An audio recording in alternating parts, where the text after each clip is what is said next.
This film is purely fictional. Please do not imitate it. Your like and subscribe are the motivation for me to update. Chapter 1 Min Win. Swish. The heavy rain flooded the streets, blood mixed with rainwater rolled into the sewer, the sharp sirens of ambulances penetrated the rain curtain, thunder exploded, the rumbling thunder quickly covered the distant sirens. In the central hospital of N-City, people shuttled, the footsteps were hurried, after a chaos, gradually calmed down. The red light of the operating room had long been turned off. In the hospital corridor, a young man leaned against the corner, his whole body was soaked by rain. A thin blanket was draped over his thin shoulders, dripping black hair fell between his pale skin, the trembling eyelashes cast a crow-like shadow. Tick tick. In the boy's unfocused dark eyes. Blood rolled over his fingers, hovered at his fingertips, and fell drop by drop onto the snow-white floor. Mingwen. Long time no see. Someone stopped in front of the boy, wearing a spotless white windbreaker, with a pair of gold-rimmed glasses on his straight nose. The boy did not look up, and the voice of the white windbreaker floated down from above his head. Unfortunately, your adoptive father Song Feisher and your adoptive mother Yang Shishu died after failed rescue efforts. The boy's eyelids jumped, and in his blurred vision, the white figure floated like a ghost in front of the dead white wall of the hospital. How lucky! A truck crossed the road and collided with a family of three's car. There were 4 people in total. 3 of them died on the spot, and the remaining person was almost unscathed. Min Win, can you answer a friendly question for me? The man in the white windbreaker squatted down, and his slender fingers in white gloves gently held Mingwen's hand. He smiled warmly. Why, you are the only one who survived? 3 years later. Boom. The high-rise building collapsed in the rainy night. Under the broken overpass, a woman lay quietly on the ground. Her black hair was scattered in the sewage. Her eyes reflected the dark sky. There was no sun or moon in the sky, only a dark curtain, hanging high. The curtain covered the entire city. When everyone in the city looked up, they could only see the darkness like the abyss. The rain was pouring down. The woman's face was washed white by the rain. Her child knelt in front of her. He lowered his head. Her shoulders twitched slightly. When he raised his head again, her face was covered with blood. Creak, creak. Sharp teeth sank into flesh and blood, crushing bones, and the teeth-grinding chewing sound continued to echo above the ruins. A head quietly poked out from behind a cement slab, and then shrank back. Zhang Chengming hid behind the cement slab and opened a blood-stained school bag, which contained snacks and lunch boxes. He touched the lid of the box, which was still warm. Zhang Chengming's chest felt strangely stuffy, and he poked his head out again, glancing in the direction of the woman. He met a pair of scarlet eyes. The boy lying next to his mother, his body still facing forward, but his head was twisted 180 degrees. His tender face was still covered with blurred blood, and a pair of glaring red eyes stared straight at Zhang Chengming. The next second, the boy mumbled a few times, and clusters of flower vines sprang out from his mouth, eye sockets and ears. The bright red vines climbed and intertwined, with his torso as the base, and split into a man-eating flower covered with thorns. Deep in the petals, a sharp and long whistle shook the surrounding rain. Zhang Chengming cursed, grabbed his school bag and ran away. The strong wind rolled up the bean-sized raindrops, which hit him with a crackling sound. He could hardly open his eyes. As far as he could see, the city was submerged in a terrible darkness, and the chewing sounds of monsters seemed to be heard from all directions. Suddenly, Zhang Chengming stepped on something, and he fell forward and fell into a puddle. The rain choked his mouth and nose, and he fluttered in panic. In the gap between struggles, he was horrified to find that what he had just stepped on was actually a human hand. It was a hand that stretched out from under the rubble, stretching on the ground with weakness, with 5 slender fingers and distinct joints, and blood soaked the cuffs, mixed with the rain, dripping over the thin knuckles, and dripping along the fingertips. For no reason, the scream of the monster behind him stopped. In Zhang Chengming's shrinking pupils, the hand seemed to have sensed his step just now, and the bloody knuckles moved slightly. Then, the pale hand supported the ground, and the broken stones rolled down the thin back on the ruins. A person staggered, supported the broken wall on one side with his hands, and slowly stood up in the rainy night with a mess all over the ground. Zhang Chengming stared at the man who crawled out of the rubble in amazement. He was very young, and his whole body was soaked in blood. It was hard to imagine that in such a state he was still alive, and could stand up. The rainstorm was still falling. The young man's black hair was soon wet by the rain, washing away the blood on his face. A dazzling lightning split the gloomy sky. In the blazing daylight of that moment, Jiang Chengming saw a pair of beautiful and cold eyes. Thunder roared in his ears, and the terrifying scream sounded again. For some reason, the monster that paused behind them rushed up quickly, and its twisted body crawled out a crooked mark on the ground. This time, the stench was instantly overwhelming, and there was no possibility of escape. Jiang Chengming instinctively raised his arm to block, but the carnivorous plant monster ignored him, who fell to the ground, and the petal shot out spikes, opening a net of death towards the young man. In the cold rain, Minwen raised his eyes. As if out of some kind of predator's instinct, his pale blood-stained fingers directly broke a steel bar. Without dodging or avoiding, he raised his hand and stabbed it horizontally without hesitation. Puff! The steel bar pierced the petals of the carnivorous plant accurately, and nailed it to death on the dirty ground. Blood splattered. The body of the monster was still struggling and twitching. Jiang Chengming opened his mouth blankly, watching the young man covered in blood indifferently stepping on the body of the monster. The identities of prey and hunter reversed in an instant. The murder weapon was pulled out, and pierced the vital point again neatly. Again and again, the heavy rain disturbed the turbid blood, and the carnivorous plant turned into withered leaves. Until the monster on the ground finally stopped making any sound. Mingwen stood up without saying a word. The rain washed away the blood on his body. Another thunderclap pierced through the long night. In the dark night, Jiang Chengming once again saw the eyes of this beautiful young man. Those were a pair of cold black eyes, like a sharp blade reflecting the moonlight. For no reason, Jiang Chengming shuddered. It was not until then that he realized that he had not run far, but had been circling in the ruins where he could not tell the direction. Not far from them was the woman who had died long ago. Most of the woman's body was eaten away, and her right hand was still holding a torn piece of clothing, which was the same color as her child's clothes. Minwen came to her side, stared at her for a few seconds, squatted down, and stroked her white eyes. The skin under his palm had long lost its temperature. Minwen closed his eyes quietly, and the cold rain soaked his eyelashes. After a while, a voice sounded in his ears. Our shelter is not far from here. You can go back with me. Jiang Chengming came over and said tentatively. Minwen was silent for a moment, then stood up. Thank you. No need. His voice was clear and pleasant. As he spoke, blood flowed from his lips. Jiang Chengming was startled and was about to say something. Minwen wiped the blood from the corner of his mouth, turned around, and walked away alone. A gust of cold wind blew by, and Jiang Chengming chased after him without hesitation, following closely beside him. Walking on the muddy path, they quickly moved away from the collapsed overpass. The rain gradually subsided, and the city that was once brightly lit fell into the dead silence of the cold rain. No one spoke, and Jiang Chengming's eyes frequently glanced to the side. Minwen was very young. According to Jiang Chengming's estimation, he was only in his early 20s. But he was calm and strong when facing the pollutant, which was not what he should be at this age. Moreover, the blood on his body, was it his? Or someone else's? Jiang Chengming wanted to find a topic, and flipped through his school bag. Are you hungry? Here.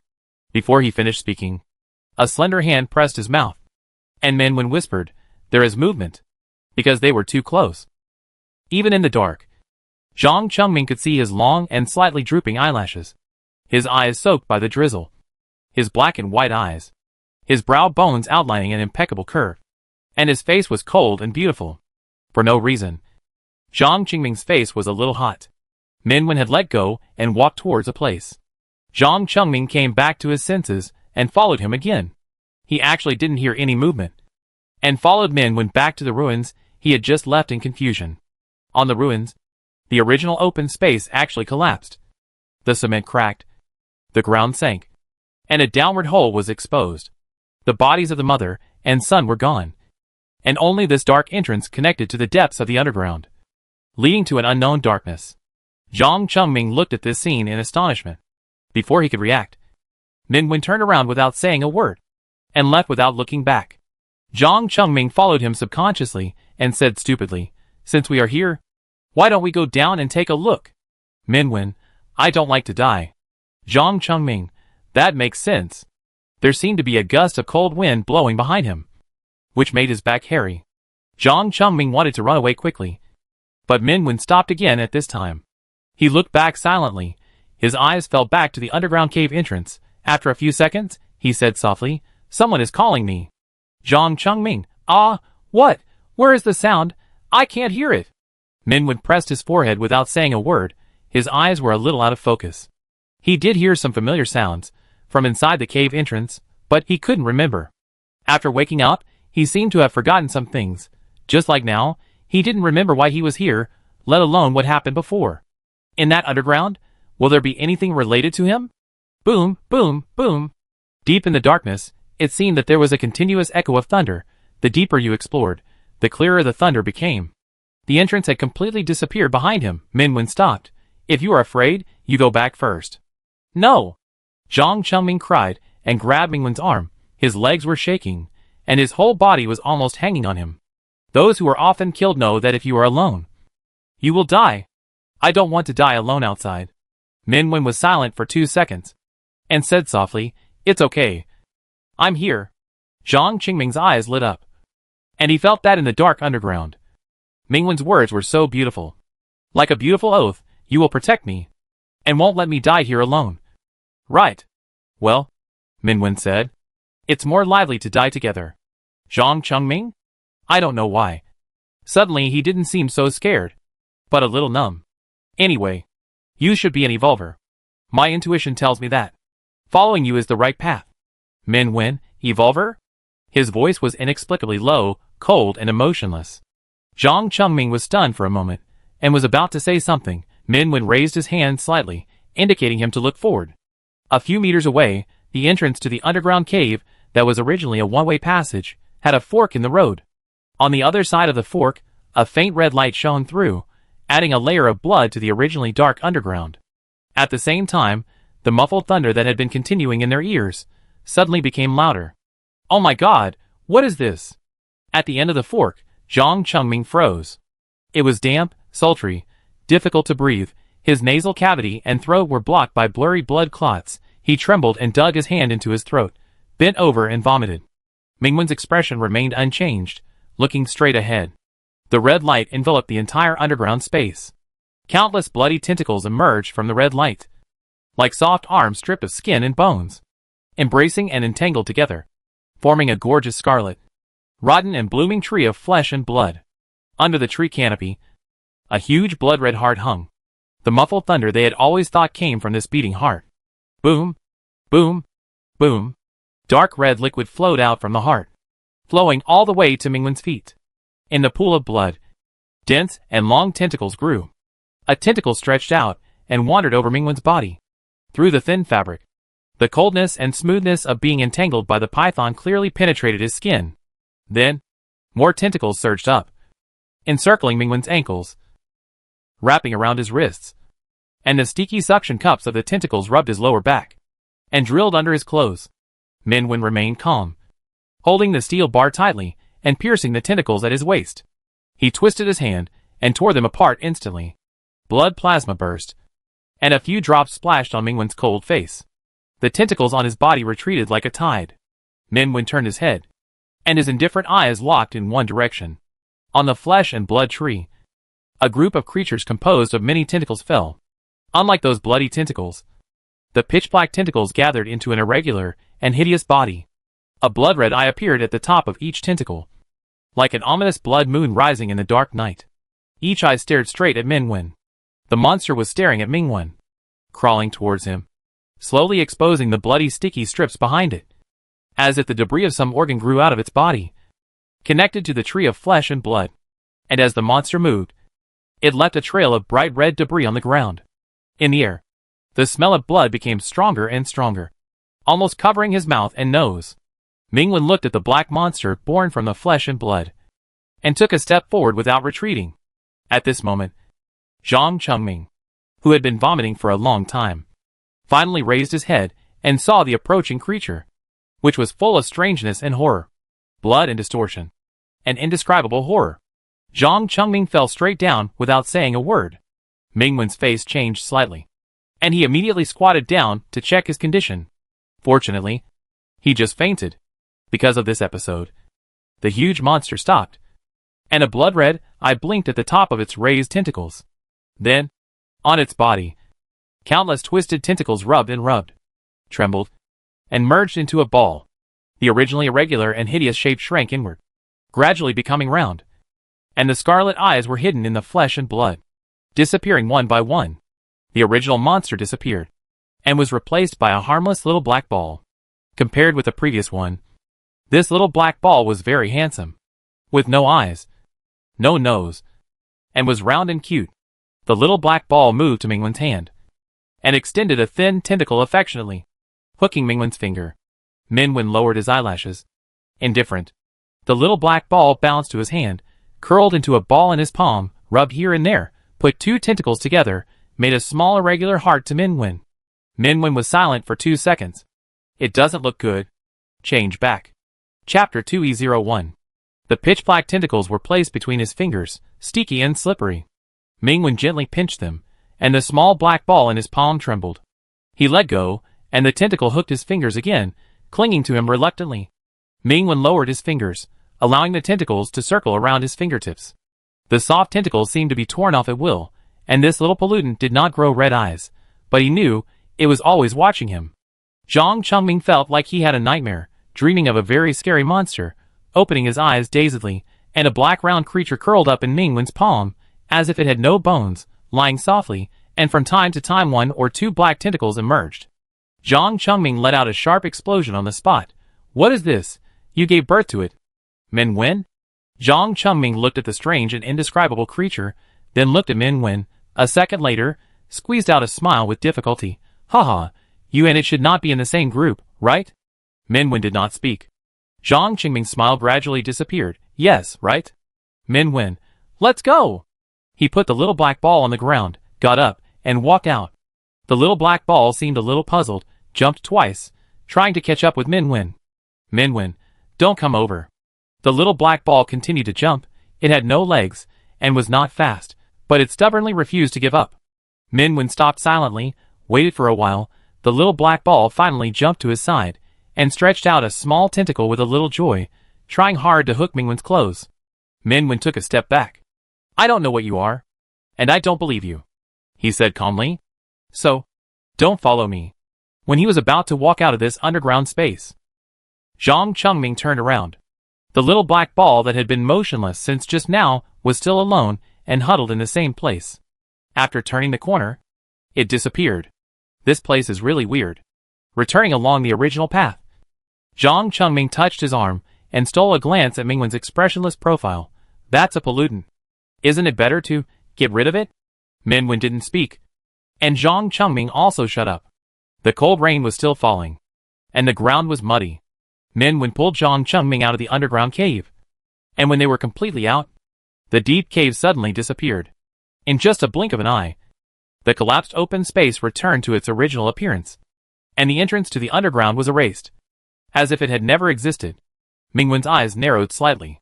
The next second, he seemed to sense something and looked up. Above his head was the night sky. The sky was dark and dark, without stars or moonlight. The cold rain soaked his clothes. Mingwen closed his eyes. Blood stained his cuffs without warning, and slowly flowed out from between his fingers. On the other side, Zhang Chengming was already stunned, also staring at the sky in a daze. A few hours ago, a dark curtain covered the entire Inn city. Then, pollution broke out. The city fell, all modern equipment failed, they lost the ability to communicate with the outside world, and could not pass through the huge black curtain. Ask for help from the outside world. And now the curtain is collapsing silently, revealing a corner of the night sky. Although the city is still surrounded by a large area of darkness, only that small piece of night sky can be seen. But the haze of death hanging over their lives is fading. The shell is going to disappear. The shell is really disappearing. Zhang Chengming was ecstatic, grabbed Mingwen's arm. We are saved. Mingwen said nothing, his figure swayed slightly. Zhang Chengming quickly supported him, and felt a coldness in his palm. Looking down, his hand was bright red. Zhang Chengming, you. Boom. The dull thunder exploded one after another, the rain poured down, a figure hunched over, and rushed into the underground parking lot that had not collapsed yet. Can, treat him. Zhang Chengming's face was wet with rain, his school bag was hanging on his chest, and he stepped into a puddle with each step. He put Mingwen, who had lost consciousness on his back, on a clean wall. Several people gathered in the parking lot. After hearing Zhang Qingming's words, a girl in a high school uniform stood up from the ground. The middle-aged woman next to her grabbed her arm. The girl shook her head, patted the woman's hand, and walked towards Zhang Qingming alone. At the same time, a few meters away from the crowd, two men were sitting on chairs. One of the yellow-haired young men pulled the chair behind him and squeaked. "I asked you to find something to eat, but you picked up some garbage. What the hell?" Before he finished speaking, his eyes swept over Mingwen's face and stuck to it. Mingwen leaned against the wall unconsciously. The long and thick eyelashes were stained with raindrops, which were about to fall. But not yet. The sleeping profile was quiet and beautiful, like warm white porcelain soaked in ice and snow. If you ignore the blood on his body, it is really pleasing to the eye. So he picked up a vase. Someone laughed softly. It was another man sitting on the chair. He was several meters away from Mingwen. The light in the parking lot was dim, but his sight was not affected at all. He locked Mingwen's face accurately and lingered. Treat him. Such a beautiful face is a waste.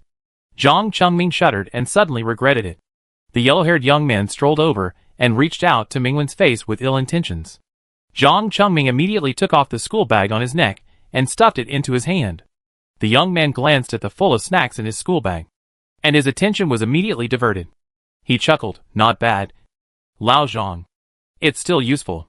He picked up the school bag, and under the gaze of everyone in the parking lot, he returned to the chair and opened the snacks with another man and started eating. It was not until then that the short-haired high school girl dared to approach Mingwen, squatted beside him, and gently held his hand. It was a very beautiful hand, slender and clean, soaked in rain, and almost no temperature. Ning Kankan touched the back of Mingwen's hand and hummed a short ballad. As she sang, Zhang Qingming felt that all the fatigue in his body was swept away, and the aching place was no longer uncomfortable. After humming a song, Ning Kankan opened her eyes, and the blood on Mingwen's body faded a little. But within a few seconds, behind him, the snow-white wall slowly turned bloody. Treatment was useless. Ning Kankan's expression changed slightly. He was so badly injured. Oh my god! How did he survive? Zhang Qingming was also shocked. Mingwen's condition was not so bad before. It seemed that after the curtain in the sky dissipated, his injuries began to worsen? Could it be there is a connection between the two? After a few seconds, Zhang Qingming whispered, "He killed a pollutant and saved me." Before that, he was already injured. Ning Kankan was even more shocked, worried that the two people on the chair could hear it. She also lowered her voice. "He is also an evolver? Is he an offensive evolver?" Zhang Qingming, "I don't know. I haven't seen him use superpowers." Ning Kankan poked Mingwen's face in surprise. "Uncle Zhang." She glanced to one side and whispered, "Do you think if we join forces, do we have a chance to subdue those two?" Zhang Qingming's mouth twitched. "Me? If we go all out, either I die or they live." Ning Kankan, "Oh. But not long after you left, Uncle Wang and Uncle Sun were driven out by them for the same reason." She lowered her head. "If I hadn't awakened my healing ability, and was temporarily regarded as the same kind by them, my mother and I would have been driven out too." Hearing this, Zhang Qingming realized that there were a few familiar figures missing from the crowd, and his face changed on the spot. He knew too well what it meant to be driven out and forced to wander outside. If he hadn't been lucky enough to meet Mingwen, he would have been dead outside. What's the difference between what they do and murderers? Zhang Qingming clenched his fists and tried his best to lower his voice. Obviously he is an evolver. Why? His words got stuck in his throat. Not only him, but Ning Kankan also opened his eyes wide. At the cuff of Mingwen's sleeve, a slender tentacle pushed open his sleeve and poked its head out. Mingwen was still sleeping. The dark tentacle tried to touch his wrist, but he didn't respond. Then, a black round creature silently crawled out of his sleeve and rolled into Mingwen's hand. Zhang Qingming, wait, has this thing been following them? He had no idea when this contaminant had hidden on Mingwen. And the little black ball didn't care about the two people next to him. It stretched out its tentacles and whizzed away Ning Kankan's fingers, occupied Mingwen's entire hand, and seemed to be jumping around in Mingwen's palm with some joy. Ning Kankan, this, his child? Zhang Qingming.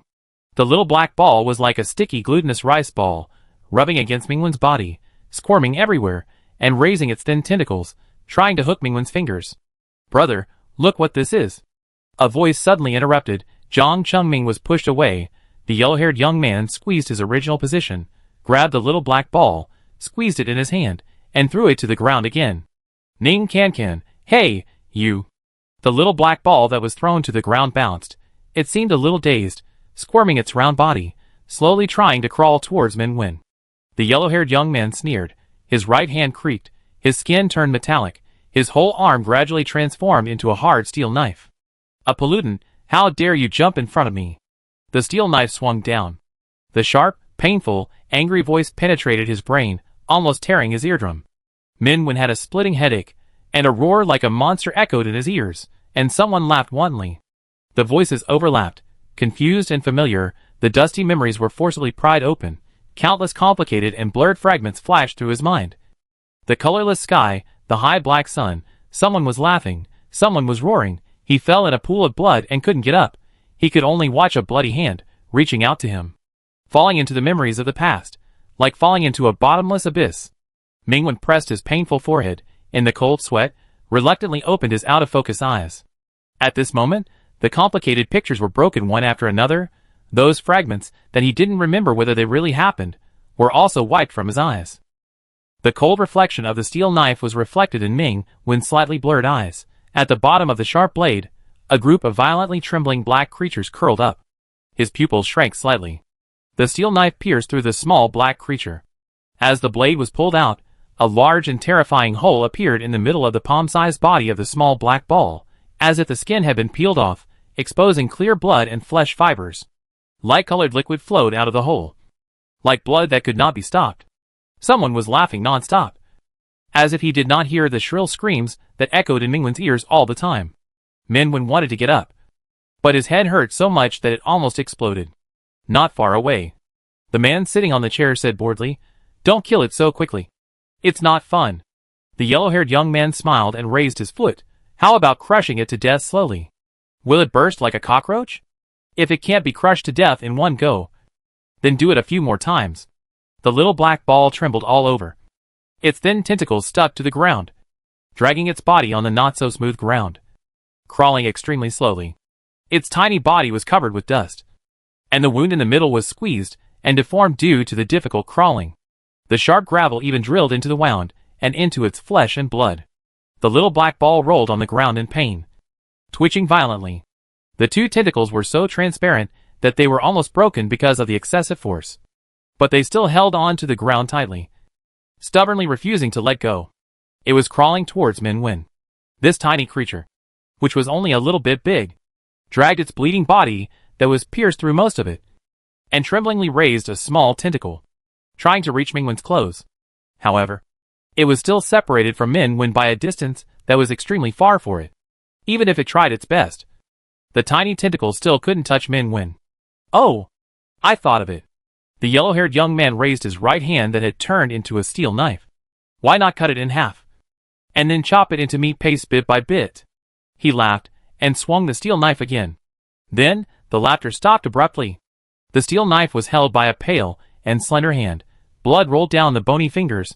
The blade was suspended, and could not move forward an inch. The yellow-haired young man looked up in astonishment, and met a pair of cold and piercing black eyes. "Oh!" The man on the chair sat up with interest, his eyes glued to Ming Wen's expressionless face. "Awake, Lu Yi, just leave him one hand. Don't kill him accidentally, I need it again." The yellow-haired young man named Louis did not answer. His face kept deforming and twisting, as if he was enduring some kind of severe pain, and he couldn't speak at all. He had tried his best, but still couldn't take back the steel knife that his right hand had turned into. The steel knife was so sharp that Ming Wen's fingers were instantly stained with blood red, but Ming Wen's eyes were always cold, and there was no change. Tick-tick.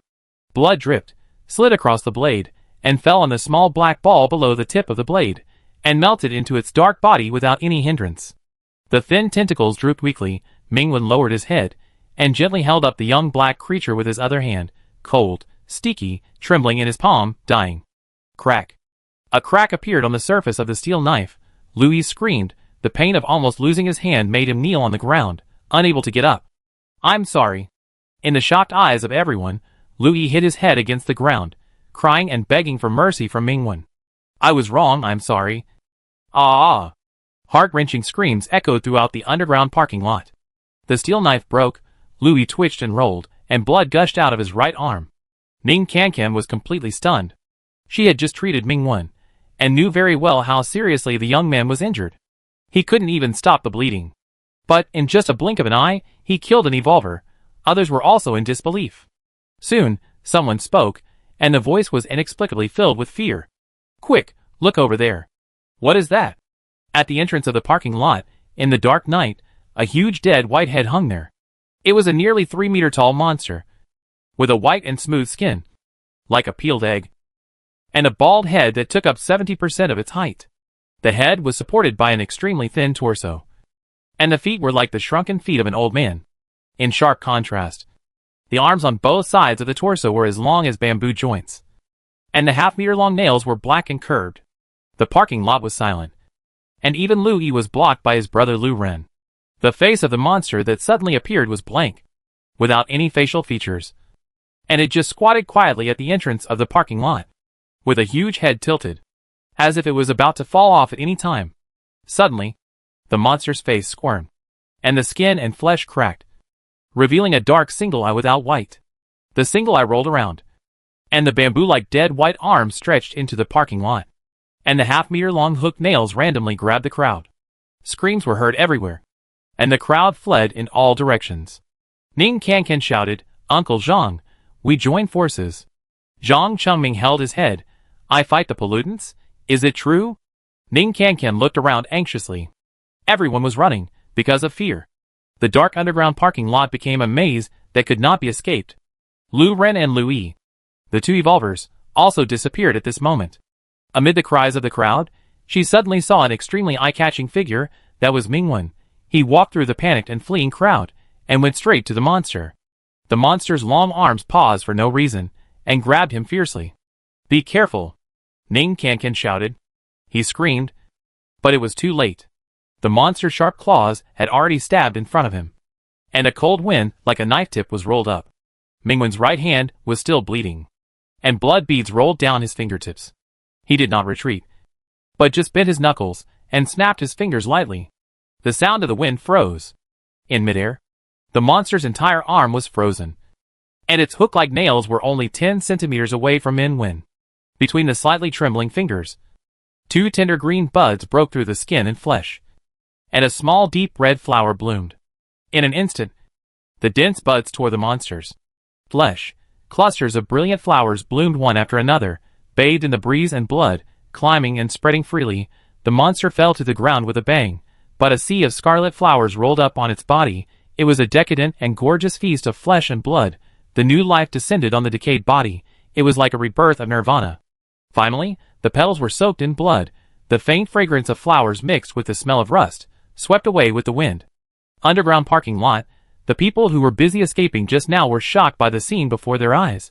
They all stood there in a daze, staring blankly at the night. The tall and straight figure under him dared not to breathe. Zhang Chengming wiped his sweat silently. "Great, now who can tell which one is the monster?" In the silence, Minwen lowered his eyes. The little black ball curled up in his palm, between the round body. The terrible hole still had not healed, and light-colored wet and sticky blood was flowing. The young black creature was trembling with pain, a deformed tentacle still tightly holding Mingwen's finger. Like a homeless cub, whimpering, licking him tremblingly, afraid of being abandoned again. Minwen sighed slightly, turned around. Who else bullied it?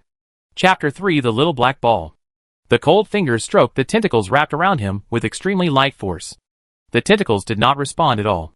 The little black ball in his palm seemed to have lost its strength, and collapsed into a flat pancake, motionless.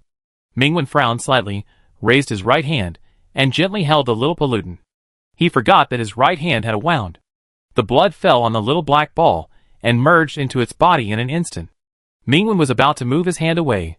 Several black tentacles stretched out from the little black ball and pulled his right hand. More blood dripped. The tentacles moved, as if they had their own consciousness, absorbing his blood.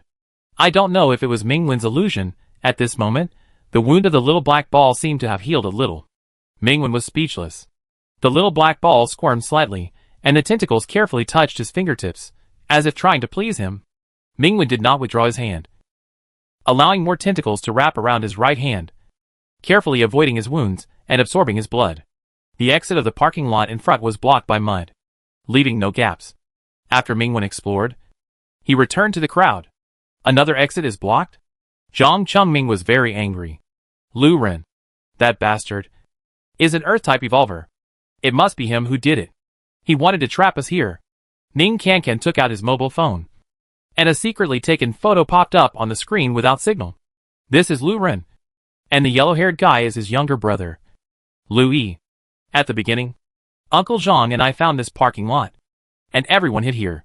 Later, they came too. Relying on their status as evolvers, they stole all our supplies, and forced several people to go out to find food.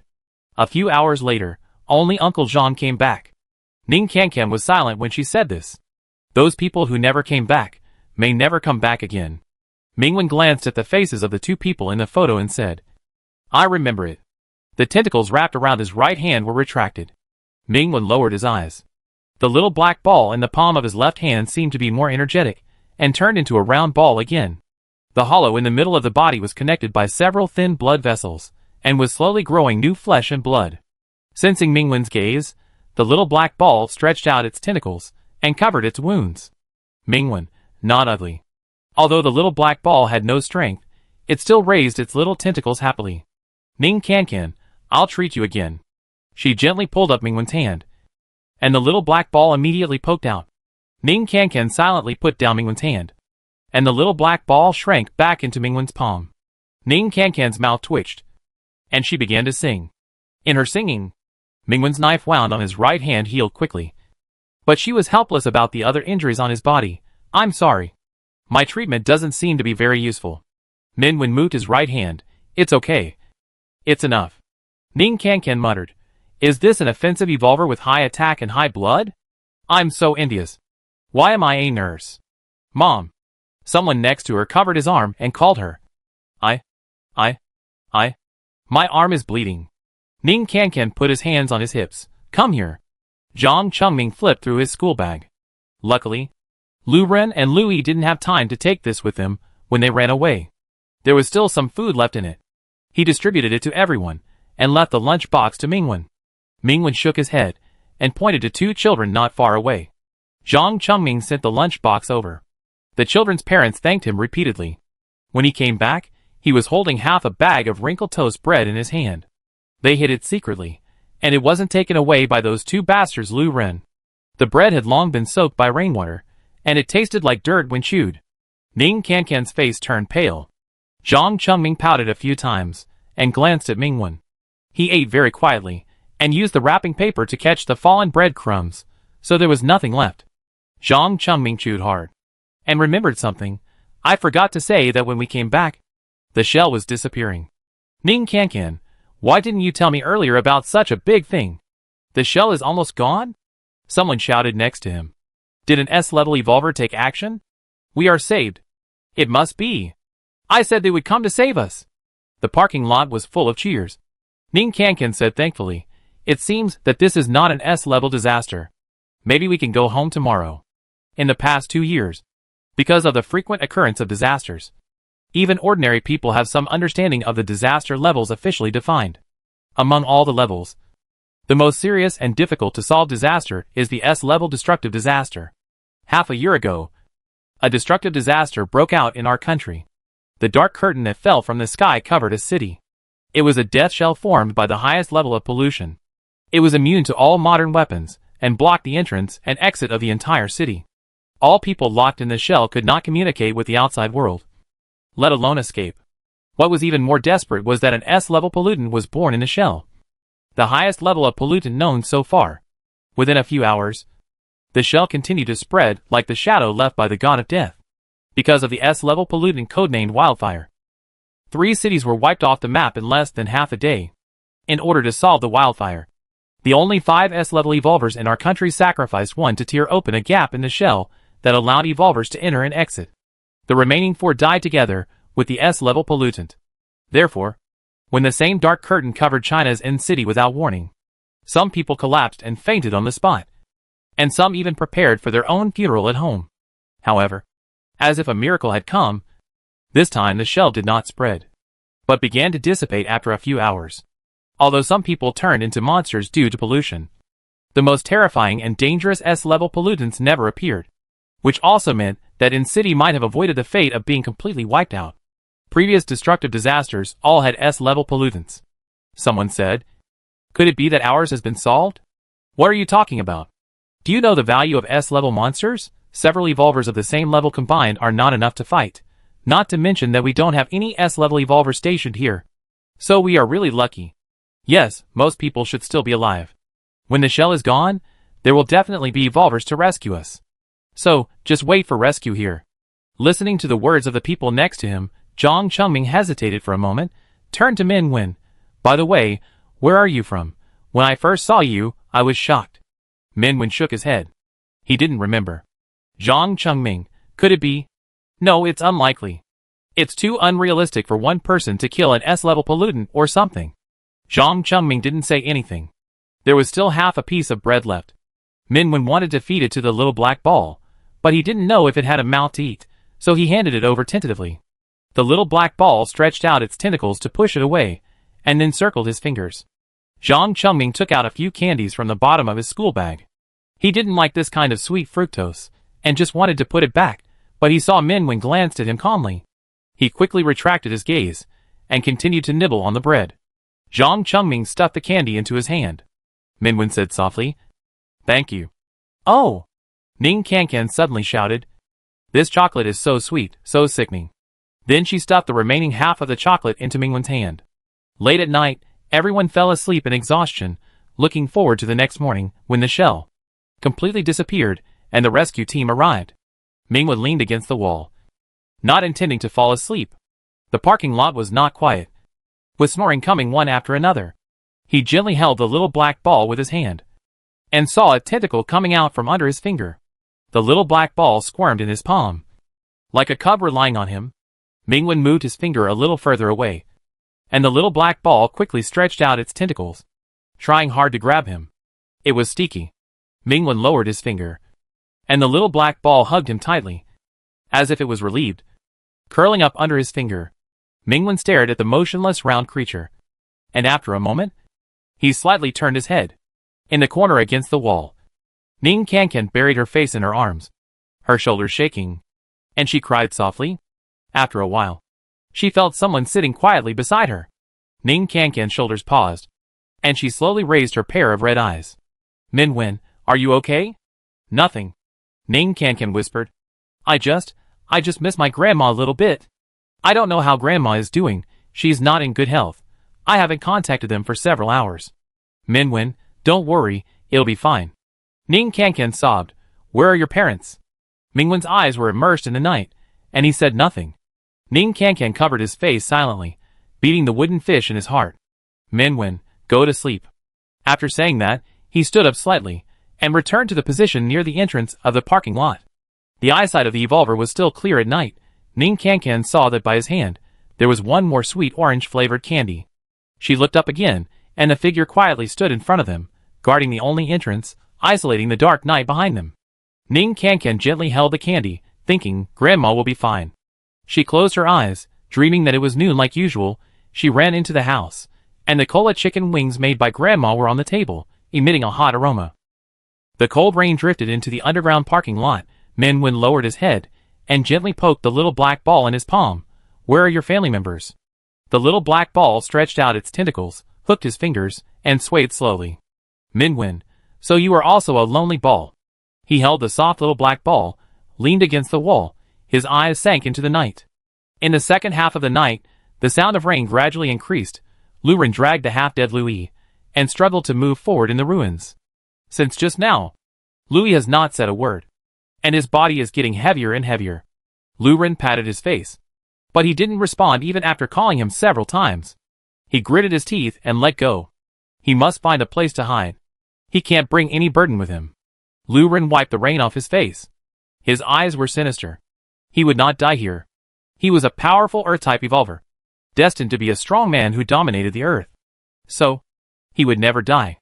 Lu Ren's throat suddenly felt dry, as if it was blocked by a foreign object.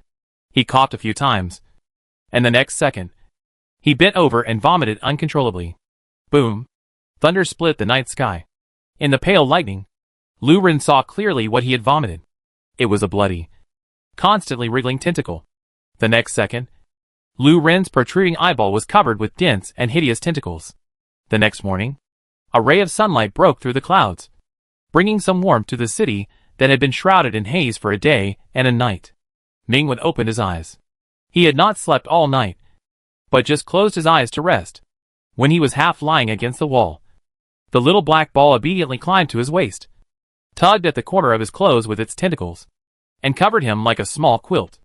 Playing with itself, Mingwen's right hand reached forward, and before he could make any extra movements, the little black ball quickly crawled into his palm and curled up comfortably. On its body, the terrible hole pierced by the steel knife had disappeared. In just one night, the wound was completely healed, leaving no trace. Good morning. Ning Kankan jumped over and reached out to poke the little black ball. It was soft, cold, like a glutinous rice dumpling. The little black ball silently crawled into Mingwen's sleeve, revealing a cold back, and refused to show its head. Ning Kankan? Ning Kankan, it hates me. Mingwen poked the round back of the little black ball. The little black ball happily hugged his fingers, rubbing against them stickily. Ning Kankan? Mingwen stood up and walked out. The little black ball rolled in his palm, rolling and rolled to the ground. Outside the underground parking lot, the little black ball raised its head in confusion, trying to crawl back into Mingwen's hand, but Mingwen withdrew his hand and stepped back. He calmly stared at the bewildered little black ball. You go, find a place to hide yourself. The little black ball suddenly increased its speed of crawling towards him. Mingwen, the shell has been removed, and the rescue team will be here soon. Don't let them find you. After saying that, he paused and walked away without looking back. The faint light of the morning sun sprinkled on his body. Mingwen held his arm. Under his clothes, the crisscrossing wounds had not healed after a day. He saw the ruins and collapse around him, and the high-rise buildings in the city stood in the distance, still bathed in the morning light. He walked a few steps quietly, and there was no movement behind him. Mingwen was silent for a moment, and slightly turned his head. He saw, behind him, the small black creature cried. In the messy ruins, the little black ball rolled down the big tears. It cried very softly. The tears soaked its small body, and its two thin tentacles scratched the ground. She cried and struggled to move forward, trying to catch up with Mingwen. Mingwen. He stopped in silence. The little black ball stumbled to his side, caught on his trouser legs, and dragged its body with its soft tentacles, trying to climb onto Mingwen, but accidentally fell down, rolled on the ground for a few rounds, covered in dirt, and suddenly turned into a dirty little dirt ball. This little dirt ball seemed to be a little hurt by the fall, and shed more tears, but still got up again, and resolutely and stubbornly crawled towards Mingwen. Mingwen, such a small one, would not hurt anyone, and it didn't even have the ability to protect itself. Maybe it would be caught by someone, tortured like before. Cruelly killed.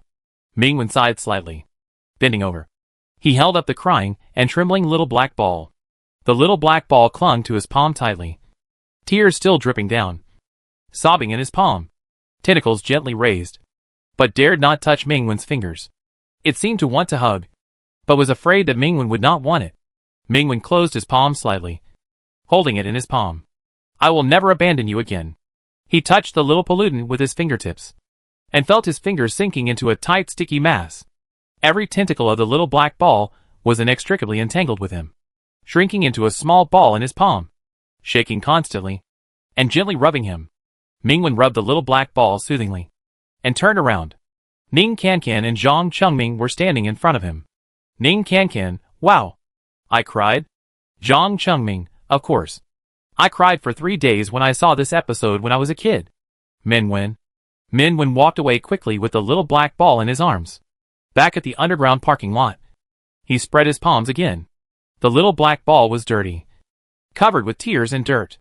Mingwen gently wiped it clean and said, if we don't leave now, it might be dangerous if we are found by the rescue team.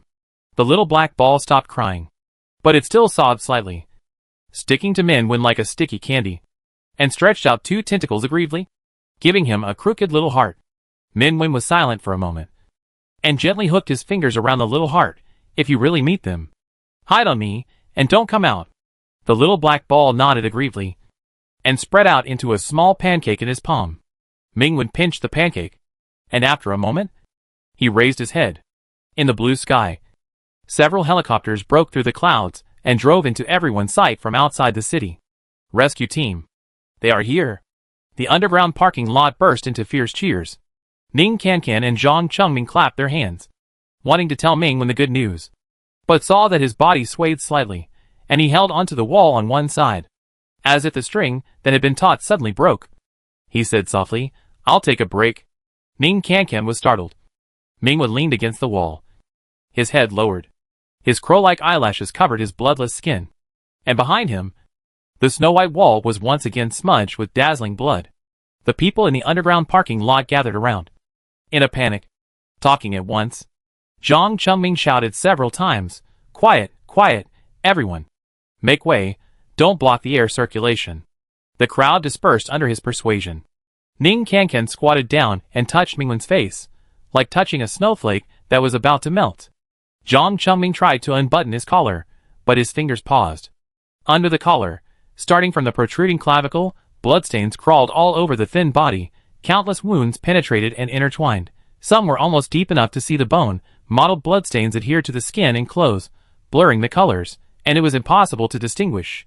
Ning Kankan's palms oozed cold sweat. She sang again, however. No matter how melodious the song was, her treatment could never work on Mingwen. Soon a stronger healing system will arrive, and it will be fine soon. Ning Kankan clenched her palms. Zhang Chengming took off his coat and covered Mingwen with it. The little black ball clung to Mingwen's wrist, quietly accompanying him. "No, I'll go outside to find someone, and ask them to come quickly." Zhang Chengming stood up, mustered up his courage again, and quickly pushed the little black ball. "You, hide quickly, don't be discovered." The little black ball looked at Mingwen, slowly got into his sleeves, and hid in his clothes. Zhang Chengming and Ning Kankan ran out of the parking lot, shouting loudly at the sky, waving their arms. The helicopter was still some distance away from them, but soon, the sound of a vehicle horn sounded nearby, as if the rescue team was on its way. They were really saved. Realizing this, Zhang Chengming smiled with relief. Then, his smile froze. Fire. The burning fire, falling straight down from the sky, covering the sky and the earth, like a terrifying meteor shower, burning the entire sky red. The heat wave roared and screamed, raising hot air before it even touched the ground. The vision was engulfed by the intense red. Ning Kankan felt someone grabbing her arm and dragging her back. She couldn't hear what Zhang Chengming said. In his frozen eyes, his mouth open wide, his face spasmed with fear. Why? Ning Kankan thought blankly. It was so hard to survive that hellish day and night. Hope was clearly within reach. Why? At this moment, around them, time seemed to be stretched to infinity. The flames in the sky were like slow-motion shots, falling slowly inch by inch. It turned out that the first few seconds before death were so long. Was this a revolving lantern? Ning Kankan was in a trance. Her body was like a rusty mechanism, so sluggish that a simple movement took several times longer. Despite this, she still twisted her neck with difficulty, wanting to take another look at her mother. Then, she saw, behind them, among the stiff figures who had also pressed the slow-motion button, Mingwen staggered to stand up against the wall, his bloodless knuckles leaving a bright red mark on the wall. In an instant, Ning Kankan suddenly realized that the slowly flowing world in front of her was not her revolving lantern, nor was it an illusion. The hands of time are covered with layers of rust. The huge world is captured in a frozen painting. Above the dried-up sky, the rain of fire solidifies into a rich and colorful oil painting. The raging fire drips slowly like bright red paint. The faces of stagnant despair and fear are vividly spread out.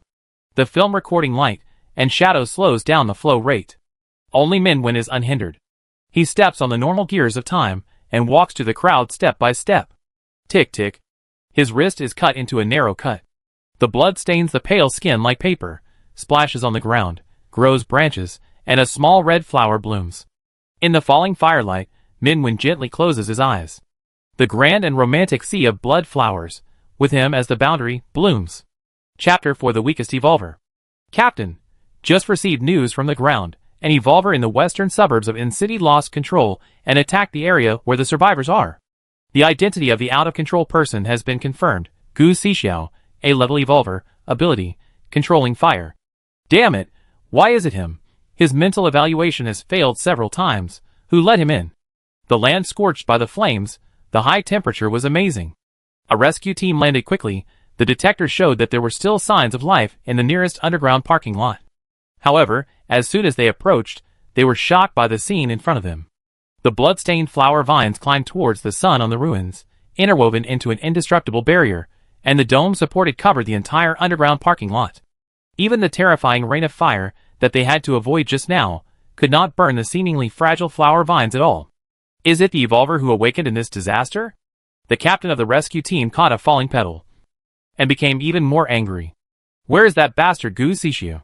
He has been controlled and sent back to the base for treatment. His condition is not good. It seems that he blew himself up. He blew himself up here? What exactly does he want to do? Without bothering to find out the truth, the captain tried to push the flower vines apart. As if sensing their intention, the solid flower vines loosened and collapsed. The petals that were blown away turned into a bloody rain of stars. Some team members were surprised. A wood-type ability user? It doesn't seem like it. Wait, what is that? In the underground parking lot, more than a dozen survivors fell into a coma. But no one was injured. Near the entrance, countless black tentacles were entangled and hugged together, like wriggling insects, forming a group of human figures that made people's scalps numb. The rescue team went forward to observe, carefully pulled apart a few tentacles. The sticky tentacles were tumbling. They slapped their tentative hands away with dissatisfaction, and vaguely revealed half of a beautiful and unconscious-eyed face. It was a young man, wrapped inside the tentacles. It's an evolver. These tentacles seem to be protecting him? The rescue team peeled the unconscious young man out of the tentacles. His skin was very white, almost bloodless. His appearance was beautiful and outstanding. His body was dripping with mucus, which was a special liquid secreted by the tentacles. Not only that, there were many tentacles wrapped around his waist, between his legs, rubbing his skin, reluctant to let go, and refused to separate. The captain of the rescue team pulled apart the remaining tentacles indifferently, and the tentacles slapped him angrily. The team members next to him watched with admiration as their captain fought fiercely with the indescribable thing, and stepped forward to help, carrying the young man to the ambulance stretcher. During the movement, Mingwen's right hand naturally drooped, and a palm-sized black creature fell out of his sleeve. This black creature was small and round, like a soft little clay ball, without facial features, and could not speak. But it was obvious that it was still a little confused about the fact that it suddenly fell out of the sleeve, and it was not very happy to turn around in circles. A faint electric light flashed in the special glasses of the rescue team leader, E-level pollutant. He was too lazy to care about this pollutant that was judged to be the weakest level and could not hurt people, and kicked it directly. The little black ball was kicked aside, and its sticky surface was covered with dust. It rolled several times before it stabilized its body. Without saying a word, it slowly crawled towards Minwen. The captain kicked it gently again. The little black ball rolled again, becoming dirtier, and sharp sand grains drilled into its body. It seemed to be in pain, and its young body trembled slightly, but it still persevered in crawling towards Minwen. The team members next to him were surprised and wanted to move forward, but were stopped by the captain. In the captain's speechless eyes, the dirty, weak black creature firmly and slowly crawled to Mingwen's fingers hanging on the ground, and a small ball drilled under his palm, rubbing against him gently. The rescue team looked at each other. Perhaps a contract has been established, just like Captain Lin. Finally, it was the captain who spoke. Take them together. His thoughts sank into the abyss, wrapped in the deathly silence. In the depths of the cold, some voice seemed to echo softly in his ears.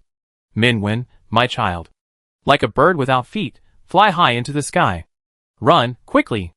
Minwen opened his eyes. The snow-white ceiling, the snow-white walls, even the bed sheets were the same color. The voice in the dream became blurred. He couldn't remember who it came from. Maybe his father, maybe his mother, but he forgot. Minwen sat up silently, pressed his forehead lightly. After a moment, slowly rolled up the sleeves of his hospital gown. On his arm, the wounds that crisscrossed each other had mostly healed, leaving only a faint scar. He rolled up the sleeve on the other side, and could not find the sticky little contaminant. Mingwen looked around. The closed room had no windows. Next to the locked electronic door was a glass, which was cold and dull. From his angle, it was dark behind the glass, and he could not see anything. But he knew that at this moment, someone was standing behind this one-way glass, observing him silently. Mingwen looked over there quietly.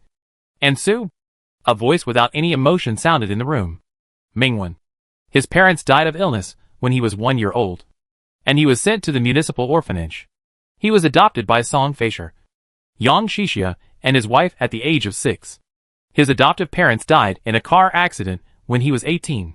He became a graduate student at a university a few months ago, and then encountered a devastating disaster, Mingwen. What a classic start. Mingwen did not speak. The power, physique and self-healing ability of evolvers are many times, or even dozens of times greater than that of ordinary people. This is why you can still survive after being fatally injured. However, your wounds have not shown any signs of self-healing. Whether it is normal medicine or healing abilities, they have little effect on you. In the previous rescue, we mobilized an S-level healer to stabilize your condition. That is to say, once you are injured, it will be more difficult to heal than ordinary people. The powerful self-healing ability of the evolvers is almost zero in you. It's like an innocent princess in a fairy tale who suffered a vicious curse. Mingwen, pollution must be very annoying to you. Right? Mingwen remained silent. Despite this, you survived and awakened as an evolver in this disaster. And 3 years ago you, who were not yet an evolver, encountered a car accident. There were 4 people in total, and you were the only one who survived. Mingwen, can you answer a question for me? Why you survived again? Mingwen raised his eyes. You haven't retired yet, he said lightly. Teacher G. Behind the glass, the lights came on, illuminating a laboratory. A man in a white coat stood in front of the glass. Beside him was a girl wearing glasses. Behind them, several experimenters in white coats were busy walking around, operating electronic instruments one by one. It's really gratifying that you still remember me. The man in the white coat smiled. He was about 30 years old, with handsome features behind the gold-rimmed glasses. His eyes were deep and unfathomable. Mingwen only glanced at him, and then looked away. Ji Sui knocked on the glass. Don't be so cold. I held you when you were a child. Beside Ji Sui, the girl with glasses twitched her mouth. And then she found that the beautiful young man in the ward was looking at her, and asked her, How is In City? Mengzi blurted out, The western suburbs where you are is the most severely damaged area in In City, and it has been confirmed as the origin of the pollution outbreak. However, although this disaster was judged to be S-level, after the arrival of the shell, other areas outside the western suburbs were not damaged too much. The casualties were even far less than a Class A disaster. This is not luck, but the pollution was controlled in the western suburbs at the first time, and did not spread outward. This is an amazing conclusion. And this devastating disaster did not produce S-level pollutants. Otherwise, not only in city, but the entire southeast region would suffer a devastating blow at least 10 times more severe than it is now. Speaking of this, she looked directly into Mingwen's eyes. Excuse me, did In City have a special force that can control pollution? Mingwen, I don't know. Mengzi, at 9 o'clock in the morning on the 23 RD, pollution broke out. Where were you at that time? Was it also in the western suburbs? Mingwen was silent for a moment and said, I don't remember. Amnesia? Mengzi said. Indeed, after experiencing such hell, some survivors also suffered traumatic memory loss. We still have time, you can think about it again. From all indications, this young man named Mingwen is very special, and he seems to have many secrets. Seeing that Mingwen did not respond, Mengzi said again, This is the art base established in City C, which is adjacent to City N. Your injuries have not been completely healed, and the investigation of City N is still underway. I would like to trouble you to stay at the base for the next few days, and receive our treatment and questioning. Mingwen, how are my companions? Mengzi's expression was slightly relieved. Their conditions are much better than yours, and they are not seriously injured. Then, Mingwen gently pressed his wrist. There is also a pollutant with me. It has never hurt anyone. Ji Sui, destroyed. Crack. The blood-stained flower vine climbed up the glass surface, and the thick anti-pollution glass burst into tiny cracks. A sharp alarm sounded in an instant. Ji Sui knocked on the table, and the alarm stopped soon. Is this your ability? In the shocked eyes of Mengzi and other people in the laboratory, Ji Sui's 5 fingers wearing white gloves stroked the blood-stained flower vine that penetrated the anti-pollution glass. Beautiful little flower, but can it kill pollutants? Mengzi glanced at him, and said, The pollutant is numbered E01, and your companion did come forward to prove that it is a pollutant that has not hurt anyone, but it is still in the observation period, and is isolated in another laboratory. Mingwen, I want to see it. This time Mengzi didn't say anything. Ji Sui sneered. Strange, you didn't even want to raise a baby bird when you were a child. How come you are full of love for this little thing now? But it's a pity, the base won't waste time on a worthless E-level pollutant. The destruction document has been issued, and the time is set for the day after tomorrow. In response, Mingwen's expression did not change at all. What are the conditions this time? Ji Sui smiled, raised his hand, and the dial on his wrist reflected his eyes that were not smiling. It's time for the doctor's routine checkup, he said.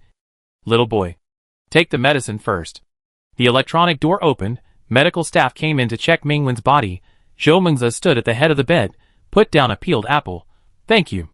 In the underground parking lot, my friend was there too, you saved her. Mingwen shook his head. It was a piece of cake. Zhou Mengzi, did you know Dr. Ji before? Mingwen did not answer. Zhou Mengzi turned around, confirmed that Ji Sui was not outside the door, cleared his throat. Actually, to Dr. Ji, you should be quite special. I haven't seen Dr. Ji smile like this for a long time. He is a famous person who doesn't smile in our base. Really? Mingwen said lightly. The last time he smiled at me was when my parents died. Zhou Mengzi, I knew it. The last time he smiled at me was when he told me that I had to work overtime for 7 consecutive months without rest. God damn it. 7 whole months, no overtime pay. She dragged a chair and sat down beside Mingwen's bed. The Ark base accommodates most of the survivors in the western suburbs. If you know anyone, please tell me. I will help you find them. Thank you. Mingwen thought for a moment. There are 2 evolvers. Lu Ren and Lu Yi. Those 2 scumbags who drove ordinary people out of the parking lot to die? Zhou Mengzi said without thinking. They are dead. Killed by an unknown pollutant attack. Attack refers to being torn into pieces below the head, leaving only the intact head, as if they were deliberately trying to make people recognize their identities. Mingwen was silent for a few seconds, and said, Can I see E01? Ding. The electronic door opened, and Zhou Mengzi walked out quickly with a stack of information. In front of the corridor, a figure in a white coat stood there quietly. All passers-by stopped and greeted him. Zhou Mengzi ran over and was about to speak, but a white glove hung quietly in front of her, interrupting her words. Captain Zheng, it's you who saved the city. Our hero savior. Captain Zheng, please come this way. There was a noisy movement on the first floor. Zhou Mengzi frowned. The base does not allow loud noises. She looked down. At the entrance of the hall, a large group of people surrounded a man in sunglasses with his nose up, and said flattering words, and enthusiastically sent him to the private elevator. Zhou Mengzi recognized the man in sunglasses, a level evolver, Zheng Jiaxi, a space-based ability user. Because of his private style, he has always had a very bad reputation in the base. Of course, that is an old account. 1 day ago, in order to solve the destructive disaster, the shell of death that blocked the entire Inn city was opened. The headquarters invited the few space evolutionists in China, and Zheng Jiaxi was one of them. In full view of the public, he put his hand on the shell. The next second after activating the ability, the death curtain that isolated the city began to fade. Thus, a hero who saved the world was born. Zhou Mengzi retracted his gaze and heard Ji Sui beside him say calmly, What do you think? Zhou Mengzi, I looked through the previous files. Zheng Jiaxi activated the largest range of space splitting, and the shortest time consumed was recorded as 13 seconds. Perhaps at that moment, for the people of Inn City, he broke through his own limit. Perhaps he is a lucky man. Ji Sui, being lucky enough, is not necessarily a kind of ability. He changed the topic. What are the test results? Zhou Mengzi knew what he was asking, and took out a test report. It is D-level. The name in the upper left corner of the report, Mingwen. After repeated and rigorous tests, he was confirmed to be a D-level evolver. The evolutionary strength is ranked. The highest is S-level, the lowest is E-level. D-level is only the second to last level. If Mingwen joins the Ark base, then he will be the weakest evolver in the base. Zhou Mengzi thought Ji Sui would be very disappointed after knowing the results, but he showed no expression, but just slightly curved the corners of his mouth, and mentioned another person. Where is Gu Xixiu? Zhou Mengzi, he was too seriously injured, and is still being rescued. Gu Xixiu, an A-level fire evolver from the sea base, was not originally on the list of the rescue team in City Inn. But for some reason, he entered City Inn, and came to the most severely damaged western suburbs, and at the cost of self-detonation, caused a sky fire. Zhou Mengzi flipped through the information, and suddenly remembered that The underground parking lot where Min Wen was also within the range of the Sky Fire. The A-level natural disaster was enough to destroy a county, but Min Wen, with his D-level strength, blocked the Sky Fire and protected everyone around him. Could it be? Zhou Mingzi thought to himself. He is very good at defense. By the way, Ji Sui suddenly spoke. All the information about the first two destructive disasters, there is also information about the surviving evolvers in City this time.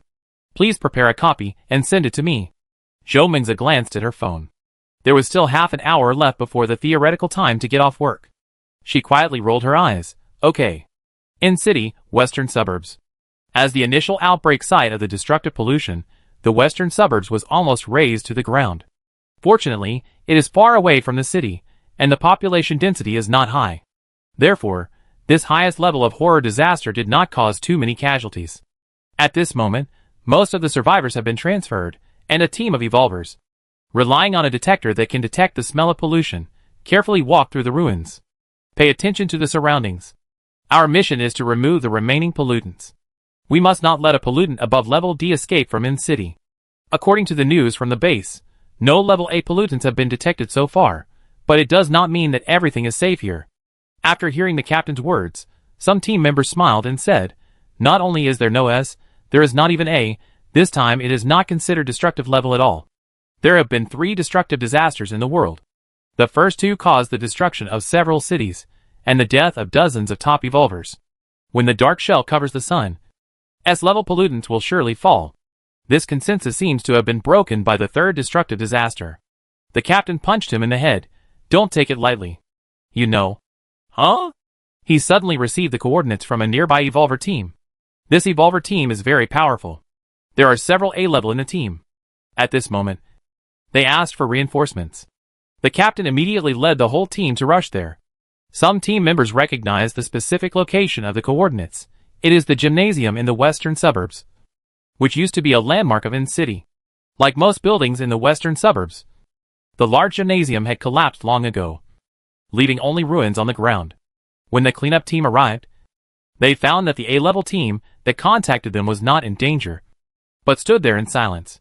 The cold wind stirred the heavy blood, covering the mouth and nose. The earth was torn apart. The landform was changed. And under the cold sunlight, an underground cave larger than the entire gymnasium was exposed to the air.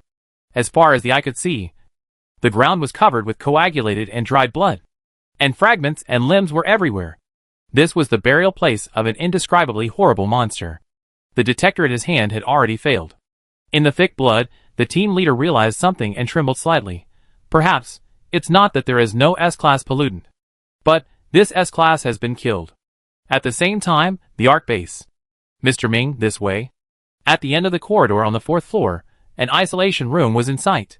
When we first entered the base, when E01 was still by your side, it was indeed stable, able to communicate smoothly, and showed characteristics that other pollutants did not have. The base staff who led Mingwen said. However, when it was sent to the isolation room, and found that it was separated from you, it immediately became furious and agitated, and even showed a strong tendency to attack. For this reason, we can only lock it in an isolation cover with high voltage current. Mingwen paused, and the staff at the base immediately said, this is also Dr. G's opinion. If it really hurts people, according to regulations, it must be destroyed immediately. Mingwen said nothing, and motioned the staff at the base to continue. After being locked in the isolation hood, E01 did not calm down. It kept trying to break the isolation hood and endured many high voltage currents. In the end, most of its body was burnt and almost charred. But it still did not give up. Mingwen. It was only that big. Yes. Although its vitality has completely exceeded the E-level category. It may have tortured itself to death before you wake up. So, Dr. G thought of a way. Mingwen thought indifferently. It must not be a good way. Ding. The electronic door opened, and the isolation room came into view. The running instruments kept flashing, and a transparent isolation wall divided the room into 2. It was a special material for pollutants. Behind the isolation wall, on the top of the more than 1 meter high pedestal, there was an egg-shaped dome, connected to many wires. Inside the transparent dome, which was made of the same material as the isolation wall, there was a small, charred black creature curled up. Suddenly, Minwen knew what the Dr. G's good method mentioned by the base staff was. They placed a printed photo of Minwen next to the isolation hood. It was even black and white. There was even a bouquet of flowers inside the isolation hood that restrained pollutants. The wilted little black ball looked at the black and white photo sadly and cried one by one. It cried very sadly. Minwen. Chapter 5 Small Pollutant Study Class. A slender hand appeared outside the isolation hood and took away the black and white photo. The crying little black ball paused, stared at the hand, and moved his eyes upwards, seeing Mingwen's face. It rushed over at once. Minwen, don't move. As soon as the voice fell, the little black ball had squeezed to the edge of the isolation hood, and the strong high-voltage current suddenly filled the entire hood. The round and young body of the little black ball trembled violently, and Minwen instantly smelled a burnt smell. Go back, he said, or I'll leave. Because of his words, the little black ball slowly shrank back to the middle of the isolation hood, and the current was removed. Minwen saw that the originally sticky and soft black creature had almost become a cracked piece of coke, and light blood was flowing from its body. It was so painful that it curled up tightly into a small ball, but no more tears fell. Minwen gently stroked the outer edge of the isolation cover. The little black ball stretched out two tiny tentacles weakly, as if it wanted him to hug it. Minwen paused slightly. He didn't know what purpose this pollutant picked up from the strange underground had. But, again and again, it chose him unwaveringly. After a moment of silence, Minwen said, "Wait for me. I'll pick you up soon." The little black ball slowly lowered its tentacles, motionless, as if it had exhausted its strength. But Minwen knew that it was still looking at him without blinking. He turned around and walked out. The little black ball curled up alone in the cold isolation cover, watching the tall figure getting farther and farther away from him. Finally, it disappeared outside the closed electronic door. In the closed test room, a beam of light shone down, reflecting a long-dead pigeon on the metal table. Resurrected. The voice came from the other side of the glass, and pairs of eyes stared silently. Under the lamp, Mingwen's eyes were immersed in the light and shadow, and the blood-stained flower vines grew out of thin air, and climbed up from his fingers, and wrapped around the pigeon's stiff body, and gently lifted it up. The next second, in the pigeon's flesh and blood, countless small flowers bloomed one after another, and clusters of petals burst into bright red, interweaving into brilliant flowers. In front of the flashing instrument, the base member said, "It is impossible to detect the biological information of the number 1 experimental subject." The pigeon, which was used as an experimental subject, had disappeared physically, and its skin, flesh, bones, and even bloodstains were wiped off, leaving no detectable traces, as if it had never existed. "It's like a transformation." Zhou Mingzi stared at the beautiful cluster of flowers behind the glass. From one life form, it completely transformed into another life form. "It seems to be a different kind of resurrection," Ji Sui said calmly. "Nirvana. This is his ability." Zhou Mingzi pushed her glasses. She felt that this name didn't seem to match Mingwen's ability. It seemed that Ji Sui had chosen it casually. However, she didn't say anything. The deep red petals reflected a blood-like luster under the light.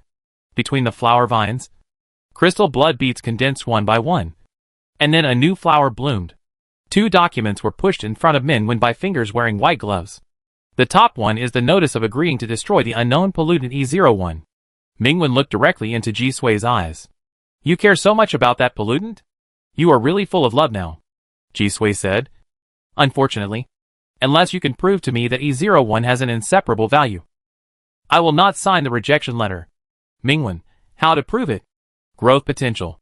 Ji Sui folded his fingers. "Do you know the connection between pollution and evolvers? 2 years ago, a black rain of unknown origin fell on the world, and pollution was born. Countless people mutated because of pollution. But there were also some lucky ones, who were picked out of thousands, and were reborn in the disaster. To this day, evolvers around the world have awakened because of contact with pollution, and their ability level has been determined at the moment of awakening. Some scholars have proposed that evolvers can use pollution to awaken again. But this is only a theory after all. Until now, no evolver has truly achieved secondary evolution. Evolvers and pollutants, like different branches on the tree of life, are of the same origin. The pollutant you picked up is only E-level, but it has its own consciousness and thinking, which is at least something that pollutants above A-level can have. It is very weak, but it is dangerous enough. When its strength is still detected as E-level, elimination is the best choice. What? Ji Sui's fingers slid across the cluster of brilliant flowers on the table, picked a small flower, and crushed it between his fingers. Risks are always accompanied by opportunities. It just so happens that I like to take a gamble with pollution. So, I'll give you a month to let it achieve secondary evolution and prove its and your value. If it doesn't work, then this E-level pollutant will only be destroyed. Of course, you can also give up. Once you agree, your fate will be tied to it. If E01 does anything that threatens humans in the future, it will be destroyed immediately. And as its guarantor, you will also be regarded as a traitor to the evolutionists and be punished most severely. So, make your choice. Will I travel with a monster, suffer cold eyes, or be unknown, useless and incompetent? Just like 3 years ago? In the cold isolation hood, E01 lay at the bottom, staring at the photo in front of him through the transparent dome, his tentacles slightly raised, as if he was playing a game with himself out of boredom, or as if he was using his tentacles to draw the handsome face of the person in the photo. Ding. The door of the isolation room was opened. E01 did not turn around. The eyes behind him had already locked onto the figure. The very good-looking human walked towards it step by step, only its figure was reflected in its beautiful eyes, like obsidian. The beautiful lips moved slightly, said the beautiful voice it liked very much. Let's go, I'll take you back. The top of the isolation hood had just been opened, and the little black ball inside couldn't wait to stretch its body higher, trying to reach Mingwen.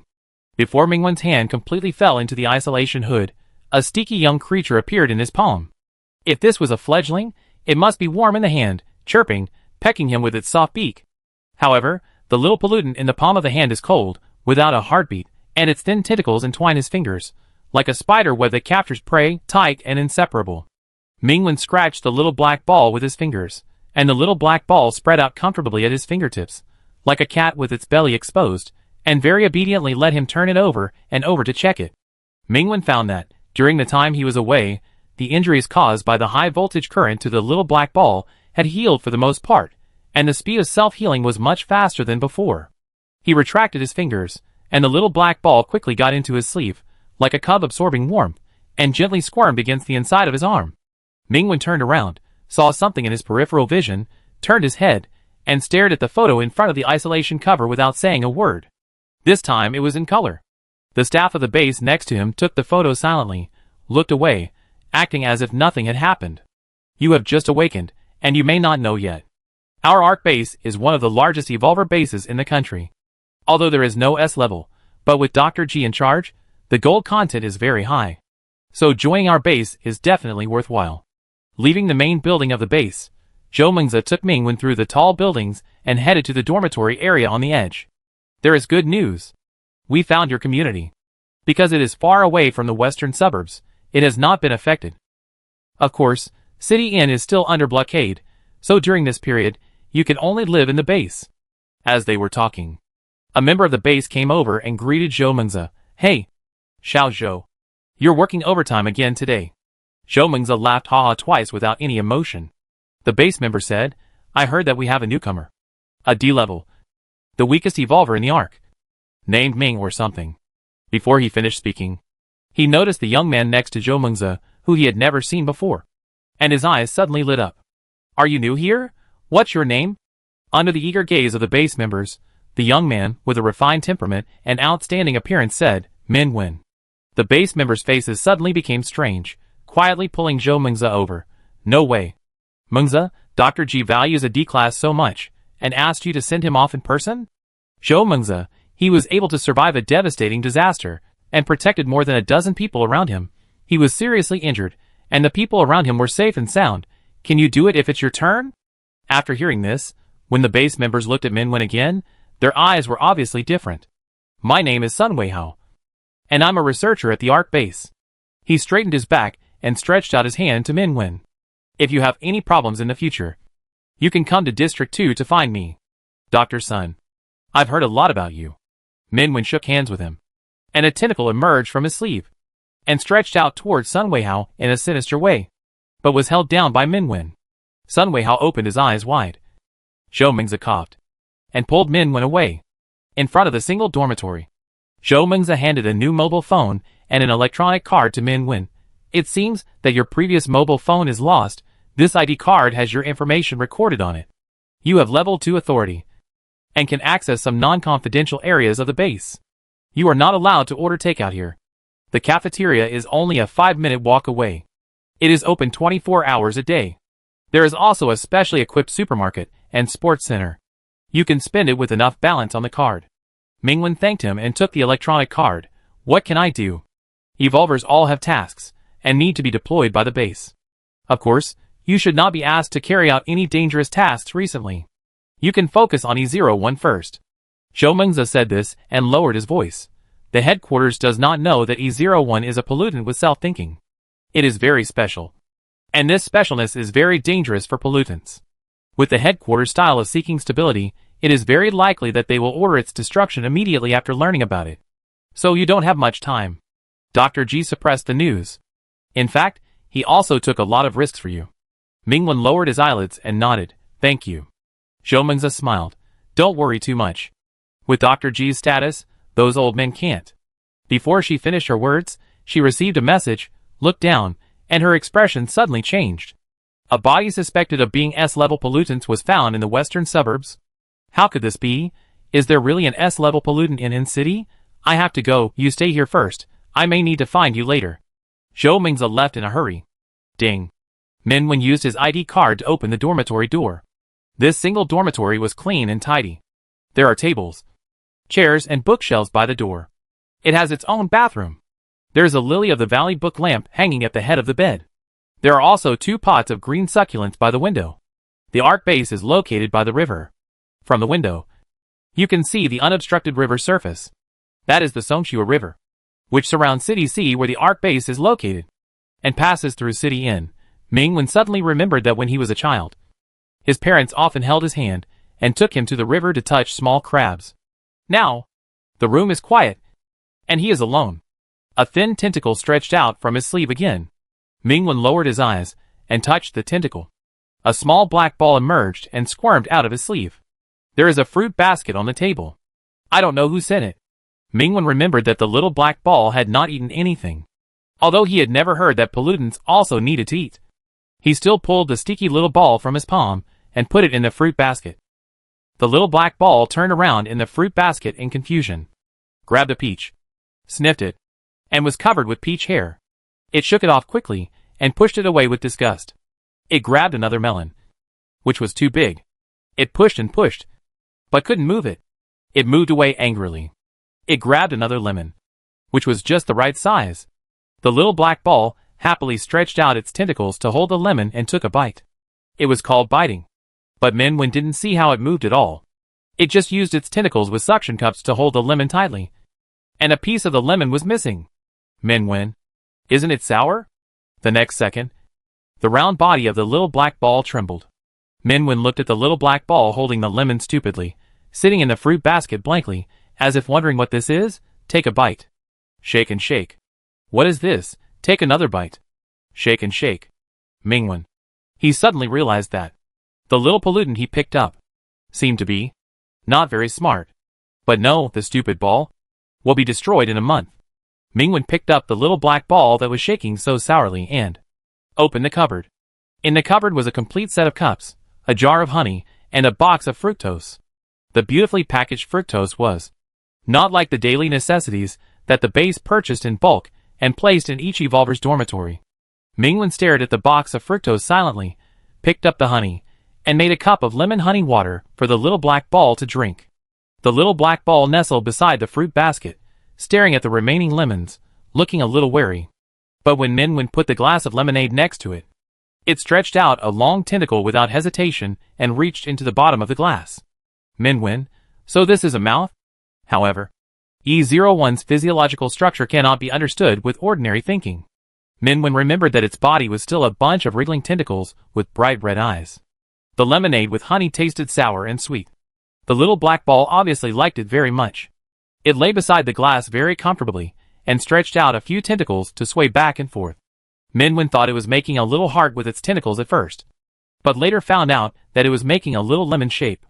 Seeing Mingwen kept looking at it, the little black ball raised its tentacles again and made a still ugly little heart shape to him. Mingwen stretched out his hand, and just as he got close to it, the little black ball quickly crawled into his hand and nestled down comfortably. Mingwen held up the little black ball and smelled it. It smelled like honey.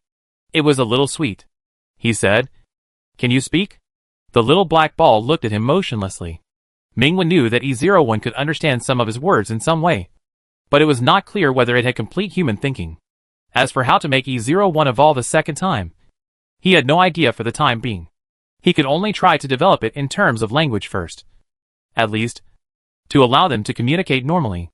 If this little pollutant could speak, it would be even better. Mingwen took out his mobile phone and made a call. Zhou Mengzi told him that if he had any special needs, he could contact the logistics staff at the base. Not long after, what he wanted was delivered. A blackboard was hung on the wall.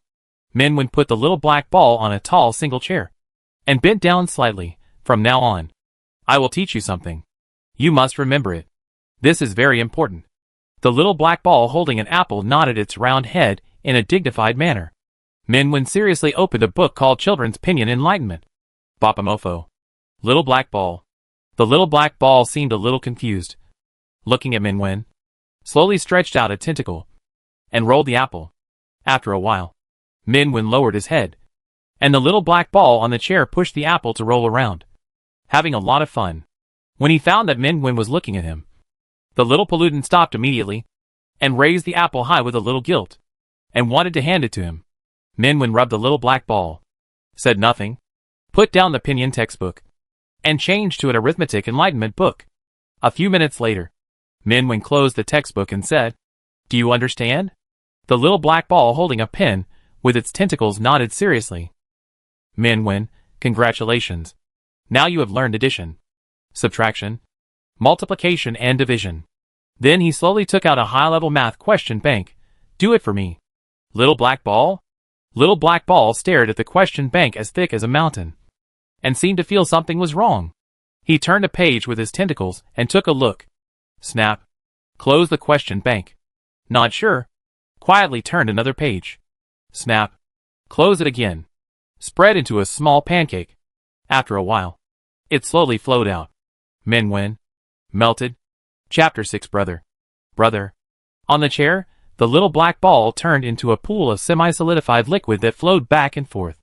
Mingwen stretched out his hand to poke it, and the sticky black viscous substance engulfed his fingertips. Mingwen. "Okay, I'll talk about it next time." The little black ball slowly gathered into a small round lump, still sticking to Mingwen's fingers, refusing to let go. Mingwen suddenly remembered that, after the fire rain in City, although he lost consciousness, he vaguely felt that he was trapped in the mucus that he couldn't escape, as if he fell into a nest composed of countless soft and sticky tentacles. At that time, it might be E01.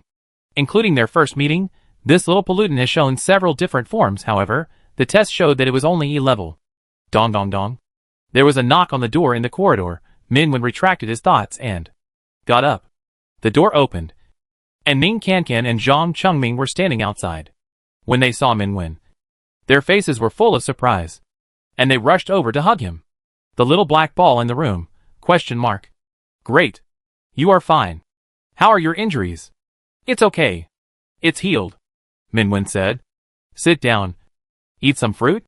Ning Kankan, there are fruits. The three of them sat down in the room. Zhang Chengming and Ning Kankan excitedly pulled Mingwen and chattered around him. E01 stared at the figure with his back to him. And next to it, the apple broke into pieces. Why look at others? Why not look at it? What? Those eyes only look at it. I've also joined the base, Ning Kankan said. I don't have to go back to class for this period of time. Which is great. I hate math class the most. I want to kill people when I see math. Zhang Chengming, by the way, why is there a blackboard over there? What is it for? Mingwen, to teach the little glutinous rice ball to read. Ning Kankan? Ning Kankan walked over and saw a little black ball holding a pen with its tentacles in front of the blackboard, brushing on the high-level math question bank, writing furiously. And solving the problem was as simple as pouring soy sauce and chili into her tofu brain. Ning Kankan, help, what the hell? What is it doing? What is it doing? Mingwen came over and took a look, and found that the little black ball was actually made, and held it up with a little surprise. So smart. No, don't roll it. Ning Kankan screamed. If I do that, I will be worse than a ball. The little black ball happily hugged Mingwen's hand, and clung to him like an octopus, and it couldn't be pulled off no matter how hard he tried. Mingwen looked at the dark creature squirming in his palm, and E01 seemed to be able to increase its knowledge reserves in some way, and thus suddenly learn a skill. Just like a baby who has just learned to walk, and suddenly jumped to a 1,000-meter long-distance race. However, based on his understanding of G-Sway, such value may not be enough to ensure that E01 will not be destroyed. What G-Sway wants to see is a more direct increase in strength. After the Black Rain 2 years ago, the voices of the supremacy of power became louder and louder, and it seemed that only power could prove everything. But, is this little pollutant really only E-level? It really likes you, Zhang Chengming said. What level is it? Mingwen, E-level. Zhang Chengming breathed a sigh of relief. Okay. E-level is not dangerous, you can keep it. He usually pays attention to this information, so he knows the classification of pollution levels. Every disaster comes from the outbreak of pollution. The scope of the pollution source determines the level of the disaster, which can be as small as an elevator room, or as large as several cities. If a person is exposed to the pollution source, it may be safe and sound, or it may mutate into a monster, or, with a 1 in 10,000 chance, become an evolver. Of course, the pollution source will also produce original pollutants. The pollutants mutated by humans may still retain some human characteristics, and the original pollutants cannot be understood by common sense at all. However, they all have the same classification. Only pollutants above D level can pose a threat to humans. It is not uncommon for ordinary people to deal with E-level pollutants independently. If you encounter D level, you must run away, because there is no chance of winning. It can be said that E-level is a special level, safe, and poses no threat to humans. Just like when someone is polluted, nothing will happen. E-level pollutants are like those thrown out by the polluted waters to fish in troubled waters. Therefore, they are often caught by major bases for experiments. Then I am higher than it. Ning Kankan seemed to have found a little confidence. I am B-level. Zhang Chengming looked at Minwen curiously. What about you? I guess there must be A-level. Minwen, D. Ah? At this moment, Ning Kankan and Zhang Chengming were both stunned. In their minds, Minwen was very powerful, and would not lose to anyone in this base. After all, they saw with their own eyes how he stood in front of them, and how he protected them. As a result, it was only D-level. The base's detection has never been wrong, at least, I haven't heard of any mistakes. After a brief stagnation, Zhang Chengming quickly reacted. D-level is also good. The good thing is, there is a lot of room for improvement. Ning Kankan, yes, and it is a noble attack type. It has more prospects than the Nani at first glance. Minwen smiled lightly, and said nothing. Ning Kankan slightly widened his eyes, took out his mobile phone. Brother, can you smile again? I forgot to take a picture. The little black ball raised its tentacles at once. After a while, Minwen put the broken apple on a plate, and fed it to the black ball piece by piece. It actually eats. Ning Kankan chewed a peach in surprise. I've never heard of any pollutant eating.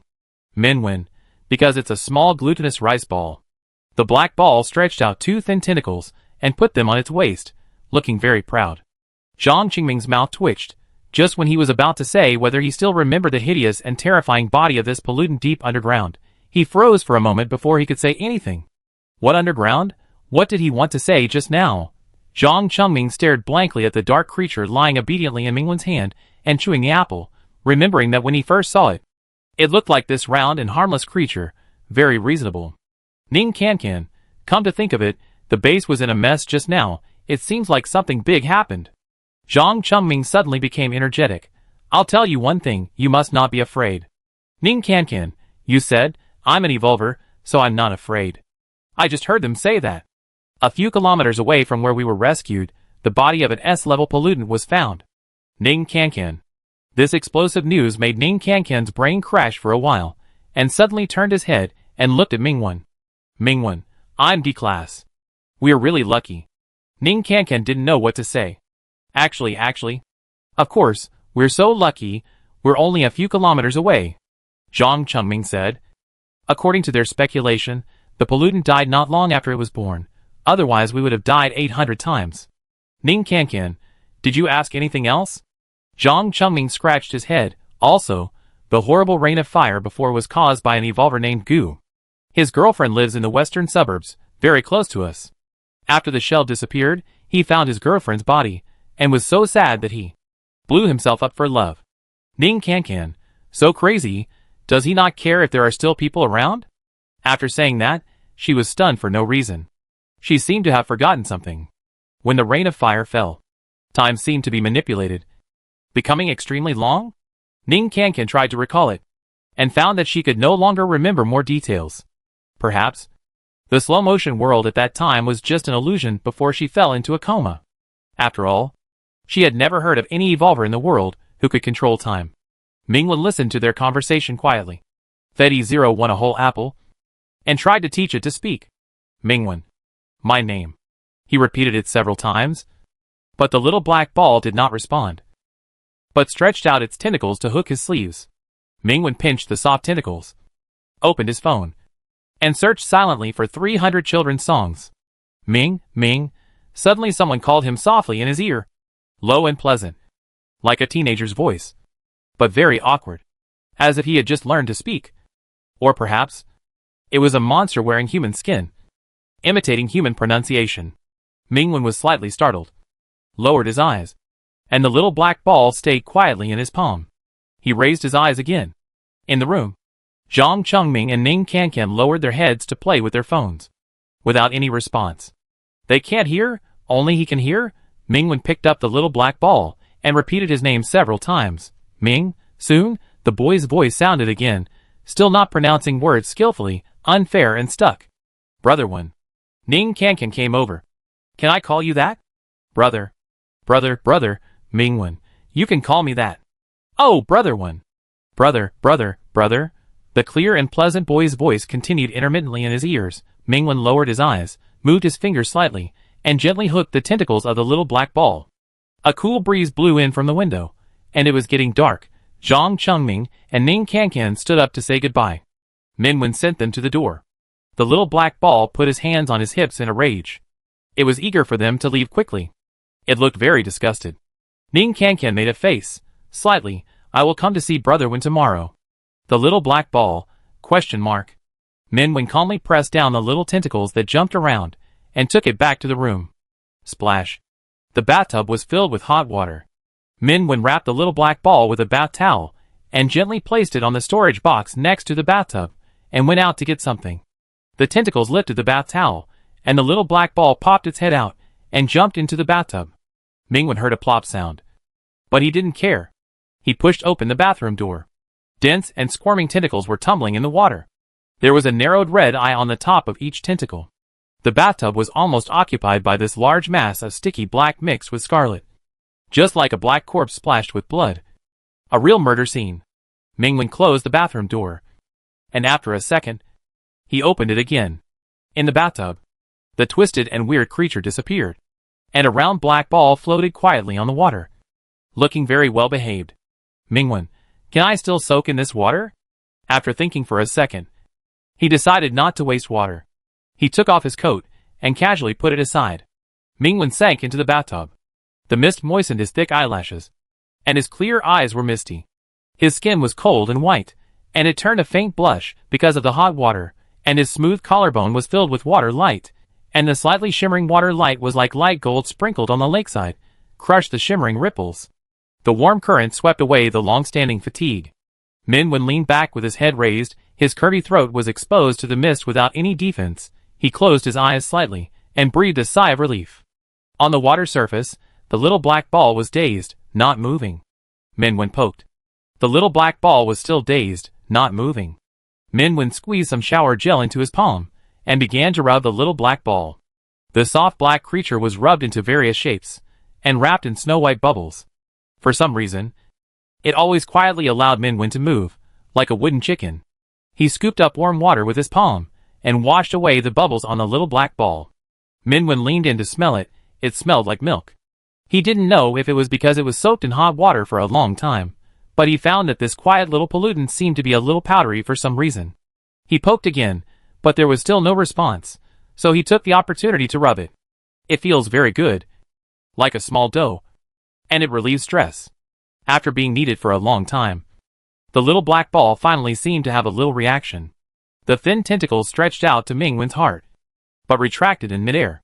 Mingwen's eyes drooped slightly. Most of his injuries had healed, leaving no scars. However, under the collarbone, near the heart, a hideous old scar covered the white skin. It seemed that some terrible external force had crushed the flesh and blood, penetrated the body, and left such a shocking scar. The old hidden wounds had long been healed, but the traces could not be erased. Like ugly insects, biting tightly on this originally beautiful and flawless body, Mingwen's expression remained unchanged, and he casually covered that spot with a towel. Brother, brother, the boy's voice sounded again. Mingwen used his fingers to tease the little sticky ball. Can you say other words? Brother, Mingwen tried to teach it some simple language. Thank you. Crab, danger, run. Danger, run, there are bad guys, be careful. Bad guys, eat, Mingwen, be careful. Eat, brother, Mingwen, are you hungry? The little black ball stopped talking, and the tentacles circled Mingwen's wrists, and a small ball stuck to Mingwen's fingers, rubbing him softly. Mingwen raised the corner of his mouth slightly, and said, Can you change back and let me see?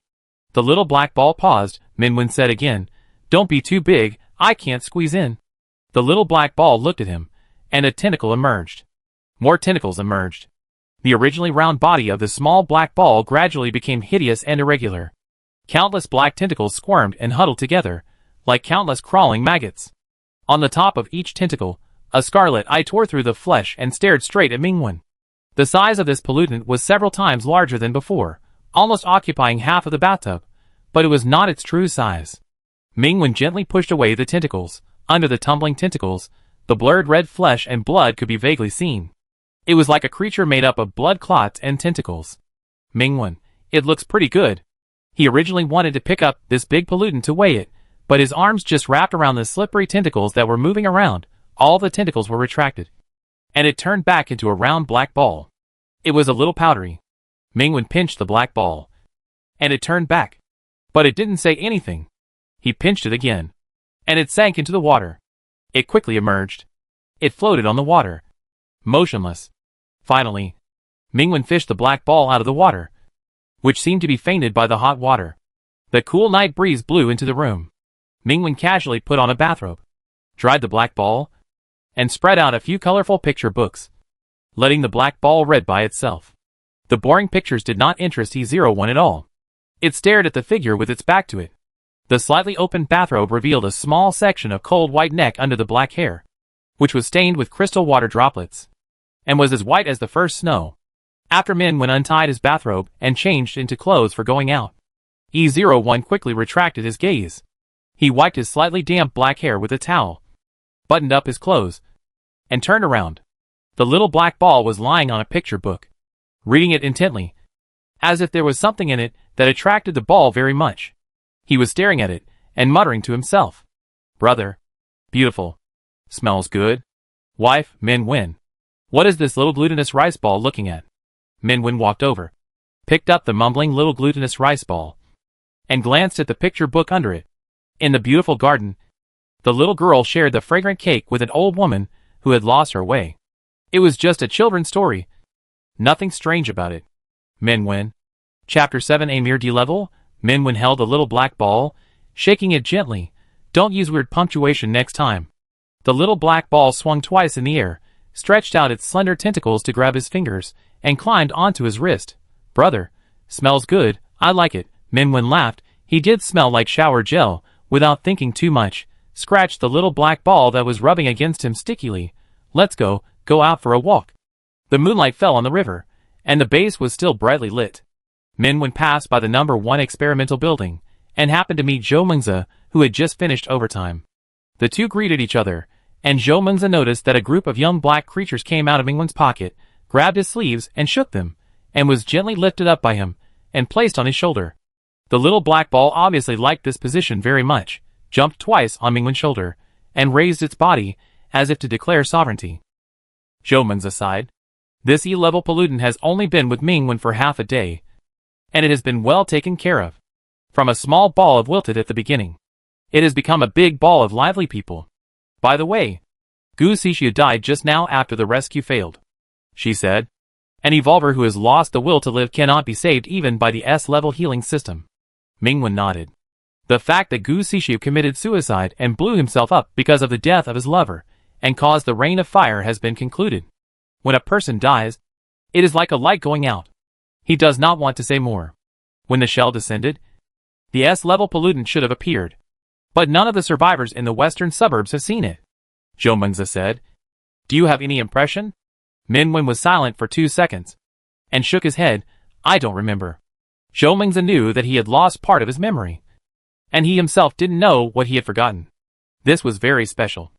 But no one would think that Minwen had anything to do with the death of the S-level pollutant.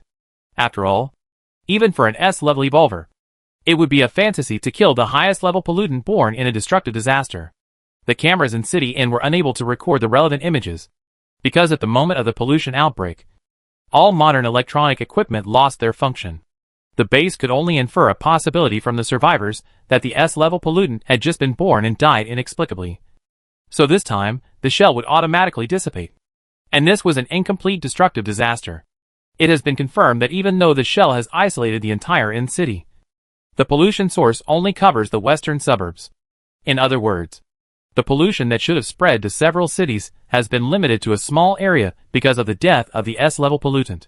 Tomorrow, a team of evolvers will bring back the remains of the S-level pollutant. Someone originally wanted to add you to the list. Zhou Mengzi paused. Dr. G rejected it.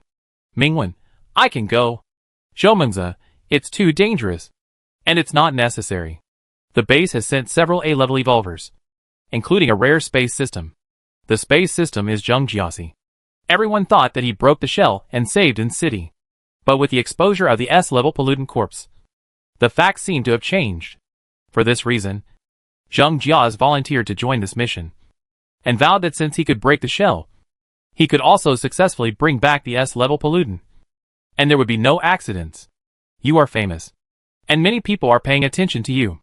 It is recommended not to leave the base during this period. Otherwise you may gain a lot of fans. Zhou Mengzi said. The western suburbs was reduced to ruins the moment the pollution came, which was enough to show the horror of this destructive disaster. Therefore, the miracle that the pollution did not spread was even more joyful. Millions of people survived. Of course, the number of evolvers born this time was also extremely small. In addition to a relatively rare B-level healing system, there was only Mingwen, a D-level unknown system, and 2 E-level defense systems. In any case, it is unprecedented that there are so many survivors after a disaster of the highest level. And even evolvers have appeared. According to Zhou Mengzi, many foreign bases have been active, in an attempt to find out more news here. Minwen knew that the previous sentence was a subtle reminder, and nodded, and suddenly felt something on his head. The little black ball finally climbed to the top of Mingwen's head, raising its head and chest, raising its 2 tentacles high, as if declaring victory. Zhou Mengzi? Zhou Mengzi, it seems to be showing off to me. Minwen coughed lightly. It likes rock climbing. Walking around the base, on the way back, Minwen went to the supermarket provided by the base, and bought some daily necessities. In front of the freezer, Minwen stopped, his calm eyes wandering between strawberry and chocolate ice cream. Someone passed by and took the last box of strawberry ice cream away. Minwen. Minwen lowered his eyelashes and took a box of chocolate. He walked out a few steps, came back, and silently took another box. The bright lights dispelled the night. In the single dormitory, Minwen put the shopping bag on the table and opened the food brought back from the cafeteria. The little black ball came out from his sleeve, had no interest in the hot food, and crawled into the shopping bag. The rustling sound continued, and soon, a box of ice cream was pushed out by the thin tentacles. Minwen lowered his head. The little black ball was lying on the ice cream box, watching the pattern of the black chocolate ball in the wrapper warily, looking at it, and then looking at Minwen. Minwen seemed to understand something, opened the lid, and saw the round black chocolate ball, and next to it was the little black ball poking its head. Not to say they were exactly the same, but they were very similar. The little black ball became more and more vigilant, and stretched out its tentacles eerily. Minwen silently scooped a spoonful of ice cream, and ate it in front of it. The tentacles were retracted, and the little black ball became obedient again. Minwen scooped a spoonful of ice cream to feed it, and the little black ball tasted a little, shivered from the cold, and quickly moved away. I don't like it. Minwen opened the lunchbox. Are you hungry? Eat some meat. The little black ball was completely uninterested, and crawled to Mingwen's hand, rubbing against the back of his hand. It seemed to be very attached to his body temperature. Mingwen found that E01 had never shown the desire to eat actively, and only ate the fruits he fed it. There was also an earlier underground parking lot, where it took the initiative to absorb his blood after being injured. He had never raised other pollutants, and he didn't know if this was normal behavior. However, he was a little worried that he would kill the little black ball. "Brother," a gentle boy's voice sounded in his ears, and Mingwen came back to his senses and lowered his eyes. The little black ball seemed to like the square ice cream box very much. It picked it up with its tentacles and shook it. "Mingwen, you want it?" He quickly finished the ice cream, washed the box, and put it next to the little black ball. The little black ball crawled into the box, stretched out its tentacles, and gently closed the lid. It has a strong sense of self-management. Mingwen knocked on the lid of the box. "Can I come in?" A tentacle pushed the lid open and made a gesture of "please come in." Mingwen chuckled. After dinner, Mingwen cleaned up the dormitory and put out all the daily necessities he had bought. He bought a new cup, and before he knew it, a small black ball appeared at the bottom of the cup, and it would cover itself. Mingwen picked up the cup, looked at the small black ball at the bottom of the cup, thought for a while, and took out a can of beautifully packaged fructose from the shopping bag. The fructose was in an oval transparent can. Mingwen poured it out, washed it, put a soft cloth inside, and put the empty candy can next to the cup. After a while, he looked back and saw a small black ball lying in the candy cane. Mingwen threw a few orange-flavored candies into the room. The little black ball sniffed and fiddled with them with its tentacles like a toy. After a while, the few candies disappeared, and the little black ball became orange-flavored. As the night deepened, the lights in the base gradually dimmed, leaving only a few. Mingwen leaned on the pillow and tapped the small candy jar at the head of the bed. "Good night." The little black ball imitated him and tapped. "Brother, good night." Mingwen closed his eyes. A crescent moon was framed by the window, and the quiet night veil enveloped the room. In the night with faint moonlight, it seemed that some kind of colder and deeper darkness was quietly spreading. E01 appeared beside Mingwen's pillow at some point, and his round and young body suddenly cracked. Countless tentacles pierced through the disguised skin, growing out from the bright red flesh. Waving ostentatiously, pairs of scarlet eyes tore through the skin, turning coldly. The hideous and strange pollutants revealed their original appearance from the darkness, and in the closed room, there was a faint smell of blood. The tentacles gathered into a huge shadow, blocking the moonlight, occupying the bedside, covering the tall figure who was quietly closing his eyes. Countless scarlet eyes did not blink, locking tightly on Mingwen's calm and beautiful face under the moonlight. The human skin is so fragile, it can be easily torn apart without any force. E01 can smell the fragrance of blood flowing under this perfect and impeccable skin, so strong that it seems like a corrupt nectar. Unlike others, only this person is the best, the most special. It belongs only to it. Countless tentacles, like a spreading black tide, swallowed the bright moonlight. Mingwen turned over, his face buried in the pillow. His slightly closed lips unconsciously brushed against a cold tentacle. E01, all the tentacles were retracted instantly, as if burned. This dangerous and hideous pollutant retreated uncontrollably, retreating quickly, running wildly. Plop. Something fell to the ground. Mingwen opened his eyes. The crescent moon by the window was still bright. He didn't pay attention to the sugar jar on the bedside, but looked directly at the ground. A small black ball bounced on the floor, aggrievedly stretched out its tentacles to pull at the hanging bed sheet, trying to climb up. Unable to climb up, jumped twice more, but couldn't reach it. Anxious, he turned around in circles. Mingwen. Mingwen stretched out his hand, picked up the small black ball. As soon as it touched his fingers, the little black ball immediately stretched out its soft tentacles and hugged tightly, and collapsed in his palm. It was motionless, deflated, and looked very aggrieved. "Mingwen, did you accidentally fall down?" The little black ball nodded. Mingwen touched the depressed little pollutant and put it in the quilt. The soft quilt carried his body temperature and breath. The little black ball seemed a little dazed, and emerged a little from the quilt, peeking at Mingwen. "Mingwen, go to sleep." He leaned back on the pillow.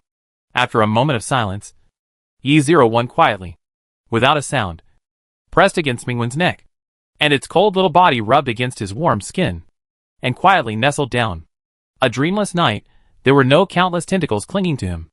In the early morning, Mingwen opened his eyes. The little black ball bounced on his waist, very gently, and when it met his gaze, it quickly moved over. Mingwen stood up, picked up the little black ball. "Good morning." The little black ball tried to imitate his words. "Brother." "Good morning." It looked very obedient. Minwen rubbed the little black ball, washed up, and took it out. At 7:30 in the morning, the air was still cool, the sky was foggy, and there was no sun. Minwen came to the bottom of the number 1 experimental building. He had just received a message that Ji Sui wanted him to come over for a test. In front of the steps where only a few people were, 2 men in suits and leather shoes were waiting there, and they were still some distance away from Minwen. When they saw him, they took the initiative to walk towards him. "Are you Minwen? Come with us." Minwen stopped. "Dr. Ji asked you to come?" The leading suit man nodded. "Dr. Ji has been waiting for you for a long time. He is not here. Let's go." The two of them were one in front and one behind, to lead the way for Minwen. However, Minwen did not move, and his eyes were calm. "You are not from the base." Being exposed so easily, the suit man was not surprised, nor was he angry, but showed a polite smile. "We are from the Special Research Institute, independent of the base, and shouldering the future of the evolvers. Minwen, you are very special, come with us." Although the suit man was smiling, but that polite smile was only on the surface. In his eyes, it was undisguised arrogance and contempt. The tentacles extended from Minwen's sleeves. Minwen gently pressed down the small black ball that wanted to emerge, and said lightly, "What if I don't go?" The man in the suit twisted his neck. In an instant, his eyes became extremely dark, the shadows surged under his feet, slowly stood up, and opened the curtain covering all directions. "A mere D-level, I advise you not to cause trouble to yourself. Maybe you have heard of my name, Wang Tianliang, A-level evolver." The man in the suit moved his wrists, still smiling, but that smile was very hideous. "Don't worry, I will control my strength, it will be over soon." "Minwen, you are right." Between his slender fingers, a blood-stained flower vine climbed up weakly. "It's over." "Huh?" Wang Tianliang was puzzled at first, even a little amused. How could it end before he even started? Then, he saw his companions. His companions' eyes were filled with horror, and he covered his throat in vain. Under his palm, between his neck, a blood-stained flower vine emerged, and grew wildly, blooming with brilliant red flowers. Wang Tianliang's expression suddenly changed, and at the same time, his neck also felt a slight pain, as if pricked by a needle. He looked down in disbelief, and saw the blooming flowers growing from his throat. The heavy flower vine fell on his fragile neck. Wang Tianliang covered his neck with trembling hands, and took a step back. Lost? He lost? Lost to a D-level? Wang Tianliang couldn't understand. Why in just a few breaths, the lives of himself and his companions were in the hands of that D-level. The young man in front of them just stood quietly. His dark eyes actually made him feel scared. For no reason, Wang Tianliang remembered a passage that the doctor had mentioned to him not long ago. There is a kind of evolvers, whose abilities are often useless against pollutants, like a blunt knife. But when facing the same kind of evolvers, they can naturally restrain themselves and turn into a sharp blade. Therefore, in some bases, these evolvers will not be used to deal with pollutants. Their mission is to point the sharp blade at their own kind. In front of pollutants, they are prey, but in the eyes of their own kind, they become hunters. Hunter is their title. The information is wrong. This Minwen is not just a D-level evolver, he is also a hunter. Wang Tianliang tried his best to suppress the turmoil in his heart, tightly holding the flower vine on his neck, and said coldly, do you know what will happen if you attack us? We are from the Special Research Institute. Even the person in charge of the art base doesn't dare to disrespect us." Minwen, really? Between his fingers, a bunch of newly blossomed flower vines meandered and drooped. Minwen's hands are very beautiful, like a finely crafted work of art. At this moment, the hand with distinct joints slowly brushed over a small flower, and gently held the petals with the fingertips, as gentle as treating an intimate lover. Wang Tianliang could clearly feel that. His throat had been against the sharp tip of the knife. He would die. He would really die.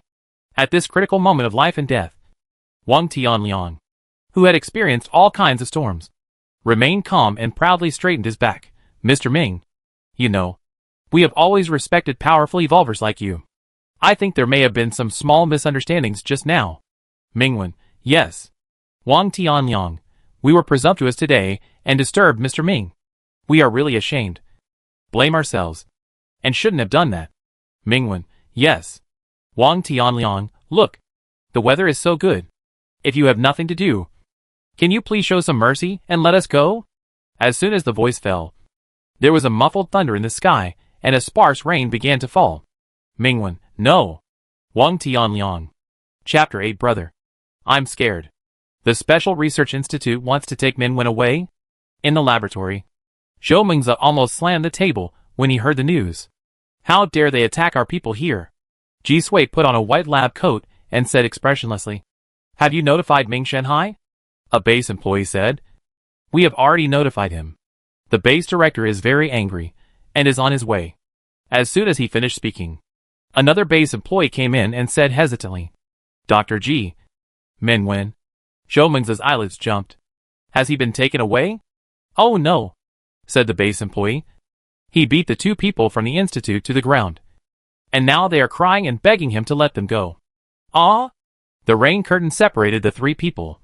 One was under the eaves, and the other two were shivering in the rain. Mingwen teased the little black ball in his palm. The little black ball hugged the flower vine between his fingers and shook it. A small flower floated down and landed on the head of the little black ball. The little black ball shook it again, and the petals fell all over it. Wang Tianliang wanted to leave, but he couldn't. It was not pleasant to have his throat strangled in someone else's hands. Not to mention that now, the flower vine grew from his neck, as if it penetrated his skin and took root in his blood vessels, which made him shudder. When Zhou Mingze and several arch-evolvers hurried over, they were quite surprised to see the two people in the rain. Wang Tianliang had dealt with their base several times, and each time she had a bad impression. However, now, this arrogant A-level evolver looked like a drowned dog. It clearly stated a fact that he really lost to Minwen. The evolvers of the Arc base surrounded Wang Tianliang and his companions. Wang Tianliang did not dare to speak, he could only open his eyes wide. His eyes were full of intense emotions. "You lied to me." Zhou Mingze rolled his eyes and asked Minwen, "Are you okay?" Minwen shook his head. The flower vines between his fingers turned into star-shaped petals, and were pulled into his arms by the tentacles of the little black ball. Wang Tianliang took a step back, touched his neck. There was nothing there. Before he could rejoice in his survival, a deep male voice sounded. "Why? The Special Research Institute has lost so many talents that they have to come to our base to snatch people?" Zhou Mingze subconsciously stood up. "Base director." A middle-aged man appeared in front of them. His face was solemn, and his posture was straight. It was the person in charge of the Arc base, Ming Shanhai. Wang Tianliang felt a chill in his heart. "Base Director Ming, you misunderstood. Actually, we just want to have a friendly exchange with Mr. Ming." Ming Shanhai walked slowly to Mingwen. "Is what he said true?" Mingwen, "False." Ming Shanhai glanced at him, and several evolvers immediately stepped forward and easily arrested Wang Tianliang and his companions. 2 against many. There is no chance of winning. Wang Tianliang did not struggle, but shouted unwillingly, "Base Director Ming, if you dare to do this to us, the Research Institute will not." "Shut up," Ming Shanhai shouted, and Wang Tianliang fell silent.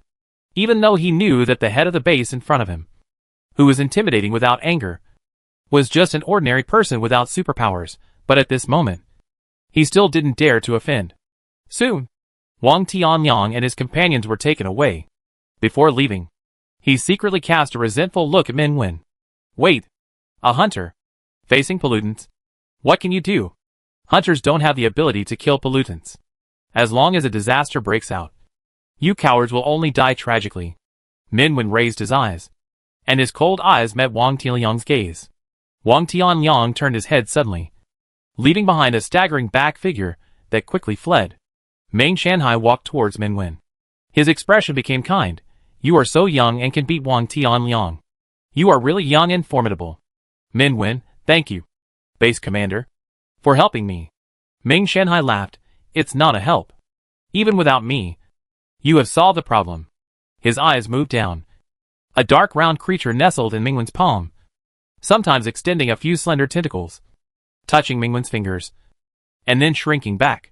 Even though there were several scorching eyes around him, the little black ball was not affected at all, and it stuck to Minwen wholeheartedly. "Ming Shanhai, follow me. The rain has stopped." Walking through the shallow puddles, Minwen asked Zhou Mingze beside him, "What is the Special Research Institute?" "Zhou Mingze, there are 20 evolver bases in the country, managed by the main base. There is only one Special Research Institute, which is independent of the base. In short, the base is responsible for handling disasters, and the Special Research Institute is responsible for studying evolvers. Wang Tianliang is the liaison between the Institute and our base. They have always acted in a high-profile manner. But I didn't expect that they would dare to go so far this time and start fighting directly at the base. Speaking of this, Shoumenza lowered his voice. Next time you meet them, be careful. After all, they have 4 S-level evolvers. A level and S-level. Seemingly 1 level apart. Are worlds apart in strength. In any country, S-level is the most rare top combat power and has a very high status. Once, an S-level evolver from the main base had a conflict with an A-level and killed the A-level on the spot. In the end, it was left unresolved. Of course, the Research Institute will not use S-level to cause trouble for you. In any case, it is always right to be on guard. Mingwen, I know. The little black ball was still playing with Mingwen's petals. Shoumenza watched the black ball toss the petals with its tentacles, and then glanced at the calm Mingwen. Compared to the pollutants she had studied before, she thought E01 was a ball with stable emotions. Provided that Mingwen was by its side. If Mingwen was not there, E01 would show strong violence and anger, even at the cost of self-destruction, to break through the cage that trapped itself, just to return to Mingwen. And in front of Mingwen, this E-level pollutant would show its gentle and lovely side. Maybe it was its nature, maybe it was a deliberate act to please Mingwen. Shoumenza tentatively reached out to the little black ball. Give me one. The little black ball quickly gathered all the petals, turned around, leaving her with a round and cold back. Shoumenza, she knew it, double standard ball. There is an S-level evolver in the headquarters, called Lin Mahai. She also raises a pollutant. Shoumenza said, I'll introduce you to each other someday. Maybe we can exchange experiences in raising little monsters. Mingwen, okay. The Ark base is equipped with a special level detection device, and any awakened evolvers nearby will be sent for testing. Impossible. My son Wang Yu is obviously S-level. How could he be a little D-level? Another defense is broken. Take them out. In front of the testing room, 4 or 5 people were queuing up. Most of them were full of expectations before entering, but after coming out, they were all dejected without exception. Some even shouted and questioned the test results, and were quickly dragged away. There are only a few people who can awaken in a disaster, let alone become a powerful evolver. The tester shook his head and sighed. 6 people came to test this morning, and the highest was only D-level. Ming Shanhai, let Mingwen try. The tester suddenly became excited. You are Mingwen? Come on. Come here. He had already heard the news that Mingwen defeated Wang Tianyang in the base group, and he eagerly pulled him over, looking forward to the birth of an A-level strongman. The test results came out quickly. Still D-level. It was even a low-value line, and it was almost the lowest E-level. Everyone was silent. The tester detects the pollution value of the evolver. The evolver awakens due to pollution. They absorb pollution and convert it into their own power. Therefore, the higher the pollution value, the stronger the ability, which is the consensus of all evolvers. Mingwen walked out of the test device, and the little black ball crawled to his wrist and gently pulled his sleeve to play. Ming Shanhai signaled another researcher to come forward, and soon, the instrument showed a B-level fluctuation value. Ming Shanhai, what does this mean? Tester, the equipment is not wrong. In other words, Mingwen's pollution value is indeed very low. Only D-level. If it is an ordinary person, the lower pollution value can prevent them from mutation. But as an evolver, this means that he is actually repelled by pollution and cannot gain more power from pollution. Ming Shanhai's eyes were stained with some meaningfulness. He knew very well that the facts were completely the opposite. Mingwen's strength was definitely not limited to D-level. In the surveillance video, he instantly counterattacked Wang Tianliang. And that was not a fluke of preemptive strike, because Wang Tianliang had already activated his ability at that time. A-level evolvers have extremely high physical fitness. Ordinary weapons can hardly penetrate their skin. Once they activate their abilities, they can form an invisible protective shield around their bodies, as hard as a steel wall. Wang Tianliang was in such a state at the time. However, he still lost. In just a moment, Mingwen tore through his defense, and the outcome was decided. He was completely crushed. Ming Shanhai said, I heard that in the western suburbs of N City, an A-level evolver named Gu Xixio lost control and blew himself up, causing a rain of fire. That was his most powerful means of attack. But Mingwen blocked it. Yes, Shoumenza said. According to the description of the survivors and the rescue team, Gu Xixio's rain of fire cannot destroy the flower vines generated by Mingwen. Ming Shanhai, then, there is no need to prove anything. I think Mingwen's strength cannot be measured by the pollution value. Zhou Mengzi immediately understood the meaning of this sentence. The first powerful evolver whose strength cannot be detected, and whose pollution value is only D-level, was born. He is like a contradictory individual, rejected by pollution, but has a power with an unknown upper limit, which is completely beyond common sense. Zhou Mengzi's hands are shaking, that is the uncontrollable excitement. She has clearly realized that Min Wen is such a special and unique individual. It's really worth being happy that you have joined our base, Ming Shanhai said. It seems that we have a very special existence, when necessary, may become an unexpected trump card. The people around him were a little surprised. This was the first time that their base leader gave such a high evaluation and expectation. And the target was just a young man in his early 20s. Zhou Mengzi suddenly became a little nervous. Did the Special Research Institute also discover this? That's why they sent people here? They didn't know otherwise. They wouldn't have sent only A-level people like Wang Tianliang, Ming Shanhai said. But now, they either suspect that our test results are fake, or guess that Min Wen is a hunter, or have the same understanding as us, and realize how special Min Wen is. No! The tester next to him immediately spoke up. Min Wen is ours. Let them go back to where they came from. Holding Min Wen like a baby. The little black ball instantly sprouted numerous tentacles. Coming out of the base hall, Min Wen ran into Sun Weihao, whom he met yesterday. He gave Min Wen a thumbs up. Well done, I've long disliked those bastards in the Research Institute. After Sun Weihao left, Min Wen asked Zhou Mengzi next to him, people here don't seem to like the Special Research Institute very much. Zhou Mengzi, when you first come into contact with the Research Institute, you will feel that they are crazy, but don't be afraid. After you get to know them in depth, you will find that they are even crazier. The experimental subjects of the Special Research Institute are evolvers, real. In fact, they have been conducting experiments that deliberately combine humans and pollutants for a long time. Their S-level are all suspected to be the result of such experiments. Of course, the Special Research Institute has never publicly admitted it. Ming Wen frowned slightly. Will such experiments not be questioned? Zhou Mengzi, of course, there has always been a lot of controversy. But in special times, special methods, someone suppressed those voices for them. It was because of this that Dr. G left the headquarters and came to the ARC base. Ming Wen was silent. In fact, it's not just the Special Research Institute. Many bases abroad are blatantly conducting such experiments, super rampant. Zhou Mengzi spread his hands. The Institute has always stated that this is the direction of future human progress. However, they have never been willing to disclose the content of the experiment and more details. The only thing that can be confirmed at present is that there is still some difference in strength between those artificial evolvers and evolvers who awaken naturally due to pollution. Speaking of this, Zhou Mengzi became worried again. Although Wang Tianliang had been detained by them, the Special Research Institute had always been quick to report news. And today's events could not be concealed at all. I'm afraid that they have really set their sights on Min Wen. If Min Wen falls into their hands, what will be waiting for him is simply unimaginable. Fortunately, the attitude of the base commander is very clear, and he will never let them take you away, Zhou Mengzi said. As long as you stay in the base. Min Wen shook his head and interrupted her. I can't stay here forever and be protected by others. Besides, as long as I am strong enough, I don't have to be afraid of anyone. The only one who can truly protect him is himself. Zhou Mengzi was slightly startled, then she laughed.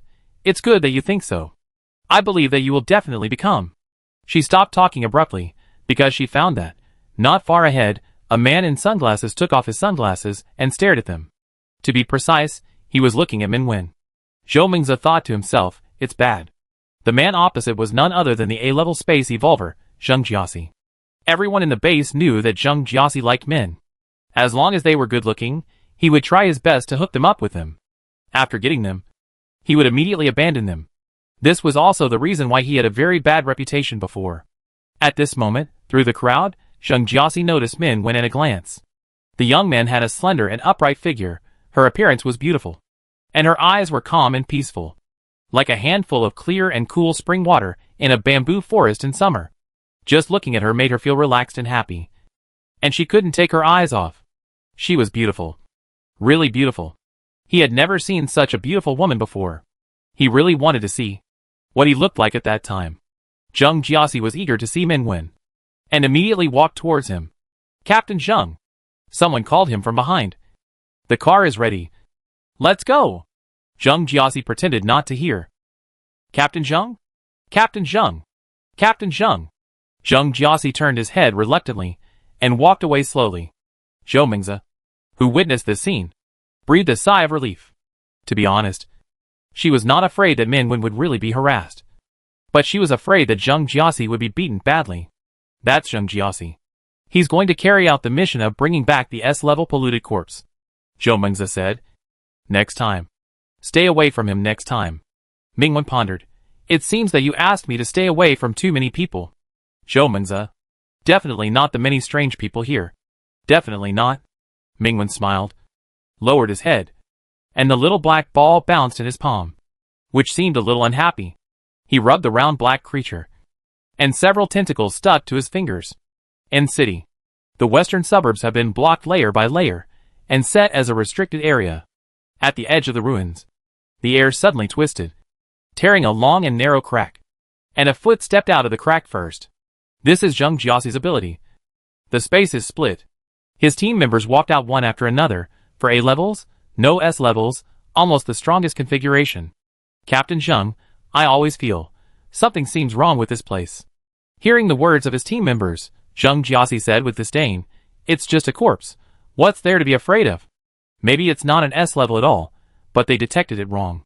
He was still thinking about the beauty in that base, and smiled confidently. Let's go. Since I can break the shell, this mission will never fail. Zheng Jiaxi is missing. 4 A-classes acted together, but he and another A-class disappeared near the S-class pollutant corpse. The cleanup team that found the corpse was able to return smoothly. What did they do? Not clear yet. At that time, the other 2 team members were separated from them. Do you want to ask the headquarters to assign us another S-class? No. This will only make the headquarters think that our base is incompetent, and it will also make other bases laugh at us. The most important thing is that the headquarters may also hand over the aftermath of City Inn to other bases. The current aftermath is going smoothly, but 2 A-classes are missing. I think we can send another team to find them back. It just so happens that Rao Songa has finished the last mission and has returned to the base, so let her team go. Listening to the messy discussions of others, Ji Sui folded his arms in boredom and leaned back in his chair. No one dared to criticize his casual attitude. Ming Shanhai, who was sitting in the main seat, listened quietly. Suddenly he said, we can add one more person to the rescue list this time. As soon as he spoke, the conference room fell silent, and all eyes turned to him. Ji Sui's eyelids jumped, and he heard Ming Shanhai's next words, I recommend Mingwen. So, this is your first mission. Under the light of the laboratory. Ji Sui stood with his back to the light. Assist an A-level team to bring back the 2 missing A-levels. Mingwen, no problem. The sharp needle pierced into the pale skin, and a tube of blood was slowly drawn out. The base staff carefully kept his blood sample. The little black ball crawled out of Mingwen's sleeve, lingered near the bleeding needle hole, and lay flat like a small pancake. Ji Sui, if it were any other revolver, this wound would heal in the blink of an eye. Mingwen pressed the cotton swab on the needle hole, pretending not to hear it. Several tentacles circled the cotton swab, and the little black ball imitated him and helped him press it together. Ji Sui, only half a month left. Mingwen raised his eyes. What? Ji Sui, within half a month. If this pollutant cannot evolve a second time, it will be destroyed. Mingwen lowered his eyes, and the little black ball did not seem to understand Ji Sui's words, and was still helping him press the cotton swab seriously. Mingwen, why? No reason. Ji Sui's tone did not change at all. The situation does not wait for anyone, and changing orders every day is the norm. You have to get used to it. So, you only have one chance to prove that neither you nor it is a waste. Zhou Mingzi next to him scratched his head in surprise. Mingwen looked up again. Under the light of the laboratory, Ji Sui's eyes were almost indifferent. Glass-like light-colored eyes stared at him. Or rather, stared at E01 beside him. The little black ball moved towards Mingwen's sleeves, then tentacles softly grabbed the corner of his clothes and shook it. Brother. Fierce. The timid voice of the boy sounded in his ears. Still only Mingwen could hear it. He gently held the young black creature, shielding it from Ji Sui's gaze. Don't be afraid. Don't be afraid? Ji Sui sneered. You say this to a pollutant? Why, does it still need you to hold it and coax it? As soon as the voice fell, the cool and soft tentacles of the little black ball gently rubbed Mingwen's wrist, and it shrank into a small ball a little pitifully. Afraid, brother, hold. Mingwen picked up the soft little black ball and left. Ji Sui raised his eyebrows until Mingwen's back disappeared outside the laboratory. Zhou Mengzi heard Ji Sui, who had kept his expression and posture unchanged, say faintly, "Is it the end of the world? Since when did pollutants become scheming?" Zhou Mengzi suppressed his laughter. "No. I'm obviously very cute. And Mingwen likes me very much." Ji Sui's voice became even colder. "Who allowed that kind of pollutant to be brought into the laboratory?" Zhou Mengzi, "Ah ha ha ha, it's you. Doctor?" Ji Sui. Chapter 9 Eat. Eat. Eat. Outside the laboratory, Mingwen looked at the black ball crawling on his arm, and said, "If you can't awaken after this mission," he whispered, "then run away." The black ball clung to Mingwen like an octopus, crawled all the way from his arm to his shoulder, and bounced on his shoulder. It seemed that he didn't understand. Mingwen sighed slightly, and touched the black ball. Before leaving, the base staff found Mingwen again, and brought a few things. This is a pair of control rings. As long as one of them is implanted in the pollutant, it will be a special bomb that can be detonated at any time. The base staff showed Mingwen 2 silver rings. Ordinary bombs cannot harm pollutants. But Dr. G's research results are different. The control ring is made of special metal that contains the power of pollution. Therefore, it is a weapon against pollutants, and is widely used in major bases. The small black ball rolled from Mingwen's arm to his palm. Mingwen slightly retracted his fingertips, and held the small ball of pollutant. "Do you want to operate on it? General pollutants are implanted through surgery," the base staff said. "If it can cooperate, it will be much simpler." The silver ring flashed with a cold metallic luster. Mingwen said, "No need. I will watch it." The base staff, "This is the rule. Please understand. If the control ring is not implanted, according to the procedure, it will either remain in the base for continued monitoring or be destroyed." Mingwen frowned slightly, and was silent for a moment. Picking up a silver ring, he said to the black ball, "Try to swallow it." Several tentacles came, one of which passed through the middle of the silver ring, and the ring slid down to the bottom of the tentacle. The tentacle intimately circled Mingwen's finger, gently touched his fingertips, and then merged into the black ball. The next second, the black ball looked uncomfortable, curled up uncomfortably, and turned into a wrinkled ball. Mingwen immediately picked it up. "What's wrong?" "Rejection reaction." "It's normal," the base staff said. "Pollutions below S level cannot destroy this special metal. And the isolation cover that holds the pollution is also made of it. These are all Dr. G's inventions." Mingwen said nothing, just stared at the black ball closely. After a few seconds, the black ball seemed to be less uncomfortable, stretched out in his palm, and rolled slowly. Mingwen breathed a sigh of relief without making a sound. The base personnel pointed to another control ring. "This one is the control terminal. If you use your power to destroy it at a critical moment, you can cause the 1NE01 to explode. Of course, normal bumps will not cause damage." Mingwen slowly pushed the silver ring between his fingers. The little black ball curiously grasped it, and its tentacles touched the ring, seemingly sensing that there was some vague connection between the ring and itself. And at this moment, the ring was on Mingwen's finger. Mingwen found that this little pollutant suddenly became happy, and its tentacles swayed. He rubbed the little black ball speechlessly. "And this gold liquid? It is also the result of Dr. G's research." A member of the base carefully picked up a suitcase. "It can make the ability of the evolver soar in a period of time, lasting about half an hour, with no side effects. Outside the base, many people want to spend tens of millions to buy one, but they can't buy it." He opened the box, and it was neatly packed inside, a total of 5 injection needles, and the liquid in the sealed needles was like flowing gold. "Mingwen, given by Dr. G? Base member, assigned to your team. By the way, there is one more sentence, please remember it. Be careful of the Special Research Institute, and keep in touch with the base at any time." Mingwen nodded slightly. Several tentacles hooked his fingers, swaying slowly. An hour later, the personnel arrived and were ready to set off. "Brother One." The helicopter airport equipped by the base, Ning Kankan waved. "You didn't expect it. I am also on the mission list this time." Mingwen gave her a candy. "I saw the list." Ning Kankan chuckled. "If you get hurt, come to me, I'll take care of it." "Oh no, it's better not to get hurt."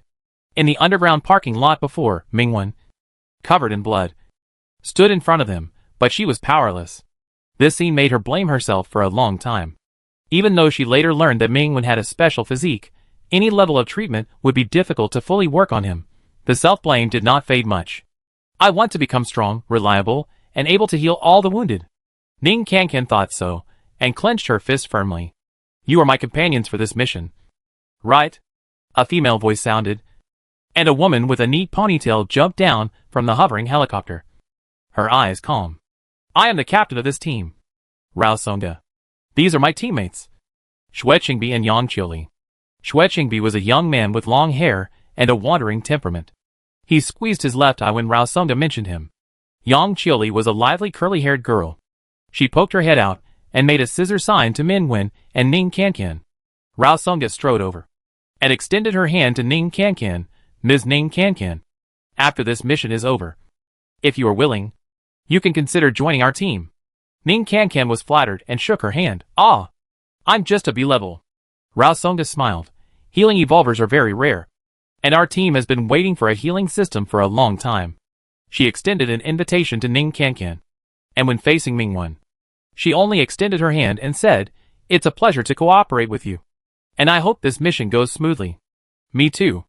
Ming Wen shook hands with her, and several tentacles quickly jumped out of his sleeves. Wow wow wow. Yang Qiuli poked his head again. Is this the pollutant you raised? In her eyes, a round and black creature squeezed out of Ming Wen's sleeves, and raised its tentacles very fiercely, trying to snatch Ming Wen's hand back. Yang Qiuli, what a cute little mud ball, can you give me a hug? Min Wen pressed down the tentacles that jumped around as usual.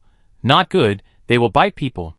Yang Qiuli watched those fierce tentacles become soft and obedient the moment they touched Min Wen.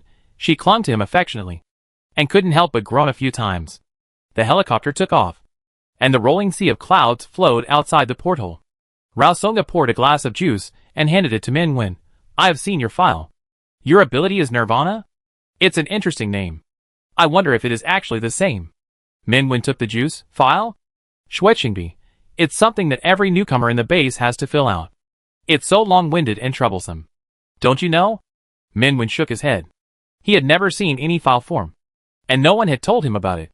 Xue Qingbi laughed. I wonder how someone could fill in their personal information like that. Min Wen suddenly had a bad feeling. That file. Rao Songa blurted out. Hobbies, eating candy? Min Wen? Yang Qiuli repeated like reciting a book. I like sweet candy, I don't like sour ones. I like hard fructose, or stuffed ones. I don't like soft candy, especially milk candy. Note, I was tricked into stuffing a milk candy when I was a kid. I could keep a sullen face and not speak for a long time. Min Wen? Rao Songa, very interesting file. How did you think of writing these? Do you really like eating candy? Min Wen. Min Wen expressionlessly. No, I don't know who filled it in. In fact, he already knew. Ha ha. Someone was laughing. Min Wen expressionlessly drank a sip of juice. Sweet orange flavor. He quietly watched the scenery outside the window, pretending not to notice the little black ball quietly reaching its tentacles into his cup, stealing his juice. I have a question. Halfway through the flight, Ning Kankan raised her hand. There are no S-level evolvers in our base. Are there any in other places? Xue Qingbi. Of course there are, but not many after all. S-level is not the cabbage on the ground. Most of them are planted in the headquarters. This time, the headquarters dispatched almost all S-level to City Inn, but before they found a way to break the shell dissipated by itself. Ning Kankan. I know, it was Zheng Jia's who broke it. Xue Qingbi. Maybe, who knows, if he broke the shell, then what about the Phoenix? Phoenix is the code name of the S-level pollutant. In the bird's eye view, the huge debris of the pollutant is like a giant bird flapping its wings. Our mission is to find Zheng Jiasi and Duitian, so we must get close to the corpse of the Phoenix. Rao Songa said. Are you scared? Ning Kankan. No. I want to see more S-levels. As an evolver, she is full of yearning for the top level in their world. There is nothing special about S-levels. Some of them have bad tempers. Yang Qiuli said. Last year, a conflict broke out at the headquarters. 2 S-level evolvers fought to the edge of the North Sea, and the road was wiped out. In the end, they were punished to repair the road for half a month. Ming Wen listened to their conversation quietly, and subconsciously took out a candy from his pocket. Several people looked at him in unison, with a look of oh, I knew it. Min Wen. Min Wen silently put the candy back into his pocket. The little black ball raised his head. It looked at Min Wen, and its tentacles reached into its round body, and dug, and took out a candy that had not been peeled and held it for Min Win. It was wet and covered with the mucus of the tentacles and dripped down. Min Win smiled. No, you eat it yourself. The little black ball stuffed it back into its body. Min Win was a little curious and gently picked up the soft little ball and shook it. Nothing came out. The little black ball made a question mark with its tentacles. Min Win pretended nothing happened and touched the little pollutant. The little black ball made an exclamation mark with its tentacles and hugged his fingers. We're here. A few dozen minutes later, the helicopter landed on the edge of a ruin, and there was still some distance from the remains of the S-level pollutant. This is where Zheng Jia's team is staying. He and Duitian disappeared when they were acting separately. So, follow me closely, and don't get separated. As the captain, Rao Songda led the way in the front. Xue Qingyi followed with a whistle, and said in a voice that only she could hear, Don't you try to recruit another newcomer? Rao Songda, no need. Xue Qingyi picked up a well-shaped branch from the ground and gestured in his hand, although his test result is D-level. I heard that he blocked Gu Xixia's rain of fire, and killed Wang Tianliang in seconds. Rao Songda looked forward. He will become a captain-level figure sooner or later. So why should he join my team? Xue Qingyi was a little surprised and laughed. In that case, he will replace you and become our youngest captain. Rao Songda, I look forward to that day. Xue Qingyi glanced back and saw Min Wen walking at the end of the team, taking the initiative to cover their back. He said, This kid can be dealt with. Let's see. Returning to the western suburbs where she had escaped death, Ning Kankan was actually a little nervous. But when she looked back and saw the familiar figure behind her, the uneasiness in her heart faded a little. Min Wen put the little black ball in his pocket and said, Don't run around. Listen. Brother, the little black ball raised its tentacles obediently, resting on the edge of his pocket, popping out a little head, and then shrinking back. In the sunlight, the debris of the buildings were spread out on the ground. Min Wen looked up, and the sun was hanging high in the sky. He turned his head again, and his eyes suddenly locked on one place. A few meters away, a black dog quietly crouched there. The next second, inside the black dog, lumps of black flesh swelled up, bulging its skin. The half-human-high black dog was soon stretched to 2 meters high. Its skin was stretched to be almost transparent, but surprisingly it did not break. It was swaying around the pile of black flesh piled up into a small hill, like a crystal meat dumpling that was about to burst. The detector suddenly responded. Rao Songda turned around abruptly.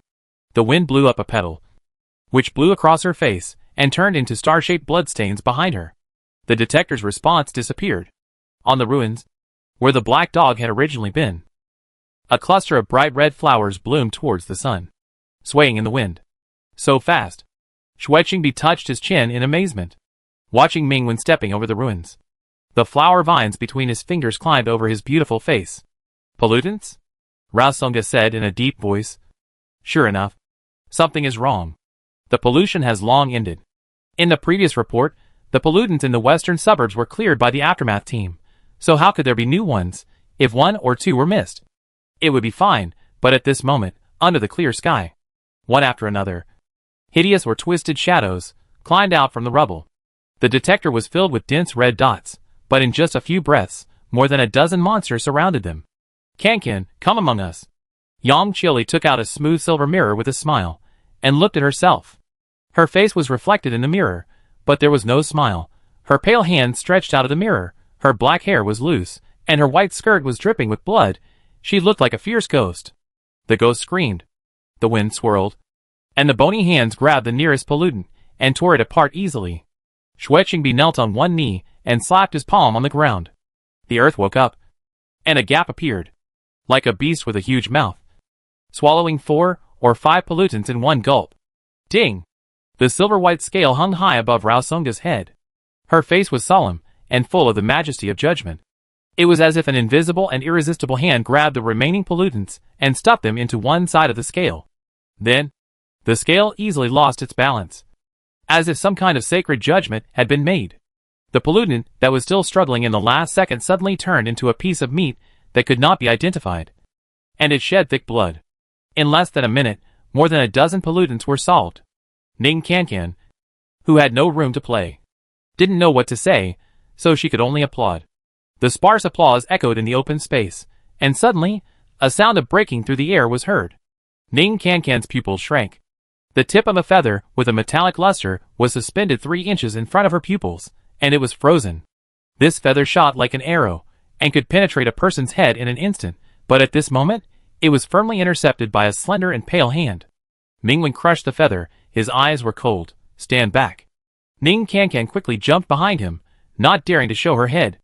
Not far from the crowd, a mutated sparrow stepped on a cement stone. Its body was almost the size of a calf. Each feather was crowded with dense eyes, and from time to time, several twisting long-legged centipedes emerged from the pointed beak. The mutated sparrow flapped its wings and flew up. Under its wings, countless distorted figures appeared in the daylight. Pollutants. Just 1 second later, dozens of pollutants emerged like ghosts, making dangerous roars. Without making any noise, Raosonga's team took action directly. The evil spirits swept through, and the earth was shaken, and the silver-white sky was majestic. Most of these pollutants are B-level, which is not difficult to deal with. But with such a large number, it is impossible to avoid the previous detections. Zheng Jiaxi is a space-based ability user. He is not afraid of siege at all. At worst, he can hide in the space cracks and send a distress signal to the base. Obviously, after the corpse of the Phoenix was discovered, some abnormal changes also occurred in the western suburbs. I suspect that it is the aftermath of the disaster.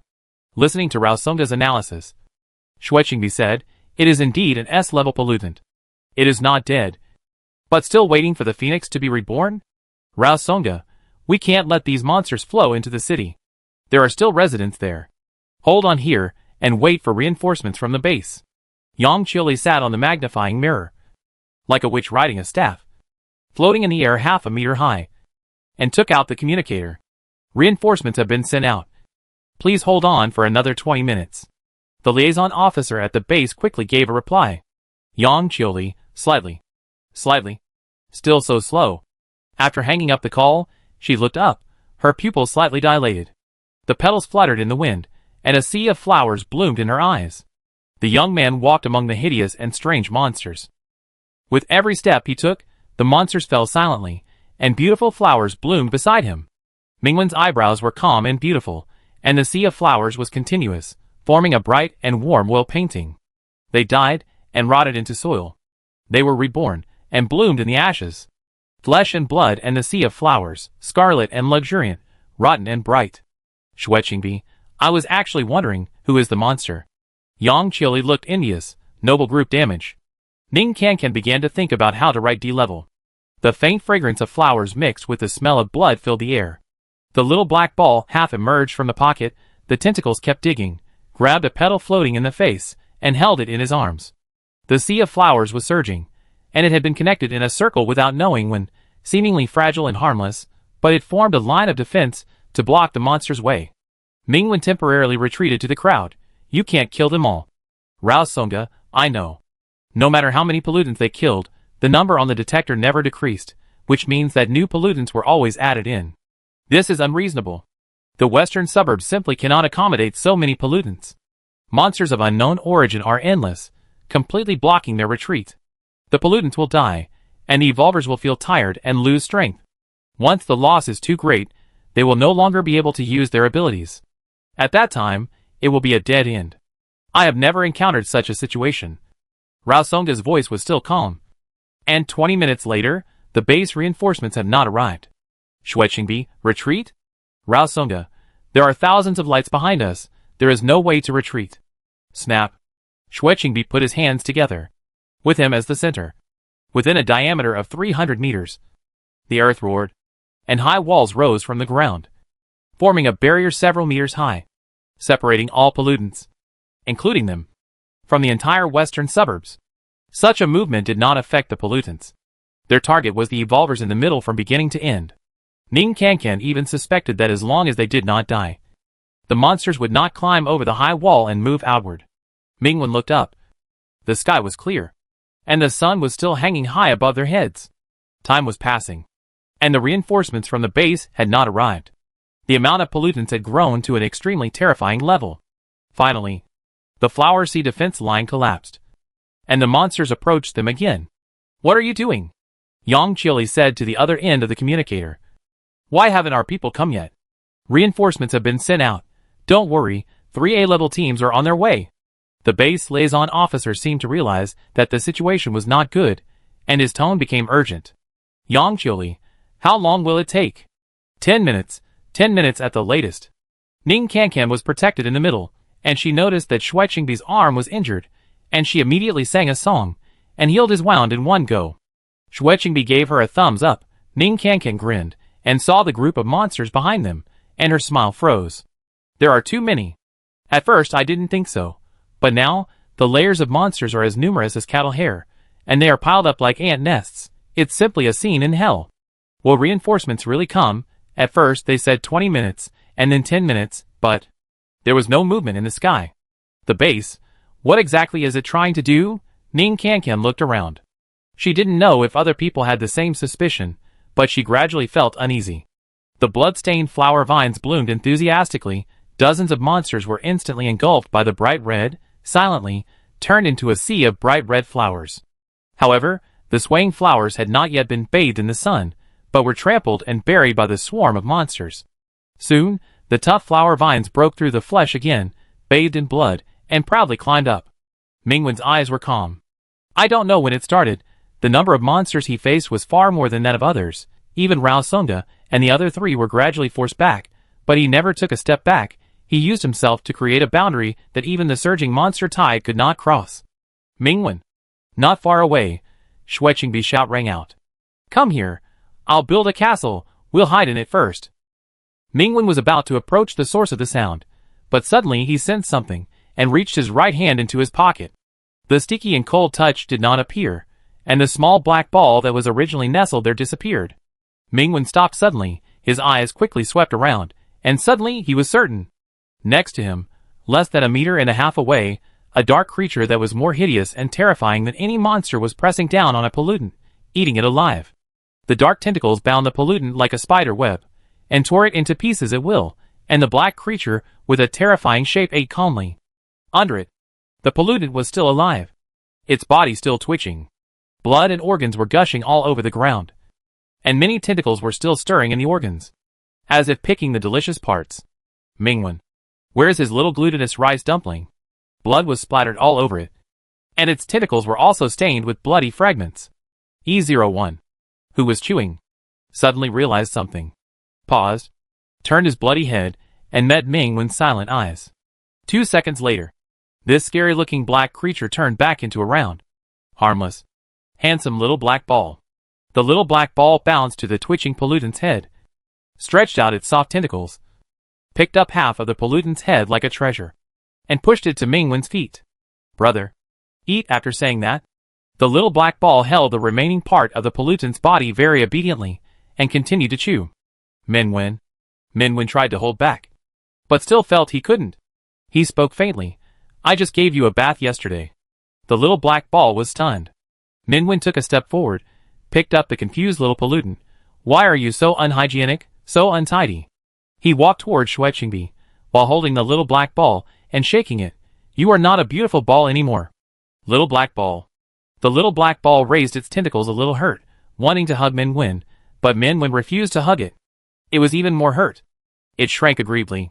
Chapter 10 Monster Kiss.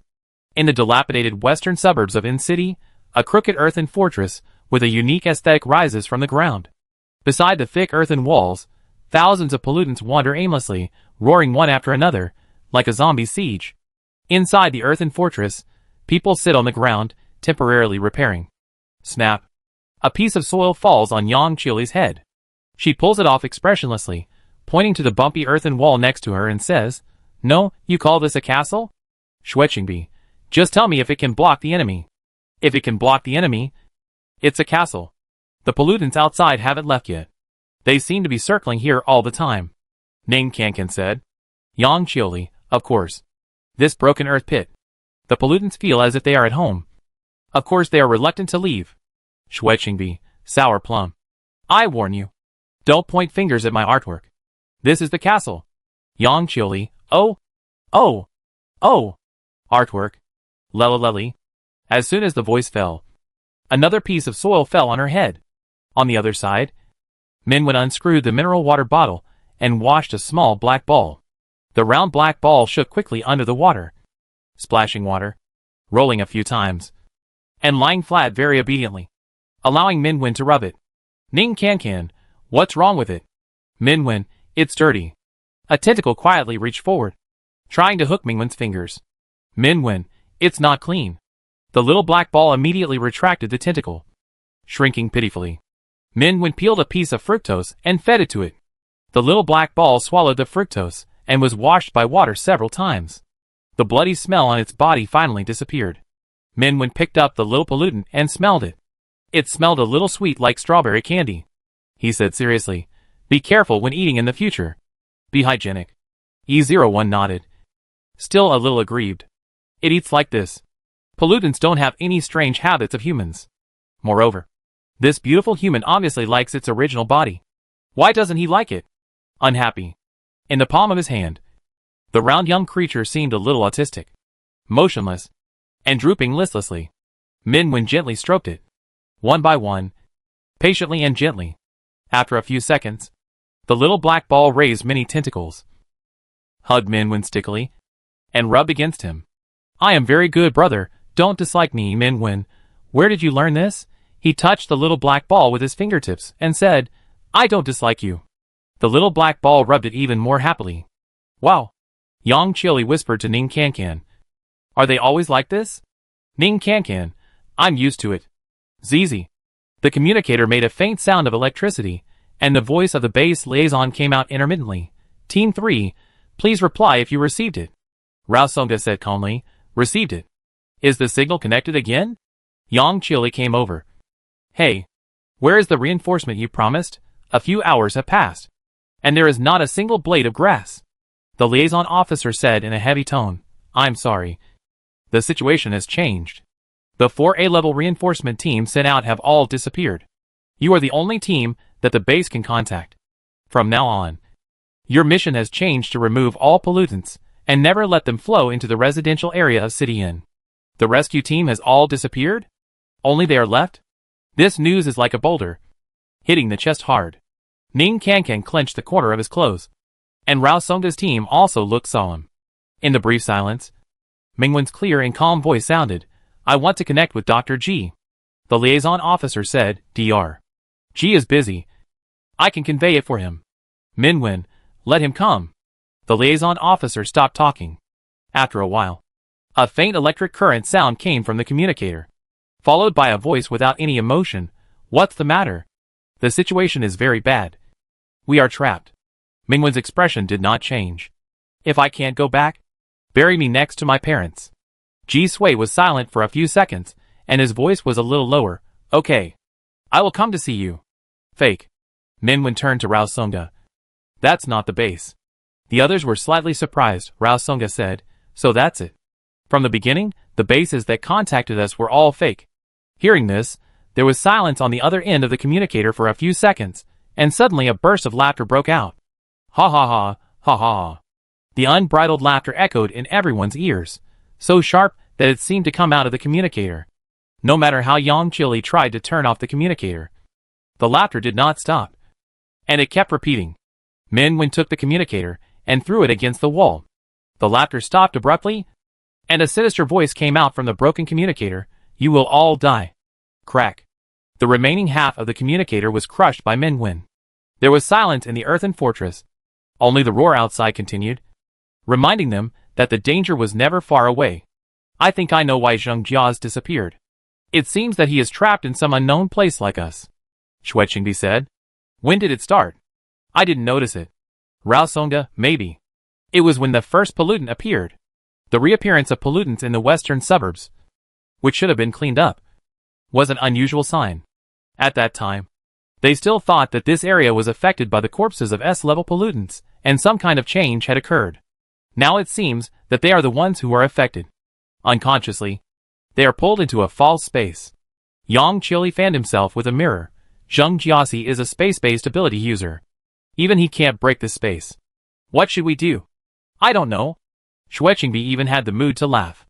Fortunately, the monsters outside are not A-level. Otherwise we would be finished. 2 choices. Rao Songa said. Stay here and wait for support. Fight out and find the exit. Ning Can asked in a low voice, Where is the exit? Gymnasium, Mingwen said. Everyone looked at him. Xueqingbi said, the corpse of the S-level pollutant is there. If this is the space it created, then it may also revive here. Are you sure that we are going to face a Nirvana Phoenix? Stay where you are. The siege of pollutants will never end, Mingwen said. My intuition tells me that the source of everything is there. Ning Kankan's eyes moved. She remembered that Zhang Chengming told her that the ruins where she first met Minwen was not far from the West Suburb Gymnasium. She secretly glanced at Minwen. Minwen didn't have any special expression on his face. The little black ball lay in his palm. It was rolling slowly at first. It noticed that her gaze stayed for a long time. And it slightly raised its body, looking very alert. Ning Kankan turned her face away silently. Intuition. I used to have a friend with very accurate intuition. And then nothing happened. Xueqingbi said. Captain, what do you think? Rao Songa, Minwen is right. If we stop moving forward, the only outcome will be death by pollutants. Although this is a false space. If we die here, I'm afraid we won't be able to return to reality. This is a collapse-level disaster, just like the aftershocks after a major earthquake. If we are caught in it, it may be difficult for us to return alive. We have experienced such situations before. So, I'm willing to take a gamble. Collapse-level disasters are A-level disasters second only to destruction-level disasters. The coverage area has not yet reached the level of destruction, and there will be no death shell that blocks the entire area. But the danger is not much lower than the destruction level. In several collapse-level events that have occurred abroad, many S-level evolvers have died as a result. Xueqingbi leaned against the wall, his hands behind his head. I listened to the captain. Yang Qiuli, me too. Ning Kankan nodded repeatedly. Rao Songa and Mingwen made eye contact, and stood up. In this case, I will go check the situation outside, and rest for another hour, then we will set off. Excessive use of abilities will cause great burden to the evolver, and may even cause death due to excessive load. Therefore, before taking action, you must ensure the best condition. Ning Kankan huddled against the wall, rubbing her eyes. Yang Qiuli took out her mobile phone. Hey, there is no signal as expected. She took out a rope, tied a knot, and played catapult with herself. It got stuck soon after. Xueqingbi, you can't do it. Watch me. He started confidently. And after a dozen seconds, Yang Qiuli laughed at him loudly. Ha ha ha. You're a slug. Mingwen held the little black ball, and watched silently from the side. Above the ugly earthen fortress, Rao Songa saw pollutants surging like an endless tide. Fortunately, this was just a false space, and these pollutants did not affect reality. Rao Songa had a calm expression. Her teammates were as reliable as ever. As for the other two, Ning Kankan was still a high school student, and was obviously a little scared. But she did not show any intention of retreating. What surprised her most was Mingwen.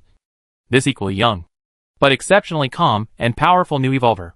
If I can get out of here alive, I will definitely become the new light of this generation. The world is collapsing, and I need such people to take over and stop the turmoil with my own body. Rao Songa returned to the bottom of the earthen fortress, and her two reliable teammates were squatting in the corner with a new light to play with the flower rope. The little black ball lay on Mingwen's shoulder, staring at Mingwen's fingers that were playing with the flower rope intently, and didn't even notice that he was about to fall. Minwen stood up, and it rolled down and fell into Mingwen's palm. Minwen caught the little black ball, rubbed it, and said to Rao Songa, I'll go upstairs. Rao Songa knew that he wanted them to rest, and he would guard outside to prevent any changes, and smiled. Okay. A few meters away from the ground, countless strange-shaped pollutants were shaking their heads. Even the wind was carrying a faint smell of blood. Minwen sat casually on the top of the earthen fort. The little black ball popped out from between his fingers, staring closely at the pollutants below, as if he was a little greedy. Minwen silently peeled a candy for it. The cold tentacles wrapped around his fingertips. Wet and sticky, Minwen felt his fingers were licked by some kind of cub, and the candy disappeared. Brother, flowers. Minwen moved his fingers slightly. A flower vine appeared out of thin air and hung along his fingers. The little black ball jumped up and hugged it, swaying and swaying. Minwen, do you like flowers very much? Like, brother? Mingwen's mouth corners slightly raised. This little pollutant can't even speak fluently, but he knows how to say he likes it. He bit a candy gently, strawberry flavor. A faint sweetness spread on the tip of his tongue. Minwen pointed to the pollutants below, and said to the little black ball, if you swallow them, Will you become stronger? E01 looked at him. Eating is its instinct, but if this beautiful human doesn't like it, then it won't eat it. Anyway, those inferior counterfeits combined can't compare to this beautiful human. If it can make you stronger, it heard Minwen say, then eat a little, that's fine. If you are destroyed, I will be sad. Sad? What is it? E01 vaguely remembered that it was a human emotion, and humans are always sentimental. This beautiful human said he would be sad for it. Does he like it? E01 seemed to have a special emotion, making its flesh and blood numb. It didn't know what it was. No one in this world had told it. After all, it only knew a little about human beings. After waking up, most of its memories sank into the abyss.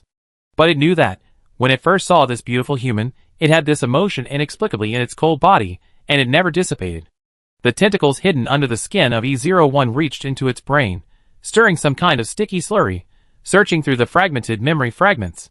One of them belonged to a dead human, seemingly the corpse it had unconsciously devoured during its sleep. In short, after waking up, it had some memory of the human who died in the disaster. It took only a second for E01 to find that memory. Following the method that the memory told it to please people, it put up 2 tentacles and made a crooked little heart to the beautiful human. But this time, the beautiful human did not smile, but just quietly touched it. It wanted to see him smile. E01 drooped its tentacles and thought that the hand that was reaching out to it was also very beautiful. There was a silver ring between its fingers. It also had a similar ring in its body. No one else had it. So this person was its. E01 felt a little better and made a sound that made the beautiful human only look at it. Brother, Minwen lowered his eyes.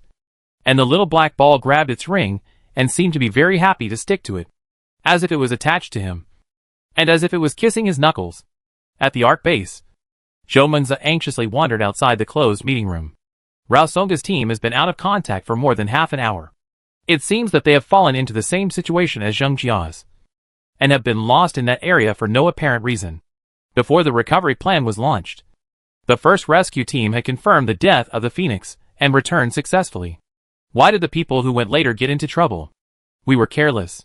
We didn't expect that the dead Phoenix could cause such a horrible mutation. It's not our fault. Those who had been exposed to S-level pollutants before died. We have no experience. We can't wait any longer. We must ask the headquarters to dispatch S-level evolvers. I said it earlier. Don't do it for the sake of face. What do you mean for the sake of face? We are doing it for the base. The door of the conference room opened, isolating all arguments and quarrels behind the door. Ji Sui walked out expressionlessly. Zhou Mengzi immediately stepped forward. Doctor, Mingwen has been unable to contact. Will he already?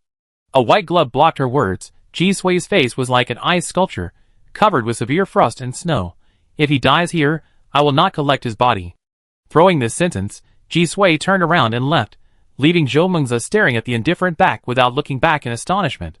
The footsteps gradually approached. Mingwen slightly turned his head. Rao Songda walked up the crooked ugly stairs. The little black ball raised his head. Mingwen said, "Are we leaving?" "There are still 20 minutes. Rao Songda sat down, turning his face towards Minwen. After a few seconds, suddenly spoke. "I'm sorry, I was not there when Uncle Song and Aunt Yang passed away." Mingwen's eyes suddenly condensed. In those eyes, like a lake of ink after rain, Rao Songda's reflection was calm. Your parents are my benefactors. They sponsored me to finish high school and college, but they never revealed their true identities to me. 2 years ago, I became an evolver, and asked someone to find out their names. Only then did I know. At that time, they were gone. So, as soon as I saw your file, I knew who you were. Song Feisher, Yang Shixiao, Mingwen's file table, the names in the column of parents. The air fell into a kind of silence, immersed in Mingwen's eyes that were unable to discern emotions. Rao Songda looked forward and waited patiently. Half a minute later, she heard Minwen speak softly. Did they tell you anything? Rao Songda, like I said just now. They didn't tell me their true identities, and they rarely communicated with me. In those few exchanges, they never mentioned you. His drooping eyelashes cast a thick shadow on his pale skin, and Minwen said nothing. Rao Songda continued, 2 years ago, it was Dr. G who looked up your parents' information for me. In the information he gave me, there was no mention of you either. Uncle Song and Aunt Yang are engaged in research work, and Dr. G used to be their student. So, you and he are old acquaintances. Minwen did not deny it. Rao Songda, your parents have done me a favor. If you can get out of here alive, come to me if you have any problems in the future. She saw that Minwen needed to be alone, patted his shoulder, and went back. The cool wind blew across his clothes. Minwen closed his eyes, and it seemed that he was back to a long time ago. That cold rainy night. Blood mixed with rain. The urgent sirens of ambulances. The red lights of the operating room. And the high black sun. A bloody hand? Reaching out to him. Suddenly, several unfamiliar images flashed. As if a sharp needle pierced his brain. Minwen had a splitting headache and pressed his forehead. In his blurred vision, the black sun shattered, decomposed into many dark tentacles, swimming in front of his eyes. Brother, the thin tentacles wrapped around Mingwen's wrists, and the sticky and cold suction cups rubbed the pale skin on his wrists. The cold touch pulled Minwen back from his sinking consciousness. He saw E01 in front of him, and whispered, "It's okay." His eyelashes were wet with cold sweat, and his eyes were slightly out of focus. It seemed that something very important, had been forgotten by him. The kind of hesitation and uneasiness caused by losing something important only emerged so clearly at this moment. Minwen closed his eyes and said nothing. E01 looked at him quietly, and a tentacle kept extending and touched his face. The side of his face was slightly itchy, as if it had been crawled by a snake's belly, but the touch was not dangerous, but gentle and careful, as if a cold hand treasuredly held his face. Minwen opened his eyes, and all his emotions were contained in the bottom of those deep and quiet black eyes, and it was difficult to see. He looked at E01 and said, "Are you comforting me?" More cold tentacles climbed up, caressing Mingwen's face, rubbing every inch of skin, like a kiss falling one after another. And one or two tentacles slowly rubbed the corners of Mingwen's lips, staining his thin lips with a little red. Minwen, a strange way of comforting. As if he was going to peel off his face. He suddenly remembered something. "Have you washed your tentacles?" E01. Minwen. "So, have you washed them?" Brother 1. "Are you okay?" "I heard from Captain Rao." The voice stopped abruptly. Ning Kankan, Yang Chili, and Shwechingbi stood by the stairs, and their expressions froze at the same time. From their perspective, Minwen was holding the pollutant, and his face was covered with countless tentacles. Just like Shwechingbi, "Oh my god." Yang Chili, "Oh my god." Ning Kankan, "Ah." They made an inexplicable sharp explosion, and ran away. Mingwen. Chapter 11. Second Evolution. Mingwen came down the stairs with the little black ball in his pocket. Inside the earthen fortress, Rao Songa was standing, and the other three were squatting. Mingwen. Shwechingbi, who was squatting in the corner, said earnestly, "People can't, or at least shouldn't." Mingwen. Yang Chili, "Don't listen to him, people can't, but at least they can try." Ning Kankan closed her eyes. "Brother 1, no matter what, I support you." Mingwen. Mingwen, you misunderstood. Shwechingbi, no need to explain, I understand, we all understand. Yang Chili, respect, blessings, sit at the table with children. Mingwen was speechless, looking at the innocent little black ball in his palm, sighed slightly. The tentacles of the little black ball tickled his palm, shaking happily. Before departure, 5 golden liquids that can amplify abilities were distributed to everyone. The pure golden liquid was sealed in a sealed injection. Shwechingbi said with a sigh, "The base is usually so stingy, but they are willing to give us 5 at once." Yang Chili, now that we have lost contact, you might be crying secretly. Minwen put the little black ball into his pocket, and said, "Don't let it get lost." The little black ball popped out its head and looked at him. "If you want to eat something." Minwen paused slightly. "Eat it cleanly." Clean. E01 thought. This beautiful human likes cleanliness. E01 looked at his tentacles, and the round skin sac that he had disguised. It was not stained with blood, so it was very clean. So, this beautiful human likes it? The little black ball in the pocket was rolling around again. Mingwen lowered his eyes. On the outer edge of the earthen fort, pollutants piled up like a mountain. Rao Songa, 3 o'clock direction, set off. She jumped down first. The silver-white horizon rose, and dragged more than a dozen monsters into the majestic trial. The earthen fort collapsed, and the nearby pollutants were buried alive underground in an instant. However, the same amount of pollutants appeared immediately, filling the gap just now. Shwechingbi's eyelids jumped. The speed of replenishment has become faster. Rao Songa, it means we have chosen the right direction. Heavy pollutants surrounded and filled the entire field of vision. Rao Songa slowed down a little. In front of her, a row of pollutants burst into brilliant red flowers, and the flower vines were wantonly spread, and the monsters fell in groups, and there was a large gap in the field of vision. Rao Songa said without hesitation, "You come. Just clear the way. Don't worry about us. Tell me if you can't hold on any longer." She stepped back. Minwen stepped forward. The flower vines separated the waves of monsters. And in the waves of terror, they tore a path forward. Rao Songa's eyes moved. This young man was indeed as the base commander said. His level was not limited at all. Follow Minwen. Monsters. Countless monsters. All around. Covering the sky and the earth. Not only occupying all the space within sight, but also almost plundering the surrounding air. Every breath. There was a strong stench. Ning Kankan followed closely behind Minwen in fear, and saw a small black ball on Mingwen's shoulder from the corner of her eye. It was round and full, and looked like it was full.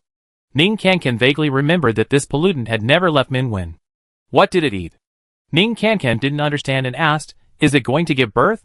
"It's not its turn to give birth anyway," Yang Qiuli said calmly during the battle. "It's Minwen who will give birth." Minwen? The tentacles of the little black ball were floating around. "Brother, give birth. Brother, give birth." Minwen, "Don't learn everything." "Learn words?" "I didn't learn." Yang Qiuli was confused. Minwen, "Nothing." He glanced at the little black ball on his shoulder, and knew that it was devouring pollutants in some way that they couldn't see, so as to eat cleanly. This was a false space, and the pollutants around it did not exist in reality. But E01 could still devour them. Perhaps the original power that created these pollutants came from pollution. So E01 devoured the power of pollution. This is a special little pollutant. Minwen led the way forward, whispered, "Are there any other abnormalities here?" The little black ball looked at him, and pointed its tentacles in the direction of the gymnasium. "Same kind." There, Minwen was slightly surprised, because the boy's voice beside his ear was much less emotional than usual, cold, without a trace of ups and downs. This answer was not unexpected. He was silent for a moment, and said, "Can you swallow it?" "Can't swallow." This time the boy's voice was not cold, but a little regretful and depressed. The little black ball got into Mingwen's collar, and rubbed against his warm neck repeatedly. It seemed to be seeking comfort. Minwen couldn't spare his hands, so he could only comfort it verbally. "It's okay, you're still young, you'll be fine when you grow up a little bit." Although, the body of this little pollutant was not small at all. The little black ball didn't seem to want to get out of Mingwen's clothes. It nestled there, and whispered softly, "Brother." "The same kind." Minwen, "What?" The little black ball stopped talking, and touched Mingwen's face with its tentacles.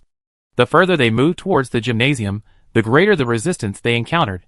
The pollutant swept in desperately. The number was so large that they almost occupied the view of the sky, making people's scalps numb. The newly born flowers were trampled into mud. The path opened by the flower vines gradually shrank. The space where everyone could stand was also squeezed. They had to stick together tightly, and give each other their backs. "We are almost at the exit. Is even this space blocking us?" Shuiqingdi said. "What a good sign." Ning Kankan sang. The power in her voice wiped away the blood on Rao Songa and the other two. She didn't dare to stop. Otherwise the blood would continue to increase. "Gymnasium. It's right there." Yang Qiuli's words fell into everyone's ears, and it sounded like the sound of nature. In front of them, the endless strange tide finally came to an end, and was blocked by a giant building that suddenly appeared. In reality, this large gymnasium in the western suburbs no longer exists. Some terrifying force flattened the stadium with a construction area of hundreds of thousands of square meters, peeled off the earth, and formed an underground cave that was sunken dozens of meters. And now, the intact gymnasium stood quietly, with its 100-meter-high outer wall gleaming coldly in the sun. It appeared out of nowhere, only 10 meters away from everyone, even though the pollutants had piled up to the height of a small mountain within these 10 meters. They could not block the magnificent building that was like a lighthouse in the storm. Mingwen paused. Blood stained his cuffs, flowing from his pale fingers, splashing small blood flowers on the ground. The little black ball quickly crawled out of the collar, and its tentacles tightly grasped Mingwen. It seemed to say something, but Mingwen could not hear it. In just a few seconds, his white clothes were stained red with blood. Under the thin clothes, unimaginable wounds once again covered his thin body, and they were rapidly worsening, as if they were going to tear him apart alive. E01 stopped and stared at the sky. The darkness that no one noticed began to spread, and fell under Minwen. In the depths of the darkness, it seemed as if dense tentacles were stirring, and occasionally red eyes would appear, and swallow Mingwen's shadow. When the deep darkness completely covered Mingwen's shadow, the deterioration of his body stopped. All this happened in just a few blinks of an eye. The little black ball that was so round just now seemed to deflate a little, and slowly crawled back into Mingwen's collar, and snuggled up to him. How could this happen? Ning Kankan's eyes widened. She did not notice the darkness surging in those 1 or 2 seconds, but was shocked that Mingwen's current state was so familiar. That rainy night when the disaster broke out and the city was shrouded in the shell of death, Minwen was so wounded, he appeared in front of him, covered in blood. Ning Kankan sang loudly. Her treatment could quickly heal the wounds of Rao Songda and the others, but it could not stop the blood from rolling down Mingwen's fingers. The familiar feeling of powerlessness engulfed her again. The roars of monsters from all directions seemed to mock her incompetence. Ning Kankan's eyes turned red, but she saw Minwen turn around and shook his head slightly at her. Between his bloody fingers, the flower vines bloomed again, breaking through the overlapping roadblocks in front. I'll do it. Rao Songda took a step forward, taking Mingwen's position. The moment the silver-white horizon rose, the pressure of a mountain poured down. The strange tide was like a bottomless quagmire, trying to drag her into the abyss. Rao Songda looked at Minwen deeply, knowing what kind of pressure he had been carrying for them just now. You've done enough. Take a break now. We will definitely get you out. Don't worry, we're almost there. Yang Qiuli and Rao Songda walked side by side. The evil spirits were hovering near the balance. Xue Qingbi was their rear guard. At the same time, they injected the golden liquid into their bodies. Ning Kankan supported Mingwen, carefully lifted his sleeves, and was shocked. The same injury as that night. Because of the gymnasium? Because there were S-level pollutants hidden there? Because Mingwen had some incredible connection with it, Ning Kankan didn't dare to think about it anymore, and carried Mingwen's arm on her shoulders. Such an injury would be fatal to anyone. Mingwen could still walk, but he couldn't speak anymore. 1 step, 2 steps, half a meter, 1 meter. The distance that usually takes less than a few minutes to walk now seemed so long. Pollutants rushed towards them frantically, one after another, endlessly, killing dozens of them, before they could make room to move forward. This space seemed to be rioting, wanting to drag them into the final hell. Everyone noticed this, but no one spoke. However, the facts will not change because of silence. Soon, Yang Qiuli stopped, and Rao Songda was also forced to stop. They were covered with scars, which had long exceeded the treatment limit of Ning Kankan. Even the A-level healing system could not afford such high-intensity treatment. Moreover, even if the treatment was sufficient, everyone's ability had reached the limit. Not to mention, the golden liquid had already been used up. They could not move forward anymore. The end point was clearly in front of them, less than 3 meters away, but it was separated by a chasm. It seemed that in the next second, they would be swallowed up by the huge and desperate monster tide, without a single residue left. Xue Qingbi suddenly said, "Let's go!" He didn't even look back, and rushed into another direction. A large wave of pollutants bit his back tightly, chasing him away. The terrifying monster wave that blocked everyone in front of him finally loosened a little, revealing a gap. Yang Qiuli, Captain! Rao Songda faced forward. His eyes did not move. His face was as tight as iron. Forward. As long as the space is broken, everyone can survive. She believed this, and she could only believe it. Ning Kankan bit her lower lip tightly. Tears rolled in her eyes. She didn't dare to cry out loud, and found that Minwen had not moved, fearing that he was really dead. She whispered to him, "Brother One. Brother One." Mingwen raised his head slightly, and his consciousness seemed to have returned a little. Just now, he was almost unconscious and walked on instinct. The blood gathered into a shallow puddle under his body, and condensed on a black shadow on the ground. Mingwen moved his fingers lightly, and the blood flowed forward as if it had vitality. The next second, the grand and gorgeous blood-red sea of flowers burst out from all pollutants without scruples, withering immediately after blooming, and reborn again after withering, as if it wanted to squander all its vitality, leaving only the most brilliant red. 3 meters, 2 meters, 1 meter. Ning Kankan was extremely sure that this was the longest, most terrible, and most desperate road in her life. Stepping on the blood-red sea of flowers. Stepping on the road of life that Mingwen had watered for them with blood. Finally, they came to the end of the nightmare. When Rao Songda stepped into the boundary of the gymnasium, the waves of monsters from all directions stopped. The gymnasium door was wide open. Empty. But it seemed as if there was an invisible wall of air blocking countless monsters outside. And none of them could get forward. For the time being, they were free. Ning Kankan took a deep breath of the long-lost fresh air and helped Minwen sit down. Rao Songda stood at the door of the gymnasium without saying a word. Looking in a certain direction. Yang Qiuli's eyes were red. That idiot.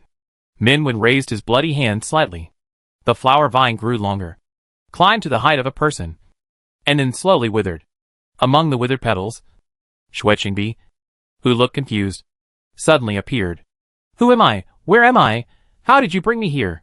Rao Songda, Yang Qiuli. Mingwen's voice was low and hoarse. Just in case, I left seeds. A small flower bloomed between their sleeves. Even a flower appeared on the head of the little black ball. Xue Qingbi was shocked. It can be like this. Yang Qiuli's face was full of envy, noble displacement. The little black ball with a small flower on its head squirmed and hugged Mingwen's hand tightly, carefully avoiding the wound, and curled up beside his fingers. Brother, blow. It doesn't hurt. The little pollutant was visibly sad, Minwen said softly. It doesn't hurt anymore. Rao Songda and others gathered around. They knew very well that if there was no Minwen, all of them would be buried in the monster group, and not even their bodies would be left. These injuries seemed to be wrong? Rao Songda didn't dare to touch Minwen. Frowning. Are you affected by the power here? Minwen pushed the wilted little black ball into his palm. It's okay. I won't die. I don't know if it was Ning Kankan's illusion. Mingwen's condition seemed to be better than before. Or in other words, his condition did not worsen. So he survived. Yang Qiuli suddenly looked up. What's the sound? Is it the sound of water? Outside the gymnasium. The pollutant slowly dissipated, and the roar gradually subsided. So they heard another sound. Coming from the back of the gymnasium. Xue Qingbi, you take care of Minwen. I'll go and take a look. Compared to attacking, he is better at defense. So his injuries are still the lightest among everyone. There was still enough energy to walk. Soon, Xue Qingbi came back, with a strange look on his face. It's Songxiu River. A big river bypasses the back of the gymnasium. What they just heard was the sound of the river hitting the shore. Everyone present was familiar with Songxiu River. This river named after its white waves surrounds City Inn and City Sea. The Ark base was established along the river.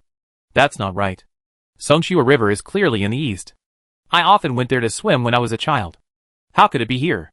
Ning Kankan said puzzledly. Rao Songda, what's on the other side of the river? Xue Qingbi, nothing. The river is wide and boundless, and the other side cannot be seen at a glance. Yang Qiuli, I know, this is indeed the end of space. It will refresh when we get close. There is nothing further ahead. It's like the map boundary in the game, all air walls. Xue Qingbi, pollution also plays games? After he finished speaking, the air was briefly quiet. From just now, I was a little confused. If all this was caused by the corpse of the phoenix, why did it know the base? Dr. G. And the Songxiu River that does not pass through the western suburbs? Rao Songda said slowly. How can a pollutant that has just been born know so much about the situation in the two cities? Xue Qingbi murmured, if it is not a pollutant that created this space, but a person who really lives in City Inn and City Sea, then it makes sense to create such a real and dangerous illusion, for several A-level evolvers into a desperate situation, except for S-level pollutants, then there was only S-level evolvers. The strongest evolver they had never met, never heard of.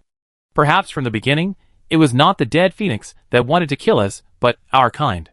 The last word reverberated clearly in the empty gymnasium. No one spoke. The world fell into dead silence. The roar of pollutants, the waves of Songxiu River, nothing could be heard. The terrifying shadow covered the sky above everyone. The day was dark. Everyone looked up silently. The dome of the gymnasium disappeared. An unimaginably huge monster stared down at them. It was a huge black bird. When half of its wings were spread out, it could cover the entire giant stadium. The tail feathers were like the night sky, dragging from the dome to the ground. Each feather was covered with flesh thorns. Pustule was squeezed out from under the feathers, and the empty eye sockets were crawling with snow-white maggots. I said that group of people had no standard in naming. Xue Qingbi pointed. Is this a fucking phoenix? Yang Qiuli, haha, at least it looks like an S-level. Do you think this thing is real or artificial? Rao Songda, it doesn't taste good at first glance. It's so bad that even barbecue would get stuck in your teeth. That? Ning Kankan asked weakly. Are we going to run? Cutie, you run, we can't move, let it eat us first, maybe you can run away. Ning Can realized that they were not joking, and her face changed in horror. Rao Songa, Shui Qingbi, and Cutie kept their postures frozen. From just now, they had lost control of their bodies, and could not move at all. It was an absolute level crushing. A gap that could not be crossed. Ning Can was not affected by this. Just because she was a B level. And did not even need extra treatment. Can, take Minwen and run. The giant bird flapped its wings and fell, bringing up the toppling night, and the death that covered the sky. Ning Can did not move. At this moment, she was completely swallowed by fear. In front of that terrifying giant shadow. Everyone was so small. Like an ant under a mountain. In their frozen pupils, time seemed to be stretched. The world was slowing down. And only death could not be stopped. Clearly approaching. In the stagnant silence, Minwen, who was covered with wounds, took a step forward. Behind him, a dark shadow emerged. In the darkness that was colder than any other night, countless tentacles surged, and pairs of scarlet eyes opened at the same time. Like a beast whose territory had been invaded. It had already revealed its threatening fangs. At this moment, Minwen suddenly attacked and threw E01 at Ning Can, who was closest to him. The darkness froze instantly, and the slow time reached its limit, and then resumed flowing again. The giant bird's tail feathers smashed the ground fiercely, and the airflow it created blew everyone away. The building was collapsing, and when everyone crawled out from under the rocks in a panic, the giant bird had already soared hundreds of meters into the sky. Everyone was safe and sound, and their bodies were pierced by the giant bird. There was only one person flying high into the sky. Minwen. At such a long distance, the figure that had been blocking their way was fragile and tiny. He fell from 100 meters above, and fell irreversibly into the turbulent river. Ning Can felt a huge pain in her palm, as if she had been bitten by an angry beast. She let go of her hand with a cry of awe, letting E01 fall to the ground, and tears that could not be stopped flowed from her eyes. The darkness was spreading, and in the rage and roar, the earth was stirring up huge waves, but it could not touch the high sky. The feeling of weightlessness, so familiar. The sound of the wind flowed past his ears, and a scorching sun was hanging high in the sky. Minwen stretched out his hand, and the beam of light leaking from his fingers was projected into his eyes. The sun was so dazzling, and it was out of reach. It seemed a long time ago. He had also looked up at a black sunlight now. The river water raised snow waves that smashed the reefs, unable to flow back or reverse. The giant beast lurking on the earth opened its mouth to swallow the bird with broken wings. A small splashing wave quietly froze. In an instant, the rushing river water stagnated, the cold snow covered the endless wide river, the surging waves bared their teeth and claws, condensed into bright frost crystals. The long river was covered with frost, and the ice and snow sealed the river. Minwen landed, stepped on the cracked ice, raised his cold eyes, and faced the fallen phoenix in the sky. In the frost-covered gymnasium, faces were shocked and bleached out white mist. The ice propped up the dome above them, freezing the falling rocks. In the overflowing cold air, Rao Songa suddenly remembered a passage he had heard from Ji Sui. Evolvers evolve because of pollution, but they cannot transcend pollution. Perhaps in the future, there will be beings that break through the limit again and cross that boundary. The crystal ice ridges reflected the sunlight. Their sight penetrated the ruins, and saw the pale and indifferent young man walking on the frozen river. Thousands of meters of frost and snow spread from his feet. The cold air was bleak, and the world fell into a cold blue winter. Cutie explained, 1 in a million multi-ability people. Never appeared before. A second evolutionist. Chapter 12. The river surface covered by cold snow. The surging river water is still under the thick ice. The air seems to be frozen. In the white and bleak world, only Minwen's figure is sharp and upright, like a sharp sword, piercing the cold wind. In the sky, the giant bird flaps its wings, and its shadow covers the river, blocking the sun. Minwen's shoulders are slightly cold. A small black ball drills into his collar, keeps rubbing his warm neck.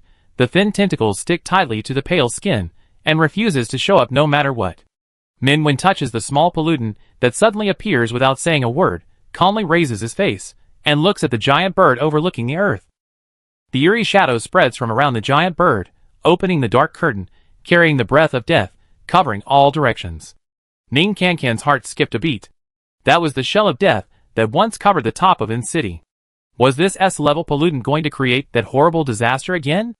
Under the black curtain, Mingwen did not move. His clear eyes were filled with a chilling blue chill. The expanding shadow of death suddenly stopped. The high sun was covered by ice and snow, and was frozen into a dazzling golden snow crystal. Crack. The ice suddenly cracked, and the world collapsed into countless fragments, like a torn stage curtain. Falling slowly, the giant bird's body also solidified in midair. It lost the support of some kind of power, and turned into a thick black color, which was wiped away by the invisible hand in 2 or 3 strokes. In just a few seconds, the illusion was broken. Everyone was shocked to find that the collapsed gymnasium was no longer around them. Instead, it was the familiar western suburbs of In City, where they encountered the first pollutant. A black-haired boy who appeared at some point sat alone on the cracked cement slab, said nothing, and slowly turned around. The boy's skin was very white, as if he had not seen the sun for a long time, and his body was thin, and his eyes were calmly closed. As his body turned to face the crowd, the closed eyes also opened a little bit, revealing the bottomless depths. Don't move. The pale and slender hands pressed the boy's eyes, and Mingwen's clear and pleasant voice was as cold as snow. If you want to save these eyes, don't open them. The boy was still. Rao Songa and the others realized something, and their expressions were different. The one who attacked them was actually their kind, and a boy who looked only 18 years old. The eyes just looked at them, and would drag them into a terrifying illusion. Rao Songa, who are you, where are you from, why are you here? The boy did not speak, but gently pressed against Mingwen's palm. Countless tentacles jumped out instantly, separated Mingwen's hand, wrapped the boy's head roughly, and twisted his eyes, like a thick hemp rope without any mercy. Boy! Mingwen retracted his hand, gently stroking the little black ball that had not spoken to him since just now, but just looked angry. After breaking the illusion, his injury disappeared. This boy's ability can not only reproduce the dead pollutants, but also reproduce the past state. We are the evolvers of the Ark base, Rao Songa said. It is a serious crime to attack the evolvers without reason. What is your purpose? The boy did not answer. Xueqingbi said, if you don't tell me now, you will feel uncomfortable later. The boy remained silent. Mingwen said, your name? His tone was even colder than Rao Songa's. However, the boy turned his head to him and said, Bai Fei. Xueqingbi immediately took out the communicator, contacted the base, and reported the name. Knowing that they were safe, the base was very excited. We will check it out immediately. I'm glad you are okay. During the half-hour of loss of contact, everyone was very worried about you. Half an hour? Everyone was slightly stunned. They were trapped in the illusion for several hours, and experienced life and death, but in the real world, only half an hour had passed. Sure enough, this boy named Bai Fei is not simple. Rao Songa took a few steps back and whispered to his team members, I suspect that he was awakened in this disaster, S-level evolver. Xueqingbi, is the death of Phoenix related to him? Could it be that he ended this destructive disaster? I don't believe it. Yang Chili said loudly. He dragged us into the illusion for no reason, and wanted to kill us. How could he be the savior? And Mingwen is much better than him. After saying that, she rolled up her sleeves. I really want to beat you up. If you are not S-level, I will definitely beat you up. Bai Fei sat silently, as if he didn't hear it. Mingwen didn't care about that for the time being. He gently took out the little black ball from his collar. As soon as it fell into his palm, countless tentacles tightly bound him, like a spider web. The little black ball seemed to hold him tightly with all its strength. Its body trembled slightly. It was not known whether it was because of anger, or some other emotion. Mingwen, I'm fine. The little black ball was still not satisfied. It climbed up Mingwen's shoulder fiercely, and smeared his face. Mingwen struggled to pull the sticky little pollutant off his face. The boy's gloomy whisper rang in his ears. Don't leave. Don't. Brother. Leave me behind, Mingwen. I won't leave. And I won't leave you behind. The little black ball was silent. It still didn't look very happy. It was listless and held Mingwen tightly, and refused to let go. Mingwen looked at the little pollutant that was silently rubbing against him. It was the first time that he felt its strong emotions. His heart moved slightly. If one day I really leave, will you be very sad? E01 looked at him. Not aloud sad, will die. The boy's whisper was still sluggish and intermittent. But Mingwen understood what he meant. After a moment of silence, he smiled slightly. It's been a long time since anyone said this to me. This little pollutant has the same emotions as humans. Perhaps, at some point, he had already regarded it as his own relative, similar to the existence of a younger brother. Min Wen gently held the dark young creature with his fingertips, stood up, and walked to Bai Fei. Where are the two missing people? Where are the reinforcements? Why haven't the reinforcements you promised come yet? Fuck, that group of things is still chasing me.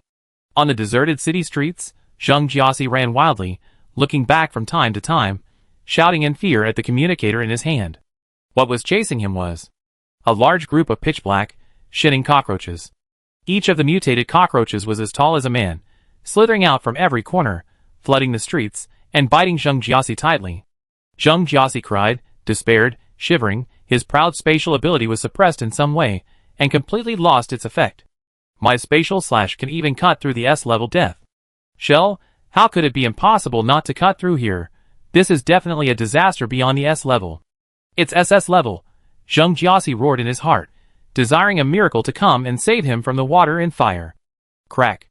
The coldness blocked the surroundings, even the air froze, and the rustling footsteps behind him that made his scalp numb stopped. Zheng Jiaxi seemed to have sensed something, and looked up in astonishment.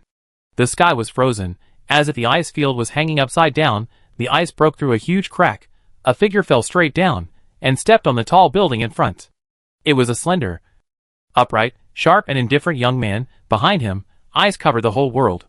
This scene was simply a god descending to earth. Zheng Jiaxi opened his mouth wide, and couldn't speak for half a minute. Mingwen, let's go!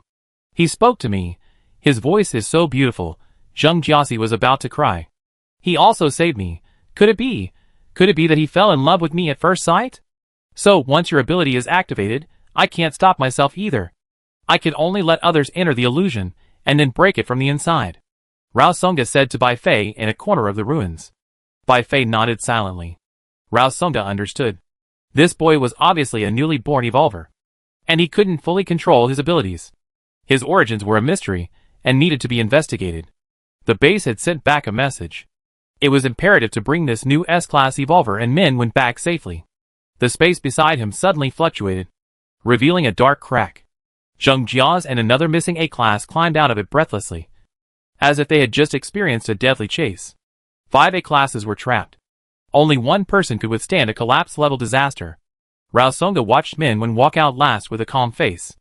As a new evolver, Bai Fei had not yet fully mastered his abilities, and Min Wen did not seem to have shown his full strength. Go back. Bai Fei raised his head slightly, seemingly finding Ming Wen's direction by some sense. Brother, where are you going? Little black ball? The little black ball sprang out numerous tentacles, seemingly wanting to strangle this person to death, but before it could reach him, he was carried away by Ming Wen. In front of the helicopter, Xueqingbi, where is Ming Wen? Why is he gone? He was about to look for Ming Wen, but was stopped by Rao Songa. Wait a minute, Rao Songa said. He just said that. He wanted to be alone for a while. Western suburbs, the closer to the corpses of S-level pollutants, the more dilapidated it is. Brother, brother, brother, the boy's voice kept ringing. And the little black ball lay beside Ming Wen's ear, calling him again and again.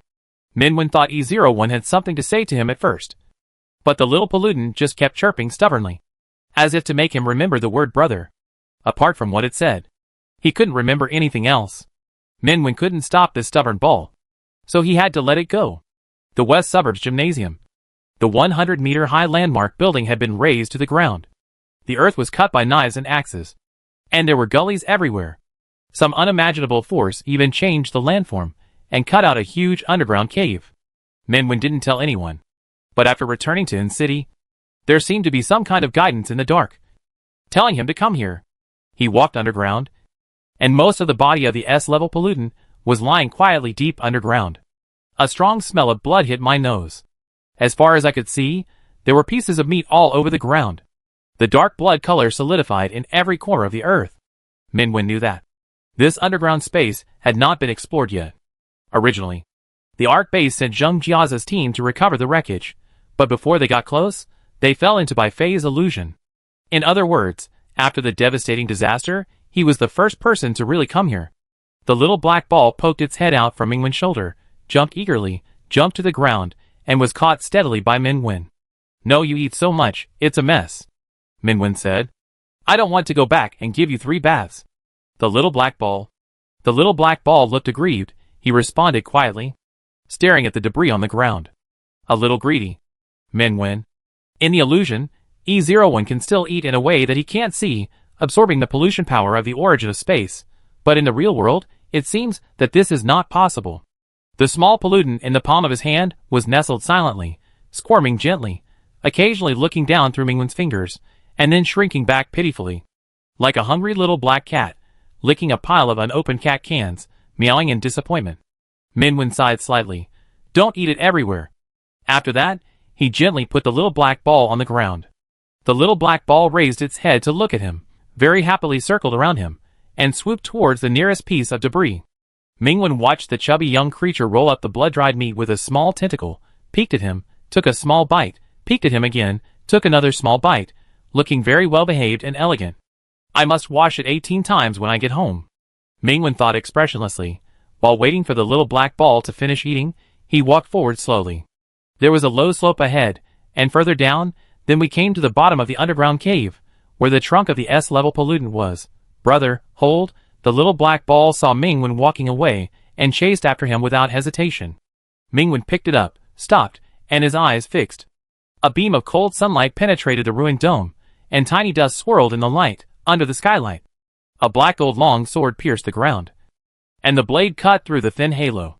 Mingwen stepped over the corpses on the ground, and came to the ancient sword step by step. The ancient sword, which was silent in the light and shadow, was nearly 1 meter long, with a black and gold handle, a straight and narrow blade, and a snow-white blade as clear as the moonlight, reflecting Mingwen's slightly moving eyes. Tang horizontal sword. In his father's study, there was an identical Tang horizontal sword. Mingwen remembered that one night when he was a teenager, his father stood by the window and pulled out this sharp ancient sword, and the blade was colder than the lonely moon outside the window. The scene of that night was still clearly engraved in his mind. But that was 3 years ago. On that rainy night 3 years ago, the heavy rain washed away everything, and he was left alone. After that, he rarely entered his parents' study. And now, this Tang sword that should have been sealed deep in the study has shed its dust, showing its sharp edge, standing on the ruined land, with clear bloodstains on the handle and blade. It seemed as if not long ago, someone held it, stabbed it deep into the earth, and nailed the heart of the S-level pollutant to death. Mingwen's forehead ached slightly. He raised his hand without saying a word, grasped the black and gold handle. His cold and bony fingers contacted the bloodstains on the cold handle. The blade hummed. Ripples appeared on the mirror-like ancient pool. Mingwen's eyes were as deep as the cold abyss, and he pulled out the ancient sword. In an instant, countless unfamiliar images flooded into his mind. Gloomy sky, torrential rain, dark curtains. The entire city was isolated. His brain ached, and his temples seemed to be torn apart. Mingwen pressed his forehead and closed his eyes. The Tang sword fell to the ground, and the person holding it also lost consciousness and fell to the ground. Little black ball? ? The little black ball quickly climbed down from Mingwen's body, and several tentacles subconsciously stretched out, then retracted, and then stretched out a few more tentacles that were not stained with blood, and touched Mingwen's face. Mingwen did not respond. The little black ball pressed his face against his, and shouted a few times, "Brother." But Mingwen did not answer. The little black ball was so anxious that he turned around in circles, not far from them. As the Tang sword was pulled out, the crack on the ground, and a wisp of dark breath came out. The dark breath floated on the ground, slowly condensed into a sharp claw, suddenly exerted force, and grabbed Mingwen's heart. The scarlet eyes opened, the tentacles tumbled, and a hideous and terrifying black creature occupied Mingwen and swallowed the black breath in one gulp. The dark breath struggled, and deep underground, all the remaining flesh pieces trembled slightly, and seemed to have a tendency to gather. However, it still failed. The terrifying black creature chewed the dark mass indifferently, very dissatisfied, chewing, chewing, chewing, and very disgusted. After chewing a few times, countless tentacles, red eyes stared at Mingwen. In the dim light, Mingwen closed his eyes lightly, and his face was calm and beautiful. A tentacle suddenly emerged from his collar and gently stroked his face. Then, more tentacles entangled and surged around Mingwen's narrow waist, around his white wrists and ankles, and reached under his clothes. The suction cups of the tentacles caressed his pale and warm skin, and moved deeper, brother, until countless tentacles completely entangled this beautiful human, possessed him, and made him fall into a sticky web that he could not escape. E01 rubbed Mingwen's face with satisfaction. It was very obedient, and would protect its human. In the dark underground, the strange and twisted monster quietly hugged Mingwen, waiting for its human to wake up obediently. Chapter 13. My brother chose me. Consciousness was drowsy, eyelids were heavy, as if something sticky was crawling all over his body. Mingwen turned his face subconsciously, and a slight chill rubbed his cheek. The chill reminded him of his childhood. When the tide of Songshua River receded, his parents held his hand, and took him to the riverside to catch crabs. Xiaowen, come here! Xiao Mingwen carried a small red bucket, and ran around the riverside, and the cold river water brushed over his feet, and swept away the annoying gravel. When he heard his mother calling him, Xiao Mingwen stepped on the water, and ran over quickly. The river breeze blew the slightly curled hair, and the young woman raised her face. The first crab, I won. In her palm, lay a small crab without a claw. Xiao Mingwen, it has no claws. Hee. The young woman smiled and clasped her hands together. When she moved her hand away again, in her palm, the crab had grown new claws. Xiao Mingwen opened his bright eyes in surprise. A light cough came from the side. Not far away, the man in short-sleeved shirt and shorts looked at them helplessly. Susie. Okay. I know. The young woman made a face, and threw the crab into Xiao Mingwen's bucket. Forget about it. Xiaowen. Nothing happened just now. Don't tell anyone. Xiao Mingwen said nothing. The young woman said, I'll buy you cotton candy when I get back. Xiao Mingwen nodded immediately and said loudly, I forgot. The man was even more helpless. The woman proudly gave him a yeah gesture, patting Xiao Mingwen's head. Go play. Xiao Mingwen happily ran along the riverbank. Not long after, he also found a crab lying on a rock. The crab was motionless. Xiao Mingwen reached out and poked it, and found that it was dead. He felt a little lost, and remembered his mother's actions just now. He picked up the little crab, and slowly closed his hands. His brain was tingling, and the long-lost dream suddenly broke. Mingwen opened his eyes, and some dark tentacles seemed to pass through his still blurry vision. Soon, the strange feeling of being wrapped in sticky, wet, and cold things disappeared. It was still a dim underground space. There was nothing around him. Only on his chest, there was a soft little black ball. Brother, seeing Mingwen wake up, the little black ball crawled to the edge of his collar, and stuck to his collarbone. Mingwen came back to his senses, and lifted up the little glutinous rice ball. No touching for now. Little black ball? The thin tentacles were raised, trying to hook Mingwen's fingers. Mingwen, even claws are not allowed to touch. The little black ball, which was lifted in the air, looked very aggrieved, and made a question mark with its tentacles. Mingwen, you haven't taken a shower yet. The little black ball was stunned for a moment, and then Mingwen's ears rang with a little resentful boy's voice. I am very clean. Tentacles. A lot. Not the ones just now. Mingwen, you mean? You have a lot of tentacles. And the tentacles for eating and the tentacles for touching me are separate. The little black ball nodded quickly, and gestured with its tentacles, twisting around on Mingwen's fingertips. It seemed to want to stick to him. Mingwen shook the round little pollutant, and let it fall into his palm. The cold tentacles wrapped around his knuckles, and the familiar touch made Mingwen think. He poked the little black ball. When I fell asleep, did you turn back to your original form? The little black ball was very obedient, and shook its head, indicating that it had not. Mingwen, really? But just now, he lost consciousness inexplicably, and it was this little pollutant that had been guarding him. Mingwen stroked the little black ball again, and his consciousness returned to the dream just now. He dreamed of when he was very young, and dreamed of his parents' still clear faces. However, he could no longer remember what happened in the dream. It seemed that, after being exposed to pollution, his memory would also loosen, and he would remember some lost things. Mingwen sat quietly for a while, put the little black ball on his shoulder, and turned his eyes away. Tang Hingdao was lying alone on the ground, and he picked it up. The sharp blade light flashed across Mingwen's eyes. He held the handle of the Tang sword, stared at the snow-white blade, and sheathed the sword. In the ruins of the western suburbs, everyone waited for Mingwen to return, and noticed the black and gold Tang sword in his hand, but said nothing, because more people were returning. They quickly moved several kilometers through Zhengjia's space jump and arrived at an airport where there was a special plane equipped by the ARC base. Before boarding the plane, Rao Songa said to Bo Fei, "Now we are going back to the ARC base. As long as you don't do anything extra, the base will not make things difficult for you." With a bandage wrapped around his eyes, Bai Fei nodded quietly. He really did nothing. After getting on the plane, he found a corner and fell asleep. The boy had a handsome face. If he had not just escaped from that terrifying illusion, everyone would have thought he was just a harmless survivor. It seems that the base wants to keep him. Xue Qingbi unscrewed a bottle of Coke. After all, he is an S. Enjoying the highest treatment, Rao Songa refused the bottle of blue Coke without interest. He saw Zheng Jiaxi walking towards Minwen with a smile, and pushed him to the position next to Bai Fei. Suddenly, Zheng Jiaxi was stunned. There were some equipment from the base on the plane. Minwen took out a simple ability tester, spread out his palm, and the little black ball obediently put a tentacle on it. Minwen pinched the soft tentacle. "It may hurt a little. Bear with it." "Ong Minwen, I learned a new word again." The sharp needle of the detector pierced the tentacle, and the little black ball shuddered. "Minwen, does it hurt?" The little black ball was flat. "It hurts. Brother. Blow it." Minwen blew gently, and gently rubbed the little black ball. The little black ball rolled to his hand, and wriggled into the cuffs.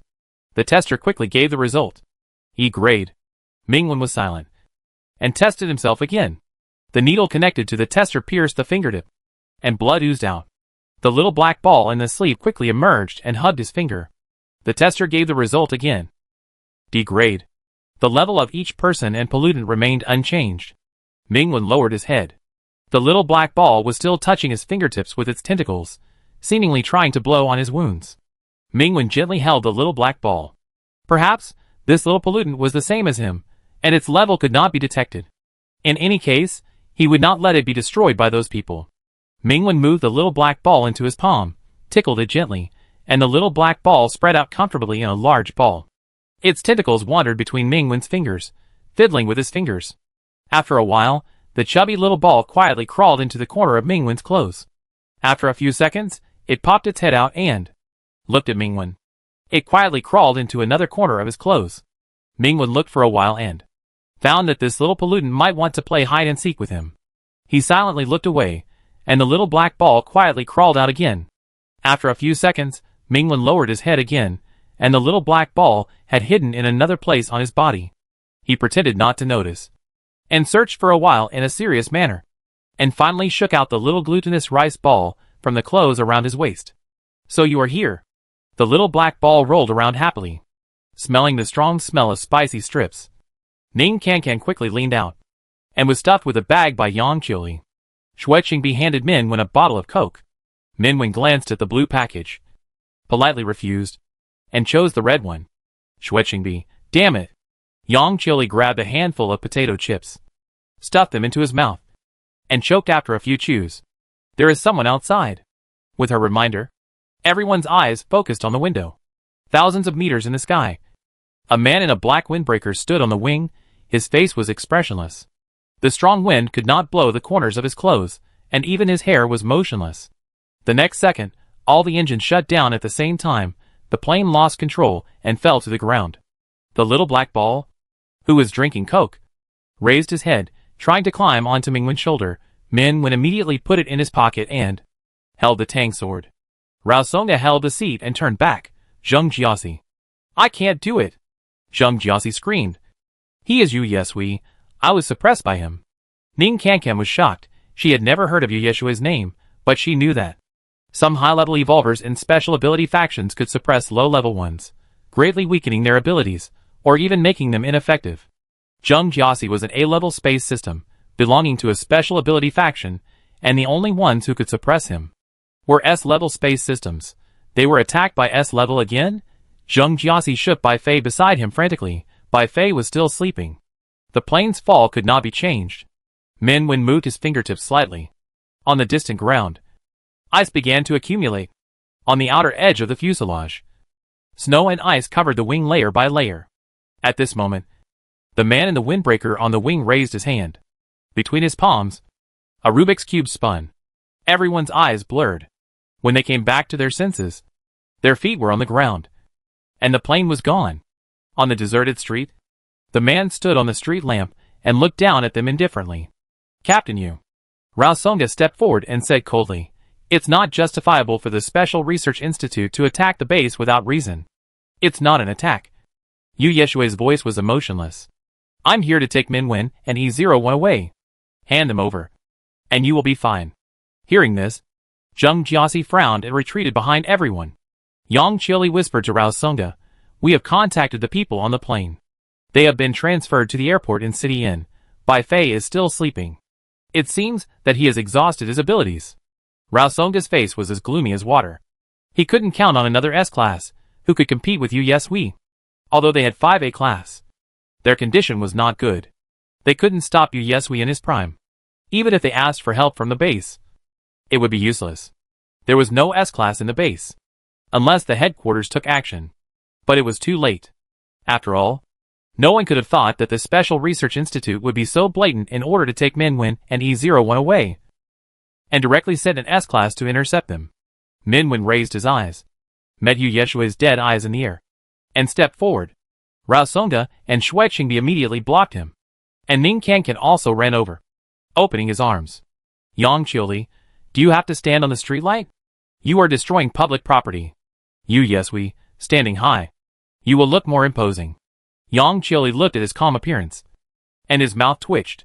"No need to say more," Rao Songa said. "We will never let you take Minwen away. We will hold him back later, and you can find a way to escape by yourself." Shui Qingbi whispered to Minwen, "The Special Research Institute is not a good thing, and it must not fall into their hands." Minwen looked at their faces and shook his head. "I will do it." Shui Qingbi, "No! Run! Run!" Yu Yeshui said calmly. "What gave you the illusion that you can still run away?" As soon as the words fell, the streets suddenly twisted on all sides, and the ordinary street scene turned into colorful cubes. Everyone's expression changed suddenly. The ground under their feet and the sky above their heads also turned into countless stacked colorful cubes, like enlarged Rubik's cubes, cutting off all their retreat routes. From the beginning, they were in the Rubik's cube and had no way to escape. This is the power of the S-level space system. As the master of this space, Yu Yeshui looked down on everyone and casually picked a blood-stained flower from his body. "I know your ability." The flower vine withered at his fingertips. He looked directly into Mingwen's eyes. "It's just right to deal with trash like Wang Tianliang. But unfortunately, it can't break my defense at all. Don't go too far." Yang Qili was so angry for the first time. "You are really not afraid of the headquarters." She didn't finish her words, and was interrupted. Not only her, but everyone except Minwen disappeared on the spot. Where they stood, there were only a few silently rotating Rubik's cubes. The Tang sword was unsheathed, pointing directly at Yu Yeshui in the air. Mingwen's eyes were cold. "Let them go." "Why?" "Just because of your broken sword that looks like a toy," Yu Yeshui said. "Just a D-level. It's a great honor for you that the Research Institute sent me here." The voice paused slightly, and there seemed to be something coming from Yu Yeshui's headphones. He listened for a moment, his eyebrows slightly raised. "You are lucky. Now, someone has given you another choice. Hand over the E-level pollutant, and you will join the Special Research Institute. In this way, I will let everyone go." "Brother," the little black ball poked its head out of Mingwen's pocket, but was pushed back by him. "Minwen, what do you want to do?" "You don't need to know," Yu Yeshui said. "Hand it over, and we can avoid conflict. The Institute's glorious plan will leave you a place. It is not wise to offend the Institute for a low-quality pollutant." The little black ball crawled out of his pocket again, staring at Minwen intently. In its eyes, the beautiful human's face showed a coldness it had never seen before, and the beautiful lips moved slightly, saying the voice it liked, "It is not a low-quality pollutant. It is my relative. Like, in E01's flesh and blood." It seemed that a small flower had bloomed. Swaying slightly, the small flower took root in the flesh and blood, and continued to grow. The fragile roots and stems adhered to the flesh and blood until they could not be pulled out. The eyes hidden under the skin of E01 stared at its human without blinking, and were reluctant to move away. "Like, brother." The Rubik's Cube rotated above Yu Yeshui's palm. He said calmly, "So, you want to give up everyone here? Give up the only way to survive?" "Mingwen, there is a second way." In his cold eyes, a cold snow wind suddenly rolled up. The snowstorm exploded, swallowed the whole world. In the whistling snow, we did not move the hem of his windbreaker, and stepped indifferently on the street lamp, and saw the pale and sharp young man holding a tang sword, and coming on the overwhelming snow and ice. The frost covered the blade, and the long sword slashed down, and a sharp blade light tore through the wind, and passed by Yeshua's side. We sneered, "What a poor aim." His voice stopped abruptly. The blade wind wrapped in the snow was unstoppable, and it cut off the space behind him. One knife, just one knife. The magic cube in Yeshua's hand suddenly cracked, and then, the sealed space collapsed, and the familiar street scene returned again. Zheng Jiaxi fell to the ground with a groan. When he got up, the ground was covered with frost. A tall and handsome figure had his back to them, with a cold gleam of a tang sword in his hand, facing the arrogant S-level from a distance. Zheng Jiaxi couldn't move his eyes away. Crack, crack. The Rubik's Cube kept cracking, and was finally crushed by Yeshui. A new Rubik's Cube soon appeared between his fingers. Yeshua's voice was cold and without any ups and downs. "I'm going to destroy you. Right here." In an instant, several Rubik's Cubes appeared behind him, and the Rubik's Cubes were densely stacked, like falling stars, covering the entire sky. "Be careful," Rao Songda quickly reminded everyone who faced this move before. All lost. Mingwen's indifferent eyes showed no fear. The blade pointed directly at Yeshua's eyebrows, and the frost and snow rolled up. Dang! Dang dang dang. The deep sound of the bell rang, echoing throughout the street. In an instant, countless magic cubes shrank rapidly and disappeared. The ice and snow retreated, leaving only a large part, and the tang sword still shone coldly. Mingwen seemed to sense something, and turned his head slightly. On the top of a low building beside the street, a bright short-haired woman holding a lollipop in her mouth whistled at him leisurely. Behind the woman hung an ancient bronze bell, which shook slightly, but did not make any more sounds. "It's Chu Sheng." Yang Chili's voice rose several degrees, grabbing Rao Songda's arm and shaking it. "Is it the living Chu Sheng? Ah, I want to add her WeChat." Zheng Jiaxi, the S-level from the headquarters, is here too. "What the hell, this is the first S-level today, are they all cabbages?" We had a blank expression. "What are you doing here?"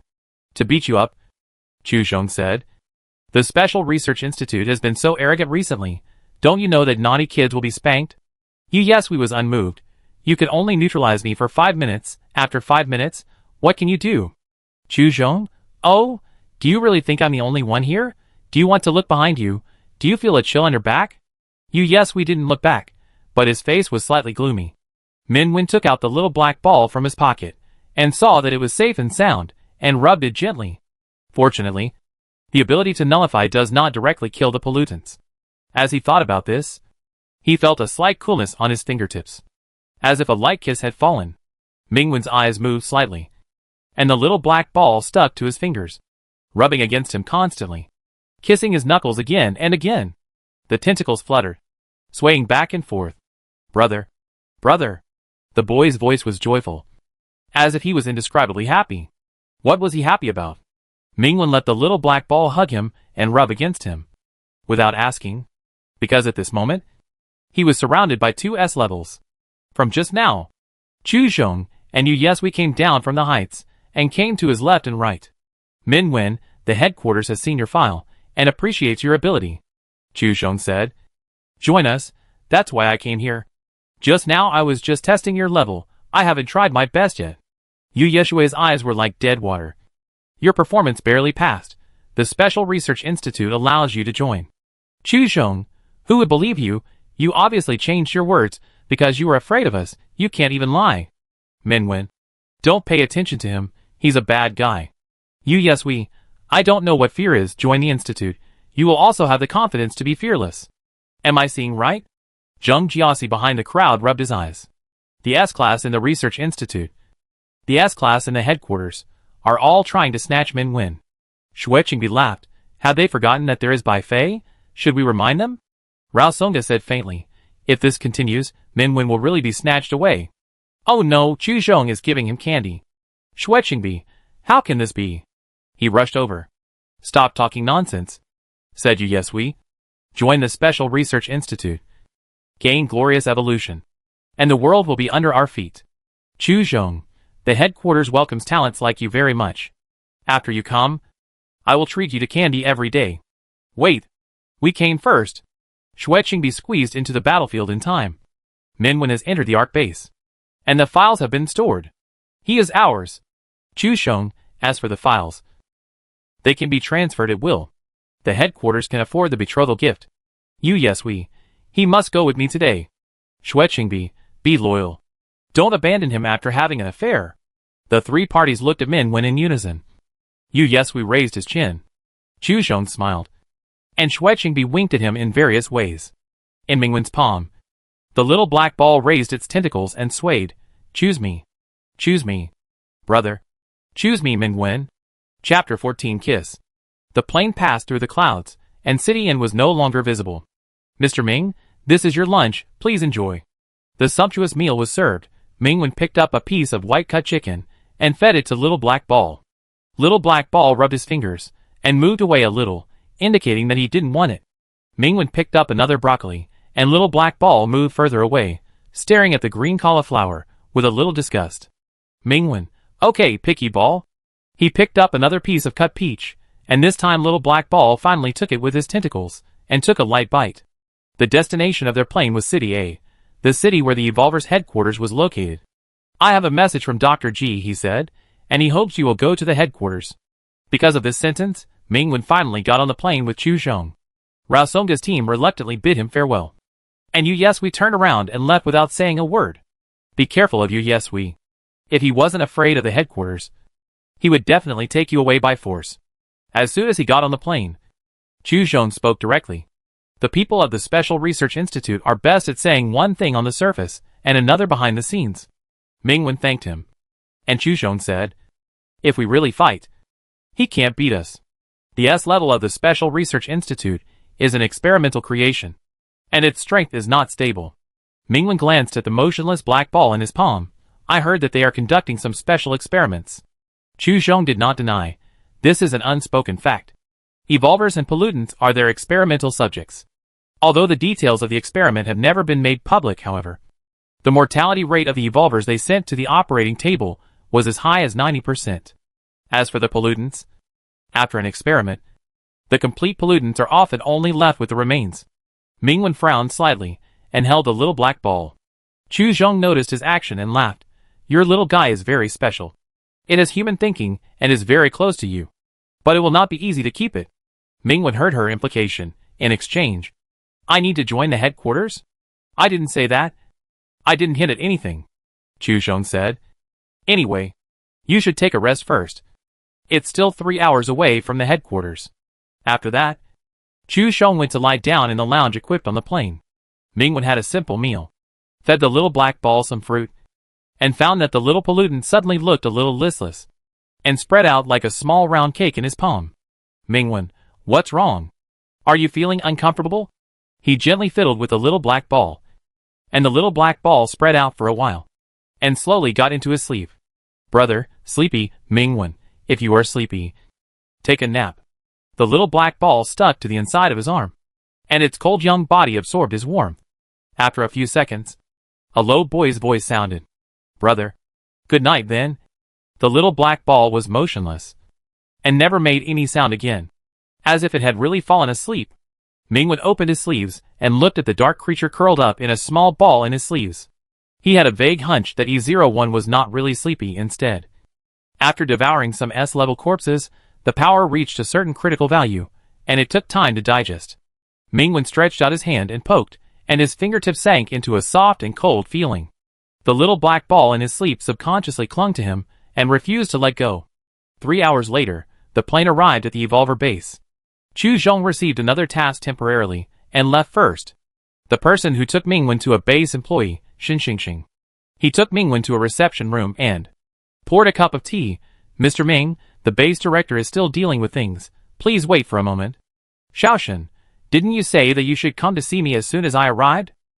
The door of the reception room was pushed open, and a dignified middle-aged man walked in quickly. Fortunately, Chu Sheng told me, you notify the intelligence department, the meeting is cancelled, and postponed to the afternoon. Xin Xingxing was slightly surprised, and when he looked at Mingwen again, his eyes were obviously different. Sorry, I was negligent, and almost kept Mr. Ming waiting for a long time. I will inform them right away. The man waved his hand and said to Mingwen very kindly, I am the person in charge of the headquarters. Lu Shiga, you must be Mingwen. You are younger than I thought. Mingwen, hello. Director Lu. He glanced behind Lu Shiga. Isn't Dr. Ji here? He does have something to say to you at the headquarters, but he hasn't arrived yet. Lu Shiga said. Let's go to another place, please. The conversation was moved to a conference room. Shin Xingxing closed the door. Only Mingwen and Lu Shiga were left in the room, plus a projector. By the way, where's the little guy you raised?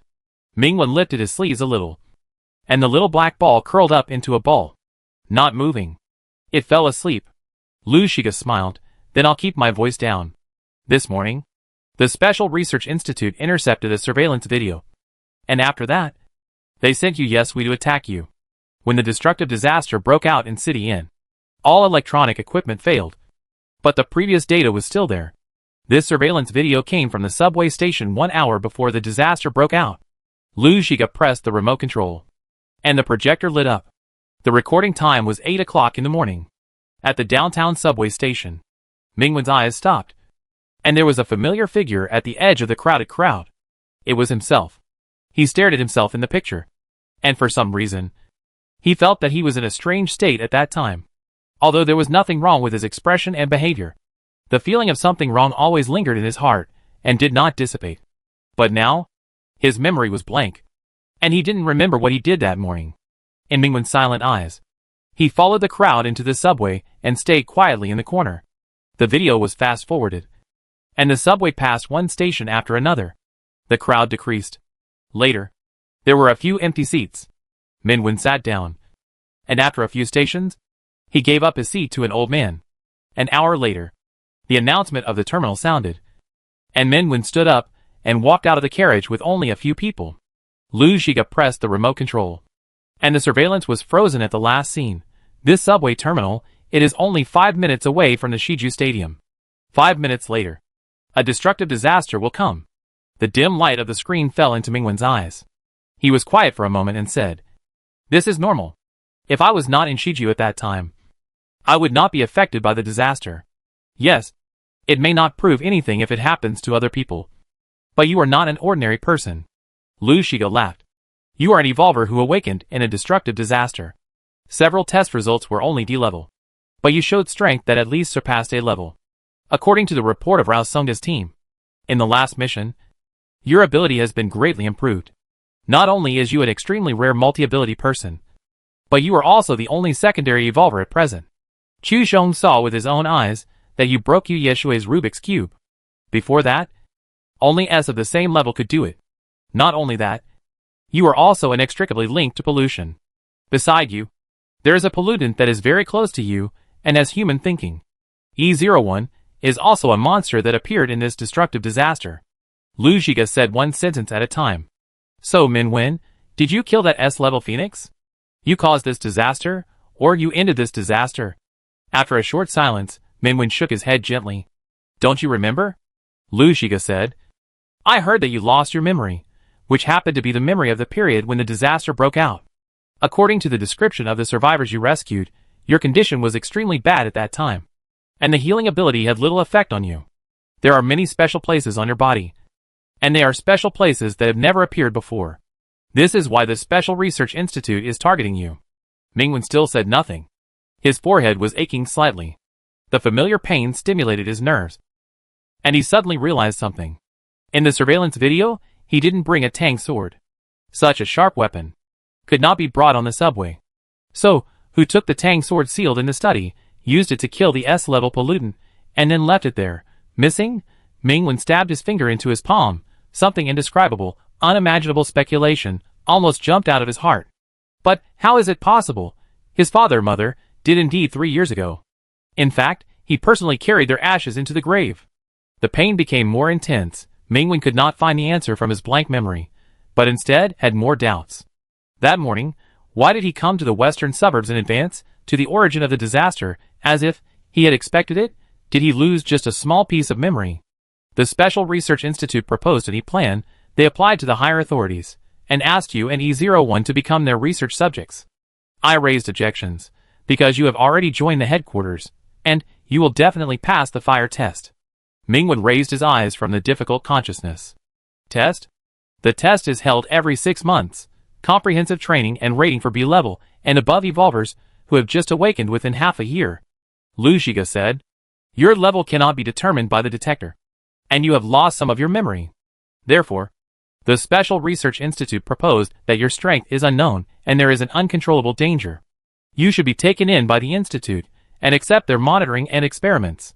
So, as long as you can get a high rating in this assessment and prove that you are important enough, the Special Research Institute will not be able to take action against you, because the higher-ups will not allow it. In fact, your previous resume is enough to prove it. But the Institute raised doubts. They said there was no monitoring. Insufficient evidence. Bai Fei had not yet fully mastered his abilities. Yes, we underestimated the enemy. In short, a bunch of nonsense excuses. This assessment is an open opportunity. Undisturbed. Absolutely transparent and fair. Just enough to shut up those people.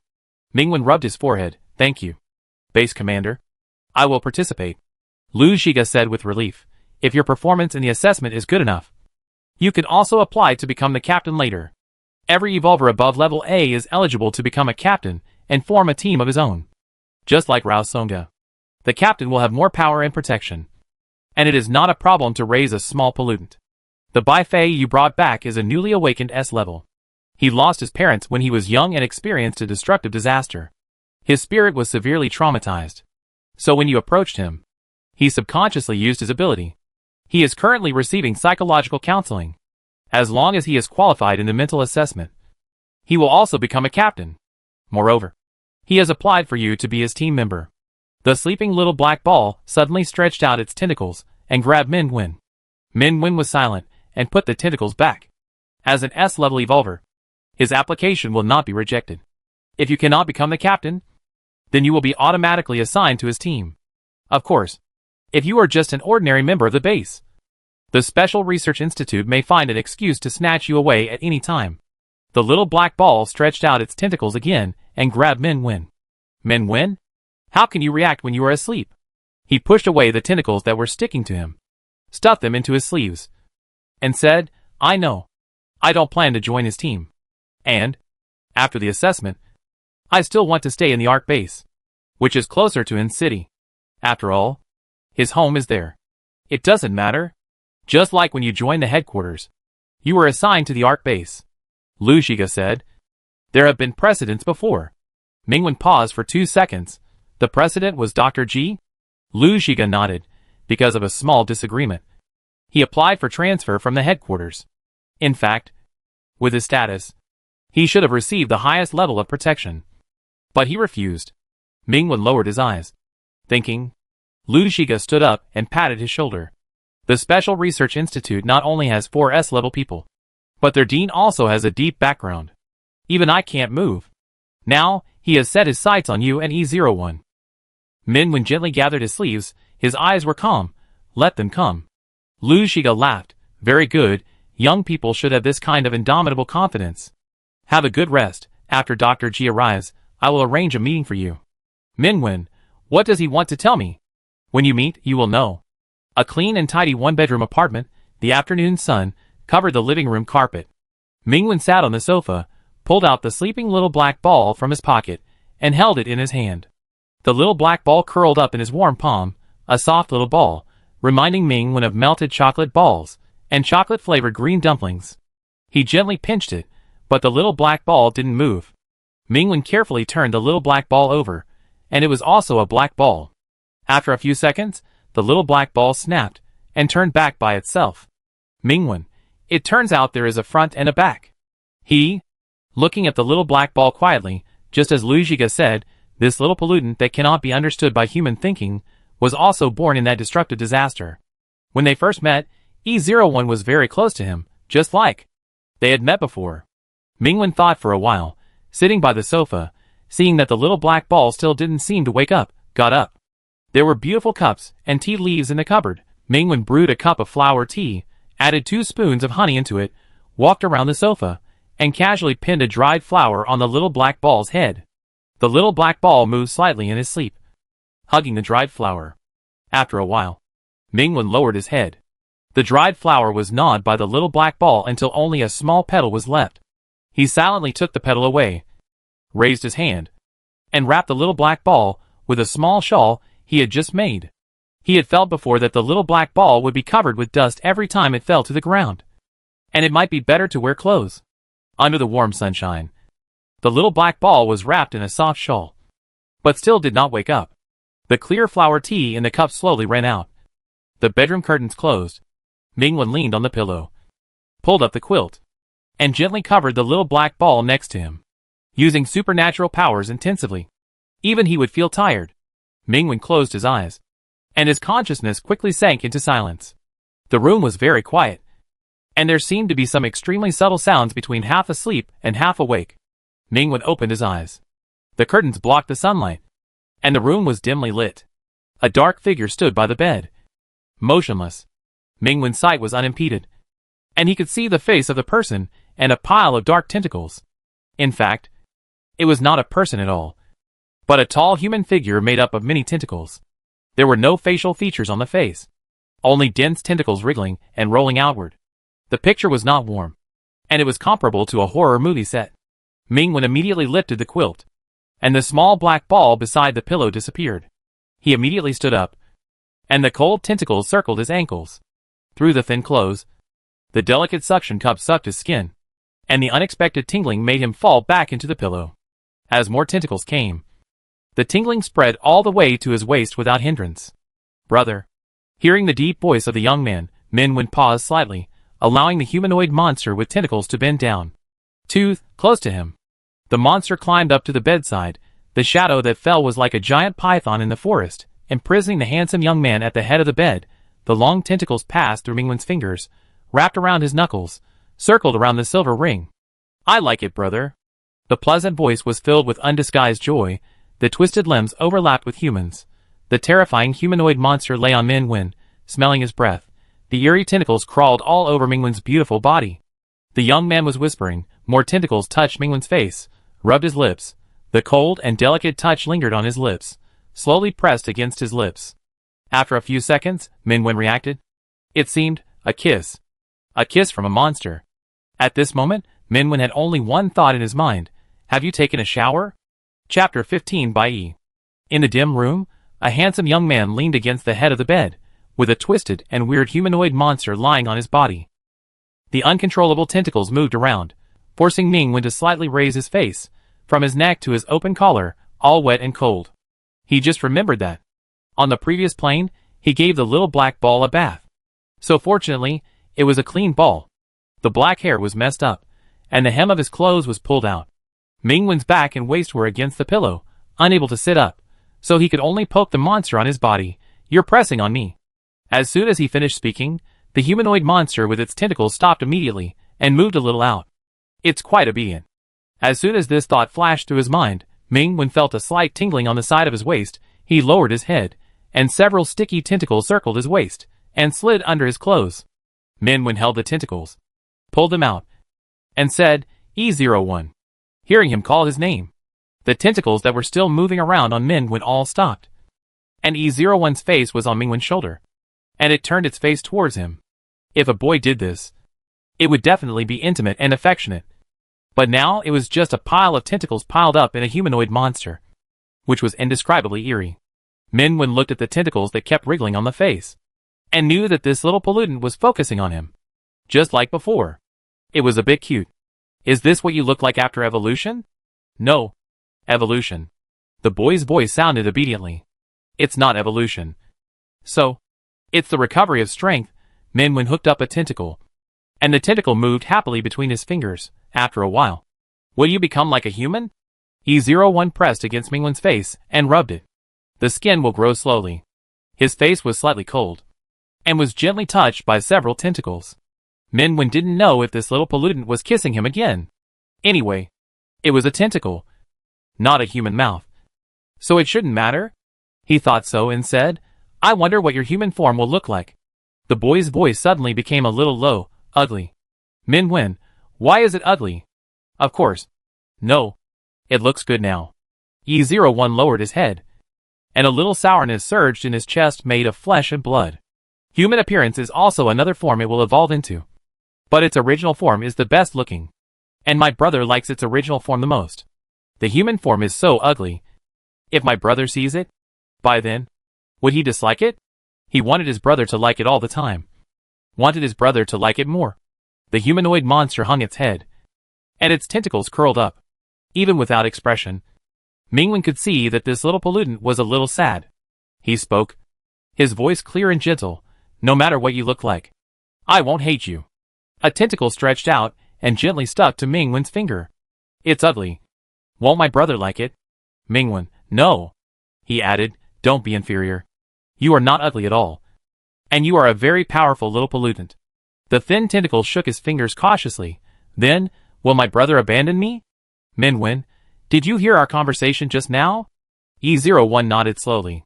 Mingwen raised his hand, wanting to rub its head, but found that he had no way to start, so he could only pinch the tentacles moving around its head. E01, "This name doesn't sound very good," he said. "I'll give you a name." Instantly, red eyes appeared on the tops of countless tentacles. All the red eyes looked over, staring at Mingwen intently. Mingwen looked at those eyes. The tentacles were as dark as the abyss, and the blood-red pupils were as bright as the setting sun in the daytime. "Bai Yi," he said. "Do you like it?"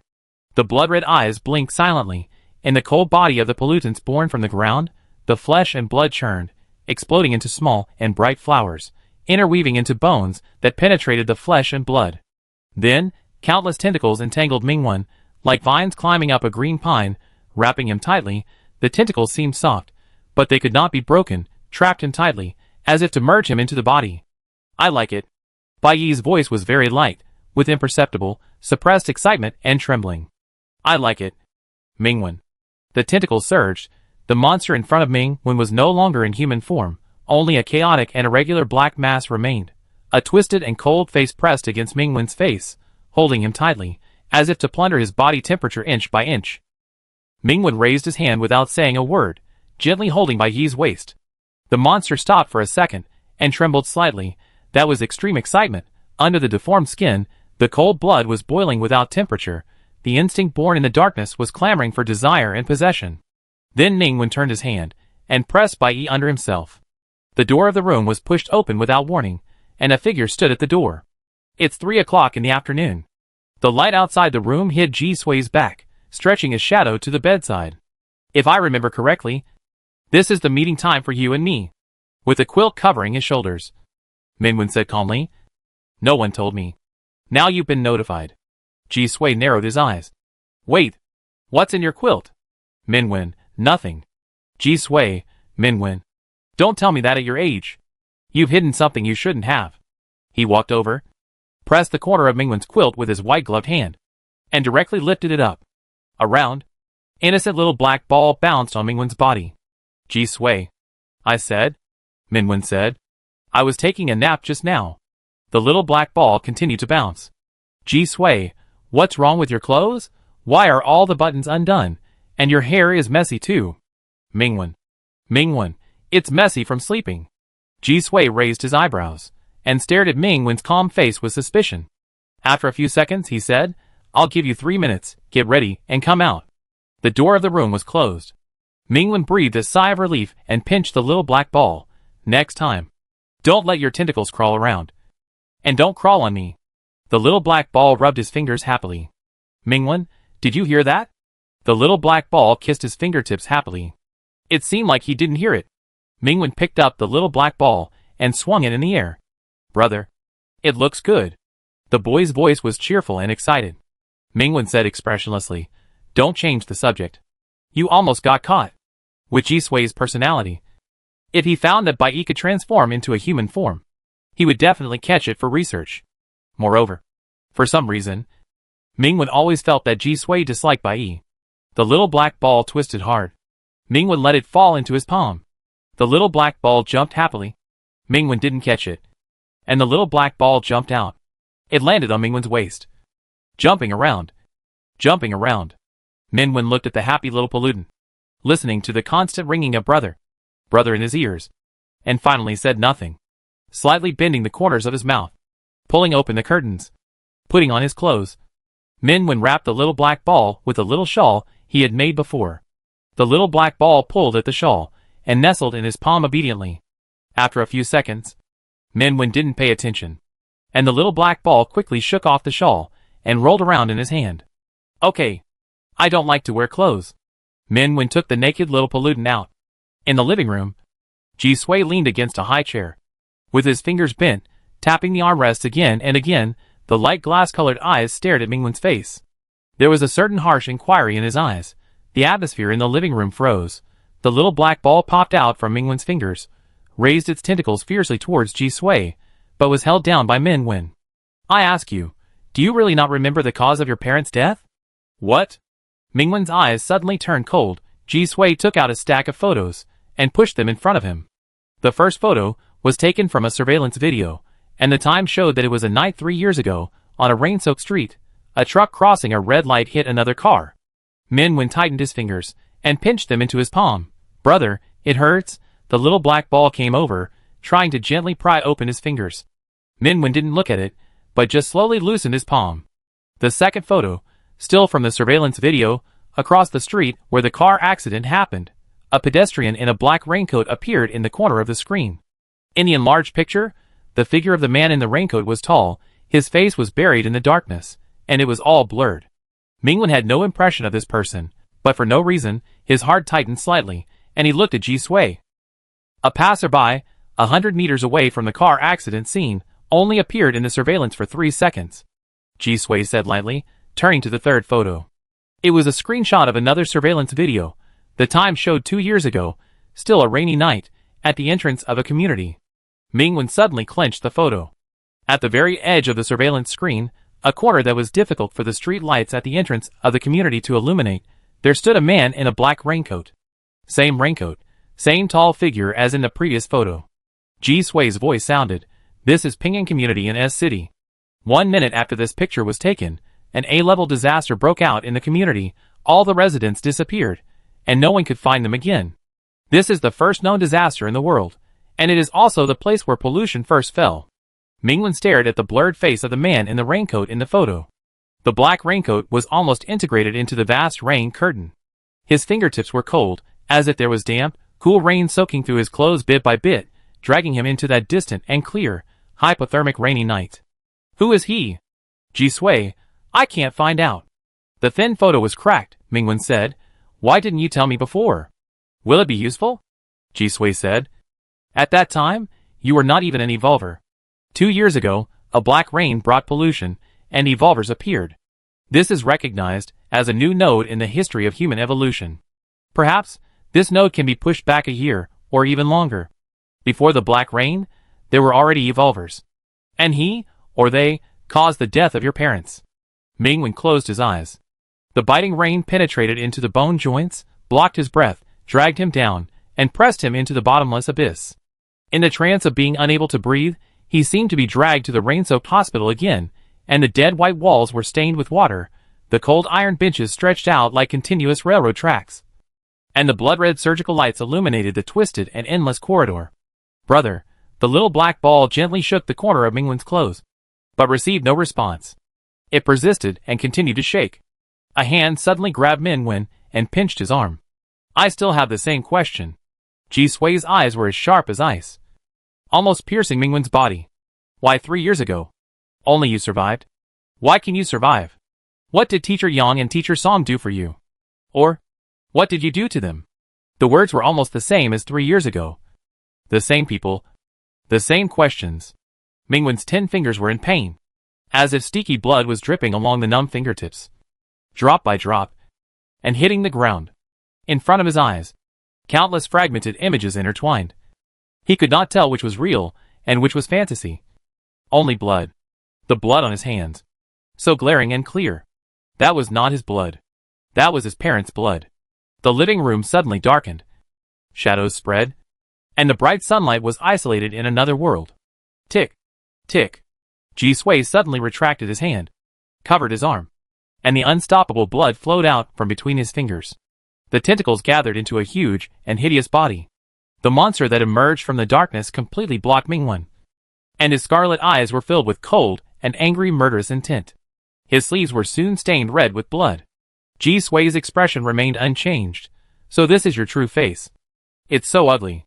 In the shadow behind him, countless tentacles sprang out. A slender hand gently touched the monster and pressed it into his arms. The tentacles that were only a second away from tearing the prey apart stopped. I don't know what answer you want. Mingwen looked up and looked directly into Ji Sui's eyes. If possible, I would rather they survive. Ji Sui looked at him and saw the boy curled up in the corner of the wall, soaked all over, through his dark eyes on that rainy night. At this moment, something seemed to flicker in Ji Sui's eyes, like a grain of salt melting into the snow, and disappeared without a trace in the blink of an eye. He sat back in his chair and said calmly, "It's not just the Special Research Institute that's keeping an eye on you. We've been investigating this person for 2 years, and we've found nothing. No one knows what his purpose is, and what it has to do with pollution. But after you show up, he'll definitely keep an eye on you." Mingwen picked up the photo and stared at the man in the raincoat. "I'll check it out. 3 years ago, a passerby in a car accident. A year later, appeared again at the place where pollution first broke out." Mingwen's eyes were cold. And if they had substance, he would almost grind this man to pieces. "Let me study your Tang sword, and I'll return it to you tomorrow." Mingwen glanced at his bleeding arm. "Okay." The shadows in the living room dissipated, and Ji Sui drank a sip of the tea he had poured with his uninjured hand, and moved his eyes. The deformed monster nestled in Mingwen's arms, rubbing and rubbing, and its tentacles rested softly on Mingwen. Ji Sui, ugly. Mingwen, not ugly. Ji Sui raised his eyebrows. "Why, do you really want to keep this pollutant?" As soon as he finished speaking, the monster with tentacles crawled into Mingwen's neck. "Brother, he is mean to me," the low voice of the young man, full of grievance. Mingwen said, "You scared it." Ji Sui, "Huh? Are you kidding me? You really thought it was some pitiful thing?" Mingwen lowered his eyes. The little pollutant curled up in his arms. Its limp tentacles tightly grasped his sleeves, not daring to show its head. It was just very pitiful. Mingwen patted the little pollutant's soft back. "Don't be afraid." Ji Sui. Ji Sui left expressionlessly, taking Mingwen's Tang sword with him. A day later, it was Zhou Mengzi who returned the Tang sword. According to the test, this knife is made of a very special metal, which can isolate a certain level of pollution. Because the test time is short, we can only confirm that different evolvers can exert different powers when using it, and the upper limit is unknown. Mingwen, I remember that the metal invented by Dr. G can also isolate pollution. The isolation cover that imprisoned by E before, and the ring he is wearing now, are both made of that metal. No, they are two completely different metals. Moreover, as long as the user is strong enough, the pollution level that this Tang sword can be immune to is higher than that developed by Dr. G. Zhou Mengzi could not hide his amazement in his tone. The power of the evolver comes from pollution, which means that it can even eliminate some of the evolver's attacks. Mingwen was not surprised. He had verified this point before. Does the base want to recycle it? Zhou Mengzi, this is yours. With your strength, there are few people who are more qualified than you to hold it. After all, in their test, no evolver could exert the power of this Tang sword to the extent of Mingwen. However, don't publicize its origin. Just think of it as a sword you picked up from the S-level pollutant. She didn't know the true origin of this Tang sword, but just conveyed Ji Sui's words. By the way, Dr. G also said that your second ability is ice. Maybe you can try to hide the Tang sword in the ice. Mingwen paused after taking the Tang sword. Zhou Mengzi, what's wrong? Nothing. Mingwen looked normal. Is his injury okay? Zhou Mengzi, don't worry, there are healing systems here. She was a little confused. There are no dogs around here. How could Dr. G be bitten by a dog? Mingwen. He touched the angry little black ball. Mingwen, you have to be careful. Before leaving, Zhou Mengzi said with some concern. There are several mad dogs in the Special Research Institute. You can't reason with them at all. Being targeted by them is not a good thing. Mingwen, thank you for the reminder, don't worry. Zhou Mengzi sighed, looking at the little black ball on his shoulder. You too, you are so small, you might be blown away by the wind if you are not careful, and then they will catch you. Little black ball? Mingwen smiled softly. I will take good care of it. After sending Zhou Mengzi away, Mingwen returned to the living room and held the Tang sword. The cold air lingered around the wall, and the condensed frost spread around him. The little black ball jumped onto the ice, slid around, and its thin tentacles stuck to the ice ridges, curiously wanting to nibble on them. Then it got stuck, Brother, brother. Mingwen silently rescued the first small pollutant stuck by the ice. The little black ball collapsed in his palm angrily, and the next second, it was attracted by the flower vine that Mingwen used to coax it, and held it in his arms, and the tentacles gently fiddled with it. Mingwen let go, and the tang sword sank into the ice and snow melted, leaving no trace on the floor. The wall beside him, a thin layer of frost gathered again. Mingwen reached forward, and slowly pulled out the tang sword from the frost. The tang sword was unsheathed, and the bright blade reflected Mingwen's complicated eyes. So, a few days ago, in the surveillance video of the subway, he did not bring the tang sword. The memory he lost was not only the morning of the disaster, but also earlier. Mingwen sat on the sofa, and the temperature of the blade was transmitted to his hands little by little. Did his parents leave this tang sword for this day? Did they want to tell him something?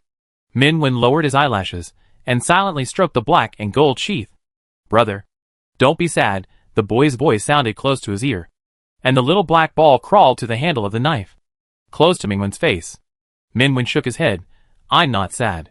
He raised his hand, letting the little black ball crawl into his palm, and said softly, Where were you on the day the disaster broke out? Sleeping, Mingwen. What about before that? The little black ball thought about it. I don't remember. Mingwen touched the little black ball. Don't you and your kind remember where you came from? I only remember that I slept for a long time. Well, maybe all of you little pollutants are like this, always sleeping, and being thrown out while sleeping. The boy's tone suddenly became a little dissatisfied. Brother, I'm the only one. It's the only little pollutant that can be picked up by brother, and it's the only one that can be called by brother like that. The others are not worthy. Mingwen bit his knuckles, rubbed the soft round creature. Well, you're the only one. Not long after, Lu Shiga sent him a message. The assessment time was set for a week later.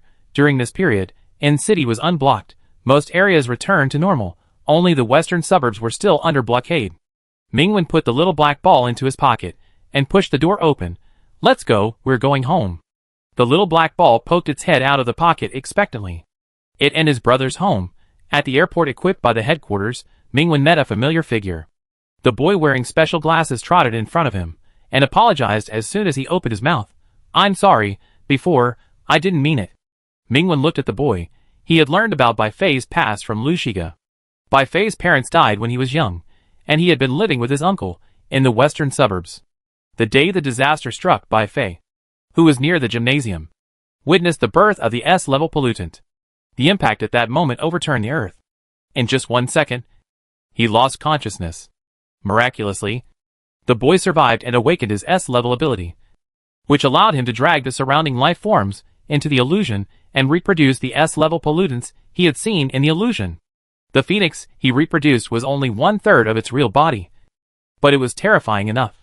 Moreover, he could also replicate the ability of the phoenix to reproduce, reproducing a large number of pollutants that were countless. When performing the illusion, Bai Fei's body was not protected by the ability. Even a B-level evolver, as long as he could get close to his body, had a chance to kill him, provided that he was not dragged into the illusion when approaching him, or that he had the ability to break his illusion. The base has tested him, and you are the only one who can break the illusion. This is what Lu Shiga said to Mingwen at the time.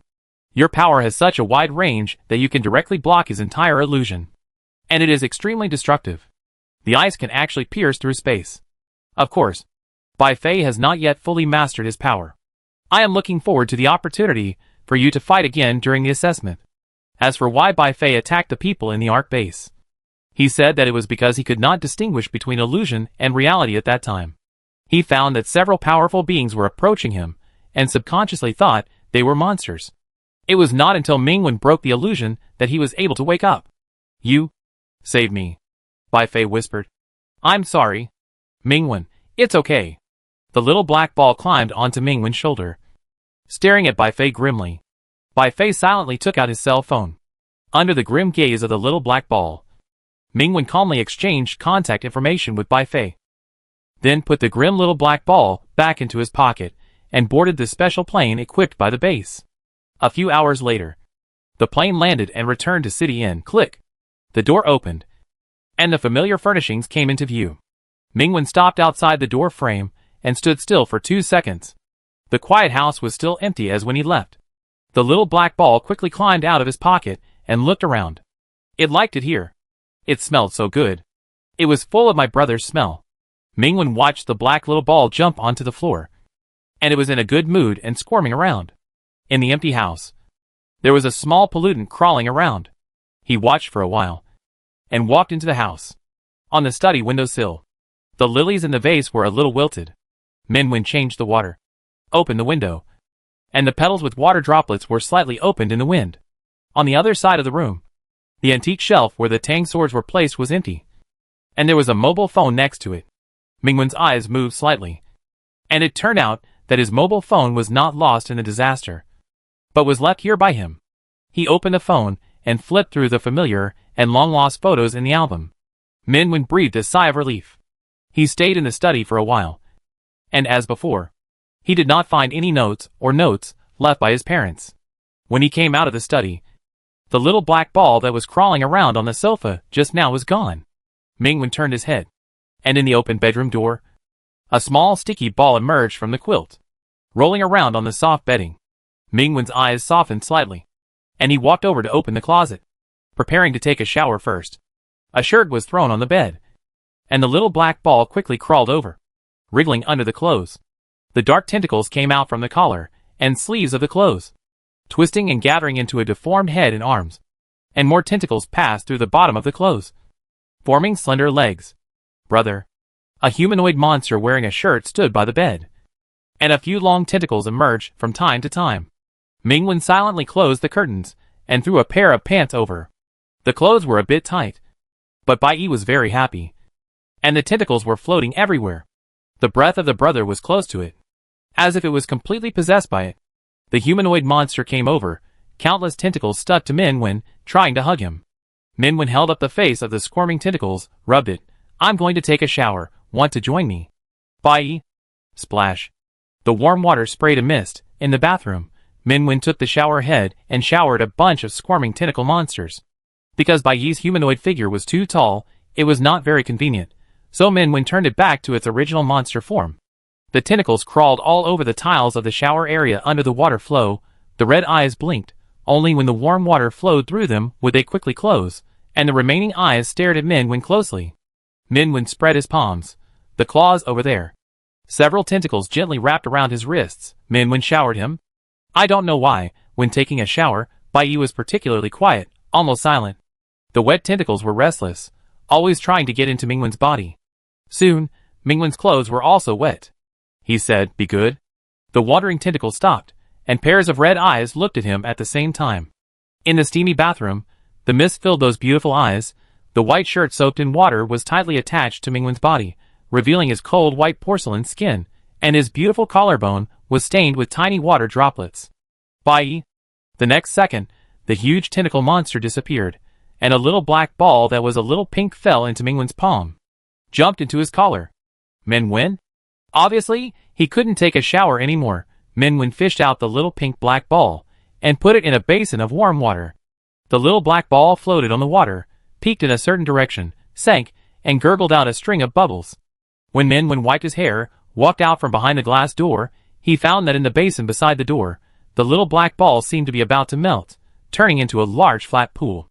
Finally, Mingwen thought that hot water was a special way to deal with this little pollutant. The little black ball was wrapped in a soft towel, and it was placed next to the pillow. After a while, the little black ball found something, got out of the towel, and crawled to the head of the bed.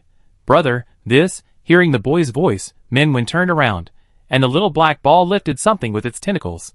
It was a photo frame, with a photo of a family of 3 embedded in it. A man holding a balloon. A woman holding an ice cream.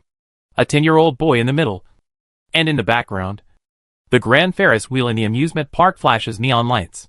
Mingwen fell silent, picked up the old photo frame, and after a few seconds, gently put it down. The little black ball moved its tentacles, touching the boy's bright smile in the photo. This is my brother, yeah. Mingwen's tone did not change much. It was a long time ago. The little black ball looked at the photo, squeezed into the corner of the photo frame without saying a word, trying to fit into the photo. I'm here too. Mingwen looked at the little black ball trying to squeeze into the photo frame, and something moved in his eyes. Then he picked up the little black ball, put it on his shoulder, picked up the phone, and turned it to selfie. The camera was facing the young man and his pollutants. Bai Yi stuck to Mingwen, stretched out his tentacles, and made a big heart. Click. The photo was frozen. A few days later, H City. The base where the assessment is located on an island. Sunshine, sand, blue waves, this place seems to be completely isolated from pollution, and has never been shrouded in the haze of disaster.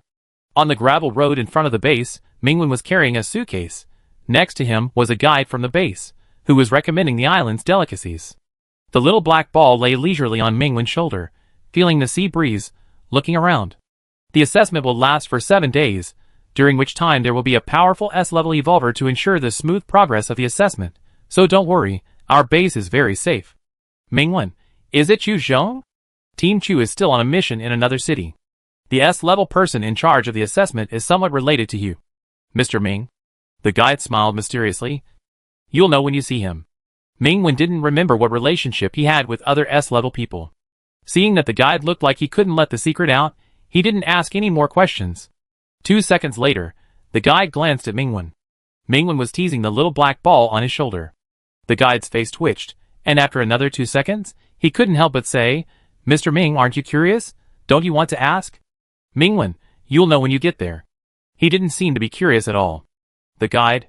The rest of the way, the guide felt very uncomfortable. At the entrance of the base, a boy wearing special glasses and carrying a huge backpack stood quietly at the edge of the crowd. Seeing Mingwen, Bai Fei trotted over and looked up at him. Mingwen, are you waiting for me? Bai Fei nodded. He was also one of the members who participated in this assessment. Brother, let's live together. Little black ball, ? The little black ball on his shoulder jumped down angrily. Mingwen shook his head. Sorry, I'm used to being alone. Bai Fei glanced at the little black ball bouncing in Mingwen's palm. Oh. The boy lowered his head, revealing his furry hair, and was visibly disappointed. Mingwen. Mingwen was speechless for a second, and was about to say something. Brother, the little black ball hung its head, and lay in his hand in disappointment, scratching his palm listlessly. Both the boy and the little pollutant looked very pitiful. Mingwen. We had the same number. Chapter 16 Monster, Double, Teaching? In the end, Mingwen still declined Bai Fei, and left with the little black ball under his silent gaze. Brother, mine, all along the way, the little black ball lay on Mingwen's shoulder, tightly attached to his warm neck, curled up into a small ball, and murmured. Mingwen poked the soft little sticky ball. I know, you don't like living with others. The little black ball rubbed his fingers, continued to murmur, and kept calling him. Brother. Brother one. A crisp female voice jumped for joy, Ning Can, dragging a suitcase. Read over from the side. How is the headquarters? Is it difficult for you? Mingwen. No, they are very good. Ning Can, Uncle Jean has gone home. He asked me to tell you that. I can go to his place to play when I have time. Mingwen handed her a candy. Okay. Ning Can's eyes turned to Mingwen's shoulder. The little black ball was still lying there, with no reaction to her. You are Can. Right. As soon as she entered the base gate, a man with a smirk came over. I know you, the B-level healing system who performed very well in the Bai Fei incident. I will consider becoming the captain in the future. Would you like to add a contact number and seize the opportunity? Ning Can, sorry, I have already promised someone else. The man shook his head. Girls of your age are easily deceived. Maybe it's a fake team. You still need to think more about it. Mingwen stood in front of Ning Can. Ning Can said, Really? I don't know, but Sister Rao is very nice to me. The man choked. Rao Songa? Ning Can blinked. Yes, I joined her team. Is there any problem? The man stopped talking, touched his nose to hide his embarrassment, and glanced at Mingwen next to Ning Can. His expression suddenly became a little subtle. You are not the one called Ming or something. Mingwen looked straight into his eyes. The man quickly turned his face away, should have laughed disdainfully, and left. Ning Can, what does he mean? Mingwen, let's go. Perhaps the man just now spread some news to others. While walking, Ning Can heard people around whispering. That's Mingwen? So young. TSK, you only have a face. Ning Can frowned. If it was just a normal discussion, it would be fine. The powerful evolver she had met before all praised Mingwen. But now, the tone of those people does not seem friendly. Mingwen looked calm and gently soothed the restless black ball on his shoulder. Before leaving, Zhou Mengzi made a special trip to find him and reminded him, the Special Research Institute spread some public opinion against you. They bought hundreds of small accounts, made up black posts about you on the forum, and said that your power source is not right, and must be contaminated by the pollutants around you. Hearing this, Min Wen was silent at the time, and the black ball made several exclamation marks with its tentacles. High-end public opinion war often. Only the simplest way of spreading is needed. Zhou Mengzi said. That group of water army is too fake, they all use the same rhetoric, and they were quickly blocked. And don't worry, they also admit that there is one thing about you that cannot be discredited. She winked at Min Wen. Min Wen suddenly didn't want to ask what that was. Zhou Mengzi added considerately, they think you are really good looking. The little black ball raised its head with unusual vigilance. Min Wen. Because of Zhou Mengzi's reminder, at this moment, Min Wen didn't care about the discussions of some people around him. However, his silence seemed to cause some people to misunderstand. Two evolvers came over, one on the left and one on the right blocking him in front. Are you Min Wen? You are very famous. One of the men said. Zhao Dequan, you should have heard of it. How about making friends? Min Wen put the little black ball on his shoulder into his pocket. If it is a friend, please let me pass. Zhao Dequan laughed, didn't say anything, and didn't move away. Ning Cancan was dissatisfied. What are you laughing at? Just now. She caught a glimpse of these two people pointing at Min Wen, looking very rude. Zhao Dequan, I laughed at Yueshui's stupidity, and by phase dementia. If they were smarter, they wouldn't lose to a D level. Originally, a D level like you is not even worthy of entering the main base. Let me test you. Do you know what the minimum threshold for joining the main base is? You don't know. As he said, Zhao Dequan shook his collar, as if he had inadvertently wiped the ID card on his chest. On the small ID card, two big words were heavily bolded, A level. Ning Cancan was speechless. Just as she was about to refute him, she received Min Wen's gaze and shut up. Min Wen, what is your ability? Zhao Dequan snorted and laughed. I am a very rare defensive evolver. My defense can even block missiles. Unlike some fancy, flashy idiots. Before he finished speaking, Min Wen raised his hand. Zhao Dequan's eyes suddenly blurred. His intuition as an evolver allowed him to instantly capture some terrifying crisis, like being bitten by a poisonous snake on his spine. He was startled and instinctively released his ability to generate a hard protective shield like a tortoise shell around his body. As he said, as an A-level evolver, his most proud defensive tortoise shell was enough to block the launched missiles. 1 second later, the tortoise shell was broken. The black and gold scabbard of the Tang sword pressed against his shoulder. And he did not even see the action of drawing the sword. Zhao Dequan froze. The surrounding discussions stopped. Min Wen, excuse me, can you move aside now? Zhao Dequan quickly retreated, because he was too scared, and almost fell on his butt. Sorry, just now I was just kidding. I have no objection to your great decision to join the headquarters, and I fully support it. Ning Cancan was amazed at his change of expression. Min Wen let go, and the Tang sword fell into the ice and snow, and disappeared. Zhao Dequan's face twitched when he saw this, and he and his companions ran away, not daring to look back. Min Wen's eyes, as deep as a pond, swept around. Some people lowered their heads, some turned their backs, and no one dared to look him in the face. He ignored those people, and took out the little black ball from his pocket.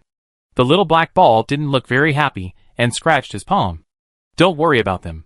Min Wen let it fall on his shoulder. The little black ball moved to a comfortable position and nestled down. Listen to my brother. Min Wen touched the little black ball. He didn't want this little pollutant to attack others for him. If he didn't hold it down, the other side might be in a miserable situation. After Zhao Dequan and his companions fled in a panic, the malicious comments around the base disappeared in a blink of an eye, like dust blown away by a gust of wind. On the contrary, people kept coming over to show goodwill to Min Wen, hoping to make friends with him. Min Wen didn't refuse those with a good attitude. Under the grim gaze of the little black ball, he exchanged contact information with the other party. Min Wen, I've heard of you for a long time. Nice to meet you. A young man came over, with a polite smile on his face, and extended his hand to Min Wen. My name is Yu Baiyan, and I'm an A-level evolver. Like you. I've just awakened. Min Wen, hello. He shook hands with Yu Baiyan, and heard him say, Yes, we is my brother. Min Wen retracted his hand. Ning Cancan, wait. Are you from the Special Research Institute? Why are you so vigilant? This training and assessment is not just for the evolvers in the base. Yu Baiyun said with a smile. Besides, I'm just an A-level. I shouldn't be afraid of you. Minwen, what do you want to say? Yu Baiyun, nothing. I just hope we can be friends. Why do evolvers have to fight and kill each other? Pollution should be our enemy. Isn't it? Minwen said calmly. Does the enemy you mentioned also include E01? Ning Cancan's heart tightened. She still remembered that the Special Research Institute not only wanted to take Minwen away, but also wanted to take away his little black ball. Yu Baiyun shook his head repeatedly. No. No. I absolutely don't mean that. After all, E01 is your private property. It's getting late. We still have a whole day of training tomorrow. I suggest you go to bed early. See you tomorrow. After saying that, Yu Baiyun left with a smile. Ning Cancan looked at his back and said, it seems that not all people in this Special Research Institute are crazy. There are still normal people. The little black ball jumped into Mingwen's palm. Brother, he is a bad guy, Mingwen. Yeah, I know. He said to Ning Cancan, if they come to you, tell me. Ning Cancan, okay, I know Brotherwen will support me. The evolvers who participated in the assessment arrived one after another, and temporarily stayed in the base dormitory. Soon, a base member came to a lounge with a list. Captain Lin, it seems that 2 evolvers just fought. Don't worry about it. The woman's calm voice sounded, that kind of person is hopeless, even if he is cured. He will still drool. The base member knew who she was referring to, coughed lightly and said, then, I will notify them now. The training will start at 7:50 tomorrow morning. How much? The woman's voice was full of shock. I've graduated for 5 years. Why do you have to wait until 8 o'clock? The base member was silent for 2 seconds and said, then, 8:20? I seem to be at work. The woman was numb. Can it be 11:30? Base member, yes. Dear, we have received your opinion, and have already fed back to the back end, so the time is set at 8:35 in the morning. Please check it. Woman, unsubscribe. Yu Baiyun walked under the shade of the tree. Someone next to him said, I didn't expect that. Captain Yu's brother would also try to curry favor with that experimental subject. Yu Baiyun smiled. He is very strong, isn't he? Besides, he will be a member of the Special Research Institute sooner or later, and the next time we meet, maybe he will be on the experimental table. Yu Baiyun's eyes flashed. I'm really looking forward to it. What kind of expression will he show at that time? How many rounds of experiments can he survive? In a single dormitory, Minwen opened the window. Outside the window, there was a blue sea. In the sky that was connected to the sea, there were flocks of seagulls flying by. The little black ball was lying on Mingwen's head. He heard him say, after the assessment is over, I will take you to the beach. The little black ball raised its tentacles happily. The sea view made people feel comfortable. After sitting by the window for a while, Minwen took the little black ball down and walked into the bathroom. Take a shower. The little black ball! ! After a day of flying, I'll take a shower before dinner. Minwen said, and put a small, half basin of warm water, and let the little black ball soak in it. Ever since he found that this little pollutant was easily fainted by hot water, so I changed its bathing method. Anyway, I feel that it can be washed very clean this way. The little black ball floated on the water, letting the beautiful hands gently wrap around it, rubbing and rubbing. My brother likes cleanliness. The little black ball sank into the water, gurgling and spitting bubbles. So, it wanted to be a clean ball. The soft towel wrapped the wet little black ball. Minwen leaned in and smelled it. The shower gel at the base was rose-scented, so it was a rose ball now. He walked out of the bathroom, put the little black ball next to the bed, let it play by itself, and then went into the bathroom alone. The little black ball looked at the closed bathroom door, jumped over, and knocked on the glass. Minwen opened the bathroom door. He had already unbuttoned a few buttons, revealing his fair collarbone. What's wrong? Brother. Let's go together. Minwen held up the little black ball. No. I'll take a shower from now on. And you stay outside? I don't know if it's because the heat is too strong when taking a shower, but every time he finishes taking a shower, the little black ball in the basin next to him will have some strange problems. Then, the little black ball was thrown onto the bed again, and the bathroom door was closed. A large group of hideous tentacle monsters crawled around on the bed. Crawling around. After a while, Minwen pushed open the bathroom door, and a round little black ball lay on the bed, jumping on the spot very cutely. Minwen wiped his hair, picked up the little glutinous rice ball, and went out. The sunset glowed the sky. and the evening breeze blew through the coconut trees on the roadside. The coconut juice, a specialty of the island, was full of water, transparent and slightly sweet. Mingwen held a coconut, inserted 2 straws, and walked along the periphery of the base. A woman with curly hair and casual suspenders and slippers walked slowly from the opposite side, holding a leash in her hand. At the end of the leash was a very large dog, which was half the height of an adult, and was shrouded in smoky black air, revealing a pair of striking white pupils. Pollutants. Mingwen identified it for a few seconds, and felt that the prototype of this pollutant might be a samoyed. The mutated samoyed was covered with black flames, majestic, and when it raised its paws, it was very domineering. Mingwen lowered his head again, and looked at the little black ball. The little black ball lay beside the coconut, biting the straw and drinking coconut water. It was round and soft, and very comfortable. Mingwen, his is still good looking.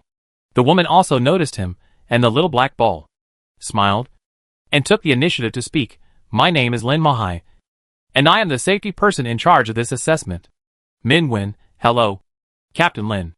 No wonder the guide who brought him to the base said that he had some connection with this person in charge. They both had a contaminant. The mutated samoyed ran over, sniffed Mingwen's hand, and ran and jumped around him. The little black ball immediately stopped drinking coconut water, raised its body, and stared at the samoyed.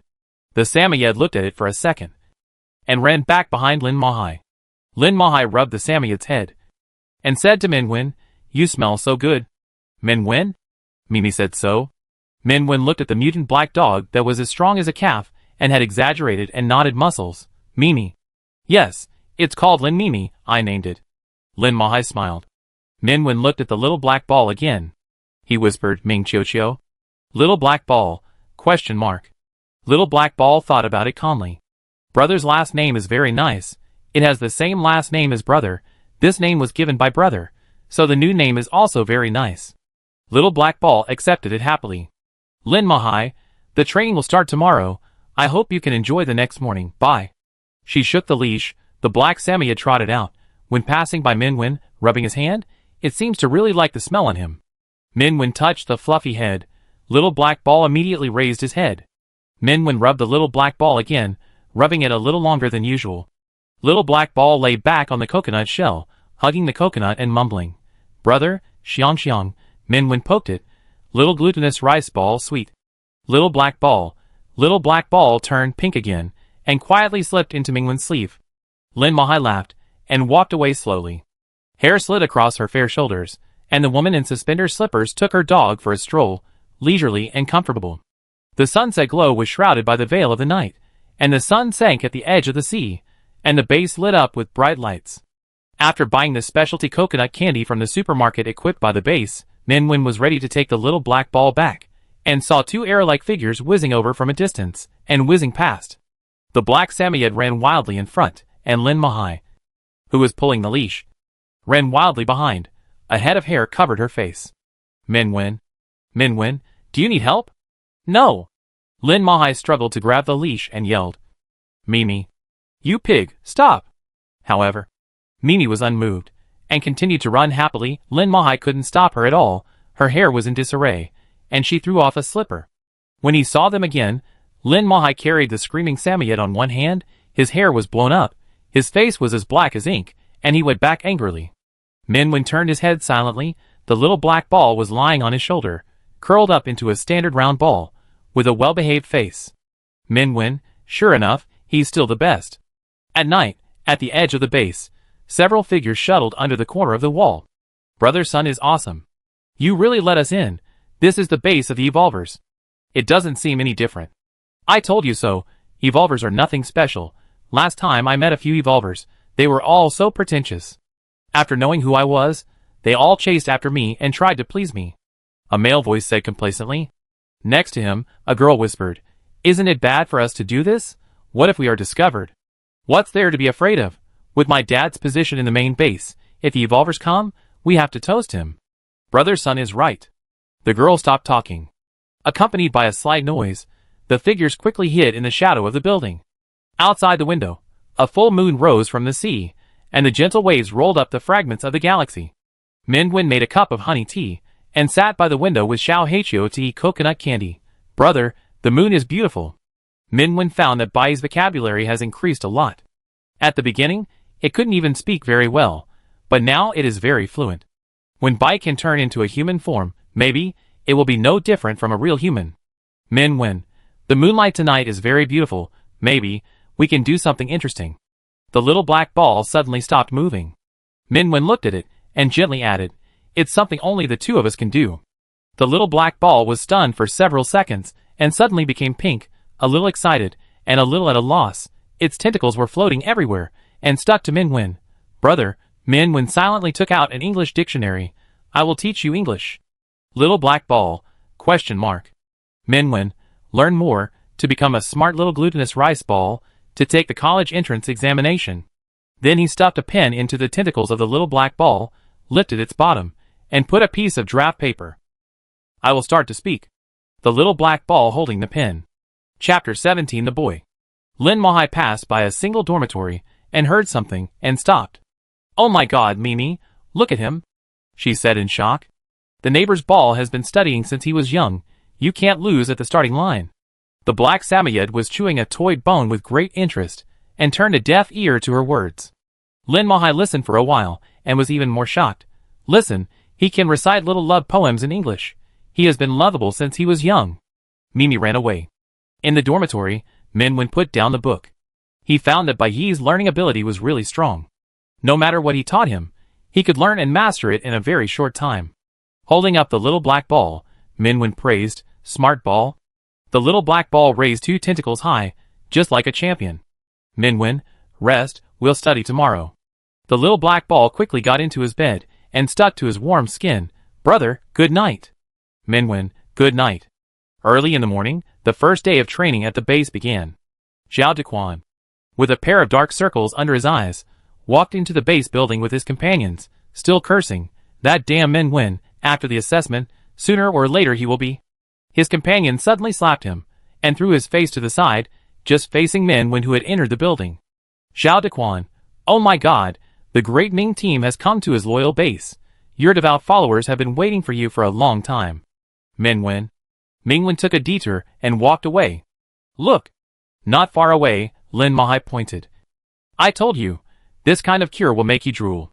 The base member next to her wiped his sweat. The conference room, that can accommodate more than 100 people, was used as a training classroom. When Minwen brought the little black ball to the room, there were a few people sitting sparsely in the spacious classroom. Most of them were in the back row. You Baiyun, good morning, shall we sit together? Bai Fei silently raised his hand. Brother, here. Ning Kankan knocked on the table. Here, the last row, a good place for feng shui. The 3 looked at Minwen. On Mingwen's shoulder, the little black ball stretched out 2 tentacles, and made a big cross. In the end, Minwen didn't choose anywhere, he sat in the middle with the little black ball. Ning Kankan moved to his left, Bai Fei sat on his right without saying a word. The little black ball stared at the right side grimly. Bai Fei had a blank expression and looked at it. Brother, he is mean to me, brother, it seems that it doesn't like me. 2 young voices sounded almost at the same time. Minwen was silent for a second, and reached out to hold the little black ball. The little black ball grabbed Mingwen's finger, rubbed his fingertips lightly, and raised its tentacles to Bai Fei provocatively. Bai Fei still had the same expression as before, and turned his face away without saying a word. Ning Kankan's eyes lit up, and he was typing away with his mobile phone. The evolvers who were receiving training arrived one after another. They were all evolvers above level B who had awakened within half a year. There were only more than 30 in the whole of China, and most of them were level B. Everyone here is a freshman who has just joined the major bases in the first class. I will explain some concepts to you. A professor at the base, who was in charge of the class, said. First, there are the official disaster levels, from E to S, which are 6 levels, the same as the evolver levels. E and D disasters are called firefighting disasters, which are the lowest level disasters, and can be solved by several C-level evolvers. C-level chaos disasters require at least 2 B-level evolvers to be dispatched. B-level turbulence disasters must be handled by teams above A level. Above B level, there is a watershed, as A level collapse disasters must be handled by S level evolvers. Above that, S level is the highest level of destruction disasters, which have the ability to destroy several cities in a short period of time. and it is impossible to judge how many evolvers are needed to support them.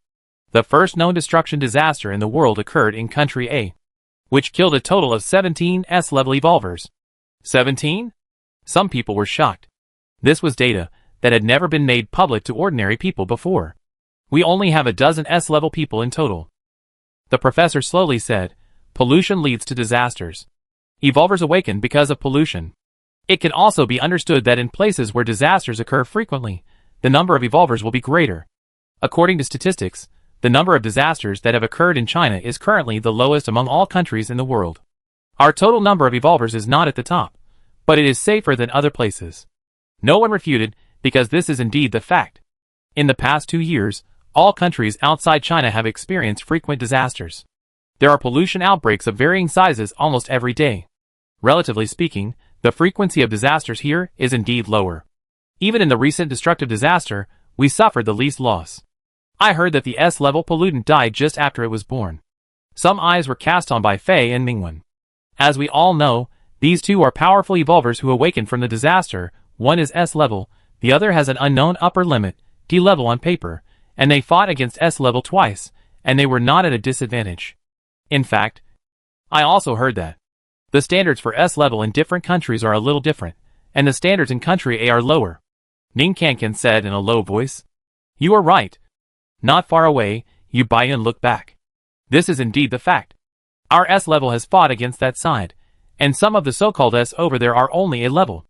Although he was answering Ning Kankan, his eyes were always on Mingwen. Mingwen could tell that the RS class he mentioned did not refer to the major bases, but only to the Special Research Institute. On the surface, there are more than a dozen S-class people in China, and the Special Research Institute accounts for 4 of them. On the podium, the professor cleared his throat. Let's get back to the point. The response plan I just mentioned about how many evolvers to send out for each level of disaster is only a theoretical situation. If special pollutants appear, even a small-scale disaster of Class C may cost evolvers above Class A. So, when you deal with disaster events in the future, you must not take it lightly. Once you are careless, you will only be greeted by death. Someone asked, Professor Zhang, so, the strength of the evolvers and the pollutants of the same level is very unequal. That's right, Professor Zhang said. The pollutants are born from disasters, and their power comes directly from pollution. But the pollution value that the human body can withstand is limited, far less than that of pollutants. For example, the pollution value is 10, humans can only absorb 5 to 6 at most, but pollutants can absorb 9 or even 10. In a head-on battle, it is difficult for a single evolver to compete with pollutants of the same level, which is why the team system was established. Pollution is always stronger than humans. Only cooperation can solve the pollution. Mingwen listened quietly and said, Professor, where does the pollution come from? Professor Zhang looked at him and shook his head. I don't know. To this day, the cause of pollution is still a mystery. Some people speculate that it is due to the discharge of nuclear wastewater. Some people think that it is meteorites that affect the magnetic field, and some people propose the theory of wormholes and parallel time and space. There are many different opinions, and no one has a real answer. At present, all we can do is to grope on this invisible road ahead. Even if we are beaten and bleeding, we must keep going rather than stagnating. So now, you must remember every point I say. In some cases, it may be a way to save your life. She clicked on the PPT on the screen. This is the classification of pollutants, which is convenient for you to identify when performing tasks. Most pollutants are in the physics department. The method to solve the pollutants in the physics department is very simple. As long as it is strong enough, stronger than them, it can kill them directly. However, some special pollutants are difficult to deal with by conventional methods, such as space system, rule system, spiritual system. These types of pollutants can often cause disasters above the turbulence level. They are relatively rare, but the most dangerous. Space system pollutants can manipulate space and hide in unreal places. Rule system pollutants, once its rules are triggered, will definitely die. Psychological system can directly affect the emotions and thinking of the evolvers, and there are several other types. The special system pollutants mentioned above have one thing in common, that is, their bodies are extremely difficult to be found. And to solve the disaster, the body must be killed. There is no experience to refer to for such pollutants, because every time before, it required a huge sacrifice, or enough luck, to solve it. Ning Kankan was a little frightened, and said, then, how can we completely eliminate the pollution? Dr. Zhang shook his head again. Unfortunately, there is no answer. Just like we don't know where pollution comes from, we also don't know how to end it. Perhaps, when we can really find the source of pollution one day, the answer will surface. Minwen lowered his eyes and looked at the small black ball in his palm. He hoped that pollution could be completely eliminated and disasters would never happen. But on that day, will this small pollutant also disappear? The little black ball looked at Minwen. It rolled happily in his hands. Minwen gently held the little black ball, stroking the sticky young creature rubbing against him. Teacher, when do we start the assessment? Are we going to take the test? Ning Kankan raised her hand again. Dr. Zhang smiled slightly. This assessment will be conducted in an unexpected way. It will be kept secret for the time being. You can start looking forward to it. Unexpected way? With such doubts, the whole day of training came to an end quickly. After a day of classes, the evolvers found it difficult to digest the huge amount of information, and returned to their dormitories one after another, not in the mood to stay outside. In the room, Minwen pinched the tentacles of the little black ball. What type of little pollutant are you? Physics department? Space department? The little black ball tilted its head and thought about it, and scratched his palm innocently. Minwen, well, this little pollutant doesn't know it himself. The training will continue early the next morning, so this night, he and the little black ball went to bed early. The night enveloped the entire base. In the silent darkness, Minwen woke up without any warning. A faint white mist drifted in from the window, and enveloped the dormitory. It was an unusual mist, and it was unspeakably strange. Minwen tilted his head, and the pillow was empty, and there was no trace of the little black ball. He sat up immediately, looked around the room, and opened the door of the dormitory. It was still dark outside the door, but it was enveloped by thick white mist, which almost covered the night, lingered in front of his eyes, and gathered into a lingering white mist. Has the assessment begun? Minwen looked around. His dark eyes did not waver at all. No. It was not like that. It was more like a sudden disaster. He looked back. The dormitory was empty. There was no trace of the little black ball. Bai? No response. Minwen's eyes were cold. His slender fingers were suspended in front of him. Ice and snow gathered under his feet, and a dark black tang sword rose from the snow. He held the tang sword and walked into the vast white fog without looking back. The whitish fog flowed slowly, and the familiar base seemed to have changed its appearance. As he walked, white walls suddenly appeared on both sides of Minwen, and in front of him, the fog extended, forming a strange room. It looked like a laboratory. For no reason, Minwen felt that the laboratory seemed familiar, and the sealed memory seemed to be loose again. He walked into the laboratory. The white mist dissipated. There was no light in the room, only a desktop computer with a screen on, which was particularly eye-catching in the dim light. Minwen stared at the old computer, and when he came to his senses, he was already standing in front of the computer. His finger fell on the mouse. As if the memory of his past body suddenly emerged, he silently and naturally clicked on a file. There was a log document hidden in it. 7th, experimental subject number 1, everything is normal. 13th, experimental subject number 1, everything is normal. 26th, experimental subject number 1, everything is normal. I ate half a bowl less rice today than yesterday, because I was bullied by my companions. On the 16th, experimental subject number 1, was bullied by his companions again, did not eat lunch, crouched in the corner alone. On the 23rd, experimental subject number 1, had his only candy taken away, crouched in the corner alone, did not cry. On the 6th, experimental subject number 1, the bird he secretly raised was discovered. The bird died, crouched in the corner and cried for a long time. On the 3rd, the meaningless observation ended. We decided to adopt him. The whitish screen, the black handwriting, the dim light of the computer, flickered coldly in the darkness. Minwen's eyes sank into the boundary between light and darkness, obscure and unclear. Is this his past memory? This disaster of unknown origin can read his memory? Minwen took a step back. He suddenly realized that he had indeed forgotten a lot of things. Just like now, the old computer in front of him recorded the past that he didn't know at all. When he was a child, there was a long period of time when he stayed in an orphanage, with few companions, always alone. At that time, were his parents also watching him silently? Why did they adopt him? The scabbard of the tang sword was tightly pressed against the palm of his hand. The heavy and cold touch clearly scratched the knuckles. The computer screen flickered repeatedly, the jumping black and white fonts, like a pair of inorganic eyes, staring straight at Minwen. Minwen stood in front of the computer. His eyes were still dark, mixed with light and shadow, chaotic and blurred. The fog that had just disappeared appeared again, silently spreading. The dense fog seemed like a twisted evil spirit, grabbing Min-Wen. A sudden sound of footsteps sounded behind him. The white fog suddenly dissipated, disappearing without a trace. The computer screen was blank, and the strange light no longer flickered. Min-Wen turned around. At the door of the laboratory, a tall and slender figure leaned against the door frame, with a leisurely posture, as if he turned his face towards Min-Wen inadvertently. He was a boy of 18 or 19 years old, with hair like falling frost and snow, with a silvery cold color. His skin was also very white, as if he had not seen the sun for a long time, with only a pair of eyes, as red as the bright sun. White hair and red pupils were already eye-catching enough, but the boy's appearance was even more outstanding. It was a wanton, impactful, and aggressive beauty.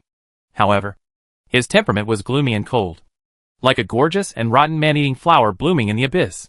Wearing such a human skin, at this moment, the boy was staring at Min-Wen quietly without blinking.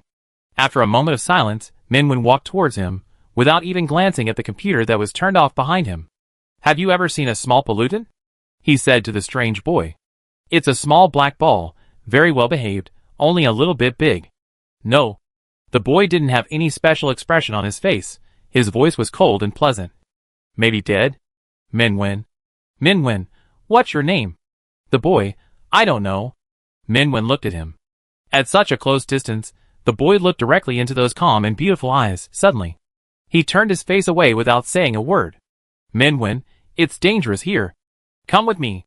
The boy still turned his face away, not looking at him, and seemed not to want him to look at him. After a pause of a few seconds, he said faintly, "Do you like to pick up strange things and bring them back?" Min-Wen, "What?" "As long as you come across it, no matter how strange it is, you will pick it up, regardless of whether your family agrees or not. For no reason." The boy's voice sounded sour. "Min-Wen, oh," he said, "you look familiar. Have we met before?" The boy still turned his face away and didn't look at him. "No." Min-Wen, "Oh," he said calmly, "if you don't want to follow me, forget it."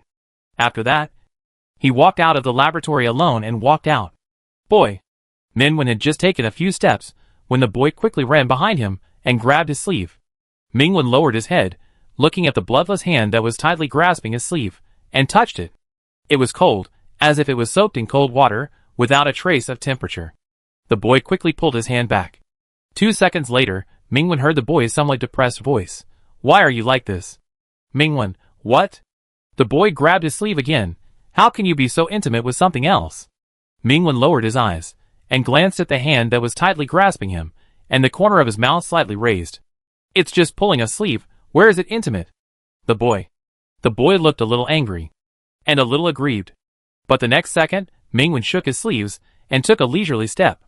The angry and aggrieved boy followed him obediently. Chapter 18. My brother is not my lover. The ice and snow spread all around, but it only went a short distance before being blocked by white mist. The invisible white mist seemed to have some special power, blocking the space and confining them to an area. Even the Tang sword could not penetrate the fog without substance and boundaries. Min-Wen's eyes narrowed slightly. He had confirmed that this was a disaster. Perhaps it was the space system. Perhaps it was the rule system. What they encountered was an extremely special and powerful pollutant. Min-Wen took out his mobile phone. The signal on it had long disappeared, and he could not contact the outside world. This pollutant seemed to be able to read people's memories and reproduce them. He said to the boy who was holding his sleeve, "Once you sink into the memory, you may not be able to escape. So thank you." The corners of the boy's mouth rose slightly, and a few strands of silver hair floated slightly, like raised tentacles. Min-Wen looked at the boy. The boy looked at him, and after 2 seconds, he turned his face away without saying a word. Min-Wen found that the boy did not seem to like him looking at his face. He retracted his gaze and walked forward. The boy followed him closely. The laboratory had long disappeared in the mist, but Min-Wen's thoughts still stayed there. The memories of his childhood in the orphanage had long been blurred with time, but he still remembered that day. His parents held him and took him out of the orphanage. From then on, he had a home. It turned out that he had forgotten that before that day.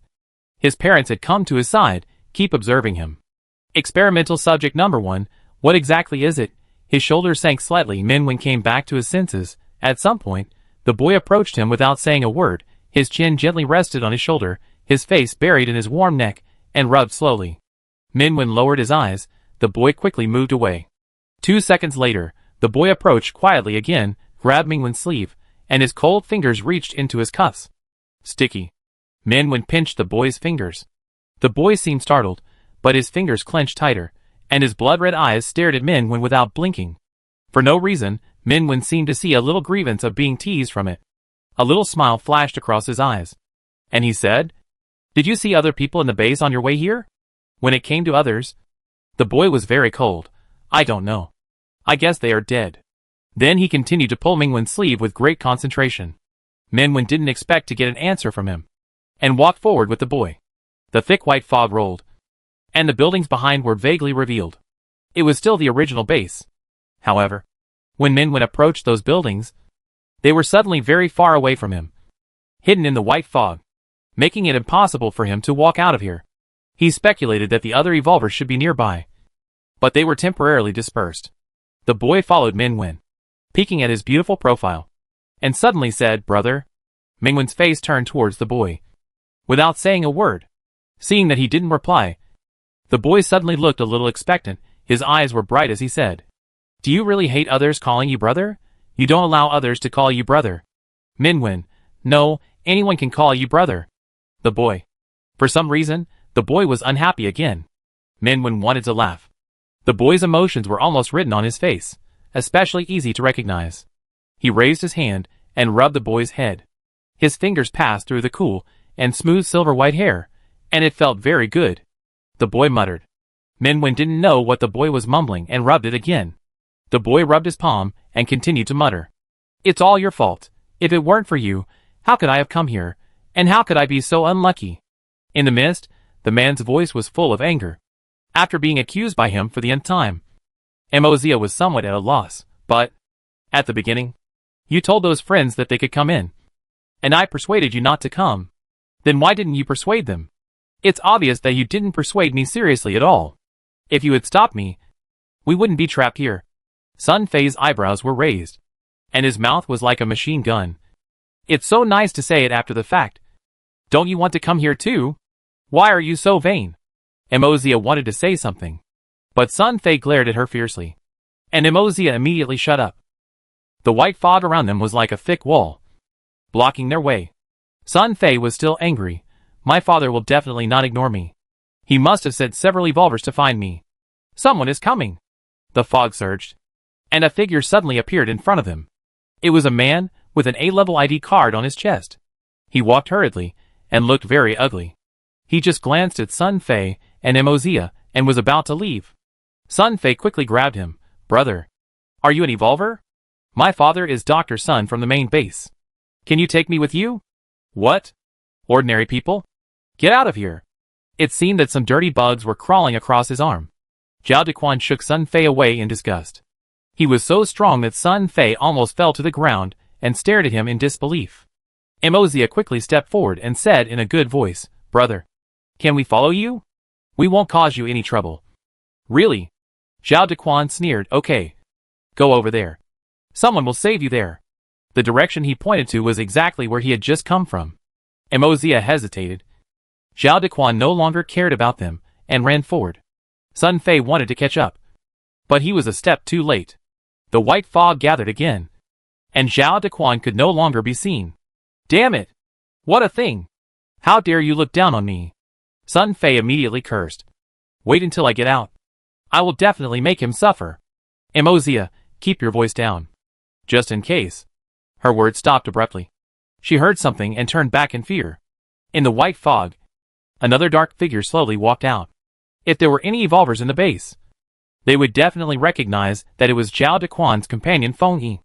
At this moment, Feng Yi's face was expressionless. Passing through the white fog, when passing by Emozia and Sun Fei, he turned his head a little bit and stared at them. "Where is Zhao Dequan?" "Zhao Dequan? The evolver just now?" Emozia didn't say anything. Sun Fei was about to point out the direction Zhao Dequan left, but was stopped by Emozia. "No, I didn't see it." Feng Yi seemed to have not noticed their little movements at all. After hearing what Emosia said, he turned his head again, said nothing, and walked away alone, until his figure was also covered by the white mist. Sun Fei dared to speak. "What are you doing?" Emosia whispered, "This person seems to be a little bit wrong. So why are you pretending to be a good person? Do you think you are great? If you help them, will they help you?"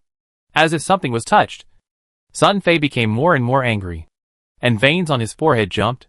In troubled times, kill the saints first. This is what I mean for a loser like you. You like helping others so much. So let's see if anyone will come to save you. After saying that, he pushed Emosia hard, turned his head, and went into the white fog. Emosia fell to the ground. Her elbow hurt so much, and when she looked up again, there was white fog all around, and Sun Fei had disappeared, as if she had known that there would be such a moment. Emosia bit her lips tightly. Tears rolled in her eyes, but she didn't fall. She got up silently, wiped her eyes, and reluctantly followed her memory, walking in the opposite direction of the three people just now. Don't be afraid. Don't be afraid. Find a safe place first. Hide. As she walked, she didn't know if it was Emosia's illusion, but she vaguely heard a voice, which seemed to be a very pleasant male voice. However, there was still a vast white fog in front of her, and no one could be seen. Emosia hesitated, and shouted to the other side, "Is there anyone?" As soon as she finished speaking, it seemed that a sharp knife passed by half a meter away from her side, splitting the space, and the lingering white fog actually dissipated a little, revealing a pair of figures. It was a young man, with a beautiful face, elegant and calm. A beautiful but cold boy followed closely beside him, who seemed to be very close to the young man and almost stuck to him. For some reason, Emosia was afraid to look at the boy, as if he was something dangerous. She lowered her head and walked around, and carefully said to the good-looking young man, "Excuse me, are you an evolver? Can you take me with you?" The young man did not speak. His eyes were as clear as a pool of ink, and he looked at Emosia quietly. Emosia felt cold in her heart, and said bitterly, "I'm sorry." Just as she was about to turn around, she heard the young man say, "Let's go." Emosia was stunned, and stammered, "Can I follow you? I'm an ordinary person, and I sneaked in with my friends." "Yes," Mingwen said. "Don't stay too far away." Emosia almost cried with joy. She trotted behind Mingwen, although she was still very afraid of the boy next to Mingwen. But looking at Mingwen's back, she felt a lot more at ease. Maybe it was because this young man gave her a feeling of calmness and reliability, like a lake without waves. Before, did you see any illusions? Hearing Mingwen's question, Emosia was stunned. "It seems not. We were just hiding in the base secretly, and suddenly a white mist floated. And then, I got separated from the others." Mingwen pondered for a moment and looked at the boy. The boy hooked his sleeves, "Because my brother smells good. So, it wants to eat my brother." Mingwen's thoughts moved slightly, and he quickly associated other things. So, the reason why his memory reappeared was not the ability of the pollutant, but more from himself. It seems that every time he comes into contact with pollution, his memory will loosen, and he will recall some past that he has forgotten for some reason. The pollutant read his memory through this, and wanted to devour him while he was restless. In other words, the pollutant that caused this disaster is likely to have mature human thinking. Mingwen asked a different question. "Besides us, have you seen anyone else?" "Yes," Emosia nodded. "There are two people, both should be evolvers. One is called Xiao Dequan." After listening to her story, Mingwen's expression did not fluctuate. Emosia had already run a distance, and it should be difficult to find them. However, he still led the boy to the direction where Emosia came from. The fog gathered again, and there was silence all around. After a while, the boy holding Mingwen's arm said lightly, "Brother, the smell of death." Mingwen drew his sword directly. The Tang sword was unsheathed, and slashed down horizontally. The sharp blade light wrapped in cold snow cut through the space, dividing the fog into two. The ice and snow froze. Within 3 meters, the obscured vision was widened again. Emosia looked at their right side in shock, and there really was a person lying on the ground. The pale man stared with his eyes wide open, his body tilted, and he had lost his breath. That person was so close to them, but his existence seemed to be completely wiped out by the white fog, until the Tang sword cut through the fog, and the ice and snow blocked the surroundings. Then he was able to show his figure. Mozia lost his voice. Why is it him? This person is the evolver who just asked them for directions. Mingwen stepped forward to observe, and said, he has been dead for a while. Zhao Dequan's companion Feng Yi is also an A-level evolver, and an offensive type who is good at fighting. At this moment, he died here silently, and the blood under his body has dried up. Mozia's face turned pale. The real Feng Yi had long been dead. Then, the one she met just now. Mingwen closed Feng Yi's wide-open eyes and stood up. There were no signs of fighting around, which means that Feng Yi was killed in a short time. It can easily kill an A-level evolver and create such a huge fog, at least A-level or above pollutants, which can be defined as a collapse-level disaster. Mingwen turned his eyes, looked at the boy, and found that he was staring at Feng Yi on the ground. Mingwen, you are not allowed to eat. Oh, the boy said obediently. Don't eat dirty. Mozia. Wait, can we eat it if it's not dirty? Is it a matter of whether to eat or not? She suddenly felt that this boy was more dangerous, and silently moved closer to Mingwen, staying close to him. Then she saw the boy turn sideways, staring at her coldly. Mozia stepped. She moved 2 steps outward, a little further away from Mingwen. The boy retracted his gaze, and said to Mingwen obediently, Brother, where else should we go? Mingwen, see if we can find other people. There are 2 S-level people in the base. Lin Mahai and Bai Fei. But at present, they have lost contact. The boy said nothing, grabbed Mingwen's sleeve, and was taken away by him. The ice and snow melted, and the white mist gathered again, engulfing Feng Yi's body. This was a disaster that covered the entire base. The rescue from the outside world was delayed, and one could die if he was not careful. However, along the way, the boy seemed to be completely indifferent, and from time to time he approached Mingwen, rubbing his face gently against his shoulder. If Mingwen didn't bow his head, he wouldn't move away. When Mingwen bowed his head, he quickly dodged and pretended nothing happened. Mingwen was silent. Mozia, you have a really good relationship. She had recovered from the shock just now, and now she was looking at Mingwen and the boy, with a little envy in her tone. Mingwen heard that she might have misunderstood something, and said, he is my brother. Mozia, ah? She looked at the 2 people who looked nothing alike, after a moment nodded, oh I understand. I understand. Mingwen always felt that her tone was not right, silent for a second, said, he is indeed my brother. Mozia said nothing, her eyes drifted silently to one side.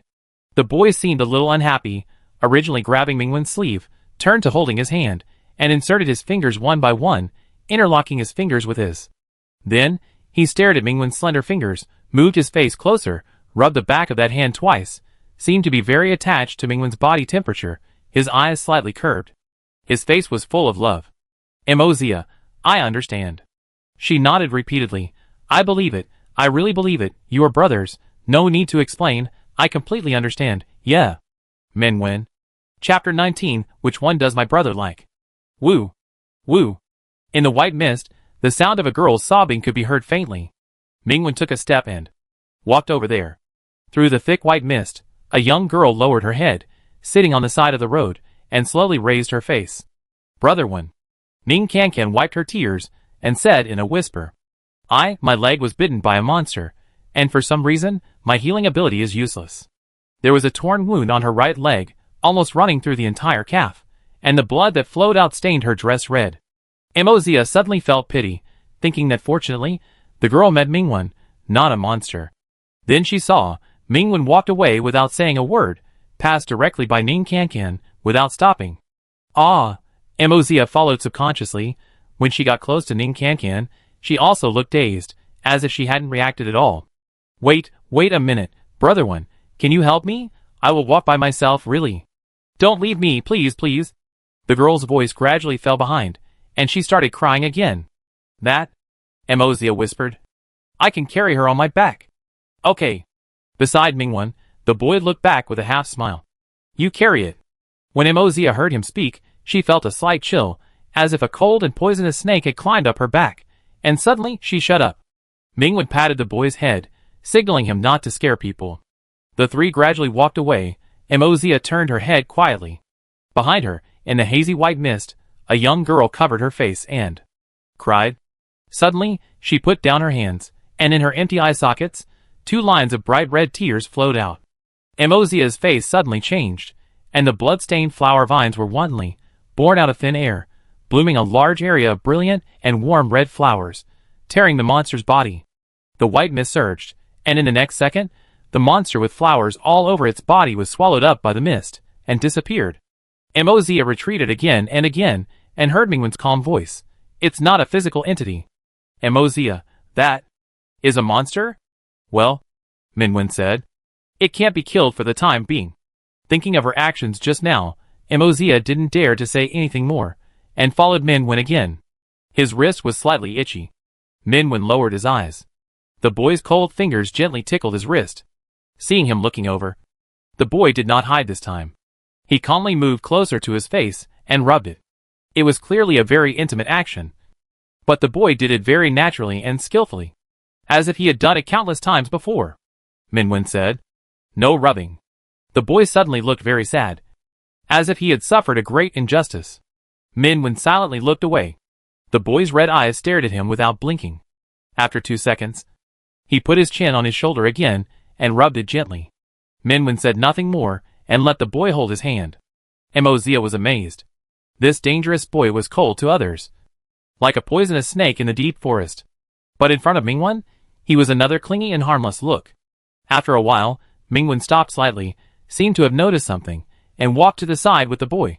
"Stop! What are you doing? Stop fighting. You will be beaten to death if you keep fighting."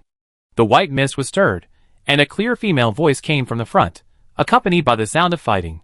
Mozia, another monster? She was a little nervous. A clear white knife light had passed in front of her, illuminating her eyes. In the mist, Lin Mahai stood in front of Ning Kankan, and the mutated Samoyed wandered at her feet, making warning roars. Across from them were several evolvers from the base, with unfriendly faces, and they were in a stalemate with them. "Are you guys crazy? If you don't unite and cooperate at this time, are you going to fight among yourself?"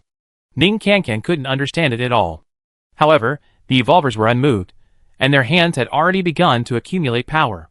Just when the atmosphere on both sides was tense and about to fight again, the sword light broke through the fog, and the cold snow spread in an instant. In front of everyone's eyes, the white fog that could not be dispelled suddenly spread to both sides. In the retreating fog, the cold and sharp young man strode out, and the black and gold tang sword shone coldly. "Ning Kankan, Brother One."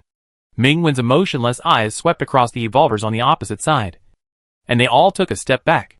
"What's going on?" Lin Mahai said leisurely. "Then I have to ask these people." "I want to ask you." Across from them, an evolver named Chungdahai said, "What kind of a crappy test is this? We just met a companion, who attacked us right away, and finally got rid of him, and ran into you again. Ning Kankan, so this is why you attacked us indiscriminately. What can I do?" Chungdahai's face was very ugly. "Who knows if you will suddenly attack us like that guy just now? After all, Lin Mahai is an S-level evolver, and they are afraid of him, so they can only strike first." But now, Mingwen's joining made the battle turn to one side, without any suspense, and several evolvers gave up the idea of taking action. "This is not a test, it's a disaster," Mingwen said. "Some evolvers have already died." "What?" Everyone changed color. Lin Mahai said lightly, "Moreover, we have lost contact with the outside world, and the white fog has blocked the base. I'm afraid that the evolvers outside will not be able to come in a short time, just like the shell." "Same. How is it possible? Isn't this the base of the evolvers? How could a disaster break out without reason?" Lin Mahai, "Disasters never come without warning. Even the base is not a safe place. However, as the person in charge of security this time, I will do my best to take you out." Several evolvers looked at each other. Chungdahai immediately changed his words. "In this case, let's act together. There are so many evolvers in the base. Even if it is a collapse-level disaster, it is no problem to solve it." He didn't seem to take this disaster seriously. Lin Mahai said nothing, stroking the head of the mutant Samoyed. Ning Kankan leaned towards Mingwen. She had noticed that there were 2 more people around Mingwen. The young lady with a nervous look had no supernatural power, but was just an ordinary person. As for the other beautiful and inexplicably dangerous boy, she had never seen him before, but he was very close to Mingwen and stuck to him. Obviously, Mingwen picked him up. But where was E01? Ning Kankan did not find the little black ball on Mingwen, and saw that the cold and pale boy was so close to Mingwen. And Mingwen also indulged him, and she felt something was wrong. Maybe it was because Ning Kankan's eyes lingered between Min Wen and the boy for a little longer. The boy turned his face and stared at her. The eyes that seemed to be made of blood had no emotion. But just looking at each other made people feel cold. Ning Kankan turned his head silently, and saw from the corner of his eyes that the boy had taken 2 steps forward, as if he wanted to hide Min Wen behind him. Min Wen looked at the boy, and walked out again. The boy. He pulled Ming Wen's hand unhappily, and gently pinched and fiddled with his knuckles. Ning Kankan, damn it. Why are you still pulling Brother Wen's hand? Where's the little black ball? Save the little black ball. Without paying attention to the boy's little action, Min Wen looked directly at Chung Dahai. Who is the companion you just met? Chung Dahai. It was the person who sat next to me in class yesterday. I didn't know him before, and I just chatted with him for a few words yesterday. Lin Mahai, in that case, why would he attack you? Chung Dahai, how should I know? I. He stuttered for no reason in the second half of his sentence. Ming Wen immediately locked onto his face. Without any warning, Chung Dahai's body twitched violently. His face was deformed and twisted, as if he had suffered some kind of sudden pain. Help! Help! In an instant, Ming Wen and Lin Mahai attacked together. Ice blocked the surroundings. A white snowstorm blew, and blood-stained flower vines bloomed in the frost and snow. Lin Mahai clasped her hands together, and the deep darkness spread from her side, and in the depths of the darkness, a huge and terrifying creature appeared, and stretched out a pitch-black giant claw. However, the next second, Chung Dahai's twitching body suddenly stiffened, 2 lines of blood and tears pouring out of his eyes. He died. He died in front of everyone, so suddenly. From beginning to end, it took no more than 3 seconds. The white mist, like a floating morning flag, surrounded everyone, and again obscured their vision. There is no entity. Lin Mahai stared at the white mist in front of her. Our attack is ineffective. She turned to the other evolvers. Do you know the companion that Chung Dahai mentioned? No, we have never seen him before. The other 3 evolvers said in horror. At first, he only greeted Chung Dahai. Chung Dahai responded, and the man attacked him back, and we couldn't beat him, so we ran away together. Ning Kankan, did he kill Chung Dahai? How did he do it? Ming Wen, it was a pollutant, he didn't recognize it. Ning Kankan was slightly stunned. Mozia whispered to her, just now, we also encountered that monster, and it turned into your appearance. Ning Kankan was shocked. Did you recognize it? Mozia nodded. Team Ming saw through it, but unfortunately, it ran away. She heard that. Some very powerful evolvers are also captains, who have their own evolver teams, so, she gave Ming Wen a respectful title. It seems to be a rule-based pollutant, so it has no entity, and is extremely difficult to catch. Lin Mahai's voice sank slightly. I'm afraid this time, it won't end so well. Other evolvers were still at a loss, but we were all here just now, and the pollutant didn't appear at all. Lin Mahai, look around you, you still say it hasn't appeared? Around them, white fog always lingered. The 3 evolvers felt a chill, and trembled. Then, will we die too? We also saw that monster, and fought with it. Ming Wen, no. The 3 people looked at him for help, and heard him say calmly, this pollutant only attacks one target each time. It can read the memory, and disguise itself as someone the target has seen. This time, it chose Chung Dahai, and you don't know the disguised identity. So Mozia saw Feng Yi disguised as a pollutant, but nothing happened, because she was not the target of the pollutant, and she didn't know Feng Yi. So, Chung Dahai died, the other evolvers with him were safe and sound. The rule-based pollutant will die if the rule is triggered, and those who have not triggered the rule, or those who have avoided the rule, can escape for the time being. Captain Ming, how did you recognize the monster before? An evolver asked. Ming Wen, the character is broken. Kankan will not give up survival just because of a leg injury, and sit on the roadside crying. Ning Kankan chuckled. The evolver was delighted. That's very simple, as long as it's a familiar person, you can see through it at a glance. Lin Mahai, really? Don't forget how Chung Dahai died. The pollutant can not only disguise as a familiar person. The pollutant can read memories, and of course it can find a few people who have only met once, can be recognized, but are not familiar. Such people, for the evolvers who just arrived at the base the day before yesterday and participated in the assessment, are everywhere. Suddenly, the atmosphere became solemn. An evolver took a step back, looking around in panic. You are not the same. Right? Although the pollutants can only attack one target at a time, but Chung Dahai is dead, who is the next target? Among them, who is the companion? Who is the monster? Silent suspicion began to spread. Lin Mahai raised his eyebrows, and was about to say something, and Evolver spoke again. Captain Ning, the person next to you is not a participant in this assessment. Right. The strange boy, silent hair and red eyes, is so outstanding, they will definitely not have no impression of him. Mingwen, what do you want to say? He suddenly appeared. There must be a trick. Maybe he is the real body of the monster. The man said. Let's kill him together. Mingwen took a step forward and looked into his eyes. Without a trace of emotion in his eyes. The Evolver shuddered. Quickly hid behind the others. And dared not say anything. The boy looked at Mingwen. His mouth corners raised. And his bright red eyes were particularly bright. Lin Mahai snorted and laughed. You are wrong. He is from the main base. Responsible for secretly protecting the safety of the base. And never shows up unless it is necessary. Besides, you don't use your brains to think about it. If the pollutant is really among us, there would be a second death. Her eyes turned and scanned everyone one by one. Next, we all have to act together. If any child dares to disobey, there will be only one end. As soon as the voice fell, the black flames of the mutant Samoyed beside her surged, and a pair of cold white pupils stared at the remaining people. The evolutionists all changed color, and realized that in the confrontation between them and Lin Mahai just now, this S-level evolutionist did not exert much strength at all.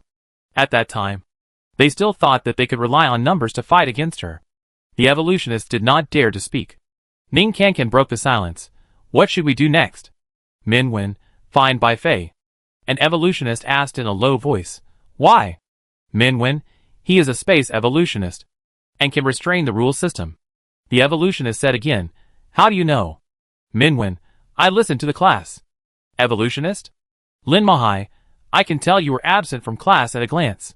I'll give you a failing grade when you go back. Evolver? Space-based evolvers have special spaces. Can lock up the body of rule-based pollutants. Ning Kankan said. We have to find him quickly. In case he has become a target. Lin Mahai, what are you waiting for? Mimi. Let's go! Although the plan was confirmed, the other evolvers were not optimistic. The base was too big, the fog blocked their perception. And their cell phones lost signal. It was like looking for a needle in a haystack to find a person. Besides, even if Bai Fei was found, could he really trap the pollutant? Lin Mahai, who was also S-level, was trapped here. The collapse-level disaster caused by rule-based pollutants was no less than the destruction level. It was common for several S-level evolvers to die. Thinking of this, the evolvers slowed down their pace and moved a little further away from Mingwen and Lin Mahai. They didn't want to face the pollutant directly. If they really had to fight, they should find a chance to escape. The mutant Samoyed was strolling around.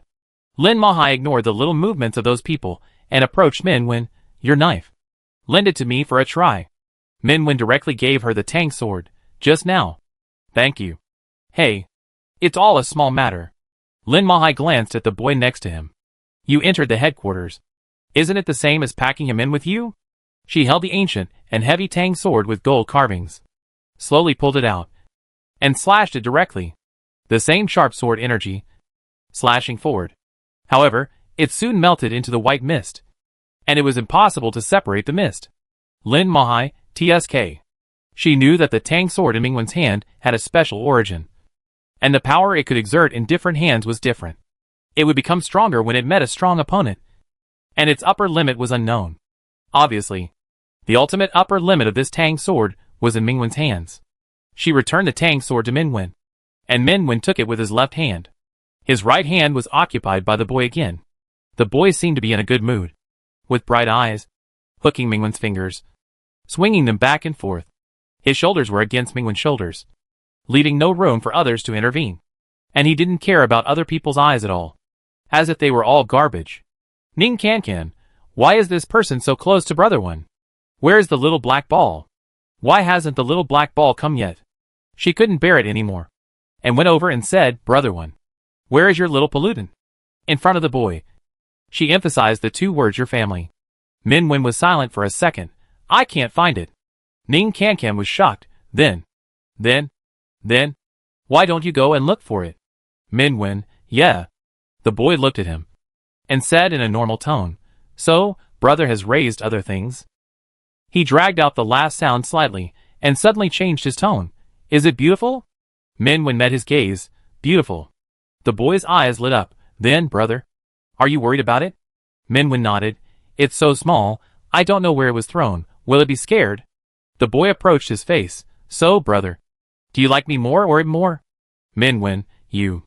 I didn't expect him to say it so directly. The boy's mouth corners suddenly raised. Suddenly realizing something, the corners of his mouth pursed again. Looking at Minwen. A little depressed, a little sad, and a little wilted. Anyway, I can't be happy. Minwen, well actually, I like my little black ball more. The boy heard this, seemed less depressed, and his mouth corners lifted a little. After 2 seconds, he still felt something was wrong, and looked down at himself. Somehow, he seemed to have a little inferiority complex, and his head drooped listlessly, and his beautiful silver-white hair was not so elegant. He started to feel depressed again. Minwen watched the boy struggling alone, and his facial expression changed several times, as if he saw a familiar little black ball, which raised its tentacles happily for a while, and then curled up into a small ball listlessly. He was silent for a few seconds, and spoke calmly, in a voice that only the boy could hear. Bai. Boy. Bai. Chapter 20 Winning a lot. Minwen found that the boy next to him froze, after he called out his name. The boy seemed to want to run, but he held onto his sleeve tightly, and refused to let go. Minwen suspected that if Bai was a little black ball now, he would definitely get into his sleeve, and refuse to show his head. Brother. It was the boy's voice that only he could hear, and it sounded close to his ear, low, and seemed to be a little hesitant and entangled. Brother, when did you recognize me? There was someone else next to him. Minwen typed on his phone. At first glance, Bai slightly widened his eyes and looked down at himself. Why, brother could recognize me. Minwen, because you are the little pollutant I picked up. Hearing this, Bai was obviously much happier, and he grabbed Minwen's sleeve with both hands, just like when he was still a little black ball, and his 2 tentacles pulled at him. Minwen watched the boy gently fiddling with his sleeves, typing, Why don't you want me to recognize you? Bai was unhappy again, hanging his head. Ugly. Minwen was silent. No wonder before. The boy didn't want him to see his face. It turned out that he thought his human form was ugly. Minwen touched the boy lovingly. Such a big little pollutant, how could you be blind? Not ugly, really. Well, no matter what form you are a good-looking little pollutant. Hearing this, Bai's blood-red eyes seemed to be filled with twinkling stars. A few silver hairs fluttered slightly, as if he was happily waving his tentacles. It knew that the elder brother thought its original form was very beautiful. That's why he liked it. If it became ugly, the elder brother might not like it anymore. So, after putting on this ugly human skin, it wanted the elder brother to see it, but was afraid that the elder brother would not want it, so it didn't dare to tell the elder brother. Unexpectedly, the elder brother still recognized it at a glance, and didn't dislike its ugliness at all. Because the elder brother liked it, it was the elder brother's most special little pollutant. The silver hair fluttered back and forth. The young man's voice was full of joy. So, elder brother, which look of me is more beautiful? Minwen calmly said, Both look good. Then he quickly typed a line of words. Why can you turn into a human form? Bai answered obediently. Now, the closer I get to pollution, the stronger I am. Minwen understood. So, Bai in the disaster will be stronger than usual. When it first encountered this little pollutant, it was awakened in a destructive disaster. After this disaster is over, after they go out, the boy should turn back into a small black ball. However, it has been recovering, and its strength will grow again. It is estimated that it will not take long for it to maintain a stable human form. Brother. The thin tentacles emerged from under the skin, with a silver ring on it, which was pushed into Bai's fingers. The joy on the boy's face was almost overflowing. He held Minwen's hand, and between the overlapping slender fingers, the 2 identical rings touched lightly. Brother gave it to me, only my brother and I have it. Minwen looked at the pair of control rings, and was silent for a few seconds. He whispered, If you like this kind of trinket, I will buy you another one after we go out. No. Bai was very persistent. I want this one. This is the first one my brother gave me. Minwen looked at the happy boy. His eyes moved slightly. When he first put on the 2 control rings, the little pollutant was not unaware of its meaning. But it was still very happy. Just because he also wore this ring. Bai felt that this was their connection. Minwen touched the boy's head and said softly, Okay. It's up to you. Whether it was the little black ball before, or the boy now. They were all little pollutants he raised. Therefore, this pair of control rings would never work. Time passed little by little. and the white mist around him showed no sign of fading. Brother. Bai shook Mingwen's hand gently. The smell of death. The other evolvers looked at him slightly strangely. Thinking that he could smell this? The Tang sword was unsheathed, breaking through the white fog again. Not far from the crowd, a corpse appeared. Zhao Dequan. He was dead. Feng Yi, who did not recognize the disguise of the pollutant, fell silently in a corner of the base. Lin Mahai checked the body and shook his head, instantly fatal. Terrible fog. At such a close distance. Even Mimi could not detect the smell of the corpse. The other evolvers felt cold. Zhao Dequan was an A-level defensive evolver, but his defense was so vulnerable in front of the pollutant. The most terrifying thing is, if you die in this fog, your existence will be wiped out. Unless you disperse the fog, you will not be able to find your body. What will happen if you can't get out? An evolver asked. Lin Mahai, no one will die. If we are lucky, we will just be trapped here and die. Evolvers. Lin Mahai, but don't be discouraged. It's not that you can't win. Most of the solutions to collapse-level disasters rely on luck. Because this level of pollution is not something that human power can handle. You will get used to it after dying a lot. Evolvers. Not comforted at all. Ning Kankan sighed. Everything was fine. Why did this disaster suddenly break out? That? Emozia hesitated and raised her hand. I might know something. A year ago, my ex-boyfriend Sun Fei encountered a D-level disaster while traveling in City C. The disaster disappeared inexplicably. And nothing happened to him after he returned home. Yesterday, he took us into the base. I don't know if it has anything to do with this. Lin Mahai touched his chin. I remember that. City C did have a disaster caused by a rule-based pollutant. The initial assessment was B-level, because the disaster ended on its own, and there were no casualties, so it was changed to D-level. I'm afraid that the rule-based pollutant is the same one now, and it has been attached to Sun Fei. The evolver next to him. How is this possible? Can pollutants also attach to people? Lin Mahai, it's really hard to understand, but it is reasonable to explain unusual things with pollution. She asked Emozia again, how did you get in? Emozia whispered, Sun Fei's father is a researcher at the main base. So? She reported a name? Lin Mahai raised his eyebrows. I haven't heard of it. She thought for a while, and said, could it be someone from the Special Research Institute? Ning Kankan, damn it. It sounds like they can do it. It's all your fault. The other evolvers glared at Emozia fiercely. A few ordinary people are worthy of coming to the evolver base. If it weren't for you, how could so many people die this time? Don't bring this woman. Anyway, she is a drag. Let her fend for herself. Ning Kankan, what does it have to do with her? The fuse is obviously that Sun Fei. Besides, the real killer is the pollutant, which is not something that an ordinary person can control. The evolvers wanted to say something. Minwen glanced at them calmly, and they immediately fell silent. Let's go! Hearing Mingwen's words, Emozia followed him gratefully. The crowd moved forward again.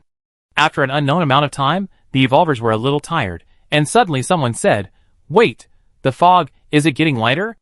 As if to confirm their words, the surrounding fog slowly retreated like a tide, revealing the original building. The fog has dissipated. Oh my god, are we saved? Amid the cheers, Minwen looked up, and looked at the sun hanging high in the sky. The evolvers were not happy for too long, not far away. A sudden roar pierced through their eardrums, and their smiles froze on their faces. In the empty base, a dark shadow emerged. It was countless pollutants, pressing towards everyone with a fierce look, and roars came one after another. Lin Mahai, wow, what a big scene. In front of her, the mutant Samia jumped several meters high with black flames all over his body, and his body became fierce and huge, and rushed out directly. The wave of pollutants was surging, and Mimi instantly tore a huge crack, almost cutting the strange tide in two.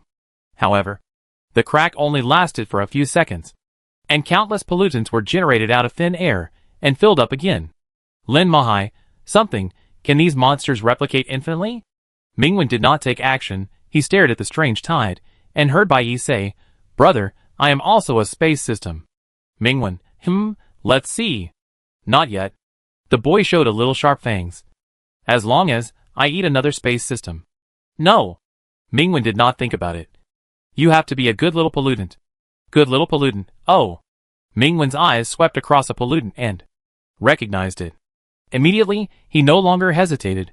A trace of cold light flashed across his eyes. The ice and snow exploded outward, swallowing the entire base within sight, turning the world into a bleak and desolate ice field. The ice ridges refracted the sunlight. Even the sun was condensed into brilliant ice crystals. He caught a few falling six-sided snowflakes. He found that no one else had it. This was specially given to him by his brother. His mouth corners suddenly lifted, and he put the beautiful snowflakes on his chest. The few evolvers who were hiding at the back just now all changed color. The cold air seemed to condense their abilities and completely suppress them. Originally, they thought Ming-Wen was so powerful only because of the unknown tank sword. Now it seems that they were wrong. The next second, the ice layer shattered. The world collapsed, and everyone's eyes blurred. There was still a vast white fog around them. The buildings were hidden under the fog, as if they had never been away from the disaster. Countless pollutants disappeared. In the fog, a black-haired boy squatted on the ground silently, put on special glasses, and covered his eyes. Bai Fei. As soon as she saw him, Ning Qianqian immediately realized that they were just pulled into Bai Fei's illusion, and shouted, "We are real, not pollutants."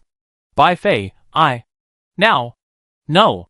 His illusion was broken by Ming-Wen again, and he seemed to have gotten used to it. Ming-Wen said, "Did you encounter the pollutant?" Bai Fei nodded, looking at him without blinking. Bai moved in front of Ming-Wen grimly. "Bai Fei? Ning Qianqian, did you recognize it? If you didn't see through its disguise, you would die." Bai Fei, face blind. Ning Qianqian. In other words, the pollutant disguised itself as a person Bai Fei had met. But Bai Fei was face blind and didn't recognize it at all.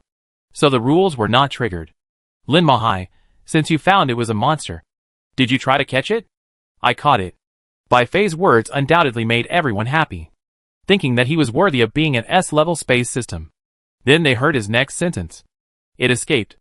"Ming-Wen, can't kill it?" Bai Fei shook his head. "It's very difficult to trap it." "I tried my best." He was silent for 2 seconds, and then added, "Unless someone goes in and kills it." "Ning Qianqian, why do you have to?" "Strangely. Break the sentence."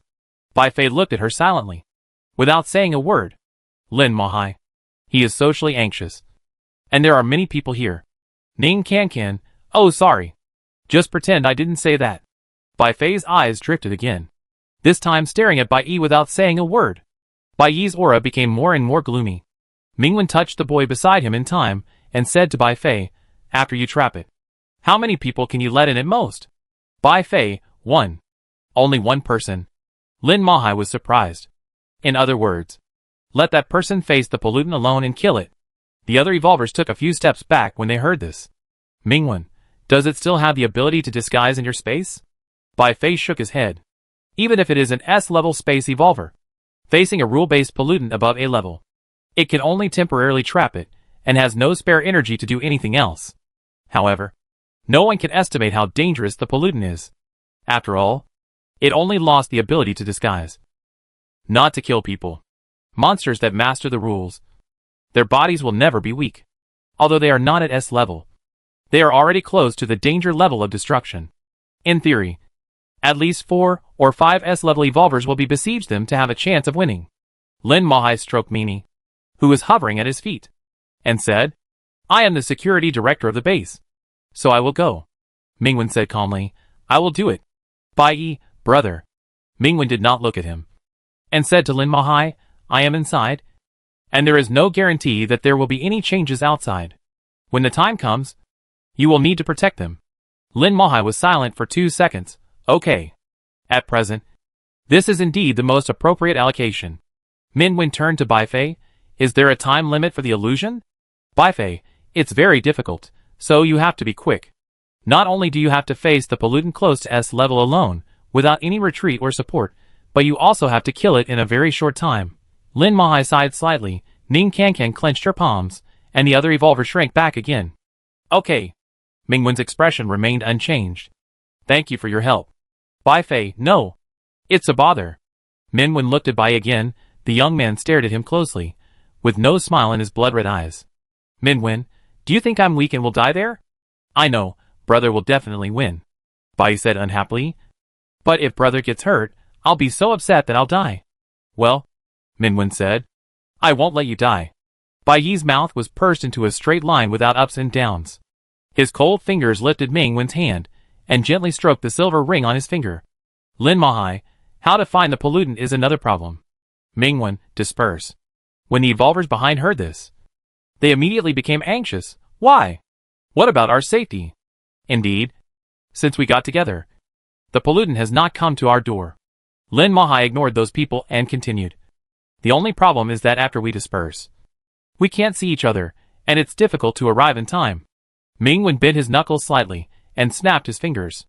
Between everyone's sleeves, a small flower appeared out of thin air, and 2 simple petals bloomed. Bai Yi also had a small flower, which bloomed on the top of his head, near his temples. The delicate petals were stacked layer by layer, blooming from the beautiful and shiny silver hair, as if someone had pinned it to his ear. The young man looked at everyone and found that everyone's flowers were not as big as the one on his head, nor as pretty as his. He felt better immediately, and put his hands on his hips proudly. Ning Kankan, Num. Min Wen, pick the flower, and I can teleport to the nearby area. You look a bit like a noble space system. Lin Mahai touched the flower in surprise, turned his head. Come here, Kankan, and this little sister should follow me. Mozia was flattered. Okay. Ning Kankan took her hand and walked to Lin Mahai. Those evolvers did not dare to approach Min Wen, and seeing that Lin Mahai did not give them any attention, huddled together awkwardly. As for Bai Fei, he was already next to Ming Wen, and did not move. 3 people in each group, just right, Lin Mahai said. Then, let's move. There is only one chance. I wish we are lucky enough. The 3 groups of people dispersed, and sank into the vast white fog, making themselves possible targets of pollutants. Ming Wen did not move for the time being, because he found that his little pollutant was once again facing someone else. Bai Yi stared at Bai Fei coldly. The silver-haired and red-eyed boy was already beautiful, his gloomy eyes, like a ghost in an abandoned temple in the deep forest. Bai Fei looked at him expressionlessly, indifferent. Brother, it is a monster, kill it. Brother, he is a bad guy. Ming Wen always felt that this scene was a bit familiar. Monsters are still monsters even if they are covered in human skin. Bai Fei was very persistent, and he spoke fluently. Monsters eat people, so they must be killed. Brother, is it because I am too close to you that he is unhappy and bullies me? Bai Yi lowered his eyes and said aggrievedly, if that's the case, I will kill them all. Ming Wen. He pressed his forehead silently and said to Bai Yi, come here. The boy quickly hugged his arms and buried his head in his shoulders. Ming Wen protected Bai Yi behind him, and said to Bai Fei, he is very good and will not hurt anyone. Bai Fei, then what does he usually eat? Ming Wen remained calm. Fruit. Candy. Bai Fei was silent for a second after hearing this. Said, if he is found by the base. If he is found by the base, then I will take him away. Min Wen said calmly. I am afraid. No one can stop me. Bai Fei stopped talking. Bai Yi looked at Min Wen. His eyes were full of sparkling smiles again. Min Wen, let's go! As if the little episode just now did not exist, the 3 of them started to move. Bai Fei originally wanted to walk next to Min Wen, but Bai Yi was very alert, so it became that Min Wen walked on the left, Bai Yi on his right, and Bai Fei was half a meter away from Bai Yi. Along the way, Min Wen held Bai Yi's hand, listening to the little pollutant mumbling there. The flower my brother gave me is bigger than others. Min Wen, yeah. My brother said I was prettier than others. Min Wen, yeah. My brother also said that he only liked me and would kill anyone who competed with me for my brother. Min Wen, I didn't say that. Also, you are a good little pollutant and you can't kill people. Bai Yi, oh. Bai Yi, my brother did say that he only liked me and only me. Min Wen felt that this was more acceptable than the villain's statement just now, and said yeah. Bai Yi's eyes were curved. His silver hair was flying, and he rubbed Min Wen happily, and then raised his chin arrogantly to Bai Fei. It won. Bai Fei next to him. Chapter 21's level, beheading. In the whitish mist, a vague figure emerged. Mozia stopped, and immediately grabbed Ning Kankan's hand. The figure slowly walked out, revealing Sun Fei's face. He survived, but was a little embarrassed, as if he had just been chased. You again? You're still alive. Sun Fei glanced at Ning Kankan and Lin Mahai next to Mozia. TSK. Squeaked. You're lucky, you actually met 2 evolvers. Then, he winked at Mozia. Mozia was very familiar with that look. Sun Fei meant that She should take the initiative to talk to the other two, and let them take him with them. But he himself refused to say it, because he felt that it was cheap and embarrassing. Mozia was a little numb. She originally thought that Sun Fei was a forgery of a monster, but now it seems to be true, after all. This kind of nerve, even monsters can't imitate it. She turned her head, and wanted to tell the other two to ignore him. But before she could say anything, she saw Ning Qianqian winked at her, and touched the small flower on her sleeve. What she meant was, "Don't recognize him. Observe him." Mozia turned to Sun Fei again, his impatient eyes, with a hidden angry expression. It was the same idiot as before. Absolutely no doubt. Seeing that she hadn't spoken, Sun Fei became impatient. "What are you doing? Come here." Mozia, "It's exactly the same. You can't tell it's fake at all." Then, she subconsciously took off the small flower on her sleeve. The flower vine grew longer, and countless petals floated in the mist. It suddenly dispersed, and 3 figures emerged from the retreating flower vines. Mingwen took a step forward. His eyes swept across the strange man in front of him, Mozia, and the ice and snow spread instantly. "Sun Fei, who is this man? You? What do you want to do?" He looked very flustered, retreating again and again. Mozia's chest thumped, thinking that she seemed to have made a mistake. This Sun Fei was the real one. Then, she saw that Sun Fei's skin and flesh collapsed, and in the blink of an eye he turned into a blurry white figure, retreating into the fog. Bai Fei took off his glasses. The blurry figure froze instantly, and then disappeared on the spot. Bai Fei's originally calm expression changed suddenly, and he squeezed out a sentence from his mouth. "Hurry!" A space crack opened. Mingwen wanted to enter it without hesitation, but his left hand was gently pulled by a pair of cold hands. Bai Yi held his hand, lowered his head, rubbed his face silently on his finger with the silver ring, then let go. "Brother, I'll wait for you." Mingwen met the boy's eyes and nodded. The slender figure sank into the dark space crack. The crack closed, leaving only a faint mist. Bai Yi stared at the direction where Mingwen disappeared without saying a word, and the shadow under him silently churned. The cold and gloomy boy had no expression on his face, and stroked the same silver ring on his finger again and again. The body was falling. The rapid wind blew past Mingwen's side, rolling up the hem of his clothes. Under the flying black hair, the eyes remained calm. The blank world, ice and snow spread, condensed into countless dazzling ice crystals. Mingwen stepped on the blooming ice crystals, overlooking the earth. A monster with a blurred face, like a hazy fog, roared and suddenly split apart. 1, 2, 3, dozens, hundreds. In just a few breaths, the blank world was filled with dense monsters. Each of them had the same face, both clones and the original body. The terrifying aura spread to every corner of the space, like a sea of corpses flooding in hell, enough to make any evolver despair. The space was shaking violently, and the ice layer was cracking inch by inch.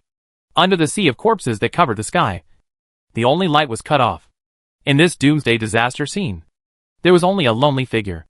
A figure with no way back. No companions. No support. But not retreating. Click. Mingwen pulled out the dark gold tang sword, and the sharp white blade light instantly illuminated his sharp eyes. Cough. Blood sprayed on the ground, and Bai Fei bent his back in pain and spat out a mouthful of blood. Lin Mahai's face changed. It had only been 3 minutes, and it seemed that Bai Fei had reached his limit. He was an S-level space system.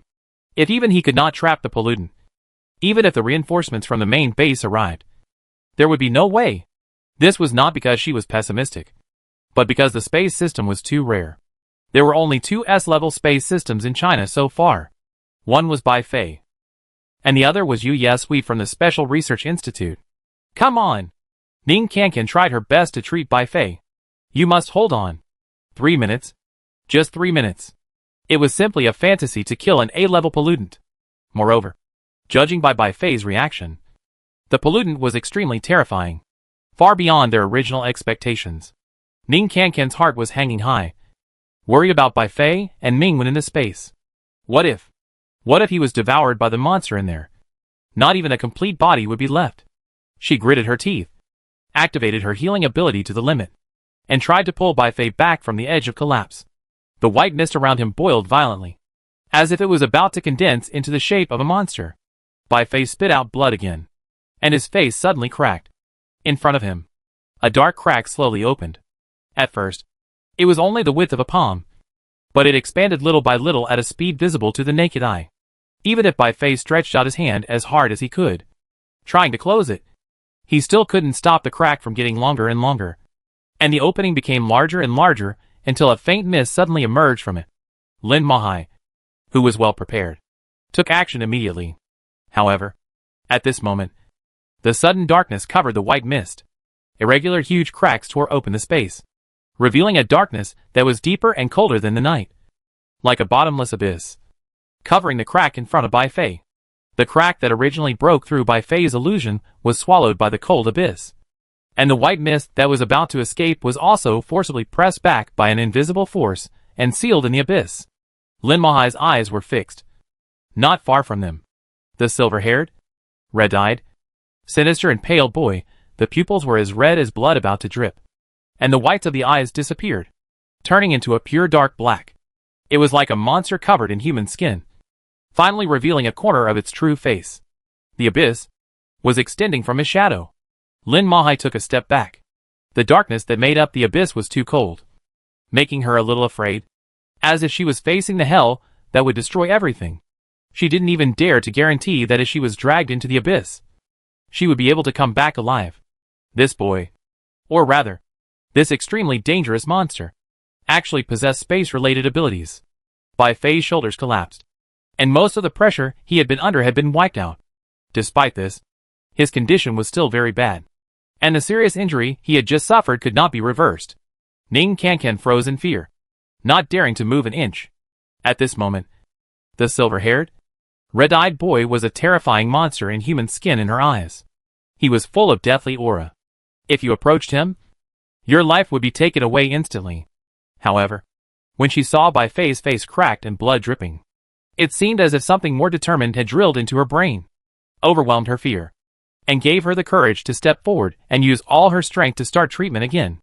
In the illusion, the sky, which had originally broken into countless pieces, returned to its original state in an instant. The space was sealed again, and a pollutant fell heavily to the ground. Surrounding it were piles of corpses, each of which was exactly the same as it. In 3 minutes, it was the only remaining body. Mingwen stepped on the corpses covered with pollutants, and his white clothes were stained red with blood. The eyes soaked in cold water were always clear and sharp. The pollutant that could not escape roared angrily, and finally chose to face him. Its body suddenly expanded, like an exploding mist. In an instant, the monster's unimaginable huge body filled the entire space, and turned into the sum of all the corpses. Mingwen looked up calmly. In front of him was a monster that was like a mountain. It was a familiar scene. So familiar. The blocked memory loosened again. At this moment, he finally remembered that not long ago, he had also looked up at a similar pollutant like now. Tick, tick. The long knife cut his wrist, and blood gushed out again from the wrist that had been scarred for a long time, dripping and gathering at Mingwen's feet. The bloodstains flowed, and the reflection seemed to connect to another illusory space, like the deep ravine under the lake. The brilliant flower vines intertwined in the reflection of the pool of blood, vaguely forming the virtual image of an hourglass. The dark color of Mingwen's eyes burned, burning into a brilliant golden light, like the sacred glow of the sun. The shadow under his feet extended, and the hourglass in the shadow slowly reversed. A grain of quicksand fell, hung in the air, and froze. At this moment, all the time that had passed, all the time that had turned, stayed in those brilliant eyes, and froze. Dead. The wound on his face gradually healed, and Bai Fei suddenly said this. For a few seconds, the other evolvers who had just arrived suspected that their ears were broken. The dead was the pollutant? Only 6 minutes had passed, and Mingwen had killed the pollutant? Ning Kankan was overjoyed. Is it over? As she spoke, the white mist around the crowd gradually faded, like a sign of the end of a disaster. The darkness of the abyss was hidden in Bai Yi's shadow, and he still stared in one direction and took a step towards that direction. Lin Mahai, where is Mingwen? Let him go. Before he finished speaking, Bai Fei, who was fine just now, vomited a large mouthful of blood without any warning, fainted on the ground, and lost consciousness. Ning Kankan, who was next to him, was shocked and thought that he had lost too much strength. She quickly squatted down and wanted to continue to treat him. The next second, The thin white mist suddenly turned into a cold black, and all the black mist gathered towards the sky, rolling up a tornado vortex covering the entire base. In the depths of the vortex, a dead white inorganic eye slowly opened, blocking all the clouds and dividing the entire sky into two. Totally unexpected of such a huge change, everyone except Bai was shocked and stood there. Lin Mahai tried to look up. Is this its true form? No, that's not right. She saw the black fog that was originally rolled up to the sky spread all around. The pitch-black curtain slowly fell down, isolating all directions, filling every corner they could see. Lin Mahai was struck by lightning and was nailed to the spot. That was the shell, a destructive disaster, the shell of death that was born. The shadow of death fell irreversibly. All the evolvers showed despair. Some collapsed to the ground, unable to get up. Some fainted on the spot and lost consciousness after recognizing that this was a destructive disaster. Without exception, they all lost the desire to escape and resist. The mutated Samoyed let out a low roar of fear. Lin Mahai was motionless. In her blank brain, many things flashed through her mind. No wonder Bai Fei was so exhausted that he couldn't even hold on for 3 minutes. This was clearly a pollutant that could evolve many times and continue to grow. It was completely beyond their imagination. Mingwen failed to kill it completely. Just now, it finally completed the final evolution and completely broke through to the most terrifying S level. The shell of death has been spread. And this island, this entire city, and even the entire coastal area will fall. Lin Mahai's clothes were already soaked with cold sweat. She thought a lot. But she thought very briefly. Almost instinctively, she took out a dagger.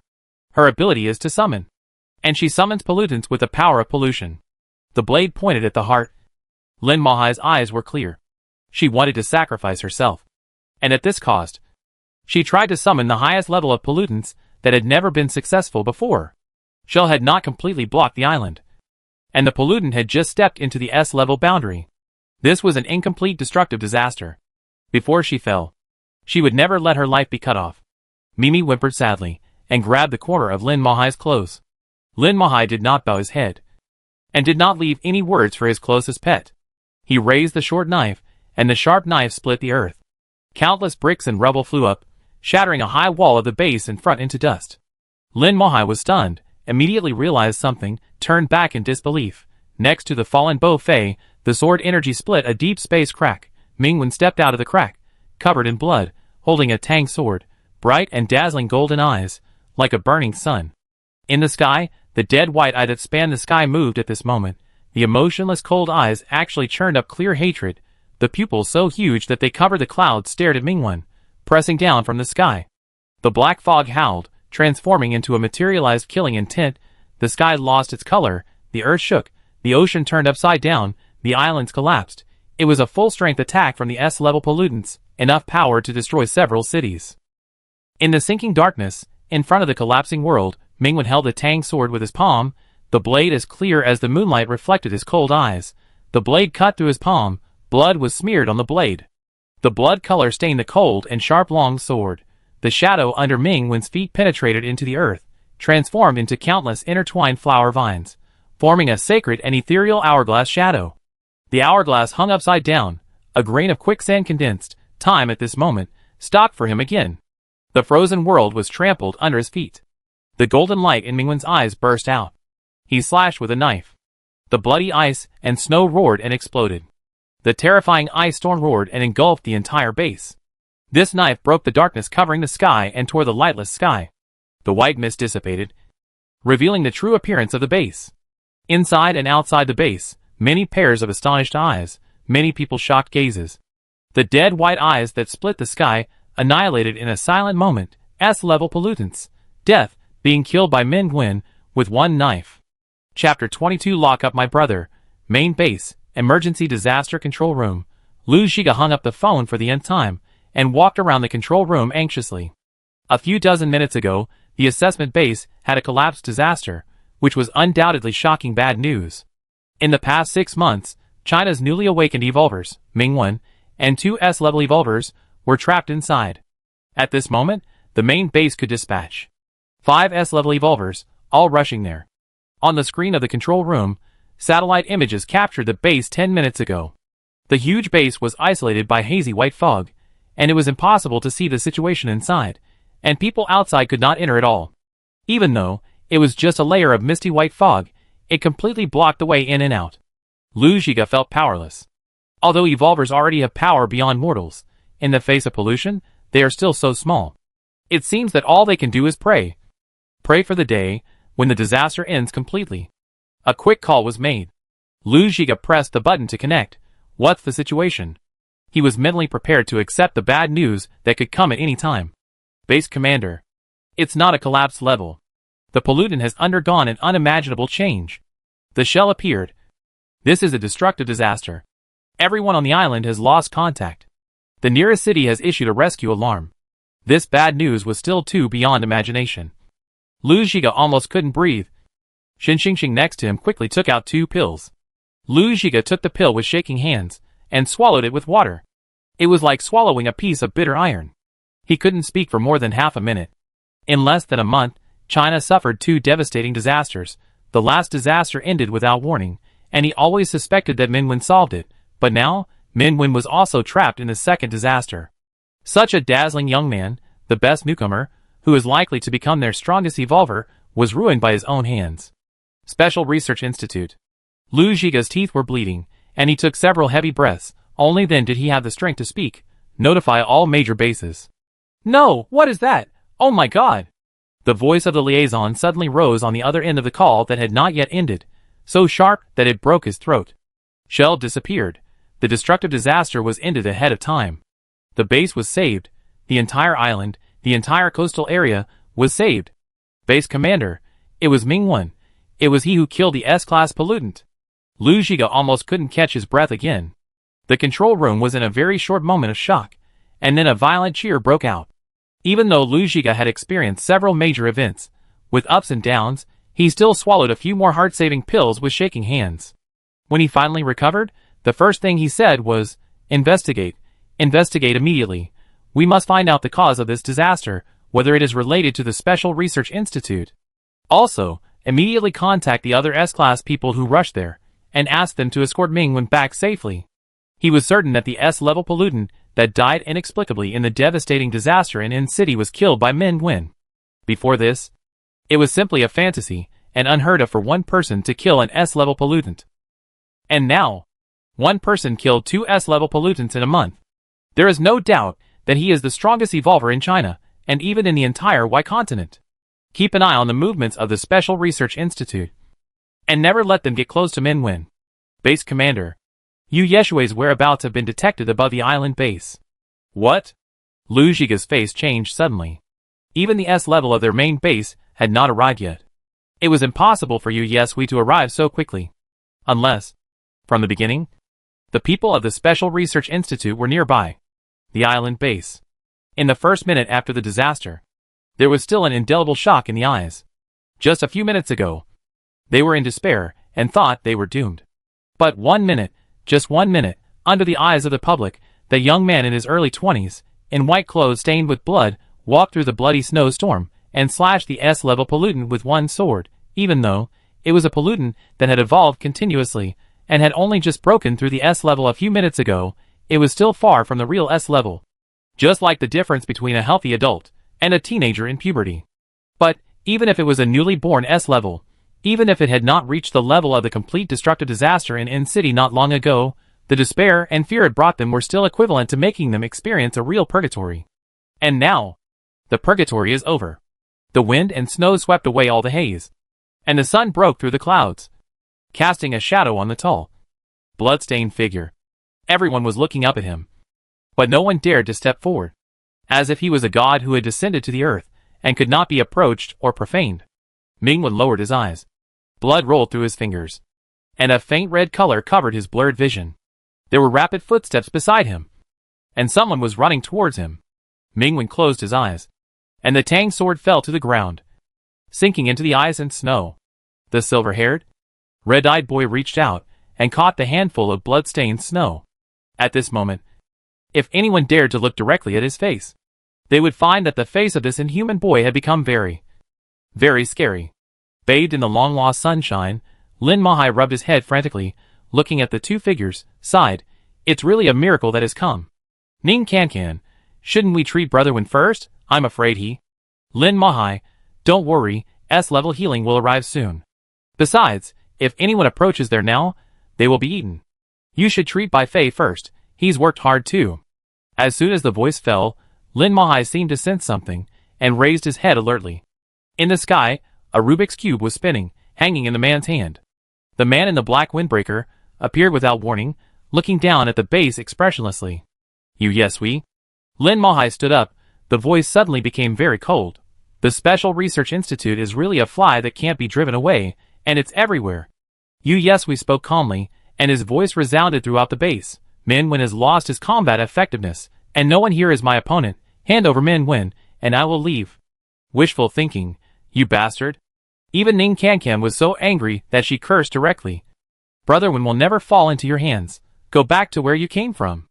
Lin Mahai, is the Special Research Institute going to go to war with the base? Dare to touch Min Wen, can you afford the price? You yes we, come on. Lin Mahai's eyes jumped. Even if she knew something about the lunatics in the Special Research Institute, she didn't expect them to be so crazy to get Min Wen. So confident. Could it be that they have a bigger trump card behind them? Or do they think that if they take Ming Wen away, Ming Wen will become their trump card? Lin Mahai took a step forward, as both of us are S-level. I am really curious. How powerful are you? A clown who only hides when encountering disasters? The mutated Samoyed showed ferocious white pupils. In Yu Yeshua's hand, the magic cube suddenly split into several pieces. It's enough to deal with you. He didn't care about Lin Mahai's appearance, and his eyes were locked on Ming Wen. As for the boy holding Ming Wen beside him, he didn't care either, and he could just kill him. Bai Yi gently stroked Ming Wen's cold face, lowered his head, and his silver white hair fell on the side of Ming Wen's face. The boy's face was pressed against his forehead, and he held him in his arms. There was hardly a gap left. You yes we casually dropped a Rubik's Cube. The next second, the Rubik's Cube shattered, blood spurted out like a fountain, splashing a dazzling red in the sky. Without even saying a word, Yu Yeshua's figure fell rapidly, his right arm and most of his body turned into a pool of blood-red pus. Bang! Like a piece of rag, he fell on a building. Lin Mahai turned his head quickly. The cold and silent darkness of death emerged, splitting the space. The young man, who was filled with extremely dangerous death, picked up the unconscious Ming Wen, without looking back, stepped into the deep black space crack. The crack closed, the terrifying darkness that seemed like a bottomless abyss disappeared in front of everyone. Lin Mahai killed Yu Yesui instantly. Moreover, it was a space system that could cross extremely long distances and move at high speed. Ning Kankan, Brother Wen, hee. It's okay. Lin Mahai came back to his senses and said, our team Ming is very strong. They won't be taken to strange places and be treated like this or that. Ning Kankan? I'm even more worried. On the rooftop that collapsed into a half-meter high pit, Yu Baiyun climbed up and found Yu Yesui, who seemed to have been dead for a while. He took out a black injection needle, and after choosing a position for a long time, he found a small piece of barely intact skin and flesh, and injected it into Yu Yeshua's bloody body. My brother failed again. I know, your brother failed again. The other end of the communication headset said. Yu Baiyun watched as most of his body melted into blood and water. Yu Yesui, who looked like a dead man, said, he is really going to die. Wait there. Someone has already come to pick you up. Yu Baiyun said. You only said Min Wen was unconscious. But you didn't tell us that there was that horrible thing. The information was wrong. I'm sorry. We missed an opportunity. And we can only wait for the next time. What Mr. Song wants, no matter how much it costs, must be obtained. His consciousness was blurred, and his body seemed to be falling into a cold and sticky place.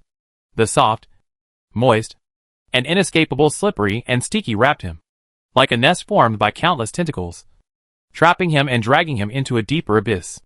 However, Ming Wen's consciousness did not sink, and his perception and senses became clearer little by little, until a hazy light appeared in his vision, and he opened his eyes.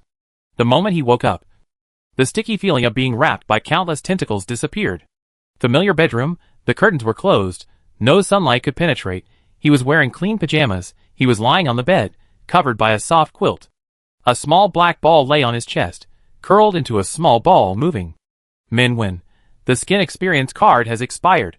He looked at the little black ball that had transformed from a teenager, always felt that his little pollutant was not in a good state, slightly stood up, wanted to hug it. As a result, this action startled the little black ball. Instantly, countless tentacles surged, dragged Minwen back to the head of the bed. Dense black tentacles wandered wantonly on his body, blood-red eyes opened in the dim light, staring at him intently. Minwen looked into those eyes, and found that Bai Yi seemed to be in a bad mood. He pinched a few tentacles that brushed against his face. The tentacles quickly wrapped around his knuckles, circle after circle, tightly clinging to him, as if to merge with him. Soon, Minwen found that his wrists were tied up, and he couldn't move. The little black ball was angry, crawling all over Mingwen's body, and got into his clothes fiercely, and continued to crawl. Minwen moved his wrists slightly, but couldn't get rid of the tentacles that bound him. He suddenly realized that if these seemingly soft tentacles really wrapped around a person, it would be difficult to get rid of them. The little black ball was still crawling around, and soon it crawled to his waist. The cold touch made his waist tingle, and he couldn't use any strength. Minwen said, "Can you loosen it a little?" The little black ball didn't say a word. Minwen said again, "It's a bit uncomfortable." Actually, it wasn't. All the tentacles retracted, and carefully curled up in the corner at the end of the bed. Under the hem of his clothes, the little black ball popped its head out and looked at Minwen. Climbed down from him, lay down beside him, raised a small tentacle, touched him, and quickly retracted it. Cowardly. Minwen stood up, picked up the cowardly little glutinous rice ball, gently, stroking it again and again. After a while, the little black ball slowly spread out in his palm, turned into a flat pancake. The bed was full of curled up tentacles, and in his palm, the black pancake. "Minwen, can you heal me? My injuries have all healed." The boy's voice was obedient. "Base, Minwen, you took me to the main base, and found the healing department there?" The flat little round cake nodded his head. "Minwen, after that, you took me home?" The flat little round cake nodded again. "That's amazing," Minwen praised. "Thank you." Hearing his praise, the little black ball seemed a little happy, raising a small tentacle, circling Minwen's fingers, and touching his fingertips. Minwen picked it up, the little glutinous rice dumpling that he had raised to be round and lively. Not only was it not so energetic, it was also a little shrunk. Sure enough, this little pollutant had awakened some new abilities, and, when he lost consciousness, it had consumed a lot of power for him. Minwen sighed silently, rubbed the little black ball, and said, "Do you want to eat something? Should I catch you a pollutant? Or drink some of my blood?"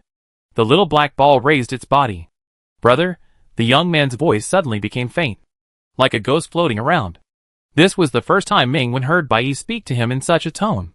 "Brother." A lot of blood flowed. Minwen, "No. I didn't see it." The little black ball stared at him, and he rolled up his sleeves calmly. "It's all healed. No scars left." The little black ball crawled around resentfully. A lot of blood,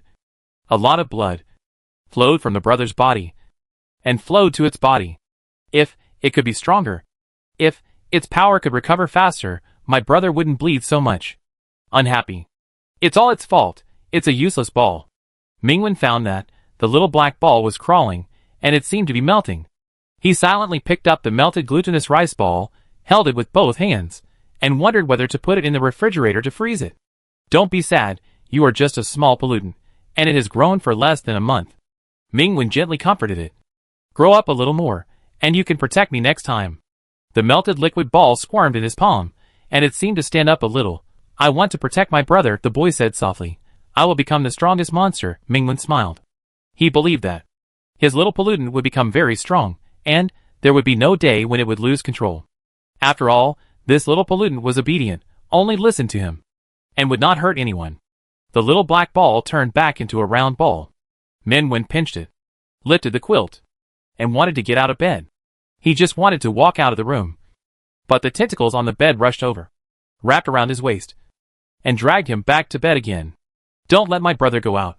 Don't let my brother see other people. My brother is mine. And you can only look at me." The boy's voice suddenly changed.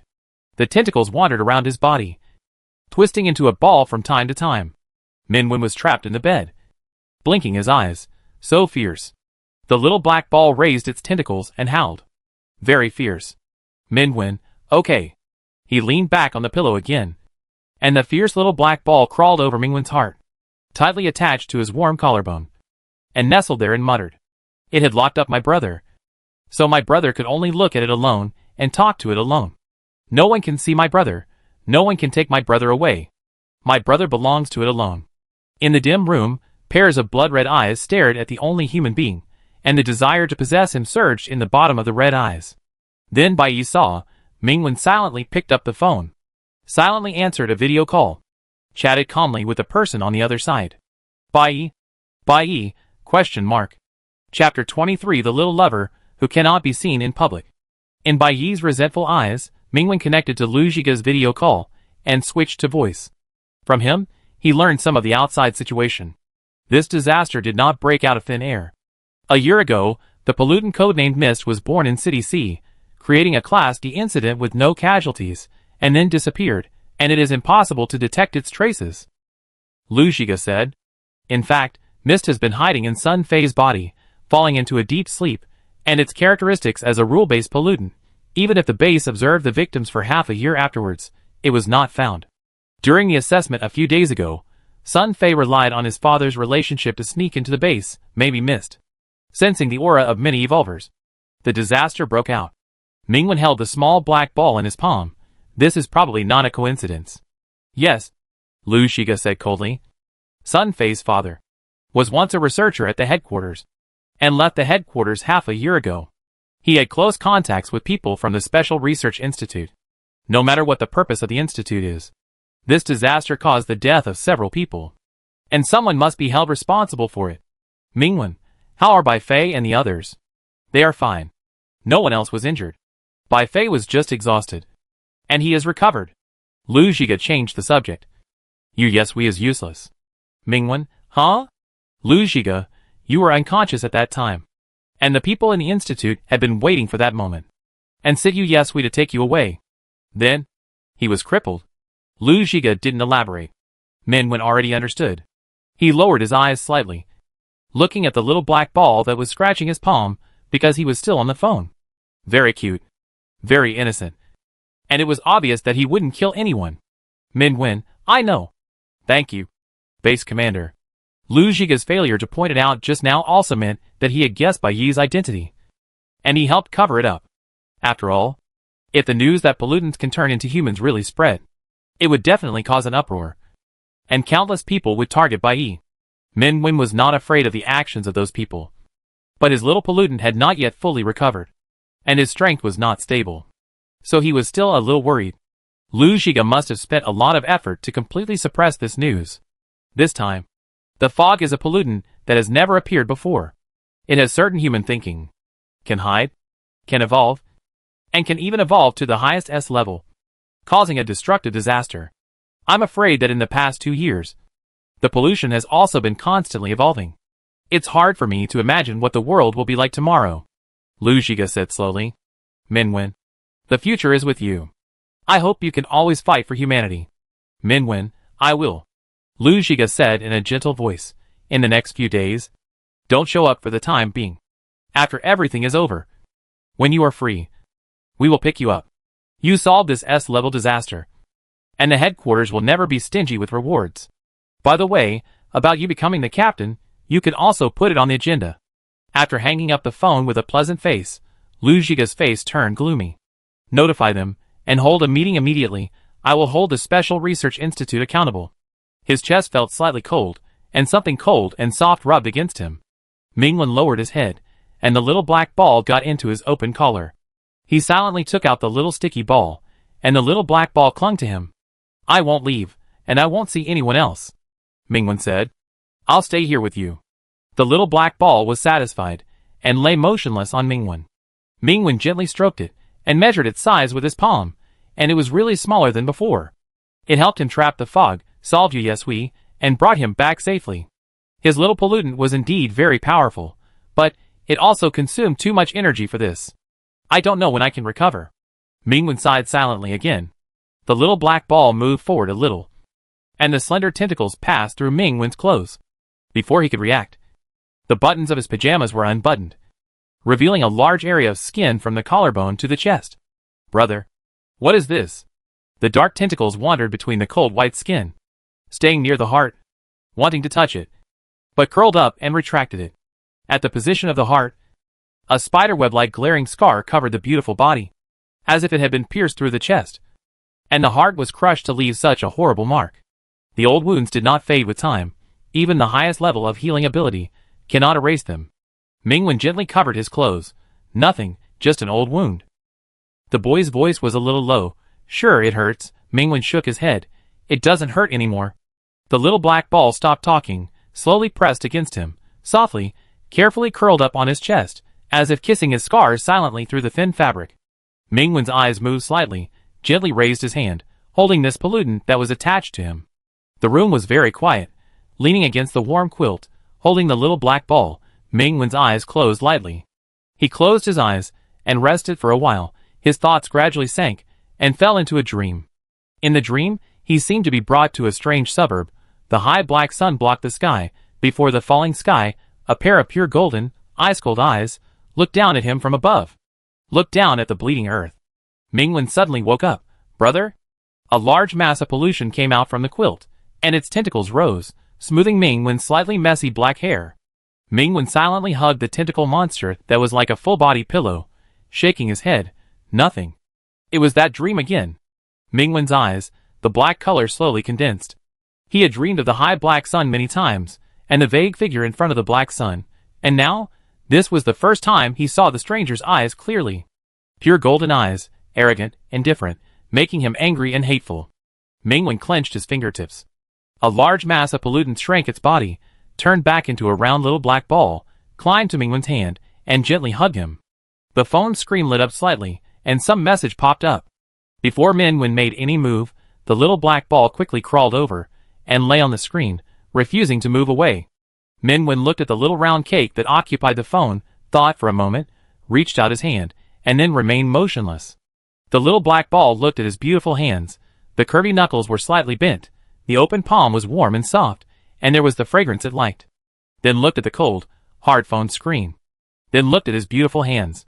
Finally, the black little ball couldn't help it, throwing the phone away, and quietly crawled into Mingwen's warm palm, and nestled down comfortably.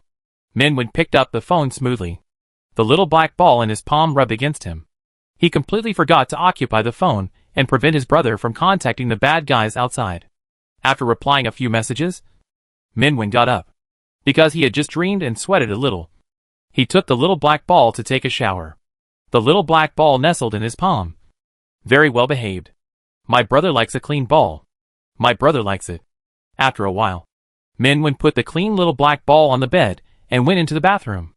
Little black ball, a large group of tentacle monsters began to crawl around on the bed again. Crawling around. Crawling to the bathroom. Trying to scratch the door. Mingwen heard something and turned his head. In the steaming water mist, a large black shadow was lying outside the frosted glass door of the bathroom. Like a floating ghost. A few minutes later, Mingwen, with wet black hair, opened the door. On the carpet was a small black ball bouncing around. It bounced, and jumped onto the hand that his brother stretched out.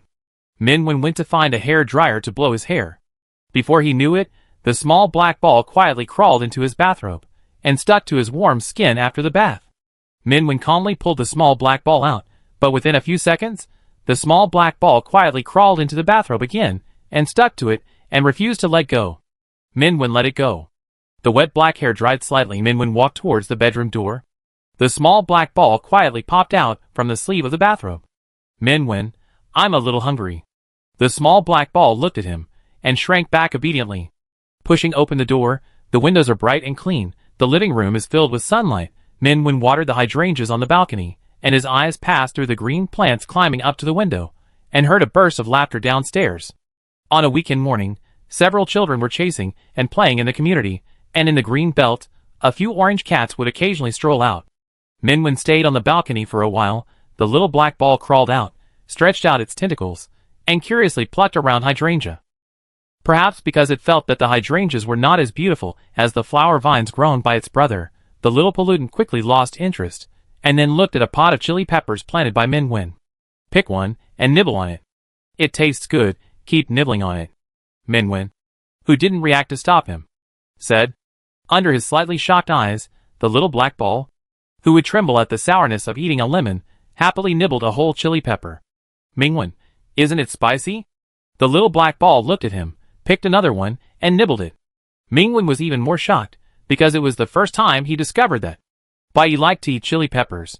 When the little black ball nibbled the third chili pepper, Mingwen was afraid that it would burn its stomach if it ate too much, so he took the little ball with the chili flavor away.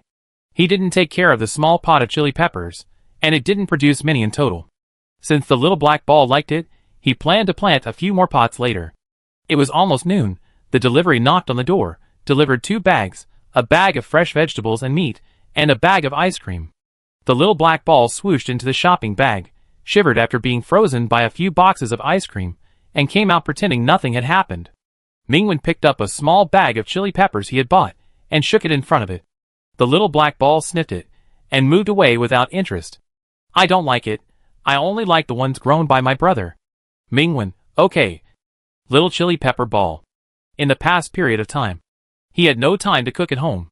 Today the weather was just right. Mingwen picked out some fresh vegetables, turned on the tap, and asked the little black ball to help him wash the vegetables. With the sound of water splashing, the little black ball squatted by the pool very professionally, and rolled up the vegetables with his slender tentacles, washing the leaves very carefully. Mingwen heated the oil in a pan, fried some beef bones, and put them out for later use. The little black ball looked at him, as if he was carefully learning his movements. After a while, Mingwen went to the balcony, picked a few garlic sprouts, and when he came back, he stopped at the kitchen door. A bunch of tentacles formed a twisted human figure, hooking a spatula, and banging in the kitchen. Mingwen, put on some clothes. Bai came over obediently, took his apron, and put it on himself. So he turned into a humanoid with tentacles, wearing only an apron, and holding a spatula, and banged around in the kitchen. Mingwen, can you really cook? Won't you burn yourself? He was a little worried, and watched from the side. Bai learned things very quickly, and after just a few instructions from him, he quickly mastered the essentials of cooking. He even learned to flip the spoon. After a while, Mingwen passed by with a small piece of cucumber in his mouth, and pinched the floating tentacles. 3 dishes and a soup were quickly ready, and Bai turned back into a black ball, and turned on the power-saving mode. In its expectant eyes, Mingwen drank a sip of scallop and wintermelon soup. Although it looked ordinary, it was unexpectedly very sweet and delicious. He tried the fried beef bones again. It was crispy on the outside and tender on the inside, crispy and juicy, salty, spicy and fresh. It tastes great. Mingwen was slightly surprised. When the pollution disappears one day, you can be a chef. As soon as he finished speaking, he paused slightly. After the pollution disappears, will this little pollutant still be by his side? Mingwen lowered his eyes. The little black ball on the table turned around happily because of his praise. From now on, I will make it for my brother every day. Mingwen, okay. During the rare rest time, Mingwen stayed at home for a day. During this period, he taught the little black ball how to use a mobile phone and a computer, so that he could learn more knowledge. The little black ball was very inquisitive. Holding the mobile phone, he nestled beside Mingwen and muttered. It seemed to have learned a lot, and suddenly raised its head. Brother Mingwen, the boy's voice was a little expectant. Who am I to the brother? Mingwen, brother. The little black ball was silent, and its tentacles tapped on the phone, searching for a bunch of things. After a while, Mingwen casually lowered his eyes, and the little black ball seemed to be browsing some text, with a serious attitude, as if studying some academic literature. Mingwen scanned again, and in a pile of brother and brother, he saw long paragraphs of mouth, Mingwen, and scrupulous website, showing this kind of thing to the pure little pollutant. He quickly took the phone away and said, these are bad things. Don't learn them. Without waiting for the little black ball to say anything, he said again, let's go. Take you out shopping. Divert the attention, so as not to let this innocent little pollutant be led astray. The tentacles gestured, and the little black ball was thinking. It flexibly applied the knowledge it had just learned and came to a conclusion. Shopping, dating, and lovers. So, my brother is its lover. Mingwen didn't know what the little black ball was thinking, and said, don't show up in crowded places. After all, that's not the base of the evolvers. The little black ball continued to think. It can't be seen by others. So, it and its brother have a relationship that cannot be seen in the light. The brother has no such relationship with others. Only it has. It is the brother's favorite. The little lover who cannot be seen in the light. Mingwen found that the little black ball seemed to understand something, and raised two thin tentacles high. Swaying proudly, he stretched out his hand, and the round little glutinous rice ball rolled into his sleeves. And then a little head popped out of the sleeves, and continued to sway proudly. Mingwen chuckled and went out with the little pollutant. Chapter 24 Favorite.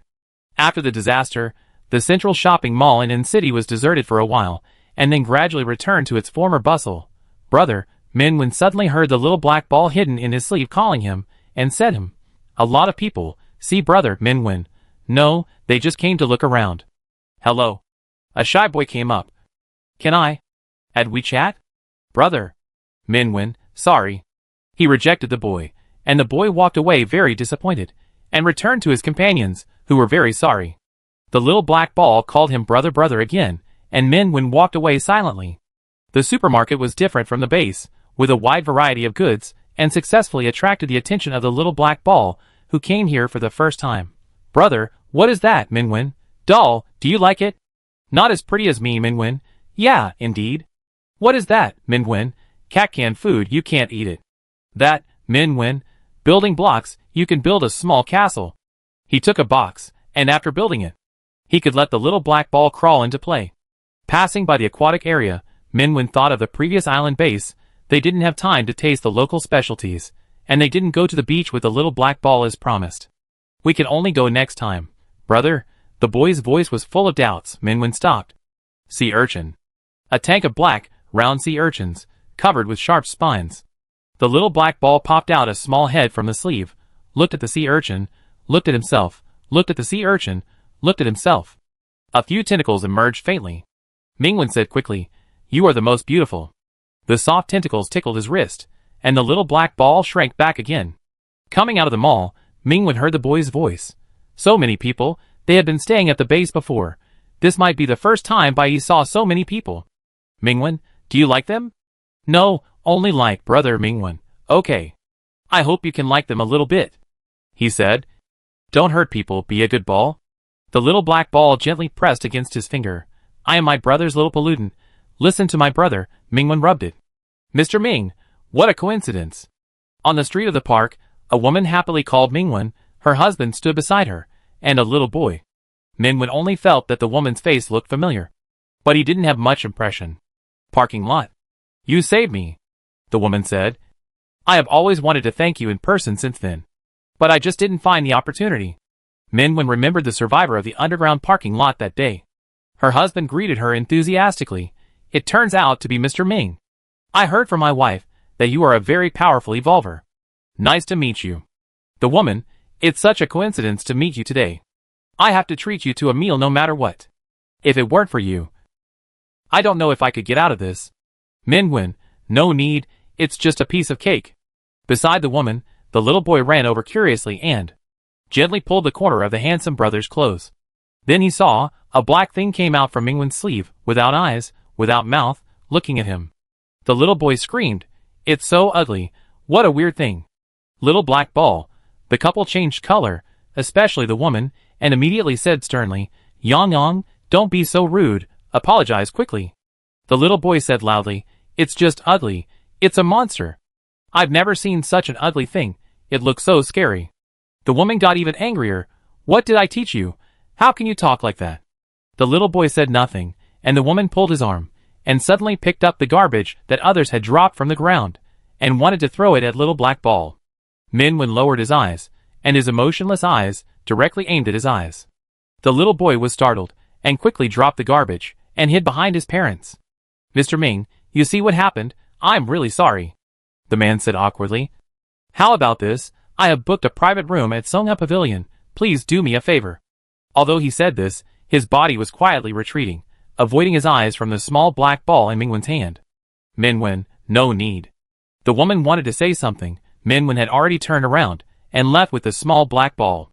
The tree-lined path in the park, the leaves swayed slightly in the wind, and the ground was mottled with light and shadow. Mingwen shook his sleeves, and the small black ball shrank deep into his sleeves. Can't shake it out. Brother, ugly. Mingwen, not ugly, you are a beautiful little pollutant. Ordinary people fear disasters, fear pollutants, and want to stay away from them, which is also common sense. But Minwen thinks his little pollutant can never be said to be ugly, because it is really beautiful. The little black ball said nothing, and moved a little deeper into the sleeve, and stuck tightly to the warm skin of his brother. After a while, it heard his brother's nice voice, "Marshmallow." The little black ball didn't show up. Mingwen's fingers reached into the sleeve, trying to poke it. The little black ball slowly crawled out, and was held in Mingwen's palm, and ate sweet marshmallows with him. On the bench in the park, a few leaves fell, and the clouds and the gaps between the treetops were as white as marshmallows. The biggest marshmallow was a little smaller than Mingwen's childhood memory, but it was still so sweet. "Brother, are you trying to cheer me up by saying I'm pretty?" After a while, the boy's depressed voice sounded sad. "Will my brother dislike me?" "Minwen, you are a little marshmallow. I like marshmallows." Bai brother said he likes it again. "Then, it won't be sad. Because, brother likes it the most." The little black ball in his palm seemed to be in high spirits, biting the marshmallow, squirming softly in his hand. Minwen touched the little black ball. He knew this little pollutant actually cared a little about its appearance. So when they met for the first time, I was worried about scaring him, and turned into a little black ball. A few days ago, at the island base, even in human form, he dared not recognize him. Perhaps, but he always thought that he picked it up and kept it by his side just because it looked good. "Don't care about other people's opinions," Mingwen said. "Anyway, you are the most special one to me. No one can compare to you." The little black ball raised his head and looked at him. He was happy and covered his face. Ding. On the first floor of the community, a middle-aged man and his friend entered the elevator, talking and laughing. Before the elevator door closed, a figure walked in from outside the apartment building. "Isn't this Minwen?" The middle-aged man pressed the elevator button. His facial expression changed, as if he was concerned. "You're going home, aren't you going to school?" "Minwen, I've taken a temporary leave. Graduate students at University A are amazing. You can take a leave whenever you want." The middle-aged man laughed. "Then go play, I'm busy with work." As he said that, he made a face to his friend, deliberately bypassed Minwen, went out of the elevator directly, and walked up the stairs. Minwen looked normal, pressed the elevator door closing button. "Brother Zhang? Who is that? Why are you hiding from him?" "It's that unlucky guy. His parents died, but he survived. If I were him, I wouldn't have the face to come back." "Oh, this? Really? I tell you. Unlucky guy. Whoever gets close to him will be unlucky." Before he could finish his words, the middle-aged man twisted his foot and rolled down a dozen steps without any warning. "Oh my God! Hurry! Hurry to the hospital!" In the elevator, little black ball gently hugged Mingwen's fingers. "Brother, don't be sad, Minwen, not sad." He knew that little black ball must have heard something. But, in the past 3 years, he had gotten used to such looks and discussions. "Let's have hot pot tonight. You haven't eaten it yet." Minwen tickled little black ball and changed the subject. "I also bought pepper seeds, which I will plant later." Little black ball responded happily. The sofa in the living room was piled with things bought today. Minwen sorted them out, and little black ball helped to arrange them neatly. "Brother, this." A photo frame was rolled up by little black ball's tentacles and pushed in front of Minwen. A brand new custom-made photo frame, with cute black round balls painted on the corners. Minwen came out of the room and replaced the photo of the family of 3 at the head of the bed with this new photo frame. The little black ball looked at the family of 3 in the photo frame, and its tentacles moved around, as if imitating something. It knew that there were important people in the photo frame. If the brother saw them, would he be happy? "Brother, look at me." Hearing the boy's voice, Minwen turned around. A man stood in the living room, with black hair and red eyes. Except for those eyes that were as cold as blood, the rest was no different from the man in the photo frame. For a few seconds, Mingwen's heart almost stopped beating. Change back. Looking at Mingwen's expression, the facial features on Bai's face quickly melted away, revealing his original appearance. The boy with silver hair and red eyes lowered his head. He whispered, "Brother, I'm sorry." Minwen walked over silently and said, "I'm not angry with you. It's just that he is my father. A person I respect very much." He paused slightly. "Don't do this again in the future." Minwen knew that Bai was a pollutant from the ground, and he might not have the concept of parents. Therefore, he didn't understand what his parents meant to him, but just thought that this would make him happy. Bai lowered his eyes in disappointment, as if he had made his brother sad. He carefully reached out and hooked Mingwen's sleeve. Seeing that his brother didn't push him away, he raised his eyes slightly and peeked at his expression. He found that he was really not angry, and quickly hugged his hand. Mingwen looked at the boy and said in a gentle tone, "You can imitate others. Is this your new ability?" Bai rubbed his face against his shoulder and said in a low voice, "Always. It can't maintain its human appearance for too long now." As it spoke, tentacles gradually emerged from under its skin and secretly touched Mingwen. Mingwen took out a photo album from the bottom of the drawer in the living room and said, "Do you want to see it?" Bai stroked the cover of the album, knowing that it was something his brother cherished, and opened it gently. The album was filled with various photos, mostly of a family of 3, and individual photos of the boy Mingwen, from the age of 6 to a teenager, patiently recording his growth. Suddenly, Bai couldn't take his eyes away. "Brother. So many brothers." Mingwen heard the boy mutter, "I like this. And I like this too. As long as it's my brother. It likes it." Mingwen smiled softly. "So, no matter what you look like, you are also a little pollutant that I like. You don't have to become someone else because of me. Just be yourself." Bai heard this, turned his face, and looked at him without blinking.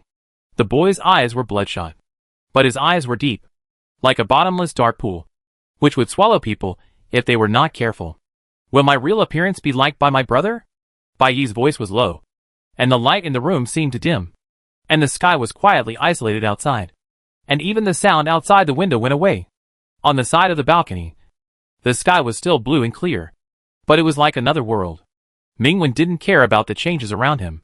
He said, "Do you have any other looks I haven't seen?" Bai said nothing, just looked at him quietly. Mingwen said, "If that's the case, I would like it too. After all, you are a small pollutant I picked up." Bai lowered his head. A few strands of silver-white hair fell down, and the expression in his blood-red eyes could not be seen. The boy gently held Mingwen's hand, and more tentacles emerged from under his skin. At this moment, the boy with half a human face and half a monster face said nothing, but lowered his eyes and kissed Mingwen's fingertips devoutly and lovingly, kissing his finger with a silver-white ring. Mingwen. The cold kiss fell on his fingers, as if burned by fire. Mingwen suddenly withdrew his hand and leaned back slightly. He raised his eyes again. The boy's skin collapsed. His tentacles moved, and he turned into a dark creature. The darkness that blocked the sky faded away, and the living room was lit as usual. The round black ball looked at Mingwen calmly and innocently, as if nothing had happened. "Mingwen, forget it. This little pollutant also likes his family. It should be. He just thought too much." Mingwen gently covered his hand, watching the black ball jump and jump onto him. A few days later, the main base. "Captain Ming, your captain information has been successfully registered. Congratulations. You will officially become the captain of the main base from now on, and the youngest captain." The base members respectfully handed Mingwen an identity card. "Now, you have the qualifications to recruit team members. Of course, if you find it troublesome, you can choose not to recruit. It all depends on your wishes." Mingwen, team members don't have to be human. The base member was stunned. Well, in theory. Above Mingwen's head, a round black ball held its head high and proudly put its hands on its waist. "My team member, Bai," Mingwen said. "And the only team member, base member, white." "What is white?" He stared blankly at the black ball on Mingwen's head, with tentacles floating around, as if accepting cheers from all sides. "It's quite white." Soon, a team information registration form was printed out, with a list of members. Mingwen and Bai. A photo of a young man with black hair and black eyes, and a round black ball. Mingwen looked at the black ball in the photo. "It's a good photo. Brother, let me see it." The young man's voice was full of joy. Mingwen handed it the registration form. The little black ball looked at it again, and hugged the thin paper tightly. In the main base, because of some recent incidents, many people stayed here, so, on the way back, Mingwen also met a few acquaintances. "Shoumenza, hi." Just after she greeted him, the little black ball on Mingwen's head shook out a registration form the size of A4 paper, and unfolded it with its tentacles. Shoumenza glanced at the eye-catching photo pointed by the tentacles. "Oh, congratulations. Chuzhong, yo." The little black ball took out the registration form. "Chuzhong, Bai, your team member? Who is it? Oh, it's this black little guy, haha, it's so white. Bai Fei, brother. Pa. The little black ball put the registration form on his forehead. Bai Fei? Mingwen coughed lightly. Excuse me. After walking a few steps, in front of him, Ji Sui just came out of a laboratory building. Mingwen made eye contact with him. Ji Sui was still indifferent, with no expression. I heard that you became the captain. He walked in front of Mingwen. You became the captain only 1 month after joining the base, so slow. Swish. Before Mingwen spoke, a registration form was unfolded. The little black ball seemed to be afraid that Ji Sui's old eyesight was blurry, and it was very considerate to move the registration form forward a long way, almost hitting his frame. The tentacles held the paper, and kept shaking it in front of his eyes. Shaking it. Ji Sui. Chapter 25 More. Brother, wrinkled, at the exit of the base, Mingwen heard the boy's lowered voice. He raised his hand, and the little black ball jumped into his hand. The registration form tightly grasped by the tentacles was already full of wrinkles, and there were signs of it being torn. Mingwen rubbed the little black ball. You have taken it out many times, of course it is wrinkled. The little black ball was visibly disappointed, carefully folded the thin registration form into a square, and held it with the tentacles. After a few seconds, secretly lifted a small corner, glanced a few times, reluctantly put down the tentacles, and continued to hold it in his arms, for fear of tearing it. Mingwen was silent. After a moment, the base member who was responsible for registering the captain's information saw their team members coming back, and said calmly and seriously, "Please send me the electronic version of this registration form. And print 10 more copies." The hurried footsteps passed through the corridor, and Zhou Mingze entered the laboratory. "Doctor, I heard that the director of the Special Research Institute was suspended," Zhou Mingze said in shock. "What kind of punishment is this?" After a while, "He can still be the director of the institute, and there will be no impact." Ji Sui did not raise his eyes, but just stared at the experimental data in the computer, and ignored her. Xin Xingxing next to him shook his head. "There is no evidence. He is Lu Zhige's assistant." Because Lu Zhige was furious today, he temporarily retreated. Sun Fei is dead. His father did not admit that he had any deep contact with the Special Research Institute. What we can find out, it's just that he took over the outsourced experiments of the institute. Before this, the pollution broke out randomly. There was no pattern at all. So, we can't prove that the disaster could be manipulated. Zhou Mingze, even so, yes, we wanted to take Mingwen away by force. This is a fact. Xin Xingxing. So their dean failed to discipline him, and was suspended.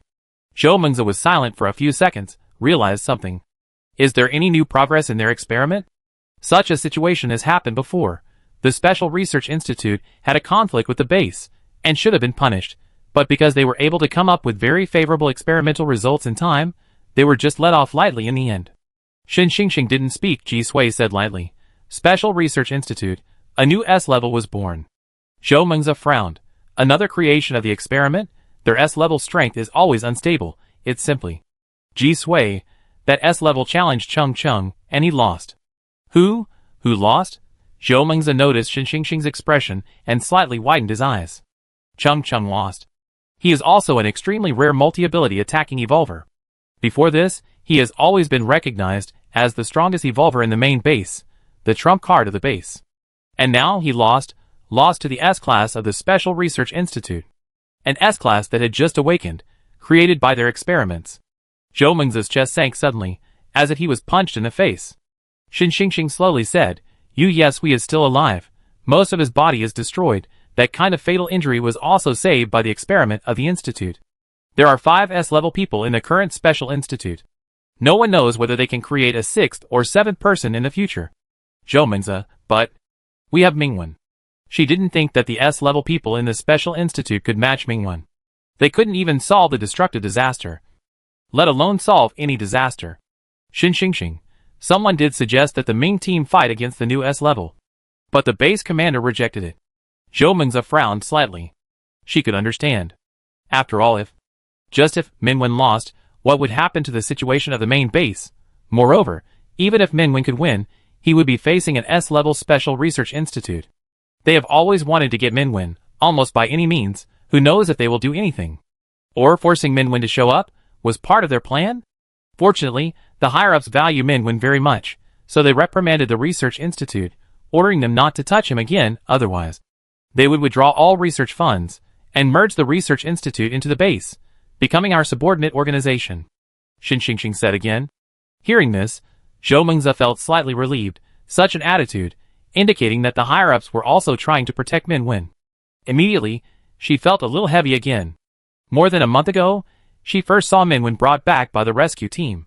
At that time, Minwen was unconscious, blood-soaked and covered with scars, and now, this young man in his early 20s shouldered a greater responsibility.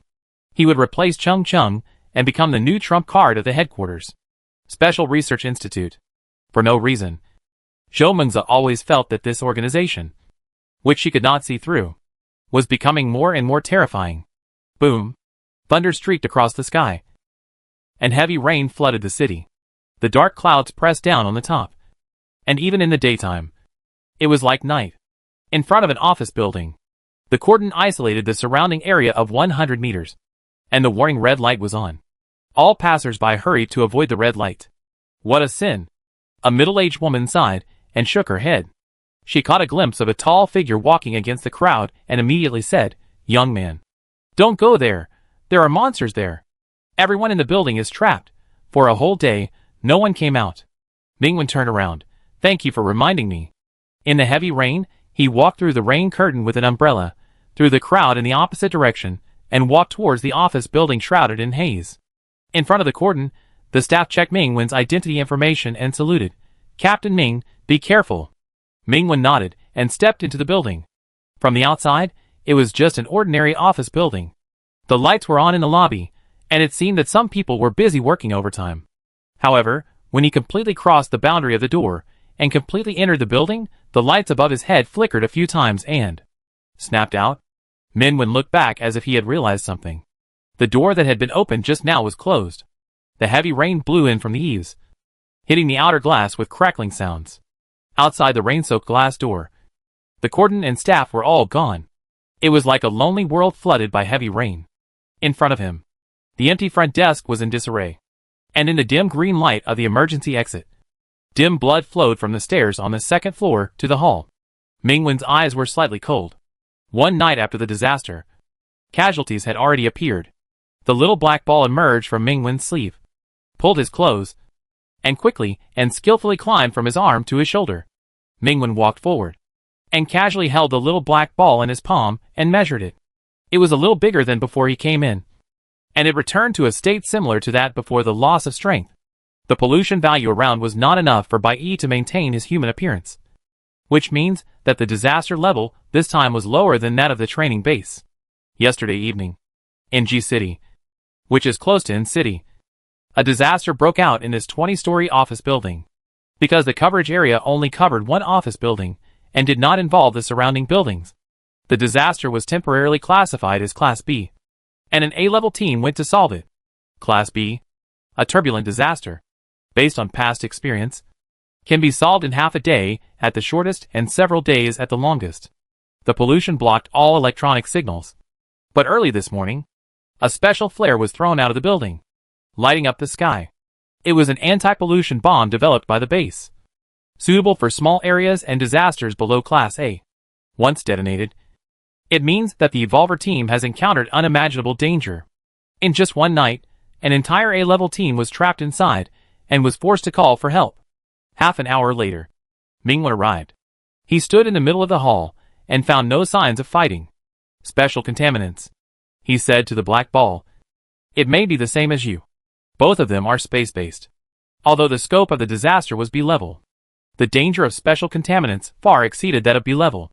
If the main body is not found, the disaster will never end.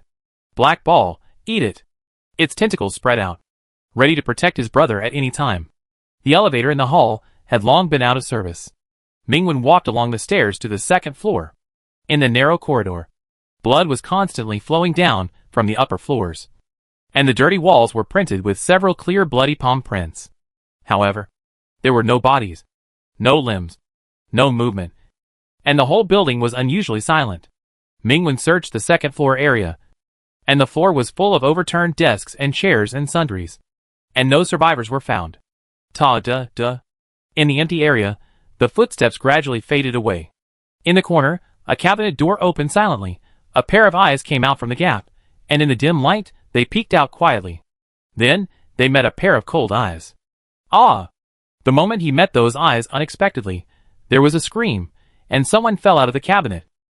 It was a company employee who was trying to get up in a hurry to avoid the monster in front of him. However, the pain of being bitten by the monster, as he imagined, did not appear, and a slender and well-proportioned hand reached out in front of him. The staff member was stunned, and slowly raised his head, and saw the handsome young man. His eyes were dark and calm, and there was a calming power. Subconsciously, the staff member grabbed Mingwen's hand, and stood up with a "Help, thank you." A small black ball emerged. Ah! The staff member was frightened and screamed again. Blackened slime. My name is Lee Seo-Yuen, and I just came to the company last month. Carefully avoiding a computer on the ground, Lee Seo-Yuen followed behind Mingwen and stole a glance at the person in front of him. Are you really not a monster? Mingwen, if I am, you are already dead. Lee Seo-Yuen, that makes sense. Then you are an evolver? You are so young. Do you have 5 social insurances and 1 housing fund? Mingwen, go back and ask. He said again, there was a team of evolvers before me. Have you seen it? Lee Seo-Yuen shook his head repeatedly. No. After the accident, I have been hiding in the toilet, waiting for no movement outside before I dared to come out. And then I met you. The little black ball fiddled with Mingwen's collar boredly. Mingwen said, what happened here? Lee Seo-Yuen, after get off work yesterday, the company group sent a message asking us to work overtime. I wanted to order a takeaway, but there was a power outage and my phone had no signal. Then, a few colleagues went crazy and bit anyone they saw. They were just like the zombies in the movies. I was originally on the 5th floor, and I finally ran to the 2nd floor. I heard them say that the door was locked and I couldn't get out or break it. I guessed that a disaster had occurred, and hid quickly. Mingwen, have you never seen pollutants? No, Lee Seo-Yuen said. Only those crazy colleagues, so scary, at that time. The upstairs and downstairs were in a mess, I guess. There were more than just a few crazy people. Mingwen and the little black ball looked at each other. Those people were not crazy, but were controlled by the pollution. The pollutants that can control others without showing up are like fog, which are special pollutants, and the main body is extremely difficult to find. The reason why the A-level team asked for help, I am afraid that some of them were also controlled. Why is there no one? There were quite a lot of people working overtime yesterday. In the corridor without lights on, Lee Seo-Yuen became more and more nervous. You just said, there is another team of evolvers ahead. They failed to rescue. Are they dead? Mingwen, not necessarily. Lee Seo-Yuen muttered. I don't know if our boss has passed away. He hasn't paid overtime yet. If you want to die, wait until you get paid.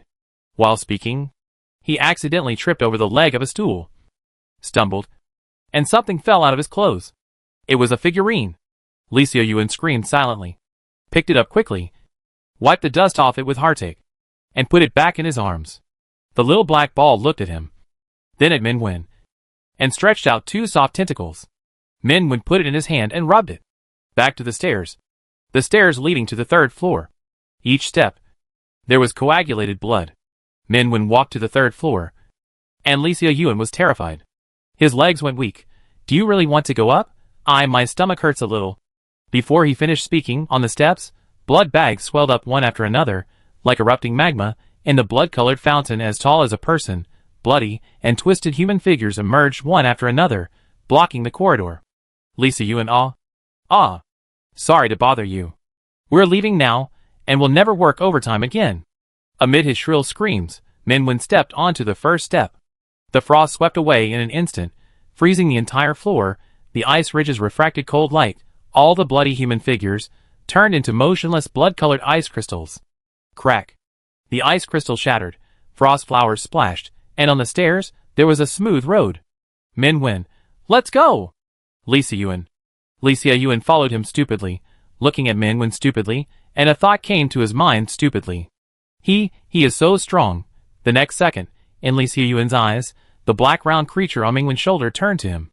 It obviously had no eyes, but he inexplicably felt that he was being stared at by a ferocious beast. You disturbed the monster. Lee Seo-Yuen moved his eyes away.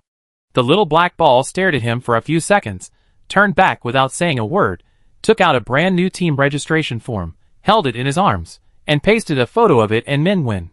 Mingwen was speechless. His little pollutant often did this these days, he was used to it. Lee Se-Yuen found that it was okay to be stared at, and suddenly felt that this black little monster seemed to have a good temper. Sneak a peek at the little black ball, and saw its tentacles digging, and took out another photo. It was a photo of it and the young man, and in order to make it easier for it to hold, it was very considerate to shrink it into a very small one. Lee Se-Yuen, oh, I seem to understand something. He boldly leaned over to take a look, clapping his hands. What a beautiful photo, they are a perfect match, made in heaven. Min Wen? The little black ball raised a few tentacles slightly, as if it had casually taken out another photo, also a photo of it and Min Wen. Take out another one. Take out another one. The tentacles covered the photos, like a display of munitions. Lee Se-Yuen continued to applaud. Immortal products, Mrs. Fairy, beautiful and I love to see them, give me more. Min Wen. Chapter 26 The second by E. A little black ball was showing off the photos, and another was bragging loudly. Ming Wen listened silently for a while, and poked the little black ball lightly. The little black ball looked at him, and took back the small photos one by one, and rubbed their group photos, and rubbed Ming Wen. Soft. Ming Wen, okay. Take a few more photos after going out.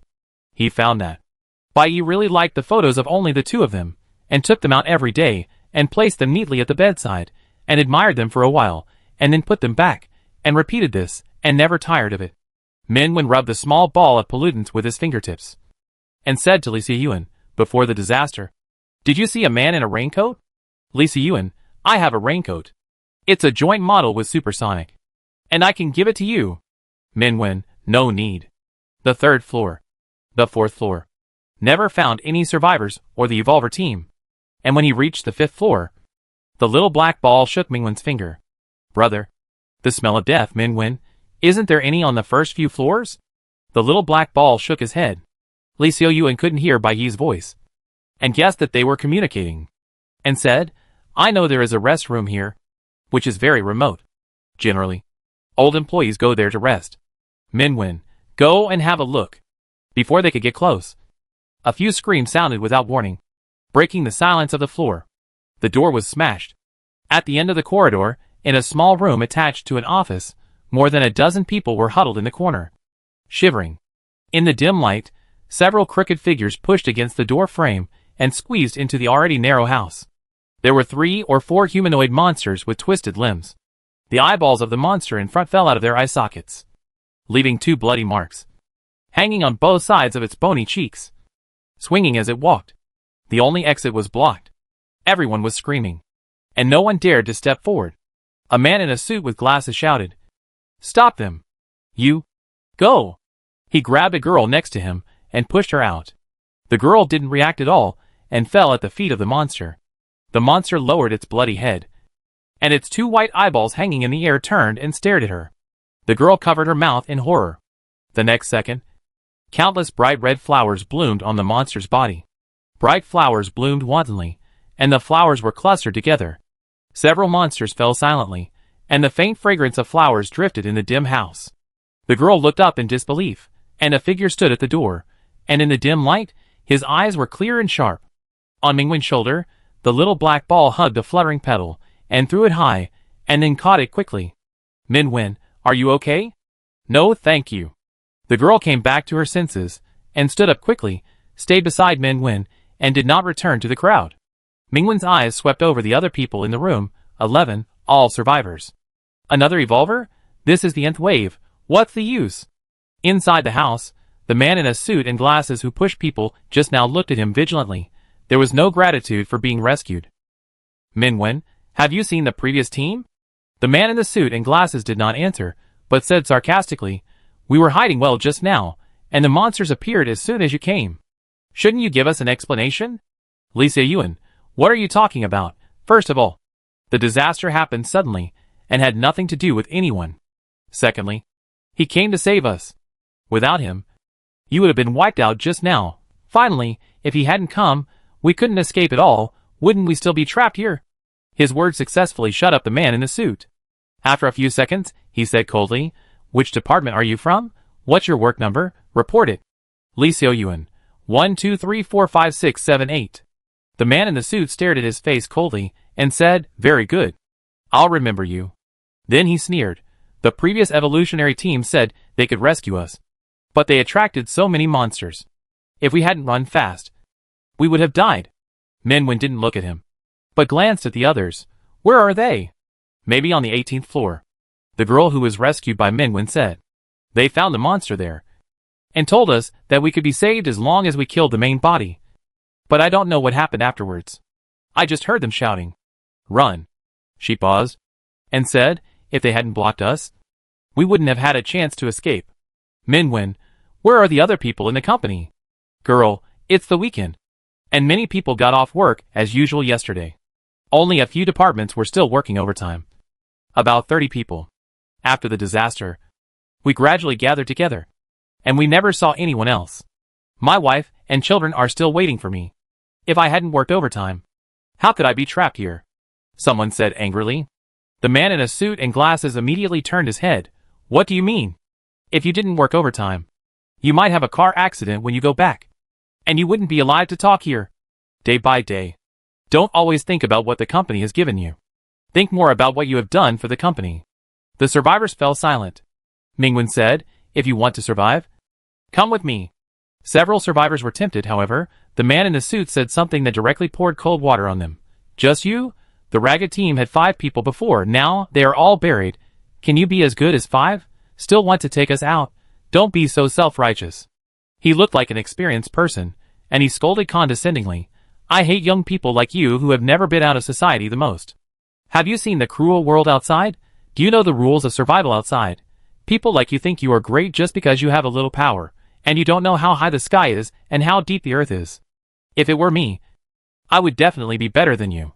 He suddenly stopped talking, as if his throat was strangled by some cold force, blocking the air. His neck hurt so much, he couldn't breathe, and could only struggle in vain, making a hoarse sound like a broken bellows, with a pair of wide-open eyes. Help! Help!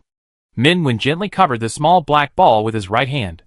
Brother, he's so noisy, the indifferent voice of the young man, without a trace of emotion. Minwen, I know. The little black ball rubbed his palm. The cold black shadow climbed across the ground, and silently retracted. The crisis of dying was resolved. The man in the suit collapsed on the ground with a face full of fear, gasping for breath.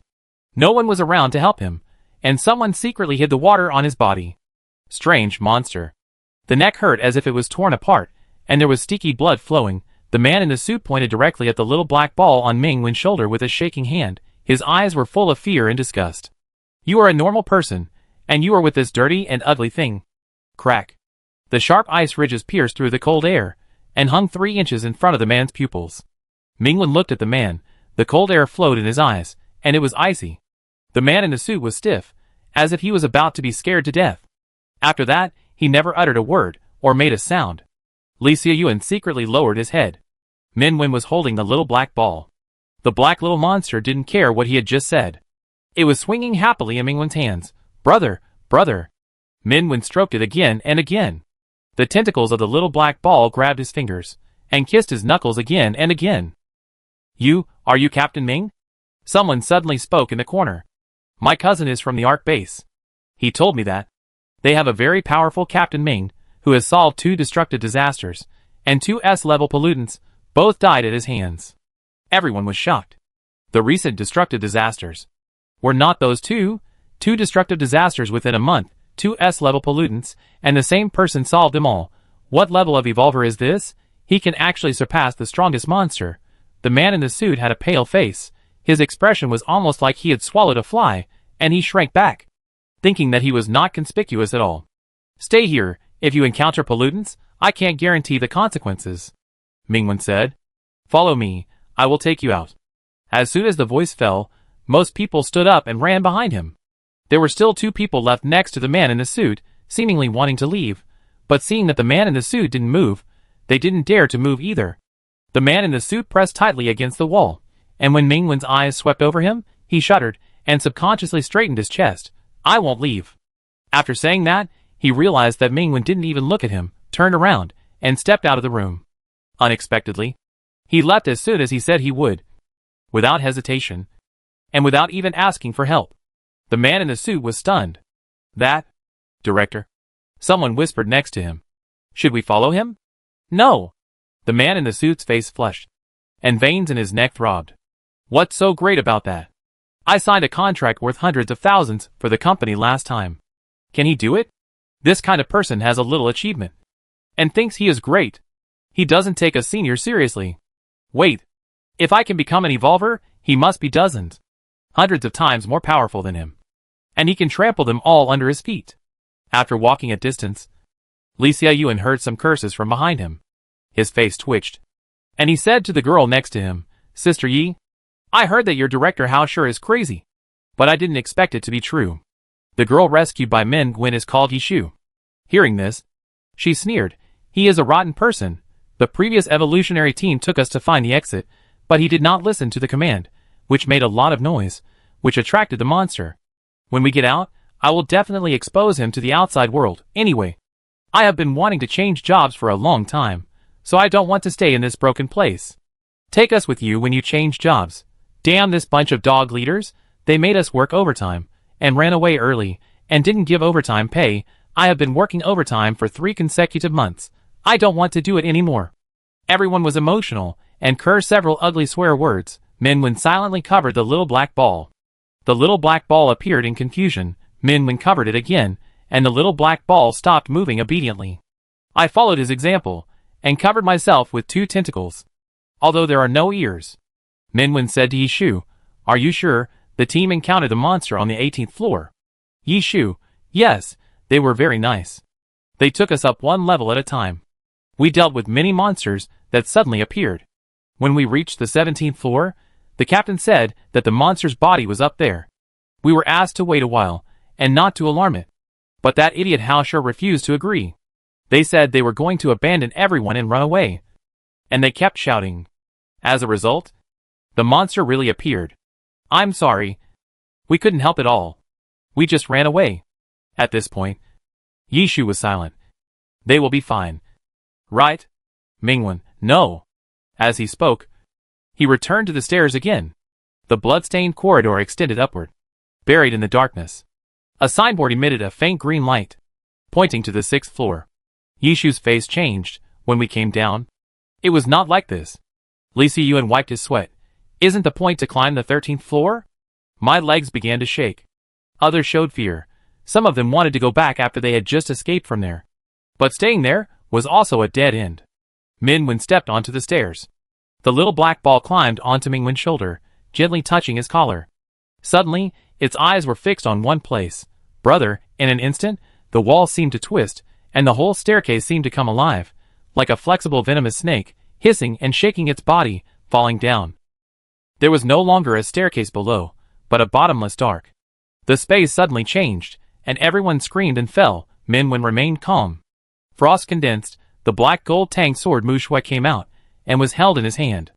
The blade was unsheathed, the snow-white sharp long sword cut through the darkness. Min Nguyen slashed with a knife, the sharp knife light, like a bright moon rising from the sea. The moonlight covered the sea surface. The darkness dissipated, everyone landed, and the corridor in front of them returned to normal, leading to the 7th floor. Just now, they had passed the 6th floor. How terrible! Was it just our illusion? Fortunately, Team Ming is here. Yes. Yes. Thanks to Team Ming. Amid the praises of the crowd, Min Nguyen turned around and faced them, with no expression on his face. So this is the ability. What? Team Ming? What are you talking about? Yes. We don't understand. Min Nguyen, where are your shadows? The voice suddenly disappeared. And in the corridor, the survivors who were still active just now each stood still, without saying a word. Under them, the dark ground was connected together, without any shadow. Brother, brother. The boy's voice was low and cold. Min Nguyen looked up. On the ceiling, the tree of flesh and blood was hanging upside down. A bloody monster was hanging between the treetops. The flesh was wriggling, and deformed and swollen eyes were squeezed out from the torn skin and flesh. This was what Min Nguyen saw. Brother, hold. The bloody monster made a low murmur similar to that of the boy. The deformed tentacles grew pustules, were stretched out thin, and flowed thick and smelly liquid, and slowly stretched towards Min Nguyen. Hold me. Ugly. Min Nguyen said coldly. Get lost. Chapter 27 The Great Ming Team. The brilliant flower vines tore through the scarlet in front of him. The ugly monster was swallowed by the flower vines. The scene in Mingwen's vision was broken into pieces, and restored to its original appearance. The illusion disappeared. It was still the corridor leading to the 7th floor. His shoulder, a small cold black ball, was against him, touching his face lightly. Brother. It's okay. Mingwen patted the small black ball. How long has it been? The small black ball clung to Mingwen, rubbing his face gently. Very quickly, 2 seconds, after discovering that his brother was standing still, it was about to take action, but the next second, his brother came back. Below Bai, the ground floated with cold darkness, and merged into Mingwen's shadow. It seemed that some kind of cold feeling was entangled with him. Mingwen knew what it was, but didn't care, bit his knuckles, and rubbed the small black ball, and looked around. The other survivors stood there, their eyes closed, their faces showing different expressions. They were all in a hallucination, unable to wake up. Mingwen walked towards them. Ah! Li Siyuan suddenly opened his eyes, as if his mother had opened the curtains at 10 o'clock on a weekend morning. He looked around in shock, and grabbed Mingwen's arm. How scary. My figurine is chasing me. Little black ball, ? It stared at Li Siyuan. Mingwen, fake. Before the little black ball's sinister tentacles reached out to him, Li Siyuan quickly retracted his hand, wiped the sweat from his forehead. It turned out to be fake. Is this a strange hallucination? Mingwen, psychotropic pollutants can change people's perceptions, misunderstandings of the people around you, and thus being manipulated. I see. What a terrifying ability. Li Siyuan looked at Mingwen, and was very moved. You must have paid a great price to break the illusion and rescue me. Mingwen, no. Li Siyuan's eyes sparkled. Don't be modest. I know, you must have done a lot for us. Mingwen was silent and left. Then Li Siyuan saw him calmly walk to the next person, and hit them hard on the head with the handle of the knife. Ah! The man woke up suddenly. The little black ball was still counting. 2 skulls, 3 skulls, Li Siyuan. No wonder the head hurt so much. He walked to another person, and hit him hard like Mingwen did, but the other person didn't react at all. Li Siyuan silently withdrew his hand. It seems that waking them up is not as simple as he imagined. Soon, the other survivors woke up one after another. A few minutes ago, they found that the people around them suddenly became very scary and wanted to chase them. Fortunately, those were all fake. Stepping onto the stairs leading to the 7th floor, Mingwen looked at the little black ball. Just now, did you have hallucinations? The little black ball nodded. I kept looking at my brother. Mingwen praised it. It's amazing. As both are pollutants, Baiyi's level should be higher than that pollutant, so he was not affected. After receiving his brother's praise, the little black ball shook happily, and the tentacles hooked Mingwen's fingers. What did my brother see? Mingwen, there is a monster pretending to be you. Trick me to get close. Baiyi, ? Baiyi suddenly exuded a cold murderous aura, countless tentacles tumbling, and his body gradually became more ferocious. Mingwen, but not as pretty as you, not as cute as you, I solved it. The tentacles were retracted, and the little black ball turned back into a round ball, bouncing on Mingwen's shoulder. Brother, hug. Mingwen, it's better for his little pollutant to say this. He let the little black ball plop onto his hand, and gently held the soft little sticky ball. It's so quiet. In the corridor on the 8th floor, Li Siyuan carefully walked around the bloodstains on the steps, and said, There's not a single monster around, which is quite different from before. It really is scared by Team Ming. As soon as he finished speaking, his expression suddenly froze. Not only him, but also the faces of other survivors changed. In the corridor ahead, blood oozed from the steps, and from the cracks in the wall. The thick black blood slowly flowed down, and soon filled the entire corridor. The blood swelled, and from the broken blood bubbles, twisted blood-red figures crawled out, without facial features, with strange postures, and emitting a fishy smell.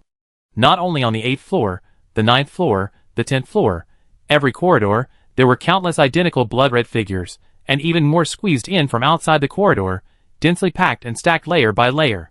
In the blink of an eye, the whole building was submerged in the terrifying blood-red. Mingwen stopped, and everyone screamed in fear, almost frightened to death. Lin Shu supported a companion who was about to faint. His hands were shaking, and his face showed uncontrollable fear. They had seen this kind of monster before, but not in such a terrifying number. Even the 5-man team only encountered dozens of monsters, not tens of thousands now, which were impossible to count, forming a terrifying sea of blood. The hellish scene was so desperate that it was suffocating. In front of the sea of blood, They didn't even have the courage to escape. Everyone will die miserably. This was the thought that lingered in the hearts of every survivor. Strangling them tightly, the little black ball crawled to Mingwen's collar, and a few tentacles emerged. Brother? Mingwen, don't eat it. It's dirty. He only said this, and directly drew out the tang sword. The sea of blood pressed down, and the young man stepped onto the first step with a knife in his hand. The grand sea of flowers bloomed in front of him. In the survivor's incredible eyes, petals flew, vines spread out, and the terrifying red sea was instantly torn open by a blood-red vine road leading straight up. Lin Shu was the first to react. Quick! Hurry up and catch up with Team Ming. The shock just now was just the beginning. Soon, a greater shock engulfed them. Countless, dense pollutants rushed down from the narrow corridor like a flood. But the surging blood was intercepted and reversed by a stronger force. The cold and sharp young man, holding a tang sword, stepped through the blood sea and single-handedly killed his way through the passage from the 8th floor to the 18th floor. The long blood-red road was like the ghostly and eerie yellow spring road in the legend. The piled monsters became corpses under Mingwen's feet. In the darkness that exuded the smell of corruption, he was the only sharp and dazzling light, extremely powerful and unmatched. Li Xiyu had opened his mouth blankly. Too shocking. What level of evolver is he? Lin Shu was also stunned. Mingwen at this moment was completely different from the previous 5-member evolver team. If she were an evolver, she would definitely follow the footsteps of this team leader. However, even if she became an evolver, all she could do seemed to be to look up at the figure like a sword unsheathed under the steps, watching him cut a way out for them alone. Watching the slender and bony hand holding the black and gold-carved handle, the extremely narrow and straight blade, cutting a sharp and clear light. Suddenly, she realized why the number of monsters encountered by the previous 5-member team and now was so different. Just because of one person. Because of Mingwen. That contaminant was afraid of him alone. Blood-stained petals flew everywhere. The little black ball stuck to Mingwen's neck, looking at him without blinking. No matter when, it was the one closest to his brother. The eyes behind him, some of them carried its disgust.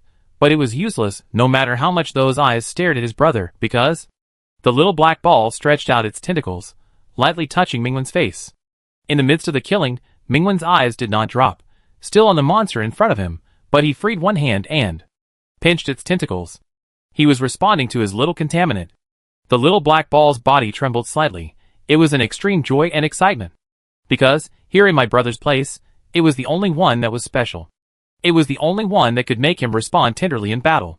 My brother belonged only to it. The 18th floor. Mingwen stepped onto the 18th floor and walked out of the corridor step by step. The sea of blood retreated powerlessly behind him, and the straight and narrow tang sword rolled down bright red blood. From the 8th floor to the 18th floor, all the monsters on the 10 floors were killed. Captain Ming, a male staff member, came forward. His voice was trembling, his face was full of admiration, and there were some unspeakable emotions. I. Before he finished speaking, he was stopped by a slender hand. Mingwen did not look back, and said, "Stay here." Then, he walked alone into the dark corridor ahead. The male staff member seemed to want to catch up, walking side by side with him, but seeing the darkness engulfing the entire corridor ahead, he stopped in fear. Li Xiyu patted his shoulder. "Forget it. Brother, he and we are not from the same world." Brother, the young man's murmur sounded in his ears. Mingwen lowered his eyes. The little black ball stretched out several tentacles, lightly touching his face, and some of them rubbed his lips from time to time. Mingwen always felt that this little pollutant seemed to be kissing him again, and he didn't know why, since just now, Bai Yi's mood suddenly seemed very good. He lifted the little black ball, moved a few centimeters away, the black tentacles stretched out, continued to touch his cheeks persistently. Mingwen, okay, it's just a secret kiss. He looked at the little black ball. The little black ball looked at him. A whole ball of glutinous rice was stuck to his face. Mingwen silently pulled the sticky little glutinous rice ball down. The extended corridor, in the dark, a blood-like red light was faintly lit. At the end of the corridor, the red light flooded the space. 5 people knelt on the ground. Their bodies were shrouded in blood red. With their backs to Mingwen, facing one direction, they knelt deeply. What they knelt to was a bloody mass of meat. The huge mass of meat piled up into a small hill, squeezed to the ceiling, seeped into the higher floors, dropped a sticky liquid. Mingwen glanced at the 5 people. This team of evolvers seemed to be manipulated, but They were still alive. One of the men turned his head, staring at him closely, his face full of joy. And an inhuman sound came out of his throat, like the roar of some beast. Join us. Join the holy relics bestowed by the gods. Min Wen, no. Ugly. The great gods are about to come. They don't belong to this era. They transcend this era. The man said excitedly. Dukhan appears in the world, and all the people in the world will be annihilated. Min Wen. What strange words. However, it doesn't seem to be some kind of insane nonsense, but comes from the mouth of the pollutant. It seems that after manipulating the evolver, it can also become communicative. Min Wen, what is Dukhan? The man did not answer. His body kept trembling, the voice was also trembling. Join us. Join us. This world will surrender to us. Min Wen. Min Wen, read more books, my little pollutant can read. The little black ball jumped proudly. The man said nothing more. He stood up. Beside him, the other 4 people also stood up. Under the strong red light, their faces seemed to be soaked in blood. The huge meat mountain behind them oozed more thick dark red liquid, slowly flowing to their feet, submerging the soles of their feet. The next moment, 5 A-level evolvers at the same time. They attacked Min Wen. The space twisted, the wall cracked, the glass on both sides exploded and splashed, the whole building trembled and hummed, and was about to fall. Min Wen took a step forward, the frost swept across, as if the 10,000-meter ice field collapsed, and swallowed up the 20-story building with a roar, supported the collapsed wall, condensed the broken steel bars. The whole building instantly turned into a cold and severe snow. Frost flowers and ice crystals flashed with a cold luster. The 5 evolvers were motionless, all frozen below the waist. Countless sword-like ice edges hung around them, reflecting many human figures. They could no longer move. At this moment, the man just now actually laughed. His body was still trembling, and an inhuman voice came out of his throat. So strong. You defeated us in one go. But what can you do? Can you save us? Unless you kill us, you can remove the pollution. Great Captain Ming. What are you going to do? Ming Wen's eyes were stern. You know me? Of course we know you. We all know you. The man chuckled, and his sharp laughter echoed in the corridor. You are the most special, and you have been marked long ago. Ming Wen's voice suddenly became cold. What do you mean? The man stopped talking, and laughed loudly. Obviously, the pollutant was not going to answer. Brother, I'll do it, the low voice of the young man sounded, and the small black ball fell to the ground. Countless black tentacles broke through the round body, becoming disordered and twisted, hideous and huge. And among the squirming tentacles, blood-red eyes opened coldly. Min Wen looked at it and said, Don't make it dirty. Don't eat people. No. Listen to my brother. The terrifying tentacle monster attached to Min Wen, and the eerie darkness spread. The 5 people opened their eyes wide, roared continuously in their throats, and struggled violently. However, it was useless. Soon, a blood-red creature was peeled out of their heads, like a piece of meat that had come to life, struggling, and rolled to the side of the tentacle monster. Bai Yi was not in a hurry to enjoy it, seemingly thinking. Soon, it thought of something, and took out a few red peppers. This was the pepper that his brother planted for him, the same color as his eyes, which meant that his brother liked it the most. While the blood-red creature struggled desperately and violently, the dark tentacle monster ate the peppers and happily gnawed its skull. Ming Wen, okay, you know how to season it. The blood-red meat was struggling, wailing, being torn into pieces by the cold tentacle monster, chewing calmly. Ming Wen watched this scene silently, and suddenly found that this time was different from before. Bai Yi was miraculously not stained with any blood, and did not get it everywhere. It seemed to be using the dark shadows on the ground to cut its prey, eating it very cleanly and elegantly. This way, it wouldn't have to take 18 baths when it got home. Ming Wen squatted down, touched the cold tentacle monster, and thought, it was such a caring and cute little glutinous rice dumpling. Bai Yi's tentacles fluttered, chewing happily. Blood-red monster. Chapter 28. No. No. Soon, the blood-red creature was devoured bit by bit. Not even a residue was left. The tentacle monster obediently crawled back to Min Wen. Brother, it's not the real body. Min Wen touched the big lump of coldness. Well, I know. The parasite on the 5 evolvers was only a part of the contaminant, not the complete body. However, everything is almost over. The tentacles converged, merged into the body. The round black ball bounced twice on the ground, and accurately jumped into Ming Wen's hand. The chandelier in the corridor flickered a few times, lit up with normal light, illuminating the faces of the 5 evolvers. As if waking up from a big dream, they came to their senses, and found that there was a young man in front of them, and there was a round black creature on his shoulder. In his early 20s, outstanding appearance, cold temperament, and a contaminant that was inseparable from him. All of a sudden, they recognized who it was. Team Ming. The captain of this team, the man just now said gratefully. I didn't expect it was Team Ming who came here, thank you very much. Another team member said nervously, sorry to trouble Team Ming. Excuse me, are the survivors all right? They are fine. Minglin saw that the 5 people were not in a bad condition, without much greeting, said, you stay on this floor and take care of the other survivors. At the entrance of the corridor, it felt like a few minutes had passed for the other survivors. Minglin came back with the previous team of evolvers. Lin Shu rushed over and hugged one of the female team members. You are all fine, great. The captain looked at everyone and said, 3 are missing. Lin Shu's mouth twitched slightly. This is a long story. Li Siyuan, hey! Where is Captain Ming? He went upstairs. The captain said, the monster's body is on the 20th floor. This is just its clone, which has the same power as the body. If you face it for a long time, you will be forced to be mentally controlled. When we found this, it was too late. We could only throw out the anti-pollution bomb at the last moment. Another teammate was still in shock. Fortunately, there are anti-pollution bombs developed by Dr. G. And fortunately there is Captain Ming. Li Siyuan looked at the distraught male employee on the side and asked again, isn't Captain Ming super powerful? Powerful? The captain smiled. He is unique, and is our trump card. As soon as the voice fell, there seemed to be some movement in the corridor above. Several evolvers immediately stepped forward, protecting the remaining survivors behind them.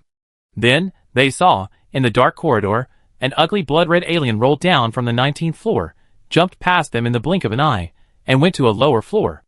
Everyone looked at each other. That monster seems to be running away.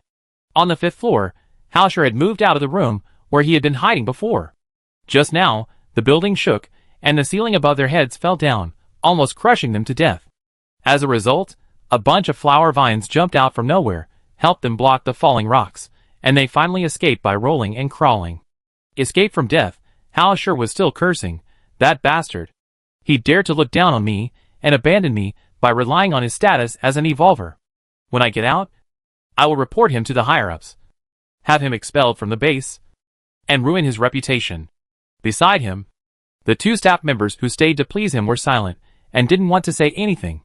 They saw clearly that the flower vine was clearly left by the previous evolver. If I had known, I would have followed him just now. Hausher suddenly stopped. Wait! What is that? He wiped his eyes, stepped back repeatedly, and his eyes became extremely horrified. In the corridor opposite them, a bloody and extremely ugly monster was struggling to crawl on the ground. At the other end of the corridor, a pale and sharp young man stepped through the dim corridor step by step. His shadow was stretched very long, and the polluted man trembled and avoided his shadow, running forward in fear. For a moment, it was unclear which one was the monster. Director Hao, an employee next to Hausher, said, do you still want to report it now? The lights in the building came on, and the evolver team rushed to the 5th floor with the remaining people. There were a few more survivors, whom they had just found in some corners. After counting the number of people, the captain sighed. When this disaster first broke out, death was inevitable. The only thing to be thankful for was that, after the Ming team arrived, the remaining survivors had no more casualties. The little black ball on his shoulder was round and bulging, lying lazily. Minglin said to the others, take the important things with you. After the withdrawal, this building will collapse. Lin Shu, Pucci. Li Siyuan looked at her. Lin Shu, so sad. I've been a fan of the company for 10 years. How could it collapse? Haha. The other survivors were also quite sad and reluctant. Each of them was smiling. The spring breeze was blowing. They couldn't help laughing. The air was filled with a happy atmosphere. Don't worry, the captain added, fearing that they would laugh too happily. Your losses will be compensated by the base. Li Siyuan took out the action figure from his pocket and touched it with care. It was only one night, but he felt as if he was in another world. Li Siyuan looked up again, and the slender figure stood in front of everyone, pushing open the closed door of the company. It was so lucky to meet them. The disaster is over. Team Ming brought everyone out. The building is about to collapse. Organize the surrounding people to evacuate immediately. Outside the cordon, The relatives who rushed over hugged and cried with the survivors. And the logistics team was busy organizing the evacuation. Lin Shu walked down the steps slowly, saw a figure near the cordon, and ran over unexpectedly. "Uncle?" she said. "Why are you here?" "Of course I came to pick you up." Outside the crowd, Mingwen measured the little black ball. It had grown a little bigger and rounder. It was no different from before the power loss. It had recovered. He pinched the cold little round ball. It was soft and bouncy. It felt very good. The little black ball shook and hugged his fingers, sticking to him. "Captain Ming, you are here," someone called him. Mingwen looked up. Not far away, Lin Shu was walking towards him. There was also a well-dressed, elegant, and easygoing man beside him. The man was over 40 years old, tall, wearing a straight suit and a windbreaker. He smiled at Mingwen. "Captain Ming, you saved my niece and are the benefactor of our family. I don't know if I have the honor. Captain Ming, please do me a favor and have a drink together?" The little black ball started crawling on his hand again. Mingwen said, "No. Take her back to rest." The man shook his head, looking very regretful. "What a pity. Then, please accept my business card. If you need it later, please contact me at any time." He handed over a gold-plated business card, with only 2 lines of words on it. Song Qianzhou, director of the Special Research Institute. Mingwen did not take the business card, but looked directly into the man's eyes. But he also stared at him coldly. "Song Qianzhou, I'm sorry, I was suspended recently, and I'm no longer the director of the institute." He smiled and put the business card into his wallet. "It seems that I can't give out business cards anymore. I can only look forward to the next opportunity to meet with Captain Ming again." Lin Shu was curious. "Uncle, did you know each other before?" "Song Qianzhou, Captain Ming is very famous. How come I don't know him? Several times before, I wanted to invite Captain Ming to have a cup of tea with me, but unfortunately Captain Ming was busy with affairs and was never available." Lin Shu laughed. "Captain Ming, my uncle is a very nice person, and his tea is delicious." Mingwen said nothing, gently pressed the little black ball, and said calmly, "I have something else to do." "Excuse me." His back went away. Lin Shu was slightly stunned, and always felt that something was wrong. "Song Qianzhou, did you keep his contact information?" Lin Shu didn't think much, and said casually, "Yes. I'll pass it to my uncle." "Song Qianzhou, thanks to you. I want to talk to this Captain Ming, but I've been thinking about it for a long time." Haosher turned around and confirmed that there was no figure nearby. He immediately grabbed a staff member. "You are from the base, right? I want to report Mingwen. He didn't help us, deliberately left several of us aside, and had a bad attitude. He almost killed me. Can such a person be an evolver? You must fire him immediately." The staff had just returned from other survivors. "When?" Yin said without surprise. "You mean? You survived the disaster, but you still want to report Team Ming, right?" "Yes. I survived because I was lucky. What does it have to do with him?" Haosher said. "Such an irresponsible person is not worthy of being an evolver. I want you to deal with him now." Staff, "Okay. I have recorded it." She pressed the recorder. Her face straightened. "Mr. Hao, after investigation, it was confirmed that you verbally insulted the evolvers when they were performing their tasks, refused to cooperate, imposed interference, and seriously hindered the normal performance of tasks by several evolvers. Your behavior is bad. According to regulations, you will be detained for 180 days. Haosher, what? Staff, you are an employee of this company, right? Wait a minute, we will notify your boss immediately. According to the regulations, your company will also be criticized and announced for half a year. Haosher, no, wait, you can't do this, you. He wanted to say something, but the 2 staff members next to him held him down, ignoring his shouting, contacted his boss. The call was quickly connected, and when he heard that it was the Evolver base, the company boss, who had been hiding for a long time, immediately flattered and fawned. The staff member's attitude remained unchanged. He explained the details in detail, and then said to Haosher, your boss wants to talk to you. Haosher grabbed the phone and said anxiously, Mr. Huang, you must save me. They framed me. Before he finished speaking, he heard the boss's roar on the other end of the phone. You are fucking fired. Go to jail. From today on, the whole industry will blacklist you. Get out. Amid the roar, the phone was hung up. leaving only a string of cold electronic sounds. Hausher was struck by lightning. He was fired and blacklisted by the whole industry. Mr. Huang was his brother-in-law's high school classmate. How could he not take care of him? How could he be so cruel? It's over. He will never find a job again. Hausher's eyes went dark, and he fainted. Mingwen didn't care about a certain episode that happened after he left. The phone lit up slightly, and a message popped up. The mountain is not high, request to add you as a friend. Mingwen directly deleted it, not agreeing. A large round black ball crawled onto his phone, blocked the screen. Brother, why don't you let me deal with him? Mingwen, his original intention is to provoke conflict, so ignore it. A lot of bad guys, the little black ball muttered. Eat it. Mingwen smiled slightly and said, I don't want you to be involved in these conflicts either. Let's go, and go home. The little black ball looked at him, charged and jumped. It jumped accurately on Mingwen's head. It bounced happily twice. Mingwen unlocked new skills. He took the jumping little black ball and boarded a special plane, returned to City Inn. The plane had just landed. Mingwen received a transfer message, clicked it, and saw a long, countless balance at a glance. Mingwen? Mingwen, did you receive the transfer? Lu Shiga called him soon. Mingwen, fraud. Just called the police. No, no! There was a clang from Lu Shiga's side, as if a cup had accidentally fallen. This is your reward. You solved 2 destructive disasters, and the reward for this incident, you deserve it. Mingwen, it seems a bit much. Lu Shiga said cheerfully. Evolvers of your level, the base will not treat you unfairly. To put it bluntly, this is what you earn with your life. There are several more properties. You can choose any location. Mingwen looked at the little black ball that tilted its head towards him. No. I have a home. Okay, then I'll keep it for you. Lu Shiga changed the subject. Among the survivors of this disaster, there is a girl. She is the niece of the director of the Special Research Institute. Mingwen, I just met Song Qianzhou. There was another clang. And it seemed that another cup was broken. Don't worry. He can't do anything to you now. If he dares, the Special Research Institute will become a subordinate organization of the base tomorrow. Lu Shiga seemed to grind his teeth. Don't worry about these things. I will handle it. Mingwen, okay. Thank you, Base Commander. Hey, don't thank me. I should thank you. After this time, take a good rest for a few days. Lu Shiga said.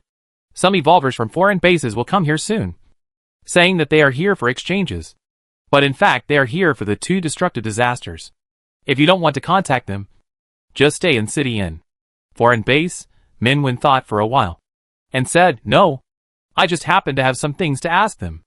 After hanging up the phone, the little black ball held Mingwen's finger, staring at the long balance on the phone. Brother, what is this, Mingwen? The living expenses of the little pollutant can support many of you. The little black ball, ? The little black ball was dissatisfied. Brother can only support 1 knee. Mingwen, okay, just 1. The little black ball quickly crawled to his phone, crouched into a small pancake, blocking the living expenses of the little pollutant, not allowing him to see. Mingwen used his fingers to tease the angry little black ball, looking at it, thought of something. Dokin. The strange words uttered by the last pollutant always made him feel a little familiar. However, he had interrogated the pollutant, but got nothing out of it. Even if Bai swallowed it, he did not get any relevant memories. Therefore, he asked Lu Shiga, who also said that he had never heard of it and would check it out.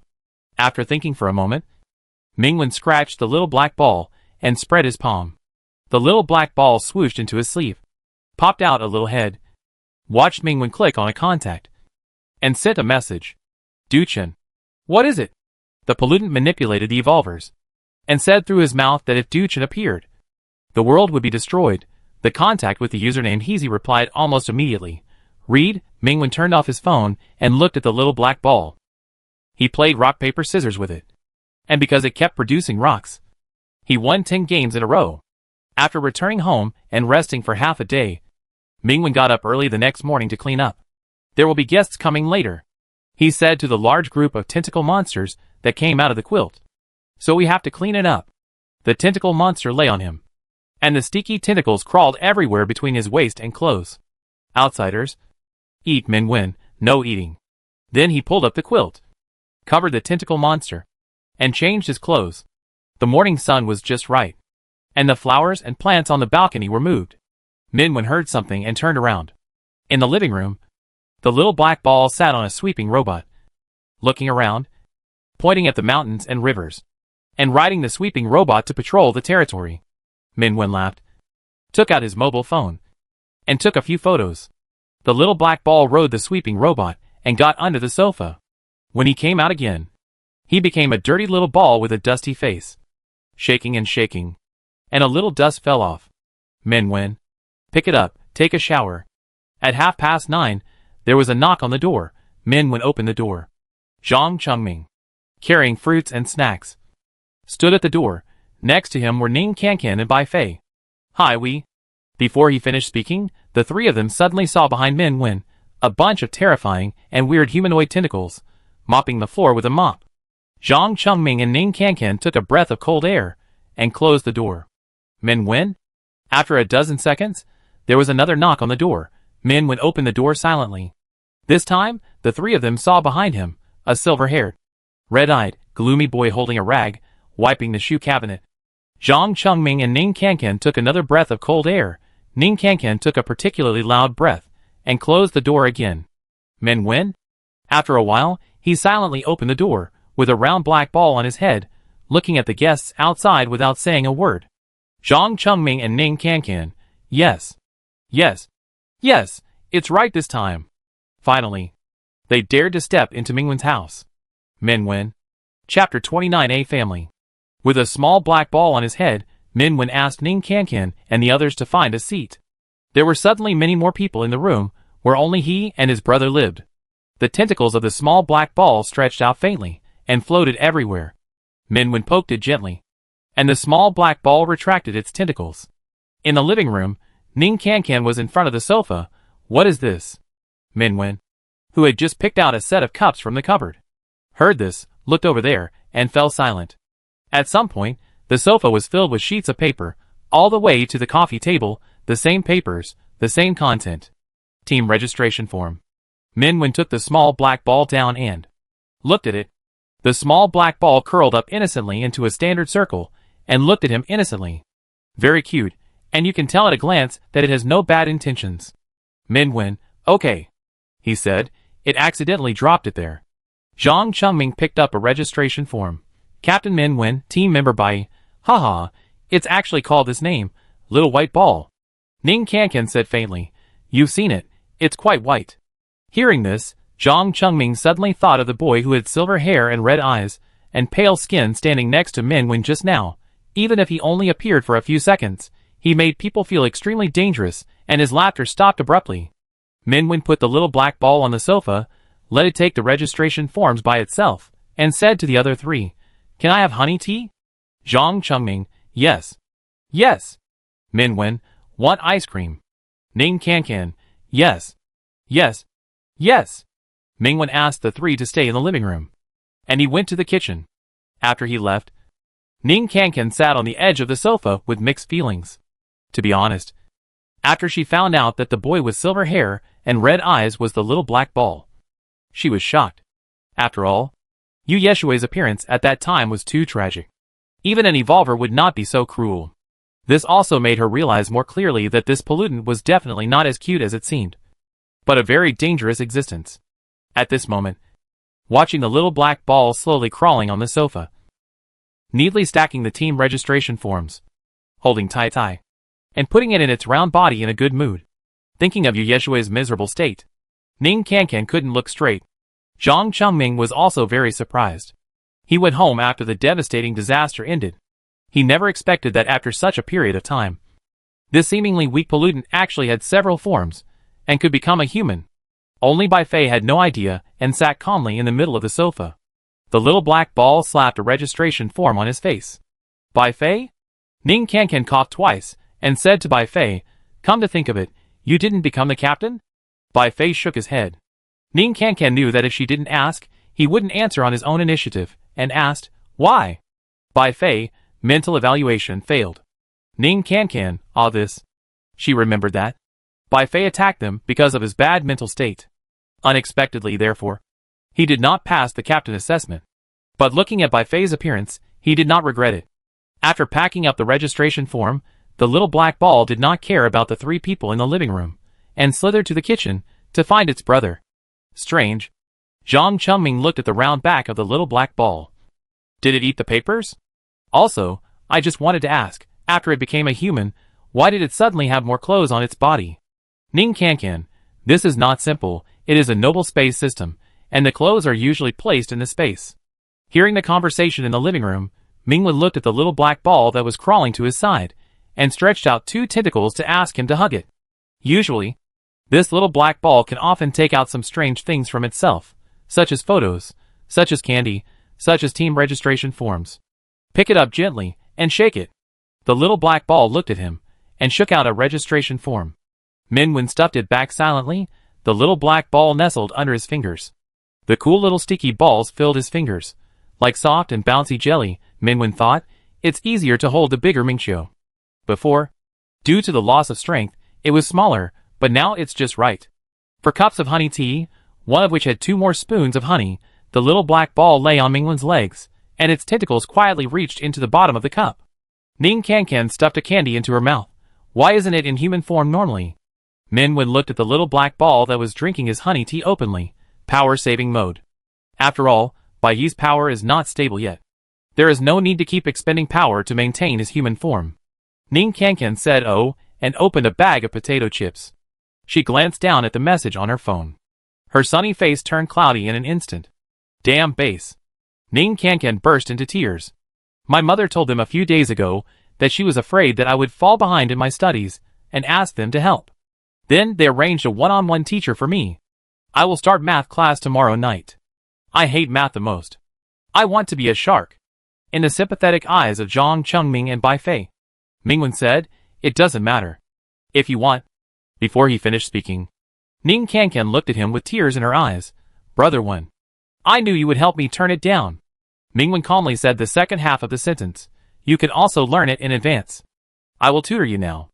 Ning Kankan stood up silently. She walked to the refrigerator silently.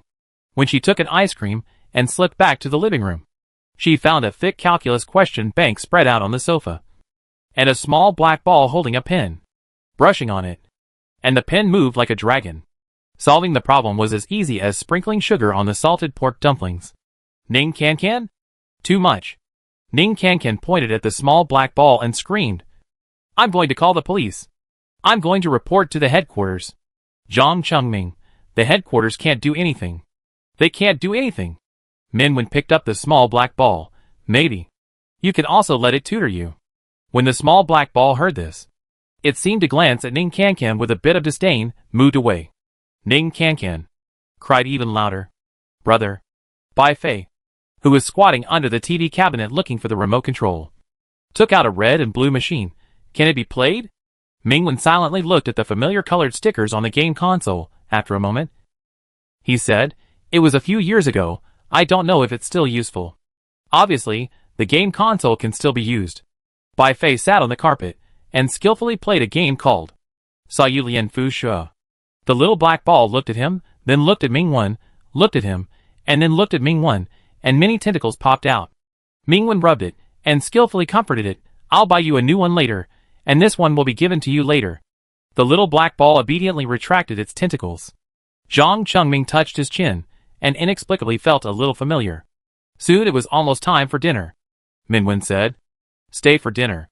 Zhang Chengming, ha ha ha. I'm so sorry. Wait a minute. I brought some food. He picked up the bag he had just put in the entrance and poured out a bunch of ingredients. Obviously prepared. Wow. There are chicken wings. Ning Kankan said shyly. I want to eat cola chicken wings. Bai Fei boiled fish. Ning Kankan, what is this? It's prickly. She untied a bag, which contained several black, barbed balls. Ah! Zhang Chengming finally knew why he felt familiar with it just now. Fresh sea urchins. Everyone looked at the sea urchins, and then at the small black ball on Mingwen's shoulder. Small black ball, question mark. The small black ball did not have tentacles this time. A dark shadow emerged on the floor. Minwen calmly held him down. He said, what else do you want to eat? French fries and roasted chicken. Ning Kankan finished speaking quickly and added shyly. Will it be too much trouble? No trouble, Minwen said. I won't do it. Behind him, a cold and strange black shadow slowly floated up. 3 people? The twisted black shadow enveloped all the ingredients and floated towards the kitchen like a ghost. 3 people? On the dining table, French fries, roasted chicken, cola chicken wings, boiled fish, sea urchin dumplings, corn and pork rib soup. It was a very sumptuous meal, but except Minwen and the silver-haired and red-eyed boy beside him, no one dared to pick up the chopsticks first. Zhang Chengming, Can-Can. You are still growing. You eat first. Ning Can-Can, I am so sorry. Uncle Zhang. You are old. Please. Ah ha ha ha. Adults cannot eat until the children start eating. This is the rule passed down by our ancestors. Zhang Chengming picked up a chopstick of boiled fish and put it in Bai Fei's bowl. Eat it. Look how hungry the child is. His apple cheeks are showing from hunger. Bai Fei. Bai Fei took a bite without saying a word. Ning Can-Can stared at the cola chicken wings in front of him. Swallowed his saliva. How is it? Bai Fei, just so. 0 points. The silver-haired, red-eyed boy sneered. Zhang Chengming muttered in his heart. Why, he looked like a monster when cooking. And now he has turned back into a human. It seems even scarier than when he was a monster. However, he smelled the aroma of the food and still couldn't help picking up a sea urchin dumpling. Ning Can-Can also couldn't wait to copy a cola chicken wing. Zhang Chengming, fuck. Ning Can-Can, wow. It's actually delicious. You can give it a 10. Bai Yi didn't react to their praise.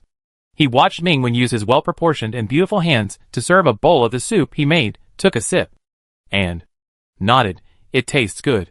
Suddenly, Bai Yi's eyes curved, his silver hair fluttered. Brother. Eat more. Minwen, yeah. After lunch, several people stayed at Mingwen's house for another afternoon. At dusk, the sunset covered the sky, and a few birds chirped and landed on the balcony, and flew back to their nests. Ning Can-Can, my mother called me, I'm going home. Zhang Chengming, me too, I'm going back first. He received a message from his sister, and he wanted to bring her some dinner. Bai Fei didn't say anything, his uncle was downstairs to pick him up. Minwen, be careful on the road. Pay attention to safety. By the way, Brother Wen, Ning Can-Can said, I heard that recently there will be evolvers from foreign bases coming to our place for exchanges? Minwen nodded. 5S level, 10A level. Ning Can-Can was stunned. This is too much. She knew that this exchange was entirely because they had recently experienced 2 destructive disasters, but did not cause too many casualties, which attracted such high attention. Country A and Country R, where the first and second destructive disasters broke out, paid the tragic price of several cities and dozens of top evolvers to end the disasters, and this exchange was also initiated by them. It goes without saying that Minwen must be one of the targets they want to contact. Ning Can-Can clenched his fist. Brother Wen. Be careful. Yes. Don't worry. After sending the 3 away, Minwen looked back, and the house that had been lively for a short time was quiet again. The dusk faded, and the night covered the curtains. Outside the window were the lights of various houses. Each light was a small family. Minwen stood quietly by the window for a while, and heard the sound of dishes and chopsticks colliding in the kitchen. Well, it was not very quiet. He walked to the kitchen, and under the light, a boy with silver hair and red eyes stood by the sink.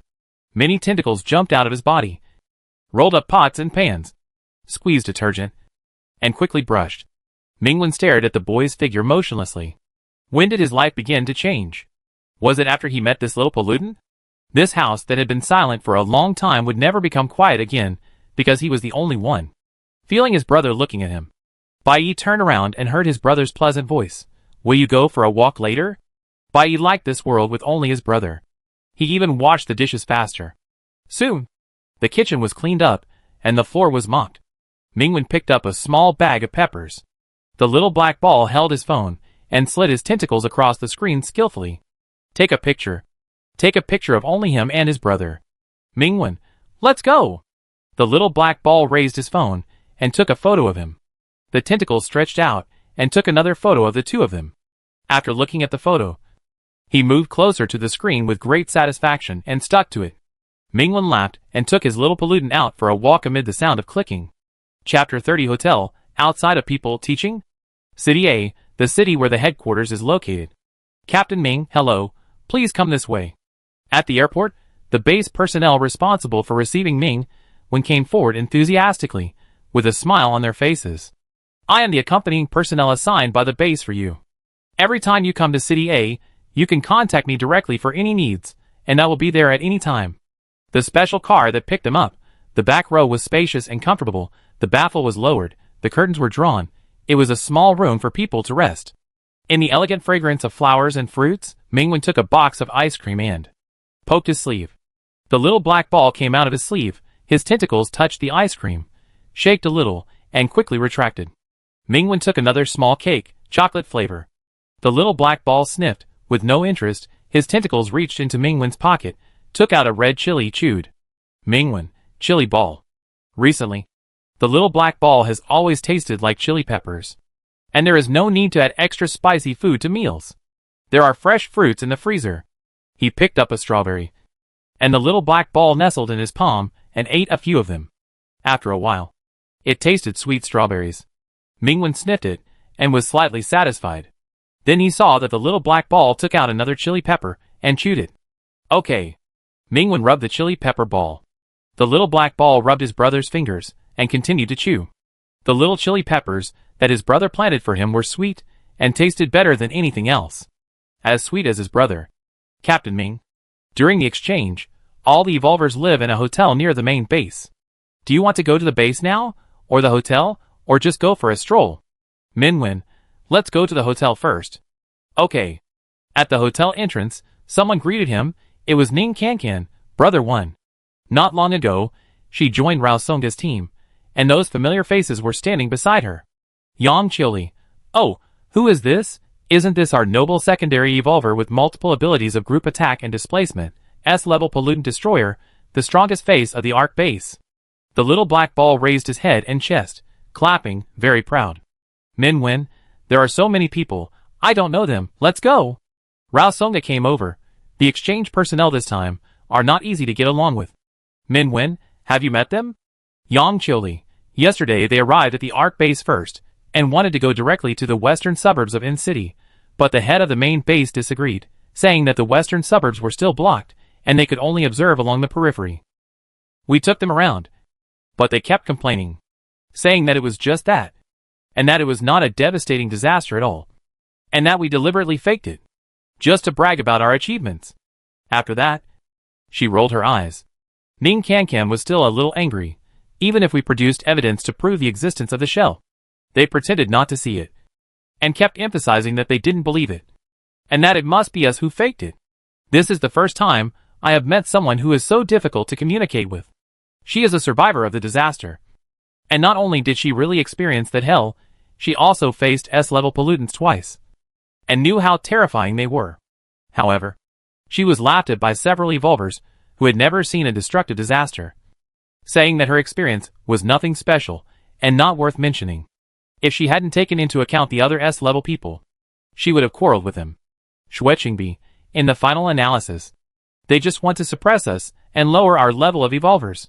Mingwen said lightly, then let's see if they have that level.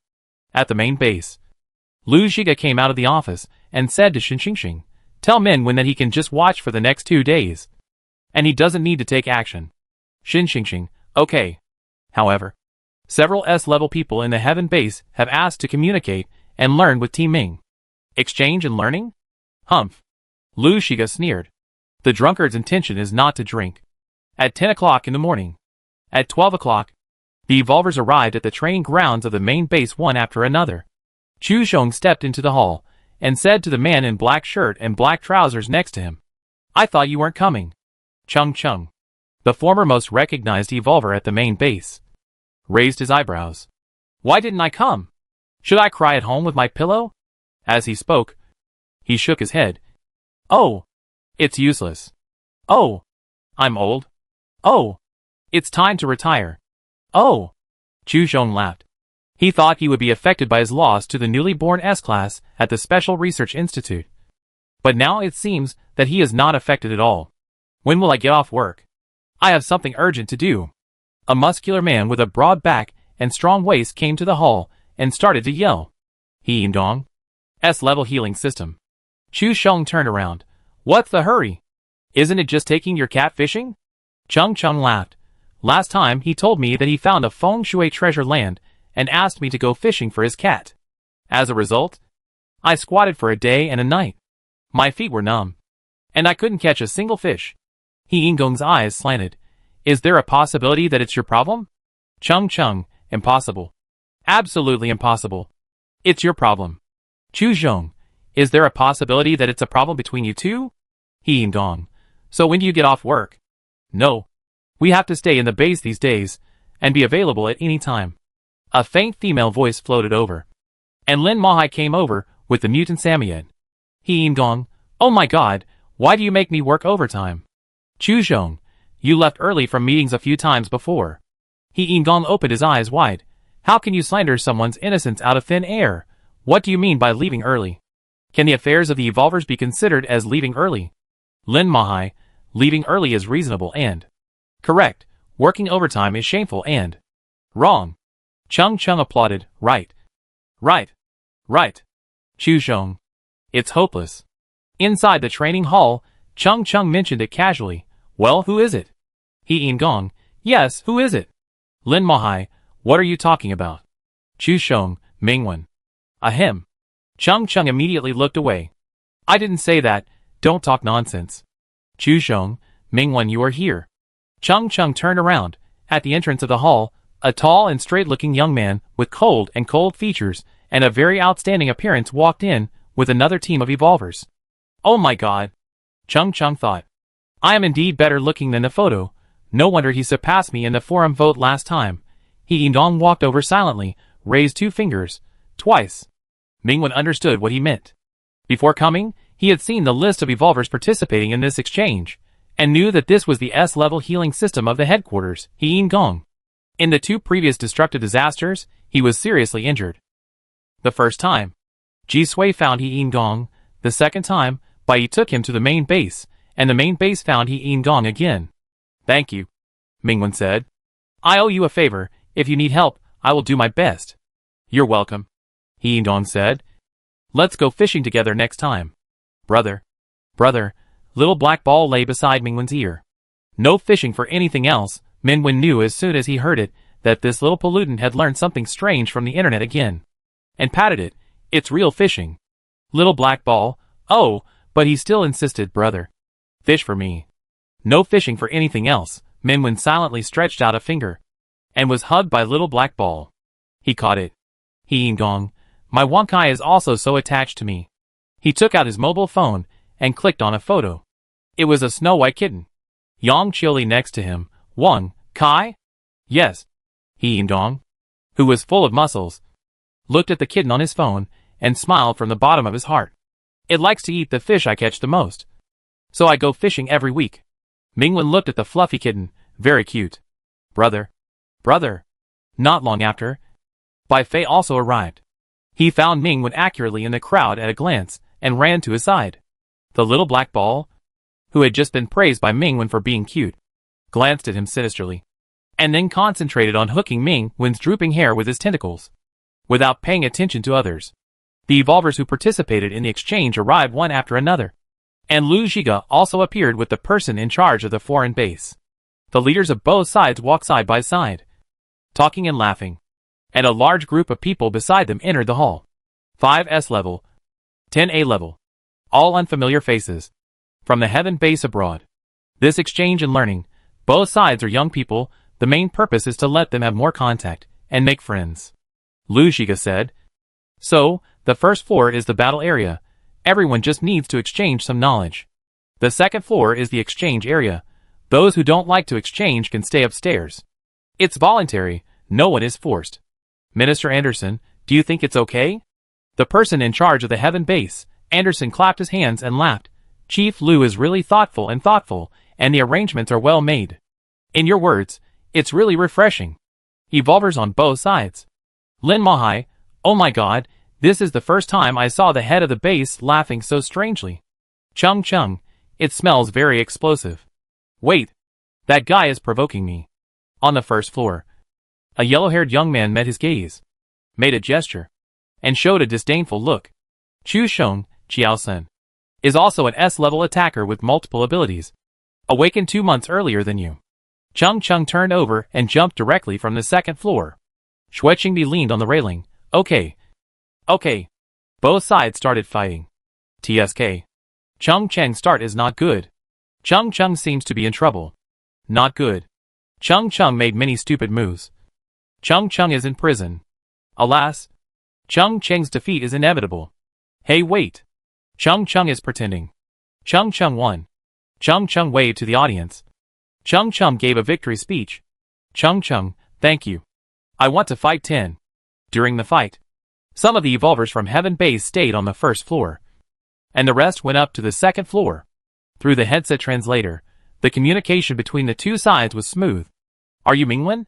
A thin man walked up to Mingwen, looking very surprised, speaking in a strange tone.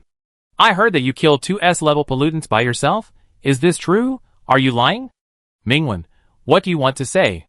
The man named Noda Murai showed a confident smile. Nothing, I just firmly believe that. No evolver has the ability to kill S-level pollutants alone. It is impossible. Either the S-level you mentioned is fake, or this is a bad lie.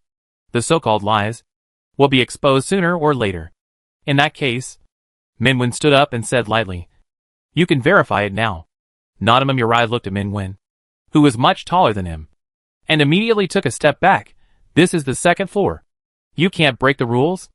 After that, he walked away quickly. Ning Kankan, it's like this again. He was the one who took the lead in saying that we were faking it before. Lin Mahai, coward. Don't worry about him. Ning Kankan stared at Noda Murai's back angrily. Suddenly, someone pushed Noda Murai away, walked through the crowd, and walked straight towards them. He was a tall man with blonde hair and blue eyes, with a bright smile, and stopped in front of Minwen. Ming? Ning Kankan was slightly alert. She remembered that this man named Arthur was a very strong evolver in the Heaven Base, and seemed to be the strongest one on their side. Yesterday in the western suburbs of In City, he barely spoke. I don't know what he wants to do now. Ming, I came here this time, just for you. Arthur's eyes were eager, and his words were shocking. I'm very interested in you, and I hope to be friends with you. On Mingwen's shoulder, the originally lazy little black ball suddenly raised its head. Question mark. Arthur continued, I wonder if you are free. Let's go have a cup of coffee together, just the two of us. Little black ball, question mark. Minwen pressed the little black ball as usual. Sorry, no. Arthur didn't seem to expect that he would be rejected, obviously stunned for a moment, looking very disappointed. Why? I really like you. Can you give me a chance? He said. As you can see, I am very powerful, and I have a high status. I can give you a lot of things. Wait. Chu Zhong came over quickly. He is the real estate of the main base. Yang Qiuli, it is the Arc base. Arthur turned to them. Oh, sorry. 2 beautiful ladies. I am presumptuous. I don't have that intention for the time being. Now, I just want to buy Ming a cup of coffee. Minwen continued to hold the little black ball. No need. Arthur, I understand, you don't like coffee. How about tea? Which is the best restaurant here? Minwen found that he couldn't hold the little black ball anymore, so he simply said, stay away from me. Arthur looked very hurt. Okay. Then, can you give me a better reason, so that I can comfort myself? Minwen, no time, I have to take care of my brother. As soon as he finished speaking, he felt that the little black ball finally calmed down a little. Arthur, brother? So you have a brother. How old is he? Not very old. Minwen gently rubbed the little black ball with his fingertips. I'm preparing for the college entrance examination. Little black ball, Arthur was confused, touched the shiny golden hair. So, if your brother wants to come for tea. Minwen, no. Finally, Arthur left with great regret. The little black ball quickly got into Mingwen's collar, and stuck to his warm neck, rubbing against it non-stop. Brother, mine, Minwen poked the round little black ball, and heard the boy's unhappy voice. When, can we let them all know that? Brother belongs to me alone. The cold tentacles lingered on the back of his neck, coiling like a dangerous venomous snake. Minwen thought about it, and said, when you get into university. Little black ball, question mark. Minwen poked it again. By the way, get a doctorate and write Mingqiu on your doctorate certificate. Little black ball, question mark. Minwen, speaking of which, you still have a lot to learn. You won't be able to get into university this way.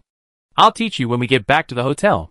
He took the silly little glutinous rice ball out of his collar, poked it again, and whispered softly, "We can continue to do something interesting that only the two of us can do. Let's start with physics, chemistry, and biology." Little black ball, the little black ball snapped and spread into a small pancake in Mingwen's palm. 2 seconds later, it raised a small white flag made of paper and shook it. Mingwen? Where did the small flag come from? Chapter 31. Go and invite Captain Ming. The paper-folded little white flag swayed, and it was quite delicate. Mingwen wondered where this little pollutant got the paper from, and took it away out of curiosity, and unfolded it to see. The Universal Team Registration Form. Mingwen folded it silently, and stuffed it back. The little black ball hugged the little white flag, and several tentacles mixed together, as if performing some kind of precise micro-manipulation. Soon, a thin tentacle rose, holding a small paper crane. "For my brother." Mingwen, unlock a new skill. He took the paper crane, and rubbed it on the little black ball's head. Awesome. The little black ball stuck to his fingers softly. Mingwen touched the paper crane, put it on the head of the complacent little black ball, opened his phone. "I'll teach you to recite the periodic table first." While Mingwen was tutoring the little black ball, on the first floor, a member of the Heaven Base challenged Bai Fei. Bai Fei walked up to the platform silently. The evolver named John compared their heights, and laughed. "Go ahead, jump up, and do your best to defeat me." Bai Fei looked at him and took off his glasses. 3 seconds later, John disappeared from the spot. Bai Fei silently moved a stool and sat down. Half an hour passed, an hour passed, an hour and a half passed. In the silent gaze of the crowd, Lin Mahai said, "Or you let him out?" Bai Fei nodded. The next second, John appeared from the spot. His body was in tatters, as if he had rolled in a garbage dump. "Oh my god, I survived from hell?" After that, no one challenged Bai Fei again, but a space system named Linda came over and tried to exchange experiences with him. However, Linda soon discovered that, when faced with her questions, the boy could only speak out one word at a time. Could this be the secret to being powerful? So Linda also began to speak out one word at a time, and the two of them started to talk without any obstacles. "Mr. He." Ning Kankan came to Yin Gong, looking at this muscular man. "You are the most powerful healer in the headquarters. Can I ask you some questions?" Yin Gong looked down at her, told a word and took out his phone, clicked on the screensaver. "Ning Kankan, what a cute cat." Yin Gong smiled brightly. "Of course, no problem." More than 10 minutes later, Ning Kankan came back briskly, and found that Arthur was sitting not far from them, with his hands on his cheeks, facing them. Or facing Mingwen. "Ning Kankan?" Ning Kankan whispered to Yang Chili.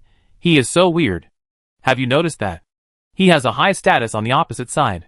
Yang Chili said. Before, most people on the opposite side paid much attention to Mingwen. Since he walked in front of Mingwen, those people dared not approach this side. Ning Kankan turned to Mingwen, who was teaching the little black ball on his leg Newton's law. "It doesn't matter." Ning Kankan's mouth twitched. Anyway, he can't beat Brother Wen's little black ball. After that, several S levels from the main base, other A-level evolvers also received challenges from the other side. The first day of communication ended. In the challenge area on the first floor, most of the evolvers from the Heaven Base were defeated.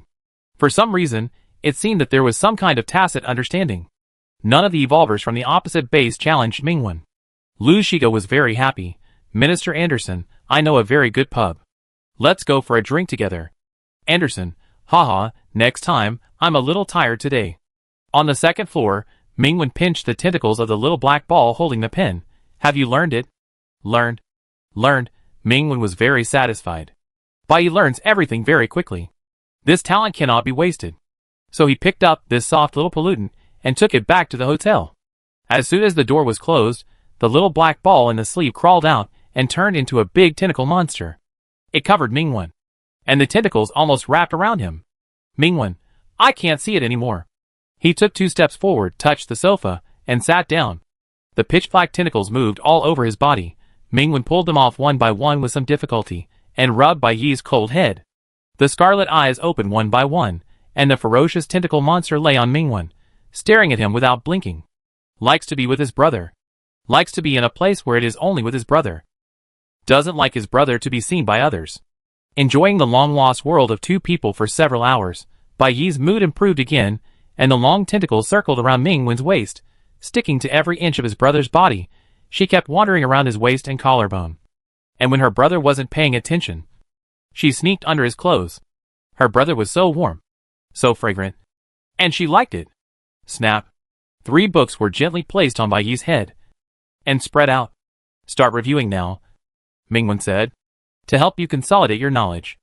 Baiyi, you just have a lot of claws.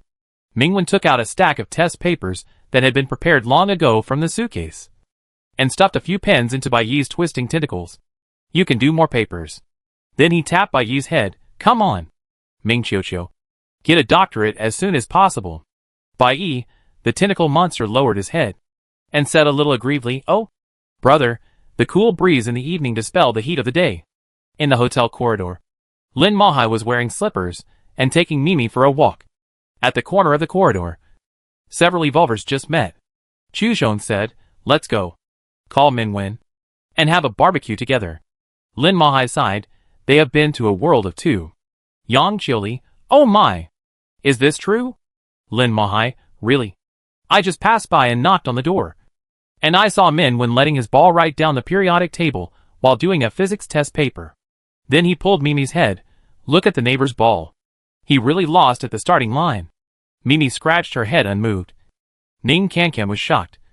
Moved away a little, pretending not to hear. Chu Zhong, so miserable that I'll go and laugh. I'll go and sympathize. Several people knocked on the door. It was Mingwen who opened the door. In the living room behind him, a terrifying and hideous tentacle monster was lying on the coffee table. The tentacles flew up. The pens and papers flew everywhere, and he was doing 3 stacks of papers at the same time. Chu Zhong, puff. Chu Zhong, want a barbecue? We'll all go. Mingwen, okay. Wait a minute. He closed the door gently. When he opened it again, a small flat black ball appeared on his head. In front of the elevator on the first floor. He Yingong said, I treated you last time. So it's your turn this time. Chung Chung waved his hand generously. If I treat, then I treat. Tonight, I'll pay for the barbecue. Chu Zhong, great. I want 100 skewers of beef tendon, 200 skewers of pork belly, and 300 skewers of chicken wings. Shueqingbi, then I want a 1982 Coke. Lin Mahai, I don't eat much. Give my Mimi 3 roasted whole lambs first. Bai Fei, roasted. 3 fish. Hi. Ming. With an enthusiastic shout, Arthur opened his arms in the group of evolvers from the heaven base across the way. I booked a great restaurant. Come and have dinner with me. Then he got the stares of all the evolvers from the main base and a small black ball. Arthur, bye, just pretend I didn't say anything. At the night snack stall, the stir-fried crayfish were sizzling with hot oil, and the aroma of barbecued meat skewers was everywhere. Minwen took a skewer of beef sprinkled with chili peppers and sizzling with oil, and waved it in front of the little black ball. Would you like to try some? The little black ball had no interest at all, and quickly snatched a few skewers with its tentacles, and left them for its brother to eat. Minwen picked up another piece of iced watermelon, and the little black ball sniffed it, while holding the skewers. He ate the watermelon. It doesn't eat meat, Ning Kankan said. I don't think I've ever seen it eat meat. Mingwen, well, it only eats sugar and fruit. Bai Fei, who was chewing the grilled fish, looked up silently, looked at the little black ball, and then lowered his head silently, and continued chewing the grilled fish. On the other side, Lin Mahai stared at the squid in front of him, seemingly thinking about something. What's wrong? Chu Zhong said. Not to your taste? Lin Mahai, no. At this time last year, I also came here with Captain Yang to eat. She liked it very much. Then he took a bite of the squid. Well, it's still delicious. Chu Zhong was silent. The Captain Yang in Lin Mahai's mouth is the first captain of the headquarters, and the strongest evolver among their group. At the end of last year, he died in a turbulent disaster. Although the disaster only covered a 7-story office building, which was defined as Class B, it gave birth to a special space pollutant, which would kill even an S-Class evolver. Chu Zhong's eyes swept across the night snack stall, and saw faces one by one. Some were already familiar, some were just known, and some were only in memory, and would never be seen again. She said, everyone will be here at this time next year. The next morning, Mingwen received a call from Lu Shiga, who kindly told him not to come today. Although Lu Shiga did not say the reason, Mingwen guessed it, and poked the tentacle monster beside the pillow. Shall we go shopping? The tentacle monster grabbed him, After hanging up the phone, Lu Shiga breathed a sigh of relief. Yesterday, Arthur, the strongest evolver of Heaven Base, had not communicated with any evolver on their side except Min Wen. After coming here, the only person Arthur had contacted actively was Min Wen. Lu Shiga didn't know whether Arthur and the Heaven Base behind him had other intentions, but with the experience of the Special Research Institute, he had to pay more attention. The communication on the second day went on normally, but not long after, something unexpected happened. Chung Chung lost. His right arm was broken at the root, and blood was splattered on the field. Chung Chung took a step back, and looked at Xiaosun on the opposite side with an uncertain look. Yesterday, in their battle with Heaven Base, they didn't hurt the other side. And now, the first drop of blood appeared. He Yingong quickly stepped forward, pinched Chung Cheng's shoulder, and the next second, his right arm grew out of the incomplete clothes, and recovered as usual. A warm applause broke out in the Heaven Base opposite. On the challenge stage, Xiaosun stood proudly, sticking out his tongue from his mouth. It was a hissing snake tongue. At this moment, he was no longer in human form. Half of his face, human skin, disappeared, covered with snake patterns, as if he had replaced half of his snake skin. The snake skin was full of pustules. Snake scales exploded, and white maggots were swirling underneath. Maggot-infested snake scale patterns spread from his face to his neck, penetrating into his clothes. It seemed that half of his body had turned into a rotten snake. He is contaminated. On the second floor, Rao Songa frowned. This is definitely the appearance of a mutation after being contaminated. Ning Kankan was shocked. Is he still a human being? Rao Songa, not sure, but there is no doubt that his ability has suddenly increased dramatically. Ning Kankan held the railing tightly, and suddenly heard someone muttering not far from them. These guys. Ning Kankan turned his head. Arthur was sitting on the second floor, and never said a word. Chung Chung left. Lu Shiga said lightly, Minister Anderson, don't you have anything to explain? Oh, I was just about to say it, Anderson said with a smile. This is the latest potion developed by our Heaven Base, named Eden, or E-Potion for short. Compared to your Dr. G's golden liquid, E-Potion can enhance the ability of the evolver to a greater extent, and can even allow the evolver to directly jump levels. Look, Xiaosun was completely unable to beat Chung Chung yesterday, but the power he showed today has far exceeded Chung Chung. Lu Shiga, the golden liquid only helps the evolver to accommodate the pollution value within the body's allowable range. It will not damage the body, and has no side effects. As for this E-Potion, are you sure the damage caused is reversible? With an excellent healing system, do you still need to worry about this? Anderson was still smiling. After taking E-Potion, the evolver can truly show his original power. Director Lu might as well give it a try. Now, is there anyone among the evolvers on your side who can defeat Xiaosun? Lu Shiga's expression remained unchanged, and he turned his eyes away. Lin Mahai received his gaze, nodded, and walked out. On the challenge stage, Xiaosun looked at the man who had defeated him yesterday. The face with half of its scales twitched, and it grinned and made a gesture of scratching its neck. Lin Mahai, TSK. It's really ugly. Ning Kankan watched the battle nervously, looking forward to the result. She remembered that yesterday, Lin Mahai easily defeated Xiao Senator. However, soon, her heart sank. Lin Mahai lost. A deep wound was torn on her right hand, almost breaking her arm, and blood soaked her clothes. At the Heaven Base opposite, someone was whistling and clapping. He Yingong cursed, stepped forward immediately, and pressed Lin Mahai's shoulder. The next second, her right hand was also intact. Lin Mahai stepped down from the challenge platform, shook his head. It's just a minor injury. Not as bad as being bitten by a pollutant. That's too much, Yang Chili said. We didn't let them get hurt yesterday. Xiaosun looked up as if he had heard her words. His dark snake pupils penetrated the second floor, and his mouth, which was full of maggots, grinned to his ears. He said word by word, You are all scum. I can kill you all by myself. Chop you up and feed you to the dogs. Behind Xiaosun, the evolvers of the Heaven Base cheered the most fiercely, and Notam Yurai smiled and said, You are really bad. As expected, you regard ordinary small disasters as destructive. What one person killed 2 S-level pollutants? It's just your lies. You are really a group of people who are good at lying. Chu Shong frowned. She was not a combat evolver. She was not good at one-on-one ring matches. She turned her head, Bai Fei sat on a small stool. Did not move. Chu Xiong knew that Bai Fei was not suitable either. His ability had been known by the opponent, and there were still several seconds before the release. Xiaosun was an instant attack type, and he was ruthless. In this one-on-one competition, Xiaosun might have already hit Bai Fei hard before he took off his glasses. Moreover, Xiaosun's condition was very wrong. Compared with a rational evolver, he was more like a manic lunatic at this moment. On the other side, Anderson shook his head and sighed. Captain Liu, what should we do? It seems that you are really not as good as us. Do you need Heaven Base to provide you with the potion? Of course. Even if you take the same potion, the result will not change. Lu Zhiga, no hurry. He said to Shin Xingxing, contact the Arc Base and inform Dr. Ji about this matter. While speaking, he winked at Shin Xingxing. Shin Xingxing understood the look in that eye immediately, nodded very calmly, turned calmly, walked out calmly. Come to the door calmly, Shin Xingxing grabbed another member of the base and shook him quickly. Quick, go and invite Captain Ming. Chapter 32. What is your relationship? When Minwen received the news from Lu Zhiga, he was still on the street. He hung up the phone and immediately returned. The little black ball popped out from his sleeve. Minwen touched its head.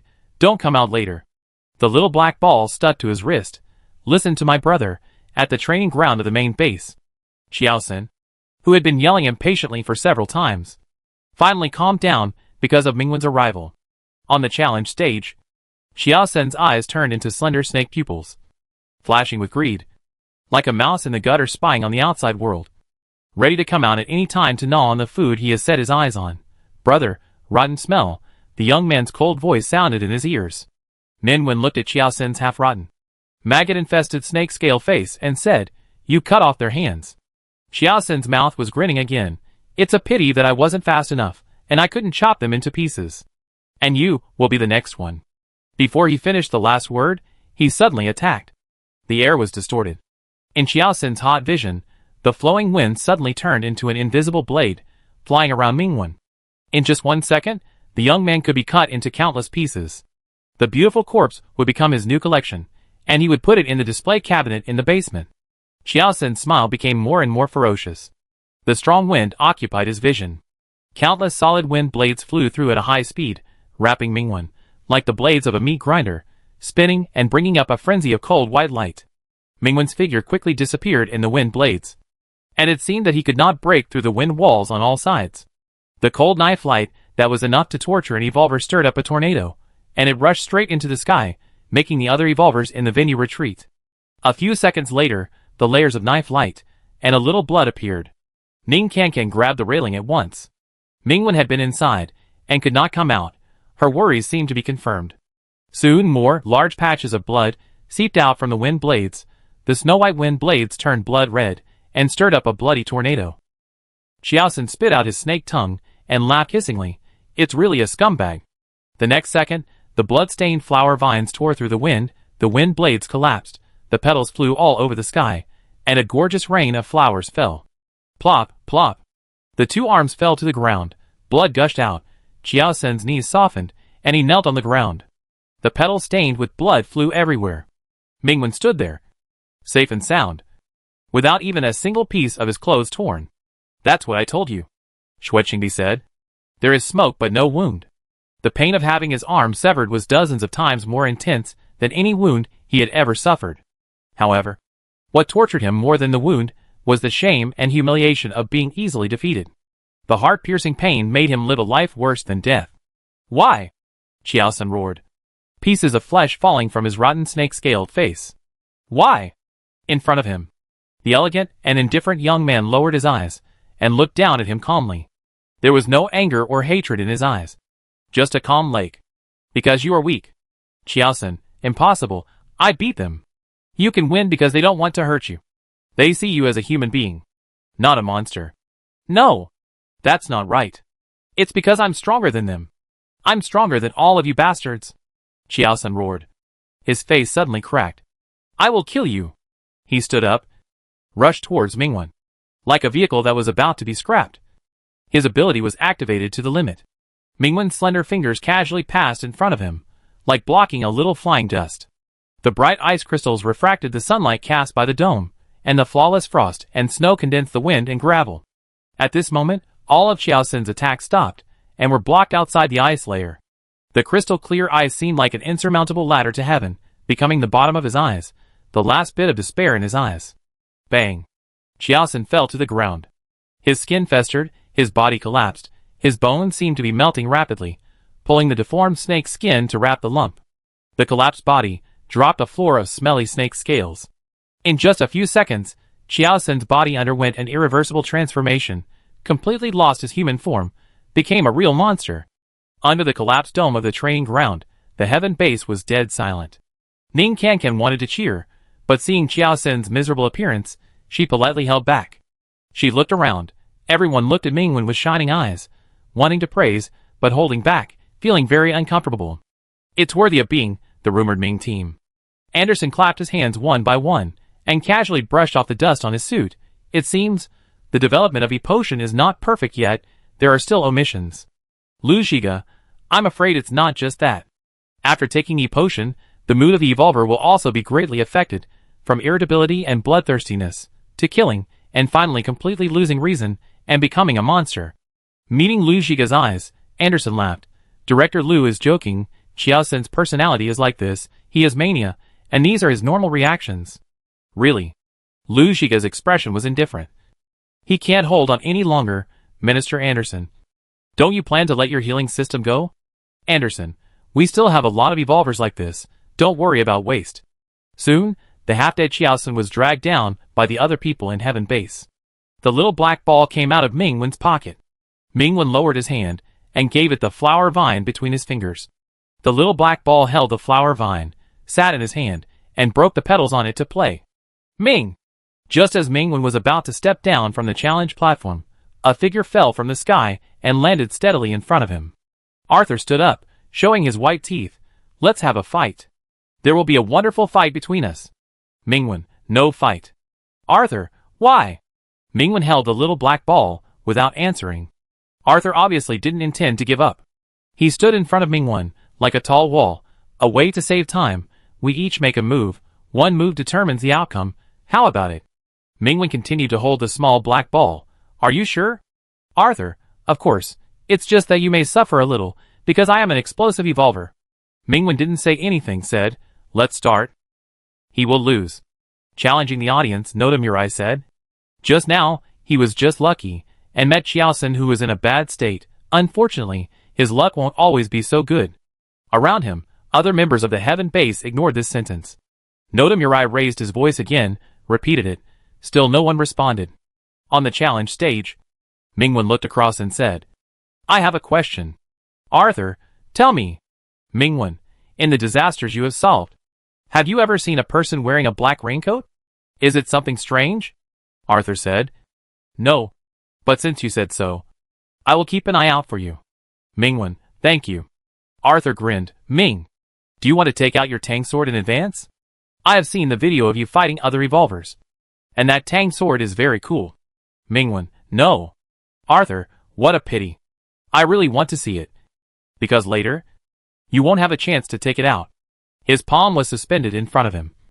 And between his fingers, rolling thunder suddenly lit up. As if announcing a victory in advance, Arthur said, I'm going to take action. Boom, thunder poured down from the sky, instantly flooding the venue, and also engulfing the figure. I won. Arthur smiled brightly. What a pity, like I said, I am indeed an explosive evolver. Ming, you shouldn't give me the chance to attack first. Suddenly, his thoughts froze. Something cold pressed against his neck. That was an extremely dangerous signal, meaning that his throat was being strangled. Arthur slowly lowered his head and saw an unsheathed Tang sword. The black, gold-carved scabbard gently pressed against the side of his shoulder, less than a centimeter away from the most vulnerable throat. Arthur looked up. Mingwen was just one step away from him. The sky full of thunder and lightning poured down behind the young man, reflecting the pair of eyes as clear as the moonlight, sharp and calm. Arthur, what happened just now? In his field of vision, Mingwen didn't move at all. He didn't even blink. The scabbard was lying in front of him. Mingwen, you lose. Arthur let go. The lightning disappeared. He smiled and said, okay, I lose. Mingwen turned around. Just then, a rotten flying insect jumped to his heart behind him.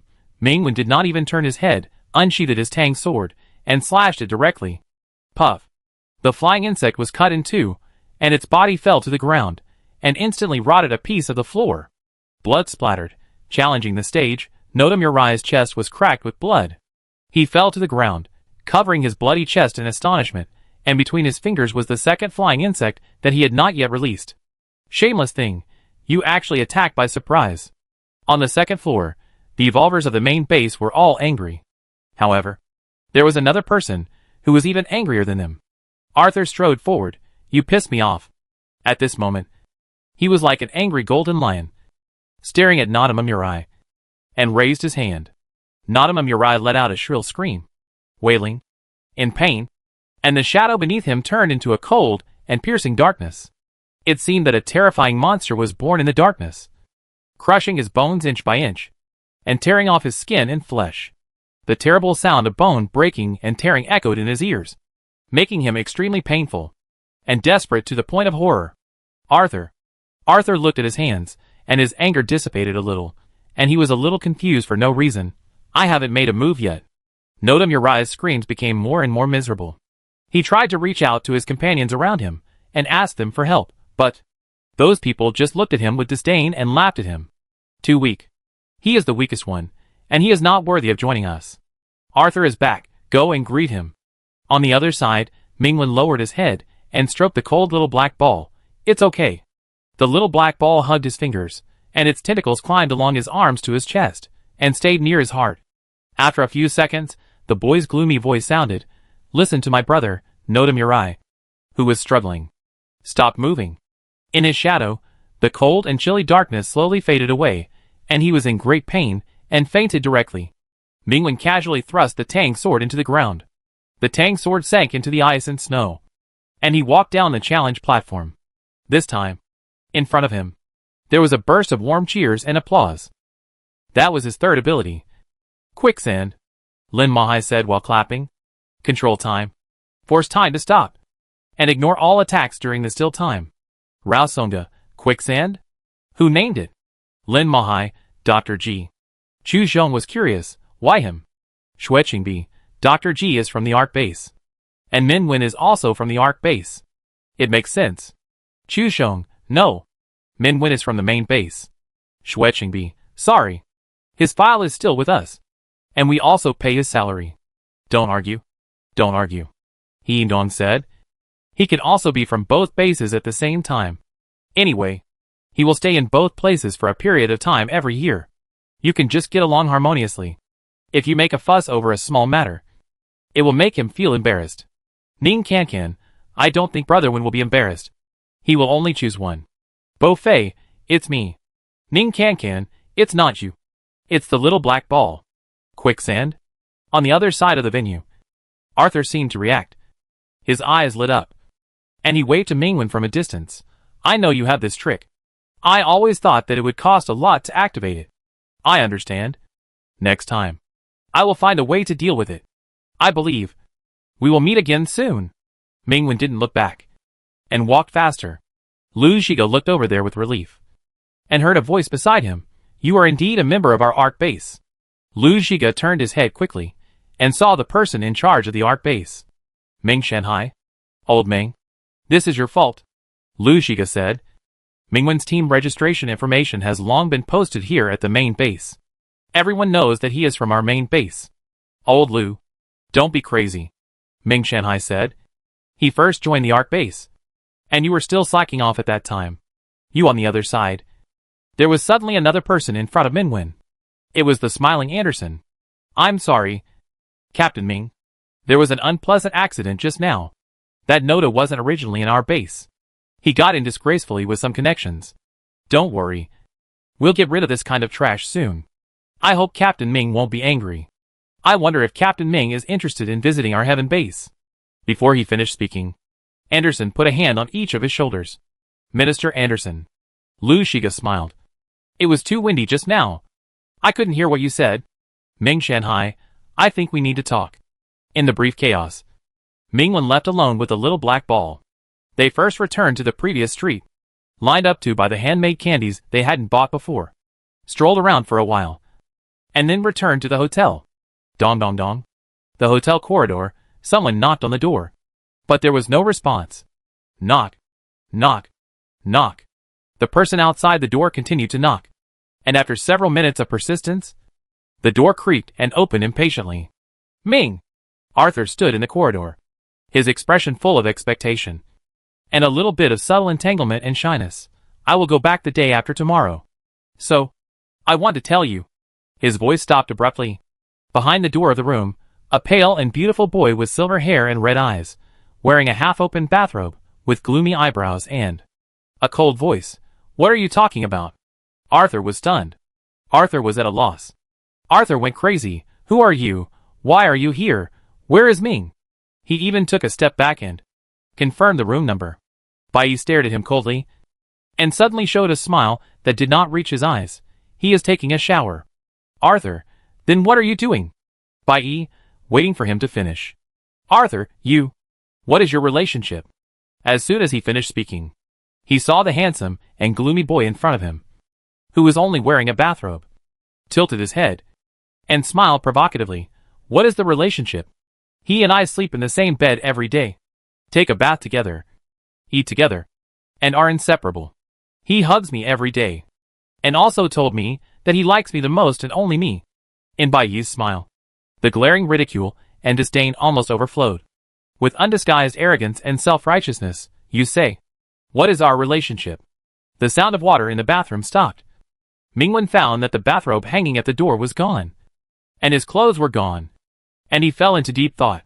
Suddenly, a pale hand pushed open the bathroom door, holding a clean bathrobe. Brother. Mingwen put on a bathrobe, walked out, and touched the boy's head. Someone seemed to knock on the door just now. Bai hugged his waist, buried his head in the warm and wet neck after the bath, rubbed it stickily, and raised a bright smile at the corner of his mouth. No. Nothing. Anderson finally escaped from the attack of Lu Zhiga and Ming Shanhai, and returned to the hotel in a daze. His steps were weak, and he doubted his life. Suddenly, a figure whistled in front of him like a hurricane, grabbed his shoulders, and shook him violently without caring whether he lived or died. I want to go back home. I want to go back home now. Arthur yelled at Anderson, looking heartbroken. I don't want to stay here anymore. Anderson? Chapter 33 Kiss. The phone lit up slightly. Lu Zhiga sent a message, saying that Arthur had returned home early alone. Mingwen put down the phone, and looked at the boy beside him. The boy with silver hair and red eyes hugged his waist, and sat on the sofa. Most of his cold body was stuck to him, like an octopus without bones, clinging to him tightly. However, even if it is an octopus, it is a cute octopus. Mingwen said, Did someone knock on the door just now? No. Bai said immediately. Nothing. Mingwen, oh. He didn't ask any more questions, and pinched the boy's face. Bai stole a glance at him, and saw that he didn't care, bending his eyes, and burying his head. His brother's neck after bathing was warm and white, and the boy couldn't help but put his cold face against it, clinging to his warmth. Hate to covet his brother's things. If it wasn't for his brother wanting it to behave well, and not liking it to make a move, it would definitely. A slender hand fell between the silver hair, stroking its hair. Bai narrowed his eyes in satisfaction. He liked his brother. As long as his brother was by his side, he would be very good. He had to recover faster, until he could really stand by his brother's side, letting those blind things know that his brother belonged only to him. Mingwen discovered that Bai seemed to prefer to maintain his human form today. He was a teenager for a while, following him around, until he was about to go out. The teenager reluctantly turned back into a small black ball. Looking down at himself, it was just a small one, not very noticeable. It lay listlessly in Mingwen's palm. Mingwen poked the little black ball, and the little black ball clung to his finger, not moving. Although the little pollutant said nothing, Mingwen understood something and said, change back. The little black ball raised its head to look at him, and the next second, the boy with silver hair and red eyes appeared beside him again. Mingwen made a phone call, and not long after, the hotel sent two things, a hat and a mask. Bow your head. Bai bowed his head obediently, and let Mingwen put on the hat that covered his silver hair, and the mask that could cover half of his face. As for the pair of bright red eyes, Mingwen thought about it, just treat them as cosmetic contact lenses. It didn't matter if there was a piece of silver hair exposed, just treat it as a wig. He took a step back, and his particularly eye-catching silver hair and red eyes were covered. Now, Bai Yi was not as eye-catching as before. He asked the boy to wear a loose coat, so that the dangerous aura was also restrained. At least, he would not be recognized as a pollutant at once. Let's go! Suddenly, Bai Yi's eyes were bright, and he held Mingwen's hand tightly and went out with him. On the first floor of the hotel, Chung Chung saw Mingwen holding someone's hand and walking side by side, looking very intimate, and casually said, "Going on a date?" Mingwen: "No. I'm bringing my brother." Chung Chung: "Oh, we'll have dinner together tonight. Remember to come." Mingwen: "Okay." Chung Chung took 2 steps inside, and suddenly stopped. "No. I haven't heard that he has a younger brother?" Chung Chung turned back suddenly, and the intimate couple had disappeared. So that's it, Chung Chung thought. That stranger, as expected, was his secret boyfriend. Outside the hotel, Mingwen, who always felt that he was misunderstood again, turned his head away speechlessly. Bai Yi was very happy. Very happy. His eyes curved into crescents, and he shook Mingwen's hand gently. Mingwen: "Okay. 2 ice creams. 1 chocolate. 1 strawberry. Okay. Wait a moment."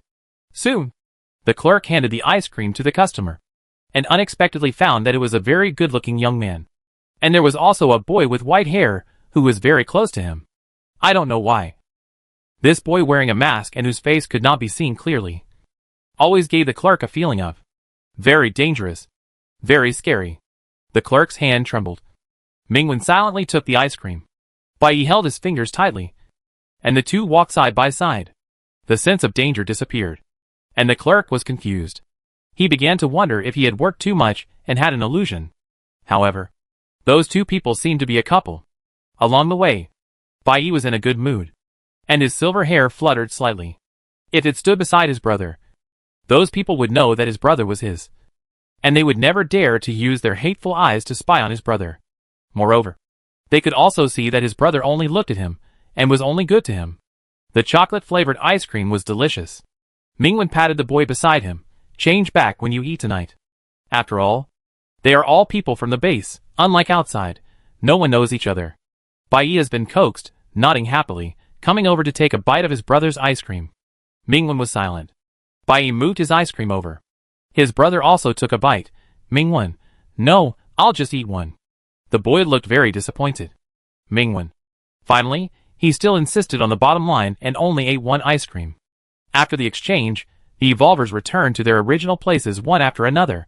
Before leaving, Mingwen left a message for Lu Zhiga, trying to give him more tasks. Snap. In the dim corridor of the school, the pale lights flickered frequently. Several students were forced into a corner, looking terrified, screaming continuously. Under the corridor, that was sometimes bright and sometimes dark, a bloody humanoid monster over 2 meters tall stepped on one bloody footprint after another, approaching them. The next second, ice covered most of the corridor. Ice spikes rose from the ground, pierced through the monster's body. The monster fell, the lights in the corridor came on, and a handsome figure stood under the lights. The students looked at the figure in the light, and said with lingering fear, "Thank you, thank you." Mingwen: "Go out, the rescue is outside." Several students nodded repeatedly, and ran out quickly. Mingwen silently took out the little black ball. The little black ball fell to the ground, and turned into a terrifying tentacle monster, and crawled towards the pollutant. The pollutant that had not yet died was still struggling, trying to escape. However, the cold darkness soon covered everything, and the dark tentacles dragged the prey into the abyss. On the first floor of the hospital, a security guard screamed loudly, waving his baton recklessly. Several nurses blocked the patient behind them, and their bodies trembled slightly. In the bloodstained corner, a deformed monster made of many limbs crawled forward. A face patched with different human skins slowly turned around. A sharp knife flashed, and the monster's head fell. The straight and sharp long knife was put into the scabbard. Mingwen stepped over the monster's body. "Are you okay?" "It's okay. Thank you." The nurse breathed a sigh of relief, and said gratefully, "Fortunately, there is still time, and the operation can continue." Several nurses helped the patient leave. Mingwen continued to take out the small black ball. The tentacles drilled through the camouflaged skin, and the pollutant began to eat again in the dying convulsions. At the main base, reading the report handed over by Xing, Lu Zhiga was shocked. There haven't been any serious disasters in the country recently. Despite this, Mingwen's execution efficiency is amazing. As long as he takes over a disaster, there will be no new casualties after intervention. Moreover, he solves the disasters by himself so quickly and efficiently, it has broken the record of the headquarters. It even gives people a feeling, as if he was born to end the disaster. Too curly, I can't even curl it. Lin Mahai said. Look, Mini is so idle that she has hair. Chu Xiong, that's good, I can rest recently. Lin Mahai, no mission, I sleep until 11 every day, either walking the dog or playing games. Ah, so empty. Chu Xiong, you've been laughing all the time, and you never stopped. Lin Mahai stroked Mimi's shiny fur, and said, the number of disasters has indeed decreased recently. I hope this kind of days will continue, the fewer the better. Just after finishing a mission, Mingwen wiped the blood off the Tang sword, and received a call from Zhou Mengzi. Dr. G asked me to contact you, about the potion. Zhou Mengzi said. Heaven Base did not give us the potion, but, from the part of the flesh and blood tissue left by Qiaosan at that time, we detected a special substance with a high content. That is a pollution source that has never appeared before. We suspect that the potion contains this pollution source. Mingwen frowned slightly, and looked at the little black ball. How did they get it? It is not clear yet. The Heaven Base has not disclosed the source of the agent so far, only saying that it is their experimental product. Such a product obviously has major hidden dangers and defects. If they use it widely in the future, the consequences will be unimaginable. Zhou Mengzi sighed, and said, Dr. G also asked me to tell you, the Raincoat Man. Mingwen's eyes narrowed slightly. He knew what Ji Sui meant. The unknown source of pollution contained in the agent, maybe, is also related to the unknown Raincoat Man. He vaguely felt that. There was an unknown organization that had been hiding for many years, hiding in the shadows, laying dense dark lines, connect everything. Special Research Institute, Heaven Base, Raincoat Man. And the truth of that rainy night 3 years ago. Mingwen said, if I have a chance, I will go to Country A. The headquarters of Heaven Base is right there. After hanging up the phone, the little black ball climbed onto Mingwen's hand. Mingwen looked at this chubby little pollutant, which he had raised to look like it was shining all over, and gently rubbed it. Go home. The little black ball raised its tentacles. Go home. A few hours later, the plane landed and returned to City Inn. Mingwen was a little tired, and after a simple dinner and washing up, he fell asleep with the little black ball in his arms. Late at night, the city fell into a deep sleep. In the dark living room, the balcony gauze, a faint moonlight. On the cold floor, the darkness quietly spread, and from the deep darkness, a strange monster with black tentacles appeared silently. The tentacle monster first glanced at the bedroom, then closed the door, and quietly went into the kitchen. The low sound of water soon sounded. After a while, the monster shook off the water droplets, and sank into the darkness below. In the bedroom, the darkness reappeared, and the tentacle monster appeared beside the bed, staring at the young man sleeping with his eyes closed on the bed with blood-red eyes, looking at his beautiful profile under the faint moonlight, and quietly climbed to the head of the bed.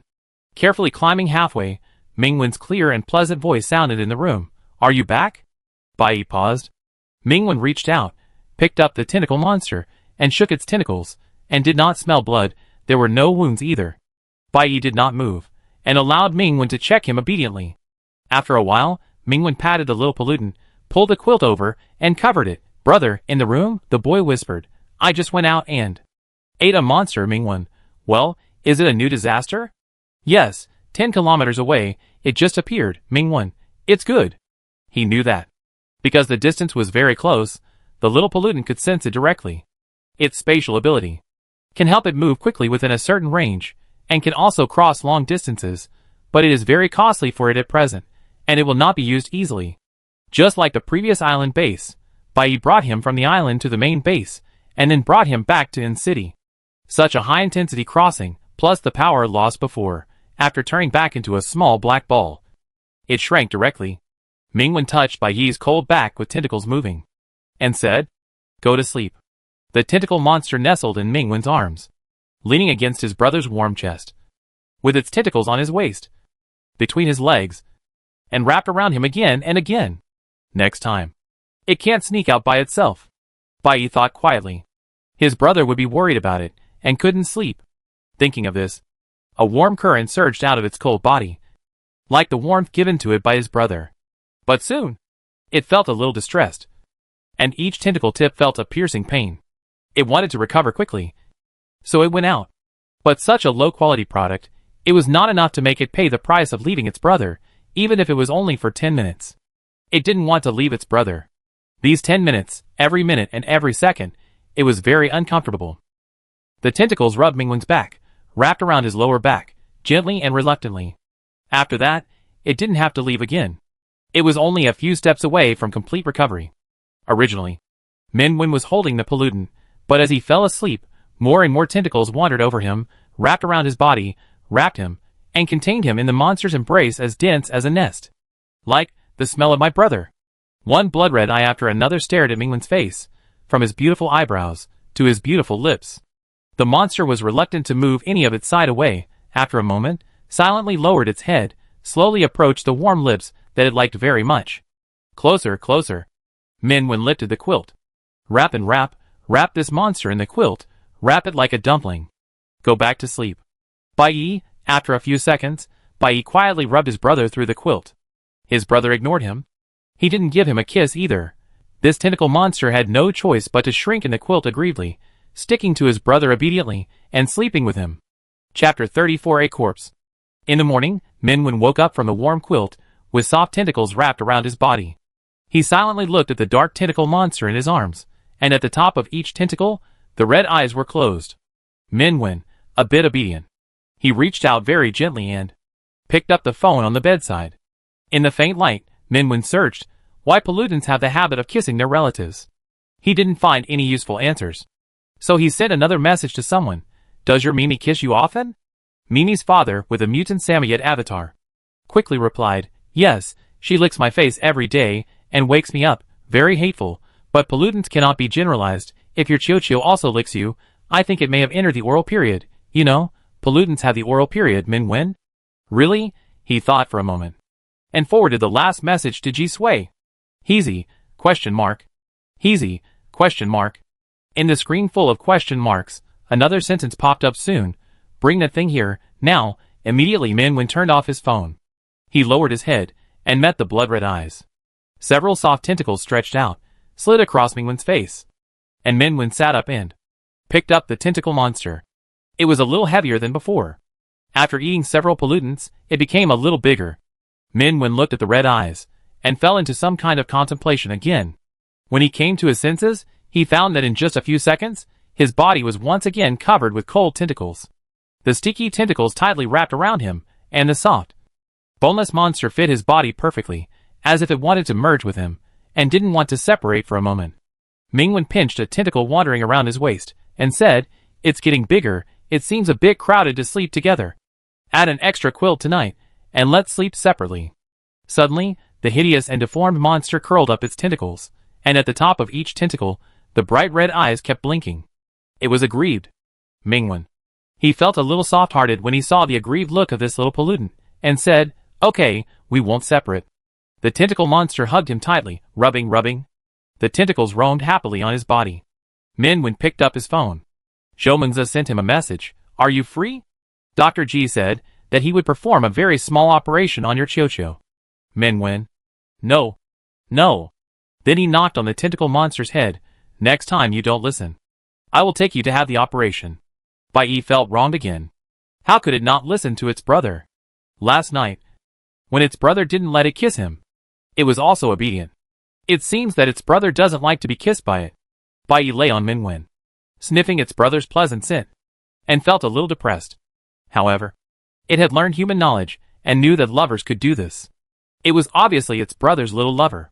A few more tentacles quietly slid across Mingwen's face, touching his lips. Move away quickly. Mingwen. Forget it, he usually pinches the tentacles of this small pollutant anyway. He picked up this huge monster, and went to wash up. After breakfast, Ming Shanhai, the person in charge of the Ark base, called. Mingwen, are you free? Ming Shanhai said with a smile. If you are free, I would like to ask you to go to this place to take a look. He reported an address, a community in City. This morning, a murder occurred there. An E-level evolver is suspected of killing his parents, escaping from home, and his whereabouts are still unknown. Mingwen frowned slightly. Ming Shanhai said again, originally, this level of task does not need to bother you. But that evolver is a little special. He is the same as you. An evolver who awakened in the destructive disaster in N City. I think this matter may not be simple. Mingwen, I'll go there now. Ming Shanhai said gratefully, okay. Thank you for the trouble. The base will send you the detailed information later. After hanging up the phone, Mingwen took the little black ball off his head and spread his palm. The little black ball was rummaging around. And the tentacles took out a bunch of car keys and shook them. Because he often needs to go out recently. Mingwen bought a car. As soon as he arrived at the underground garage, and put the little black ball in the passenger seat, he received a message from the base. The little black ball held up the phone, the tentacles swiped the screen, pick out the important things, and read them to him. The evolver who was suspected of killing his parents was called Wei Nian, E-level defense system, a few months ago, awakened in the destructive disaster in N City. Because of his low level, he did not join the base. According to the investigation, Wei Nian himself has a high-paying job, just bought a house last year, brought his parents from his hometown to N City, gets along well with his neighbors, and has a good reputation among his colleagues. At 9 o'clock this morning, his neighbor wanted to visit, but ran into the bodies of Wei Nian's parents in the bedroom. There were no signs of fighting. The two old people were strangled to death, and Wei Nian was nowhere to be found. After listening to the information of the base, Mingwen was silent. As an evolver, even if he is only E-level, Wei Nian's physical fitness is far higher than that of ordinary people. It is not difficult to subdue and kill two ordinary people. The question is, what reason does he have to do this? The car door closed, and the little black ball on the passenger seat wanted to climb onto Mingwen. Mingwen pushed the little black ball back to the seat, and fastened its seat belt with a snap. Long seat belt, a small black ball as big as a slug, Mingwen. Small pollutants must also obey traffic rules. The little black ball nestled obediently in the passenger seat, and two thin tentacles floated out, and hugged the seat belt. Listen to my brother. Soon, they rushed to the neighborhood where the incident occurred, and the house where the incident occurred had been surrounded by a cordon. Captain Ming. The staff of the base took Mingwen to the security room and said, "This is the surveillance video you asked for. We have seen it, and there is indeed something wrong." The surveillance camera was aimed at the corridor, and the time on the screen was 6 o'clock in the morning. Wei Nian ran out of the house alone, carrying a black bag, with a look of fear. He looked around, then took the elevator downstairs, and disappeared into the blind spot of the community surveillance. At that time, the door of his house was closed. 3 hours later, his neighbor went out. In the surveillance video, the neighbor lady was carrying a bag of pancakes, and knocked on the door of Wei Nian's house. The next second, the door opened. Mingwen, who opened the door for her? No one, the base staff said. At that time, there were only Wei Nian's dead parents in that room. The surveillance video continued to play, and the neighbor lady looked into the door, seemed to be calling someone's name, and then went into the house. A few dozen seconds later, the neighbor lady rushed out, fell at the door, quickly got up, and ran down the stairs in a panic. Mingwen, who else has entered his home in the past few days? 4 people. His parents, himself, and the neighbor this morning, the base staff said. According to the neighbor, when the door was opened, she didn't hear any sound, and there was no one in the living room. Because she was familiar with the family, she went straight in and found the bodies of Wei Nian's parents in the bedroom. At that time, Wei Nian's mother was lying on the bed, and his father was lying near the door, with his hand stretched out of the door, and he was already stiff. According to the forensic examination, the time of death should be around 11 o'clock last night. Wei Nian worked overtime yesterday and returned home at 10 o'clock in the evening. Just 1 hour later, his parents died. And that night, he never left home. Until 6 in the morning, Mingwen came to Wei Nian's house. The bodies had been moved away. There were only 2 eye-catching human-shaped white lines drawn on the places where they fell. This is a 23-story building, equipped with anti-theft windows. The furniture was neatly arranged, and there were leftovers from yesterday on the table. Mingwen's eyes stayed on the living room, where there was a photo of a family of 3, Wei Nian, and his parents. The little black ball crawled out. "Brother, there's a rotten smell here. It's about to disappear. Is it on Wei Nian?" Mingwen said. "Can you track it?" Yes. The cold darkness emerged from Mingwen's feet. His body was sinking into the cold water like darkness, until his vision was blocked. All around, there were dark walls, a completely enclosed space, making him lose all perception, like falling into a bottomless abyss bit by bit. Suddenly, his face felt slightly cold. Min Wen? The next second, his sight was restored, and he appeared in an unfamiliar neighborhood downstairs of an old apartment building. On the third floor, the little black ball clung to Min Wen, raised its body, as if it was a little expectant. Min Wen looked at it, and very skillfully put the black little ball in his hand, kneading it. It's amazing. The little black ball shook proudly. Stepping on the creaking iron stairs, Min Wen came to the third floor, and heard the boy's voice. The smell of death. Min Wen said nothing, knocked on the door. There was no response from inside. Min Wen knocked again. Still no response. Min Wen kicked the door open, breaking in. Dim light, through the only window, showing through the narrow house. A man leaned against the wall, head down. Min Wen walked over, seeing his eyes bulging, pupils rolled up, bleeding from all 7 orifices. The man in the family photo, Wei Nian. He's dead? Min Wen did not touch Wei Nian's abnormal body, notified the base, asked them to send someone over. He looked around. Crowded rental house, dirty walls, a dead camera on the bed. Beside Wei Nian was a black school bag. It was the surveillance video this morning, the one he took out. The long tentacles reached into the school bag. When it came out, it was rolled up with a stack of photos. Min Wen took the photos. Each of them was shot from a similar angle, as if from the top of a hill, looking down at a village. He flipped through the photos one by one. The village in the photo was well developed, with many farmhouses and homestays. It looked like a tourist village. Nothing special. Until the last photo. In the corner of the picture, under a tree on the hillside, there was a blurry figure. A tall man in a black raincoat, whose face could not be discerned. A man in a raincoat. The memory was aroused, and Min Wen's eyes suddenly became cold. He clenched the photo, and slowly turned the back. There was a line of words written on it with a marker. Huailai Village. Number 22. 7:15, the 22nd was yesterday. Min Wen's eyes were focused, and it seemed that there was cold rain through the thin photo, and bit by bit, wetting his knuckles. There was no need for comparison, and the memory had locked on to that figure. He could be sure that the man in the raincoat in this photo was the same person in the car accident 3 years ago, and the first disaster 2 years ago. Immediately, he took this photo and sent a message to Ji Sui. Then, he opened the navigation and searched for Huailai Village. It was a village in the county town under N City, 3 hours away by car. Min Wen said to Bai Yi, "Let's go there now." Okay, the boy with silver hair and red eyes appeared in front of Min Wen, his eyes flowing with a fiery blood-red luster, and the whites of his eyes turned into a cold black. The light in the room was plundered in an instant. The day disappeared, and in the sudden black night, Bai Yi, who seemed to be the only master, leaned over slightly, held Min Wen's hand, and gently touched his forehead to the back of his hand. The darkness behind him was like a flamboyant black wing, which suddenly spread out and gently gathered Min Wen under the black wing. The black wing rolled up a whistling hurricane, and the abyss surged. The two opposing figures disappeared in the depths of darkness, leaving only the corpse lying quietly, waiting for the base personnel to arrive. Click. Suddenly, the corpse's neck twisted 90 degrees to the left, pointing straight toward the door. Chapter 35. You are together. The darkness surged, and suddenly split into a wide space crack. The boy with silver hair and red eyes took a step forward and raised his right hand behind him. Min Wen looked at the right hand stretched out in front of him, and thought, he doesn't need anyone to help him. So he walked out of the crack. Bai Yi quickly grabbed his brother's hand. His fingers sank into his fingers one by one, and intertwined his fingers with his.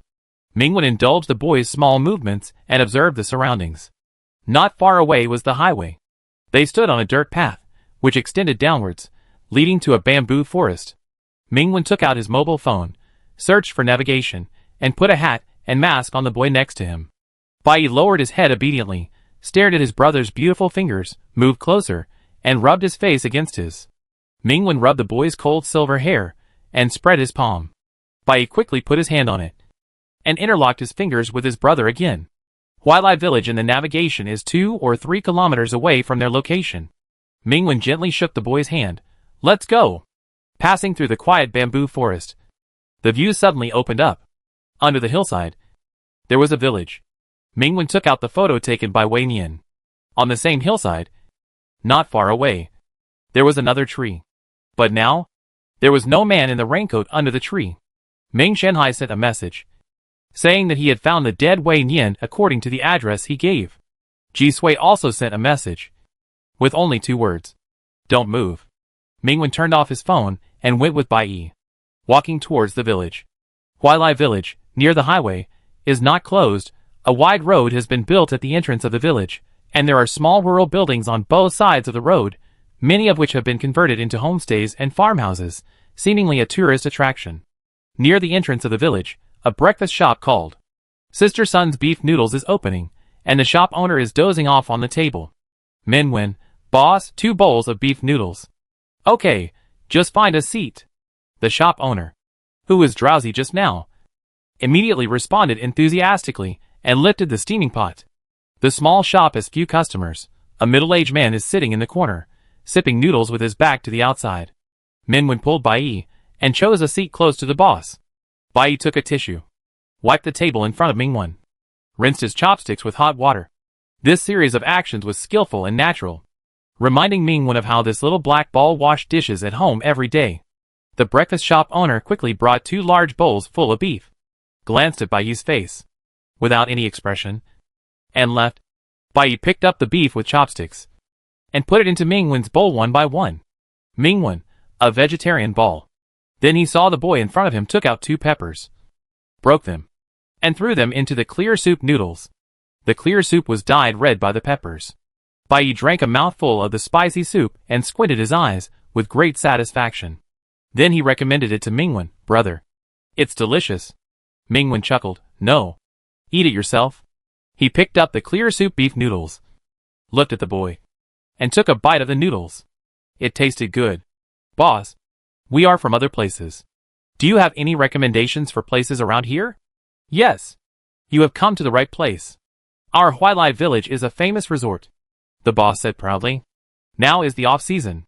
There are not many people. During the holidays, many people drive here from all over the world. Business is very good. Listening to the boss's words, Minwen learned that this village built an ancient street of hundreds of meters a few years ago, which attracted many tourists from other places. There is also a locust tree that is hundreds of years old in the middle of the village. Huailai village is named after it. After understanding the general situation, Minwen looked at Bai Yi, who had finished drinking the chili soup, and stood up. The shop did not have a payment code, and the boss did not intend to take out his mobile phone. Minwen reached out to Bai Yi. Bai Yi grabbed a wallet from the air.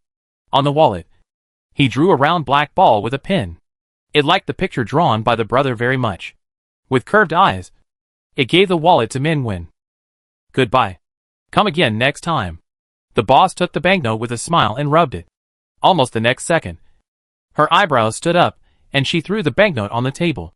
Young man, I'm not saying anything bad about you, but you look young and haven't entered the society yet. Where did you get your education? My 2 bowls of noodles only cost 20 yuan in total. And you're cheating me?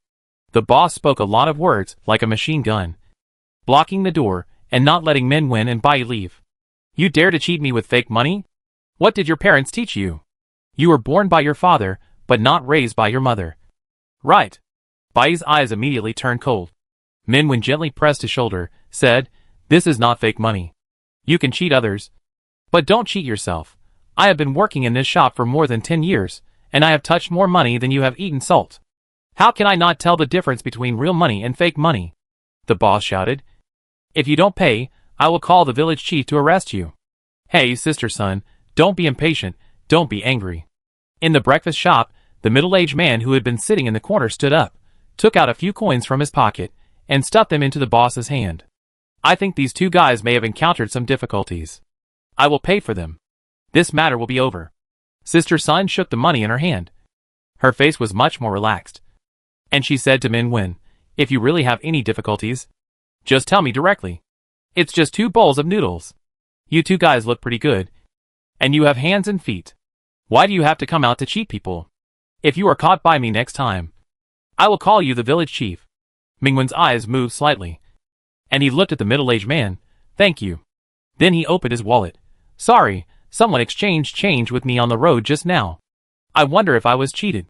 Sister Sun glanced at her wallet, rubbed the money inside casually, and exclaimed in surprise. They are all fake. You are so unlucky, you fell into someone's trap. Right? I said, you 2 young men don't look like scammers. She took out a few loose bills from her apron.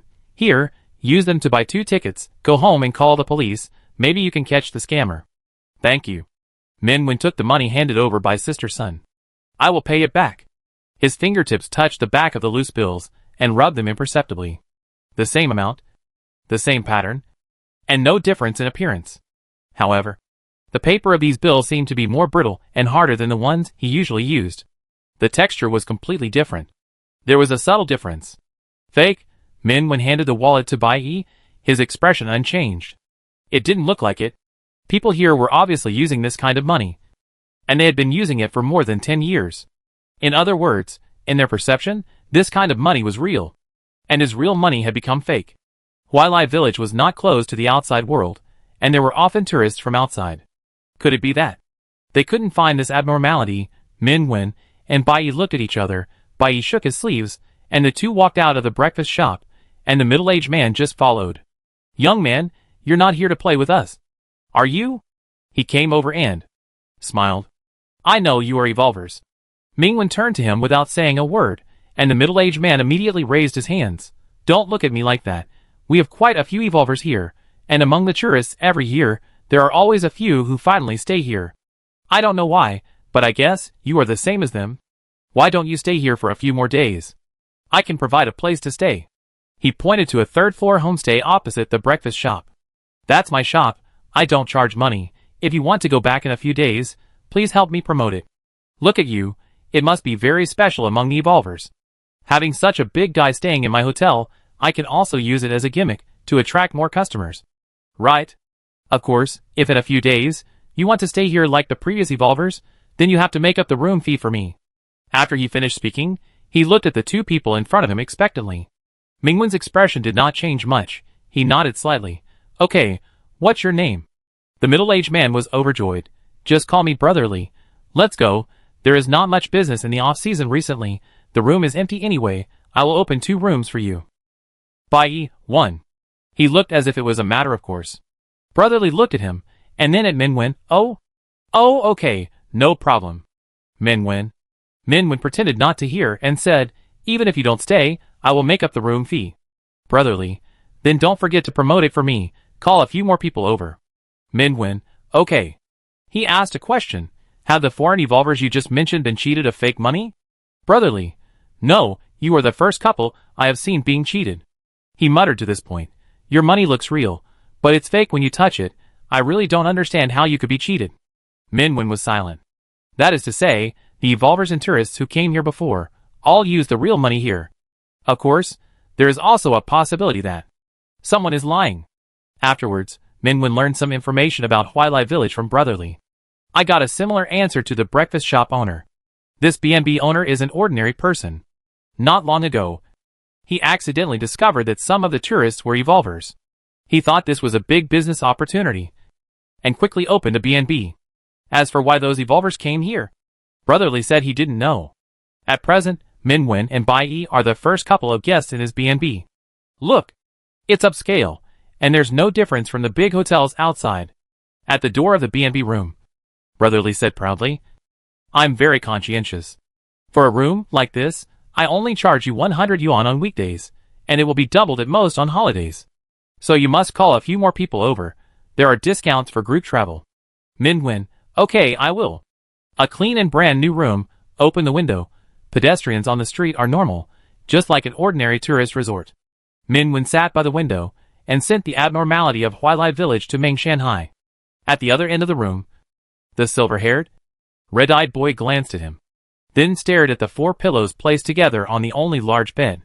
He secretly picked up 3, hid them all in the closet, stuffed them in the innermost part, and secretly closed the closet door. The boy turned around with satisfaction and met a line of sight that had been looking at him. Ming-Wen, where's the pillow? What did you say? Brother? Bai held the only pillow with an innocent look on his face. There's only one. Ming-Wen said seriously, how can you sleep with only one? You can sleep on the sofa tonight. Bai? The boy ran over quickly. Pa. A large group of tentacle monsters stuck to Ming-Wen. She burrowed into his arms aggrievedly.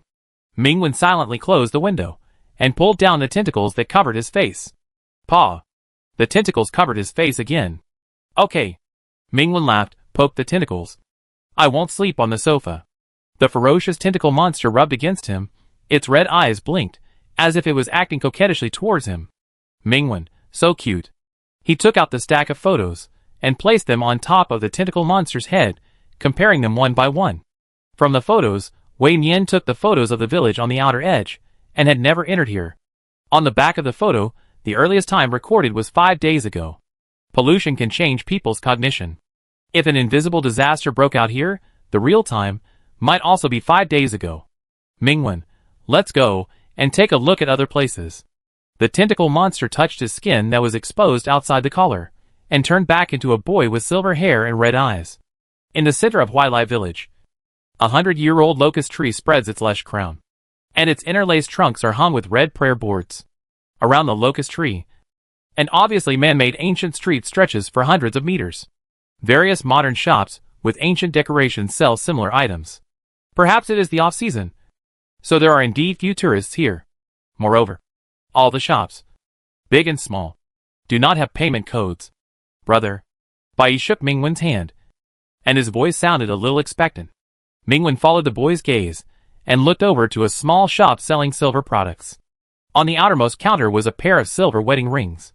The pair of silver rings were very delicate, with classical patterns carved on them, set against black cloth, and flickering slightly in the sun. Bai's eyes lit up. It likes the pair of rings. It is the same color as the rings they are wearing now, and it is obvious that the size is suitable for it and its brother. Our store is having an event recently. All products are 30% off. If you like them, you can come in and choose. The store owner came out to greet him. It was a young girl. Mingwen looked inside the store. There was still no payment code. He said, "Can't I pay with my mobile phone?" "No," the store owner said. "We only accept cash. This is the rule of the village chief. I don't have a bank card either. I haven't used that for a long time." Mingwen, village chief?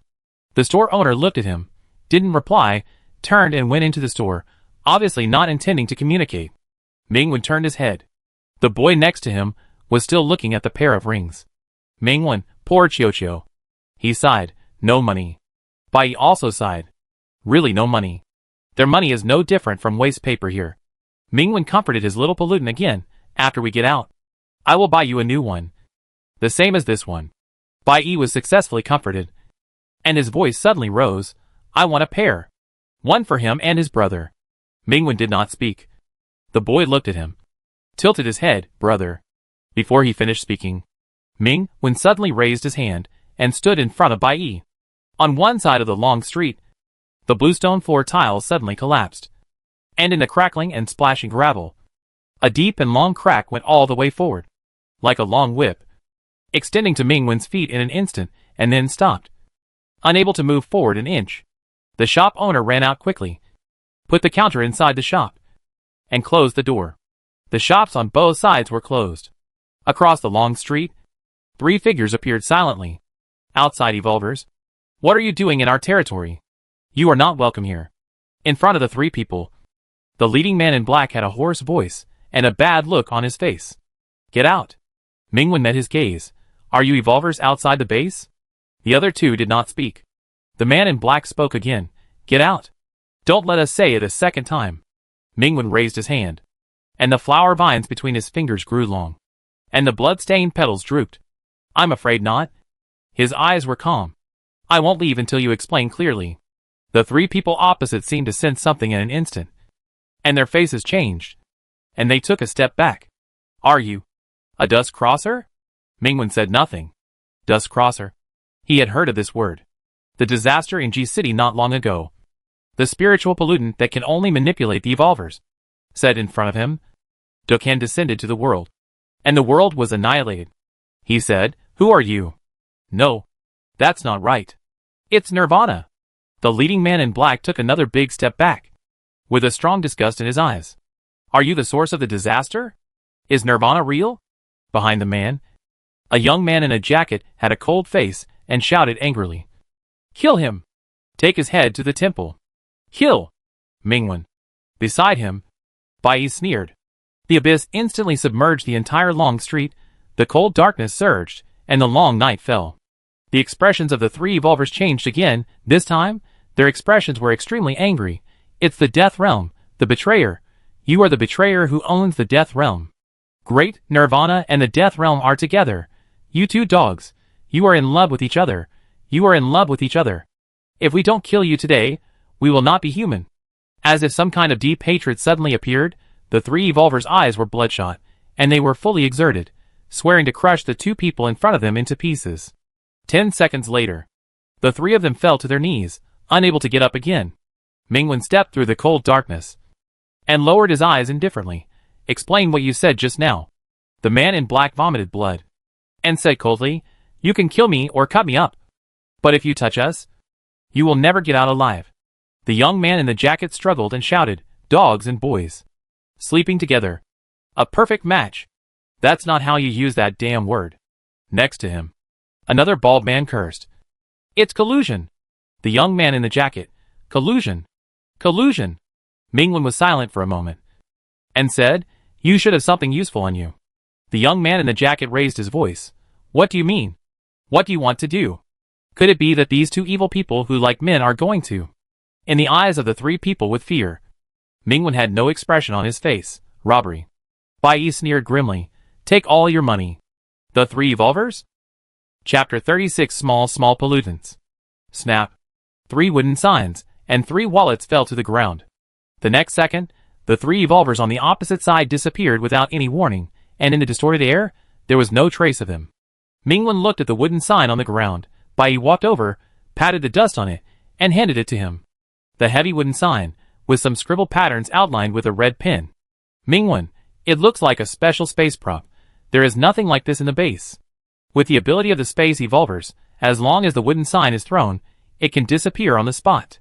It seems to be a disposable product, because the red marks in the middle of the wooden sign are fading little by little. Snap. Bai Yi took a bite of the wooden sign in Mingwen's hand, chewing slowly. Mingwen silently watched the boy quickly chew 3 wooden signs, before the red marks disappeared.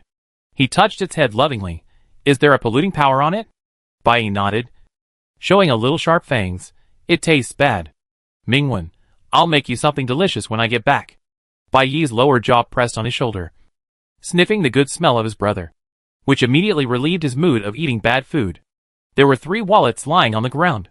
Although Mingwen didn't know why the 3 evolvers were able to escape with the wooden signs, they still had to leave their wallets behind. But he still opened them. There was only a little money in each wallet. Pitifully thin. Mingwen pulled out a banknote. The same touch. It was the real money here.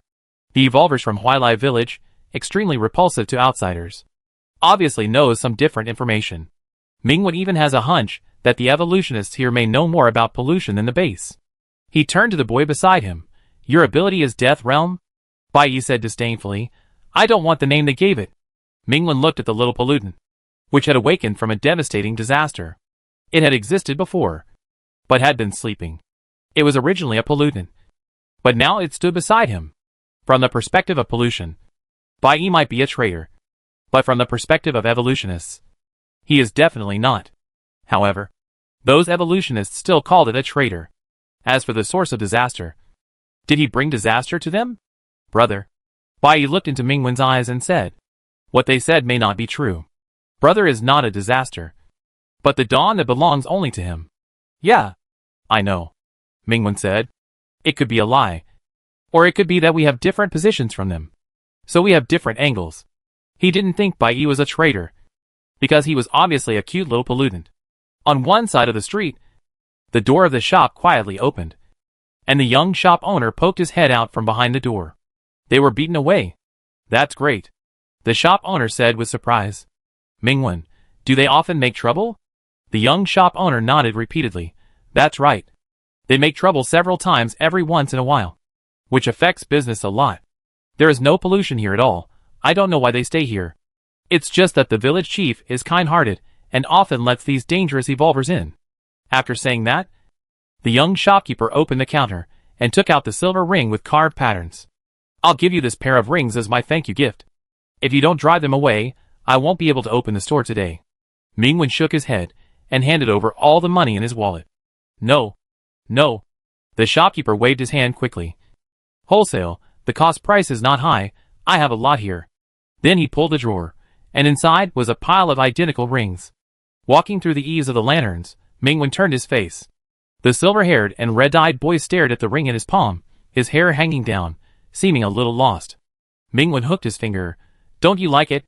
Bai Yi grabbed his hand and said aggrievedly, "There are so many identical ones, not special at all. The ring it wants its brother to wear with it should be the most special one, which only it and its brother have." Mingwen was silent, and glanced at the silver ring on the boy's finger. It seems that this pair of control rings is also mass-produced. Perhaps the little pollutant was too happy at the time, and didn't pay attention to the words of the base members. At this moment, Mingwen looked at the drooping boy, rubbed his head, and didn't say anything, so as not to hit this drooping ball again. "Brother." Before Mingwen could think of words of comfort, Bai Yi suddenly looked up, bloody eyes, looking at him without blinking. "Mingwen, Bai Yi, I want to make a pair of rings unique, a ring that only belongs to me and my brother. By then, will my brother be willing to wear it?" Mingwen was silent for a moment, and said, "A ring is a gift for someone very important." Bai Yi said without hesitation, "My brother is the most important person to me. Mingwen, at least. We have to be together before I can give him a ring." Bai Yi's eyes lit up. "My brother and I have always been together." Mingwen was silent again.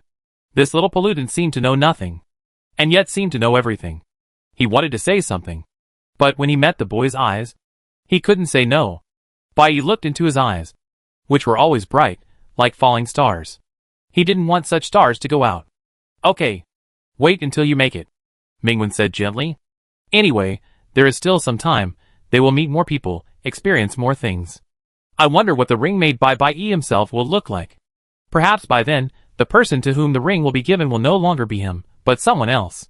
Bai Yi's mouth corners suddenly raised. Under his skin, several tentacles sprang out, gently wrapped around Mingwen's fingers, circled around his knuckles, finally, stopped between his ring fingers. "Is this the address Mingwen sent, the Huilai village?" Chu Zhong and Cheng Cheng stood at the entrance of the village. Not long ago, they received a dispatch from the main base, because they happened to be near in city, so they arrived quickly. "The navigation shows, that's right," Cheng Cheng said. "Still can't contact them?" Chu Zhong shook his head. "Don't answer the phone. Let's go in and take a look first." Following the main road into the village, most of the goose houses and farmhouses on both sides had their doors closed. The village was sparsely populated, and occasionally a few elderly people sat on the roadside, doing nothing. Soon, the two saw a breakfast shop, with a peeling sign, which read, "Sister Sun's Beef Noodles." "Cheng Cheng, boss. 2 bowls of beef noodles." "Okay, just find a seat." There were no other customers in the small store. Chu Zhong asked casually, "Boss, I heard that this is a tourist village. There are so many homestays outside. Are they all closed?" "What tourist village? That was a few years ago." The vicissitudes of life in the store owner shook his head. "You don't know, something happened in our village a few years ago, which scared away many tourists. After that, there are fewer and fewer people here." Chu Zhong and Cheng Cheng looked at each other. Cheng Cheng said, 4 more beef buns, 2 bowls of soy milk, 2 pancakes, you can talk slowly." There were no other evolvers in the hundreds of meters of ancient street, and there were very few tourists. At the end of the street, Mingwen stopped slightly. And Bai Yi also stopped. To the side of them, there was a very small clothing store. There was no signboard. On both sides of the wall were hanging not everyday fashions, but raincoats of various styles. Mingwen stepped into the store. The store, which was only a dozen square meters, had no lights on and no windows. The air was not flowing, and there was a stale smell everywhere. The raincoats hanging on the beams blocked the already dim light. Occasionally, the wind blows, and the raincoat sways like a hanging figure. "Just take a look." A male voice came from the depths of the store. It seemed to be the owner, sitting in a room inside the store. Half of his body and a chair back were exposed from behind the door frame. His light brown clothes were covered by a hanging gray raincoat. Mingwen's eyes swept around. All kinds of raincoats. Different colors. But one was missing. He said, "There are no black raincoats." Behind the door frame, under the gray raincoat, the boss seemed to pause. "What style do you want?" "Mingwen, black, the most common style." "There is black, but you can't buy it here. Go to the village chief." "The village chief again?" Mingwen's expression remained unchanged. "Why?" "Since entering the store, the boss's tone has not fluctuated. That is the uniform of the law enforcer, which ordinary people cannot have." Mingwen's eyes narrowed slightly, and he took a step forward. Excuse me, what is a law enforcer? Under the cover of the gray raincoat, the boss paused for a moment and said, You are not from here. This is not a question, but an affirmative tone. In the store, all the hanging raincoats suddenly rolled up. Like the shadows of people howling miserably, the cold wind whistled. Mingwen strode forward and lifted the gray raincoat that was blocking the chair. Behind the raincoat is a narrow room, only 2 or 3 square meters, with no windows, sealed on 3 sides, with a table and a chair against the wall. On the empty chair, there was a faded, light brown raincoat. It seemed that there has never been anyone here. Mingwen's face was cold, and he reached out to the raincoat, but another cold hand gently held it from bottom to top. Brother, don't touch it, Bai said. There is the same power as mine on it. Mingwen looked at the expressionless boy. The source of pollution, attached to this raincoat? Bai nodded. Mingwen's eyes were stern. The same source of power. Did not mean that he was as strong as Bai, but it just meant that this raincoat had the power that a complete pollutant could have. Or, it was a complete pollutant, which was made into a raincoat, and lived in this way. The wooden sign before was a prop containing pollution, which had the ability of the space system, and was almost equivalent to a space system evolver. And this faded raincoat, which was several levels higher than the wooden sign, was directly a pollutant. The evolvers in Huilai village were obviously more advanced in the development of pollution than those in domestic and foreign bases, like 2 different worlds, and people with different starting points. Bai picked up the faded raincoat, shaking it in his hand. His blood-red eyes suddenly became deep. The whites of his eyes turned black. He looked like an inhuman. Mingwen looked at the boy, thinking, he looks pretty good this way. Bai didn't move much. Soon, the already faded raincoat became lighter and lighter. The melted color flowed onto it little by little. The blood red in his eyes almost turned into actual blood dripping. The air became cold and thin. The dim room was completely shrouded in the cold night. In the dark without light, only Bai's red eyes, like a burning cold flame, it will never go out. Mingwen could feel that some dangerous power was growing rapidly. This little pollutant, which devoured its own kind, was about to have another breakthrough. The next second, the boy in front of him suddenly became shorter, and shorter again. Mingwen watched helplessly as the boy, who originally looked to be 18 or 19 years old, suddenly became smaller in a few seconds, until he became a boy of about 8 or 9 years old, hugging his legs. Brother, I'm closer to full recovery. Mingwen, so it's smaller? The silver-haired, red-eyed boy looked at himself, feeling a little wronged, and nodded. It will take time to digest. Mingwen, oh. So now, the power of this little pollutant is not balanced, and a conflict has occurred, which is why it cannot maintain its boyish size. The last time it digested the power, it seemed to have fallen asleep for a while. Mingwen was curious. Why did you sleep last time? Bai grabbed the corner of his clothes, jumped twice, seemingly wanted to be picked up by him. Because at that time, I was close to the original form. Being close to the original form, it is more energy saving for it, as long as it sleeps. It can digest the power. But it doesn't want to change back. Sleeping here, others can't see it next to its brother. Also, it can't protect its brother well. Maybe, the brother will take advantage of its sleep and pick up other things. The gloomy boy hugged Mingwen tightly. Mingwen, okay. He bent down and picked up the little pollutant that kept jumping on him. It was light and fluttery, and the weight was about the same as the little black ball. Mingwen couldn't help it, and pinched Bai's face. Soft. Pinch again. Bai looked at him without blinking, and suddenly came over and kissed his face. Mingwen. In front of him, this little pollutant opened its round eyes and looked at him innocently. Mingwen. It's a bit cute. Forget it, just pretend nothing happened. Chapter 37 Brother. I'm scared. Brother. Yeah. Brother. Yeah. Brother. Brother. Mingwen lowered his head. In his arms, the silver-haired, red-eyed boy grabbed the corner of his clothes, raised his pretty face, and called him softly. Mingwen's eyebrows were soft, and he said yeah again. Although it was clattering, it was really cute. It was a clattering ball that would always call. Brother. He walked out of the raincoat store holding this little pollutant, and turned around to look back. In the store, one by one, ordinary raincoats were floating in the air, like corpses unwilling to hang. Enforcer. These 3 words sank into Mingwen's heart, and he walked forward, without looking back. On the quiet ancient street, someone whispered, they didn't die there. They came out alive. Impossible. That raincoat is a rule-based pollutant. No one can break the rules on it. And touching it will kill you. This is the truth. Tell the village chief that Huilai village is really going to be in chaos. After passing the ancient street, the surrounding area became ordinary buildings again. The houses on both sides were of different heights. And villagers often chatted and walked at the door. A strong smell of meat wafted from the roadside. And the owner of a bun shop brought a hot steamer. Opposite the bun shop, 2 children aged 7 or 8 squatted on the roadside, wearing tight clothes. One of them was a thin little girl with frizzy hair, and stared at the basket of white buns. Her dim eyes showed a look of desire, and she swallowed her saliva. Beside her, the slightly older boy was rummaging in his pockets, but he could not get anything out after he put his fingers through the holes in his pockets. The 2 children lowered their heads and walked away. Boss, Mingwen stopped and said, 2 baskets of steamed buns, and 2 bags of soy milk. Okay. The steamed bun shop owner opened the steamer, and the hot steam floated to the front. And the 2 children lowered their heads even more. 2 large bags of steamed buns were quickly packed, and Mingwen took them. Bai Yi reached out and helped him carry them. Wait a minute. The shop owner noticed that they seemed to be walking towards the 2 children on the side of the road, and he spoke immediately. Young man, you don't feel sorry for them and want to share my buns with them, do you?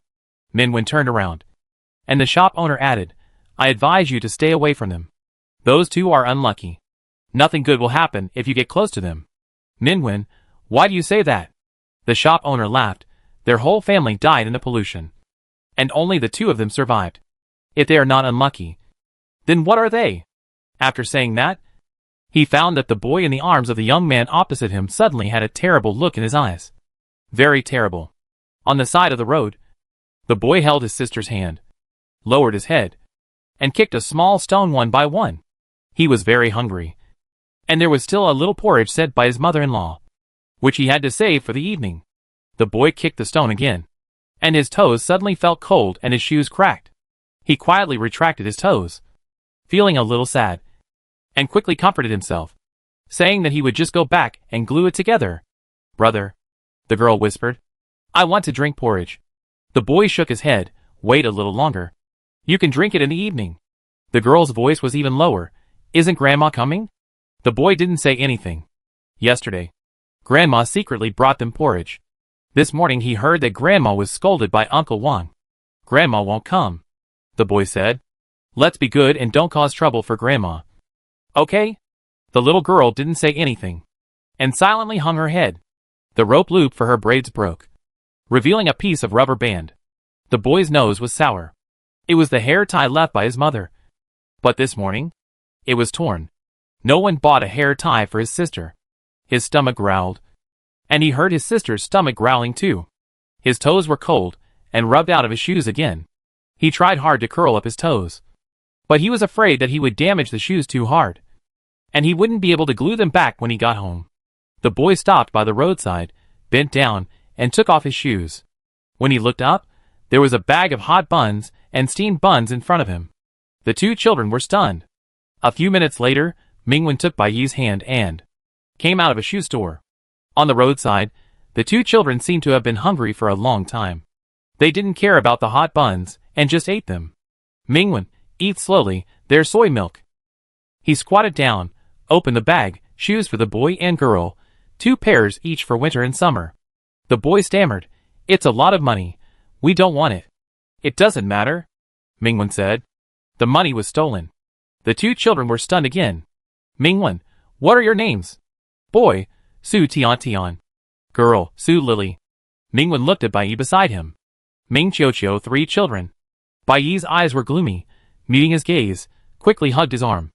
Don't let brother pick up other things. Mingwen shook his head. No. The boy with silver hair and red eyes was silent, shaking his hand. A dilapidated adobe house, mud tile eaves, yellow earth bricks, next to a building that had just been laid and had not been built yet. The sand and red bricks were all dry, and it looked like it would never be built again. Even in the daytime, the adobe house was dim. Mingwen sat on a low stool. His eyes fell forward. 6 brand new portraits, a couple, for elderly people. Su Tian and Su Lily stepped on the stool, trying to reach the enamel cup on the cabinet. Mingwen said, No need for water. Come here. The brother and sister sat down in front of him and Bai Minwen said, "Want to study? I can send you to a school outside." "School?" Su Tiantian said blankly. "Is the school far away?" "The village chief said that we can't leave the village." Minwen: "What else did he say?" Su Tiantian: "The village chief also said that no one in the village is allowed to go out. Otherwise, there will be terrible monsters to eat us." Minwen: "Then, where does he live?" Su Tiantian shook his head. "I don't know. We rarely see the village chief. Everyone is afraid of him." Minwen raised his hand and touched the heads of the two little ones. "I will find a way. You just need to tell me whether you want to do it or not." Su Lily: "Yes." Su Tiantian: "But we don't have money." "It doesn't matter," Minwen said gently. "Don't worry about other problems. Just study hard." He took his hand back, and Bai grabbed his hand and pressed it on his head. "Thank you, big brother." Su Tiantian raised his face full of surprise, and glanced at Bai who was touched on the head by Minwen, and said stutteringly, "Thank you, little brother." Then, he ran under the bed, dragged out a tattered cardboard box, turned it over, and a few small potatoes rolled out of it. The brother and sister held a few potatoes covered with mud in front of Minwen, as if they were some precious treasure. Minwen lowered his head. The potatoes had been there for who knows how long, and had already sprouted. He took them all away, and said, "Thank you, I like to eat potatoes." Su Tiantian and Su Lily grinned happily. "Goodbye, big brother, goodbye, little brother." In front of the adobe house, saying goodbye to the Su brothers and sisters, Minwen poked Bai's face. "Little brother." The silver-haired and red-eyed boy looked at him, seemingly a little resentful, and muttered softly, "Brother, do you like small ones?" Minwen: "What?" Bai said fiercely. "Brother is not allowed to raise other things." Then he hugged Minwen tightly. Minwen looked at this small pollutant that was sticking to him like an octopus, laughing. "If I don't raise one, I'll raise one for you. If this pair of siblings can be taken out, then hand them over to the base. They will properly place them." Hearing this, the gloom in Bai's eyes dissipated a little, and he felt much more at ease. However, it still muttered, "If in the future, there are other things that run to my brother and make my brother like them, I will eat them." Minwen: "No, you have to be a good ball. Besides, I don't like other small pollutants except you." Bai: "My brother said he liked it again. Then, it will listen to my brother obediently." The monster in human skin was coaxed at once, with a happy face, burying its face in Minwen's shoulder, and sticking to him tightly. Afterwards, Minwen used the remaining money of the 3 evolvers to buy some rice and flour, and sent them to the Su family siblings. When he came out again, the sky was getting dark. He looked up. The daytime here is obviously shorter than that in the outside world. He had suspected that Huilai village was an illusion created by pollution. The people here did not exist, so there were many unreasonable things. But, if it was really an illusion, it was too real. If it was real, it was too unreasonable. This village seemed to be stuffed into the gap of time and space by an unimaginable force, mixed between reality and falsehood, maintaining a delicate balance. "Brother," Bai said, "someone is watching us." Minwen: "Yeah, I know." He walked along the way he came, as if he hadn't noticed anything. He returned to the BNB with Bai.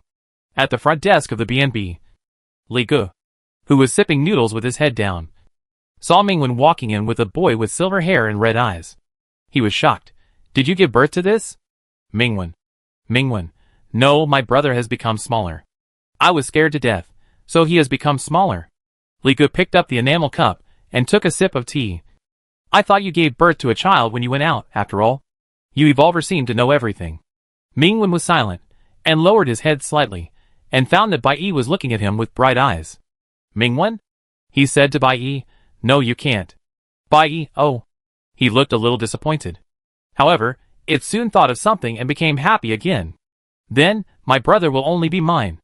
Minwen: "So what kind of psychological journey did this little pollutant go through?" For some reason, he didn't want to think about it at all. "By the way, here are 2 bags of noodles, a few eggs, you can cook them for yourselves," Brotherly said. Minwen: "Thank you." "You're welcome." "You're welcome." Brotherly smiled, rubbed his hands.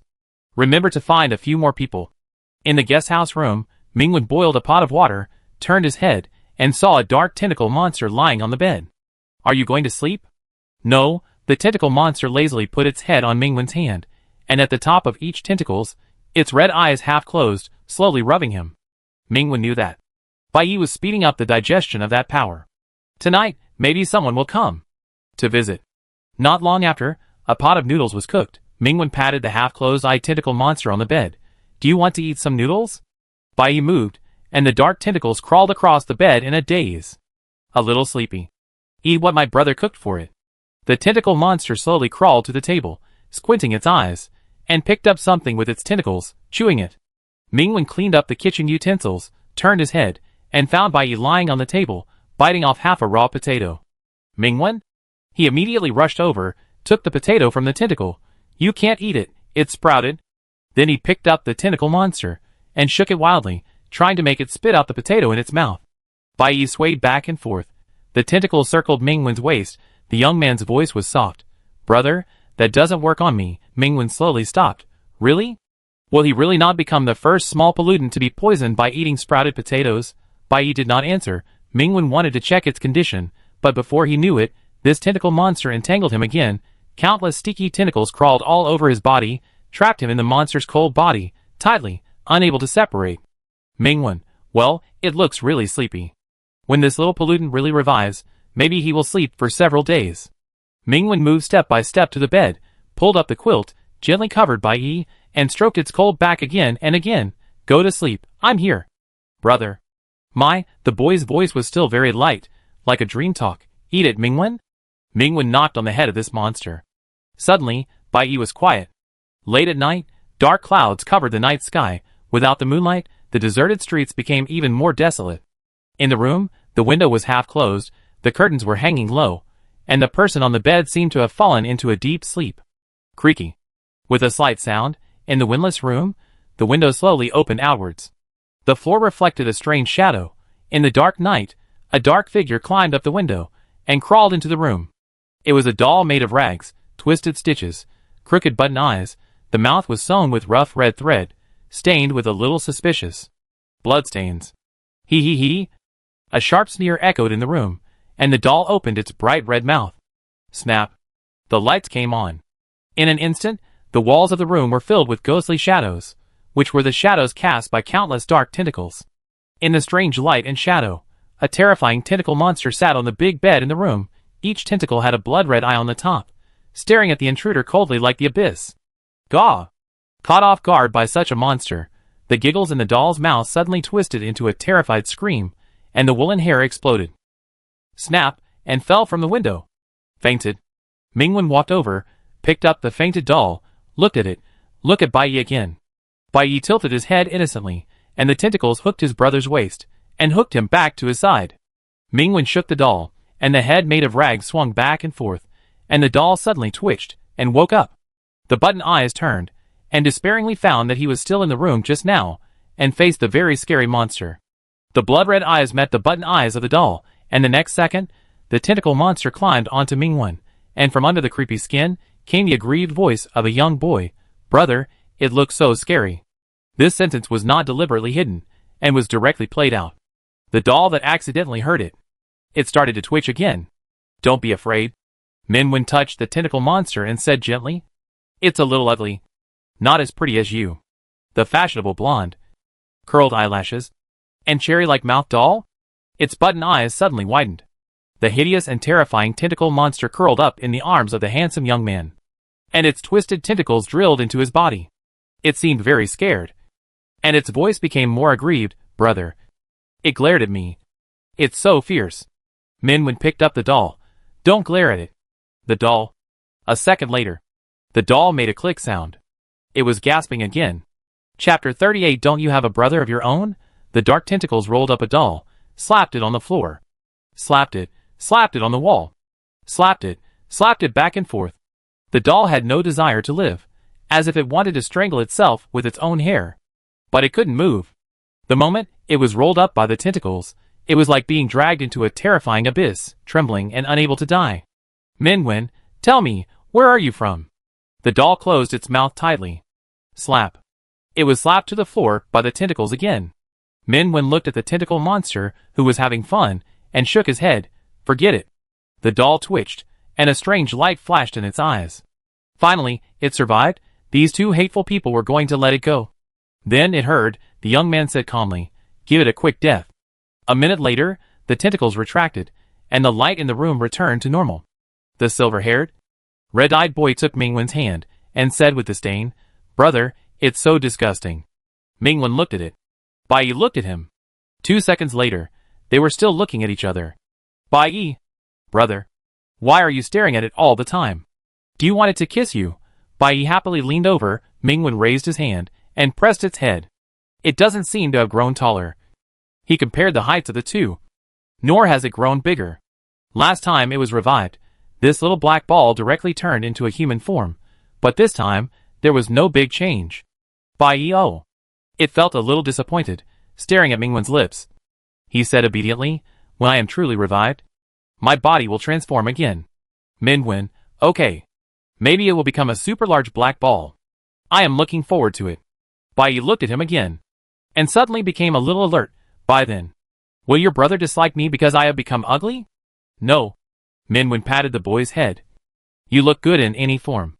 And, even if you are not good looking, I like you." Bai Yi's eyes suddenly curved into crescents, and he hugged his brother's waist. On the other side of the village, in an underground space, red candles were burning, and the candlelight reflected expressionless faces. 5 or 6 people sat around the edge of a round table. In the middle of the table, there lay a doll covered with red cloth. Suddenly, the doll jumped up, tore the red cloth, and crawled around the table crazily. The expressions of the others changed slightly. A woman in black quickly pressed the doll, and the sharp needle pierced its head. Suddenly, the doll was quiet. "Failed," the woman in black said. "It seems that we can only..." Before she finished speaking, the candles around them suddenly went out, leaving only a candle that was about to burn out, reflecting the stunned eyes of everyone in the dim light. The crack in the space suddenly opened, swallowing all the light around, like a cross-section of the abyss. The elegant and indifferent young man and the boy with silver hair and red eyes stepped out of the dark shadows. And the icy sounded, covering the space within the field of vision in an instant. Bai Yi stretched out his hand and caught a piece of ice crystal snow that fell on his palm. Everyone stood up suddenly. One of the young men in jacket shouted, "Sister Xie! It's them!" He was one of the 3 evolvers who were defeated by Mingwen and Bai Yi yesterday and left their wooden sign and wallet behind.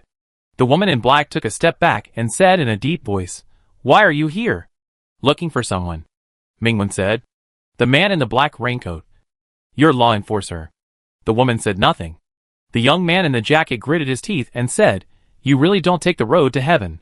"Sister Xie, we have more people. Let's join forces to kill them." Sister Xie slapped him on the head. "Do it. Do it. Are you saying that we are being cooked as dishes? I told you a long time ago. Don't be impulsive. Don't be impulsive. You shouldn't have exposed yourself from the beginning. And you shouldn't have provoked them. You are the ones who caused all the trouble." The young man in the jacket, They are not law enforcers. The side of the law master. At the edge of the table, an old woman with gray hair said in a calm voice, "Since we are not enemies, we can be friends. Maybe, this is the change in 6 days, God will protect our Huilai village." The young man in the jacket, "No, they have Nirvana and the dead world, the source of disaster, traitors." Sister Xie, these words are just for fun, they are just to deceive you young people. The young man in the jacket, "What?" Sister Xie picked up the doll on the table, and said to Mingwen and Bai, "Let's go, I will take you to see the village chief." Mingwen and Bai looked at each other, the deep darkness spread from Bai's feet, and spread to all directions. "Brother, there are still some people, hiding in other places." Sister Xie's mouth twitched. "Give me some privacy, at this time, everyone is still sleeping." Mingwen said to Bai Yi, "Forget it, don't eat." Bai Yi said obediently, "Listen to my brother." Sister Xie? The candlelight reflected the underground rocks. The stone road under your feet led to a deeper cave. Mingwen said, "Building such a space underground, is it to avoid something?" Sister Xie, "No, it's for a sense of ritual." Mingwen? Sister Xie, "Don't you think it's cool, like an evil organization meeting underground?" Mingwen was silent. "Of course, sometimes, you can also let innocent villagers come in for refuge." Sister Xie said, "Evolvers will not attack ordinary people, except for law enforcers, who are a bunch of lunatics, without human nature." Mingwen, "At first, I thought you were law enforcers." Sister Xie, The most useful point to judge whether they are law enforcers is whether you can find them. Those who can't be found are the real law enforcers. Okay, the village chief is in the room in front. You go in. A small door embedded in the rock, after being pushed open, is a very spacious cave transformed into a room. The village chief they are talking about is sitting on a stone covered with soft cloth, wearing a white robe, with white hair and beard, but he looks very young, no more than 30 years old. When he heard the footsteps, the village chief slowly opened his eyes. His eyes were extremely sharp in the candlelight, as if they were going to penetrate the rocks underground. Are you here again? His calm gaze fell on the hands of Min-Wen and Bai held together. Young people nowadays are more playful than each other. Min-Wen did not let go of Bai's hand, and said, I am from the Ark base. Bai looked at him, and then looked at their hands, with their fingertips touching each other, and the arc of his mouth deepened. The village chief seemed not to hear Min-Wen's words, and said, if you have any questions, just ask directly. Every outsider will have many doubts when they first arrive here, because there are some things that you are not able to touch before. Min-Wen went straight to the point. What is a law enforcer? Village chief, eliminate dissidents and kill all those who do not obey them. Every law enforcer is a dust crosser. Min-Wen, who dispatches them? Village chief, I don't know. Since the birth of the evolvers, they have been existence. His expression did not seem to be lying. Min-Wen pondered for a moment and said, what is a dust crosser? The village chief looked into his eyes. An evolver of your level is a dust crosser. Min-Wen said. Who defines this? Of course, it is the dust crossers. The village chief said. They claim to be above the world and mortals, and come to the world only to overcome the calamity, to cross the final boundary, so they call themselves this. Something is not right. Min-Wen stared at the village chief's face. This young-looking old man had calm eyes and a calm expression, as if he was stating a fact that he had already known. However, the feeling of something not right always lingered in his heart. He said, I have never heard of their existence before. The village chief, it's very simple. Dust crossers themselves do not want the outside world to know their existence. Ignorance breeds fear, and fear makes people more dependent on power, thus maintaining their dignity. Therefore, it has always been a mystery as to how many dust crossers there are. They rarely appear, and never show their true appearance. Until today, I have only met 3 dust crossers. You are the youngest one, and the only dust crosser whose true appearance I have seen. Min-Wen was silent for a moment, and said, when the first disaster broke out, the law enforcers appeared. Did they bring the disaster? The village chief did not answer, as if he did not hear the sentence. Min-Wen's eyes moved slightly, and the feeling of something wrong became stronger. He vaguely had an answer. He changed the question. Can the law enforcers control the disaster? No. This time, the village chief responded. Unless some of them really cross the final boundary, completely control the pollution, and surpass the pollution. In that case, that being will no longer be an evolver, nor a mortal transcender, but a new god in their mouths. Don't ask me whether such a being was born, because I don't know, and that is beyond my cognition. After speaking calmly, the village chief said, now, you can ask me one last question, and I will only answer this one question. Min-Wen did not hesitate. What is the relationship between Nirvana and the dead world? The village chief was silent for a few seconds. That is a prophecy that has been circulating for a long time. The person who masters Nirvana will bring disaster. The monster that possesses the world of death is a betrayer. Min-Wen looked at Bai beside him and said, just a sentence, no evidence. No, the village chief said. Along with this prophecy, there are also descriptions of the abilities of Nirvana and the world of death. So when you show your abilities, I know that you are the ones predicted. Min-Wen pondered in silence. What the village chief said was completely beyond his cognition. Like an iceberg on the sea, only a corner of it has emerged. He quietly digested this information. His wrist was gently scratched, turned his face, and found that the boy beside him was full of happiness. It and his brother were also together in the prophecy. From the beginning, his brother was its Min-Wen. Although he was thinking a lot, but looking at this boy, Min-Wen still had a little smile in his eyes. Perhaps, there is really some kind of longer-term, inseparable connection between him and this little pollutant. Min-Wen turned to the village chief. Thank you for your answer. You answered my question. Do you need me to do anything for you? I was waiting for you to say that. The village chief smiled calmly. Stay here, until 6 days later. As you can see, there are many evolvers in Huilai village. The villagers will not leave, and cannot leave. Because this place is a place of refuge. Yesterday, the prophet among us predicted that within 7 days, Huailai village will face an unimaginable disaster. That day, you appeared. I don't think you will bring disaster, perhaps. You will be the variable in the disaster. The lifeblood of Huailai village. So, I hope you can lend a hand and fight against the disaster with us. Minwen nodded. Okay. He said again, are you sure it will take 7 days? The reason we came here is because of an evolver named Wang Yan, who took photos of the whereabouts of the law enforcers near your village. The village chief did not answer, and slightly closed his eyes. Minwen asked another question. Can ordinary people be sent out first? The village chief, no. I said. Huailai village is a place of refuge. Once you officially become a member here, you will never be able to leave. The pair of children you care about, they can't go out. Minwen frowned slightly.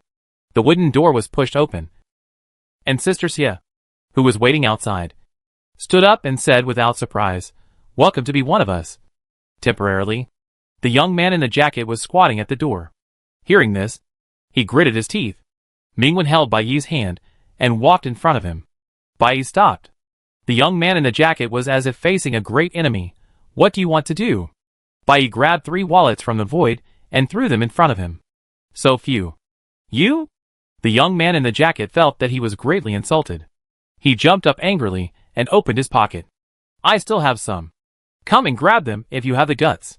He took out a stack of banknotes and waved them in front of Bai Yi provocatively. The next second, the banknotes disappeared. The young man in the jacket? The young man in the jacket, where is my money?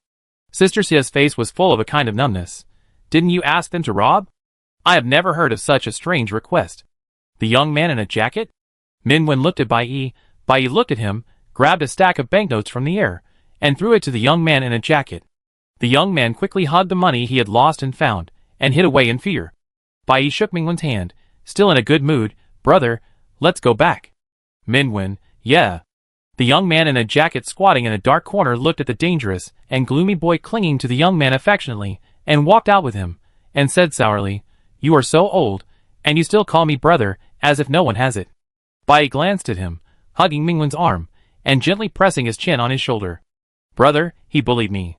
As soon as the voice fell, Minwen looked over coldly. The young man in a jacket. Chapter 39 The Missing Bai Yi. Ahem.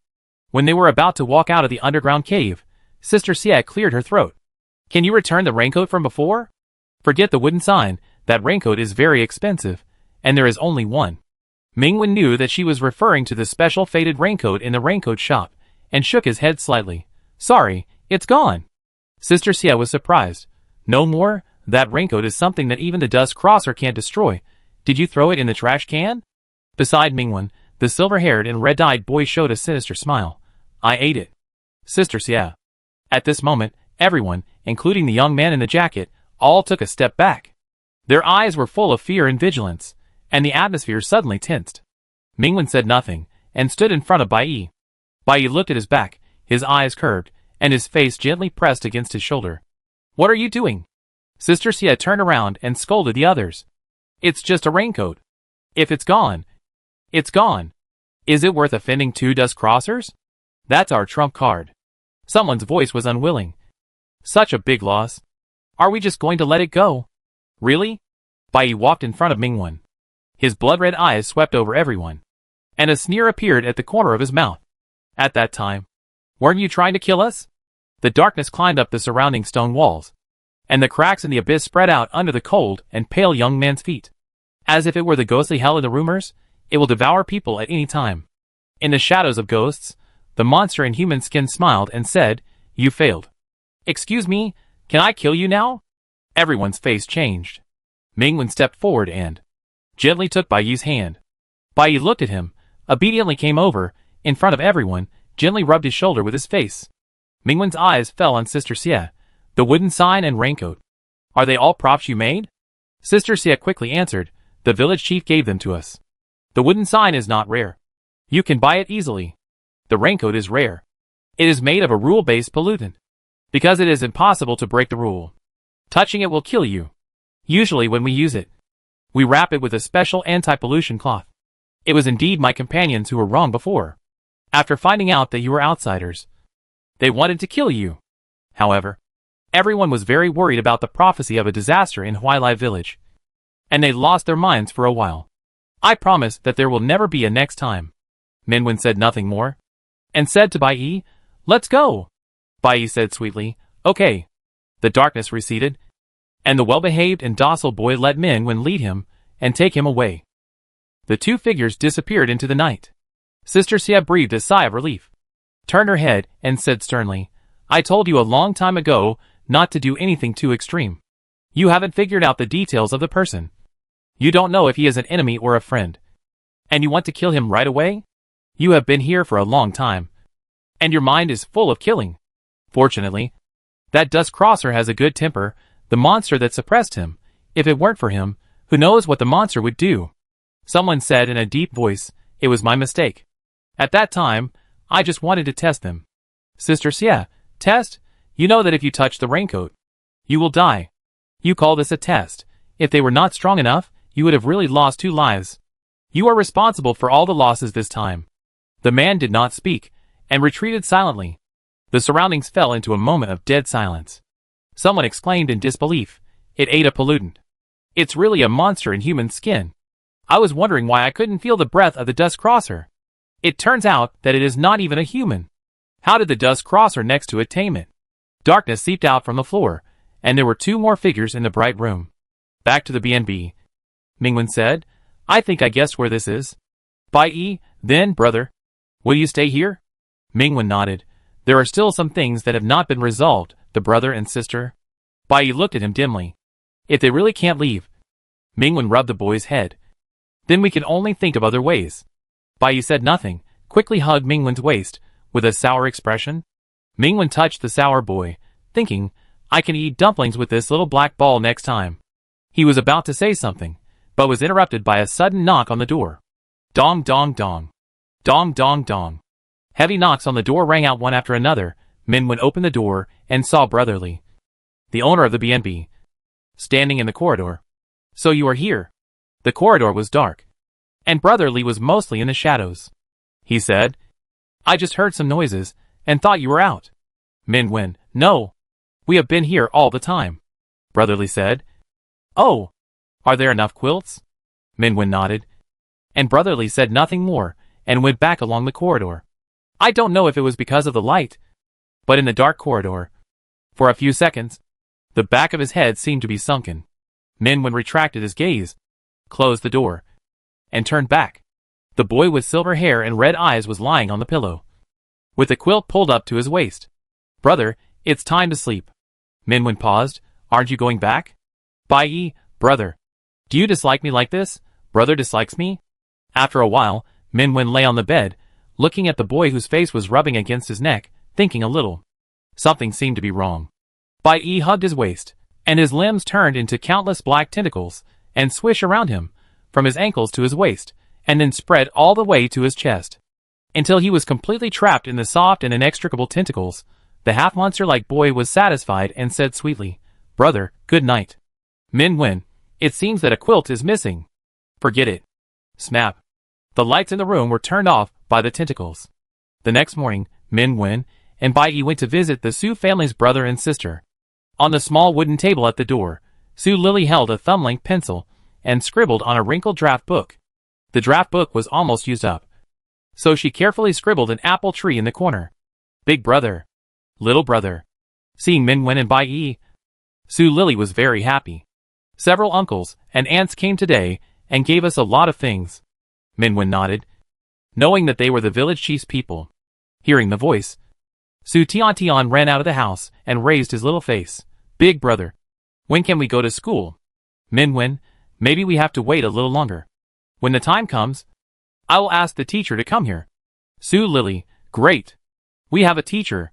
She jumped and clapped, ran into the house, and when she came out again, she had 2 more shiny hair bands on her hands. For the 2 brothers, walking on the side of the road, Bai Yi stared at the shiny pink hair band on his wrist that his brother put on it.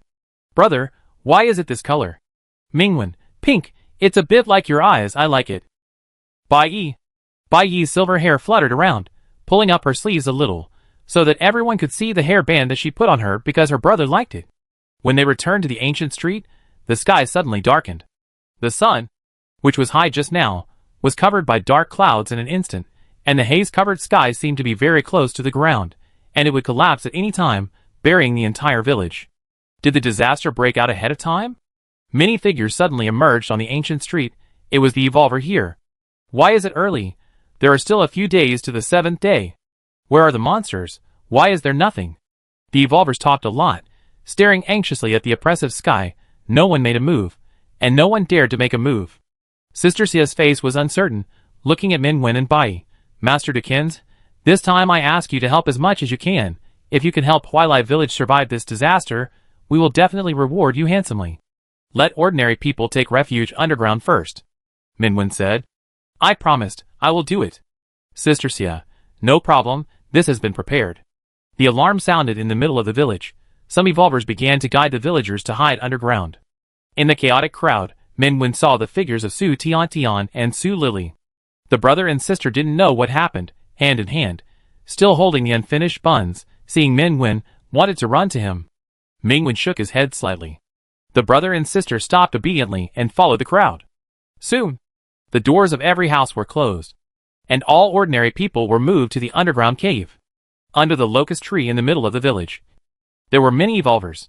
The number of Evolvers in this village was more than Minwen had imagined. For some reason, the village chief never showed up. Why did the disaster come early? Could it be that there were outsiders in the village? Someone was whispering, and Sister Sia glanced over, and the other side was silent. Minwen did not pay attention to those voices. He stared at the dark sky and took out a piece of paper from Baiyi's pocket.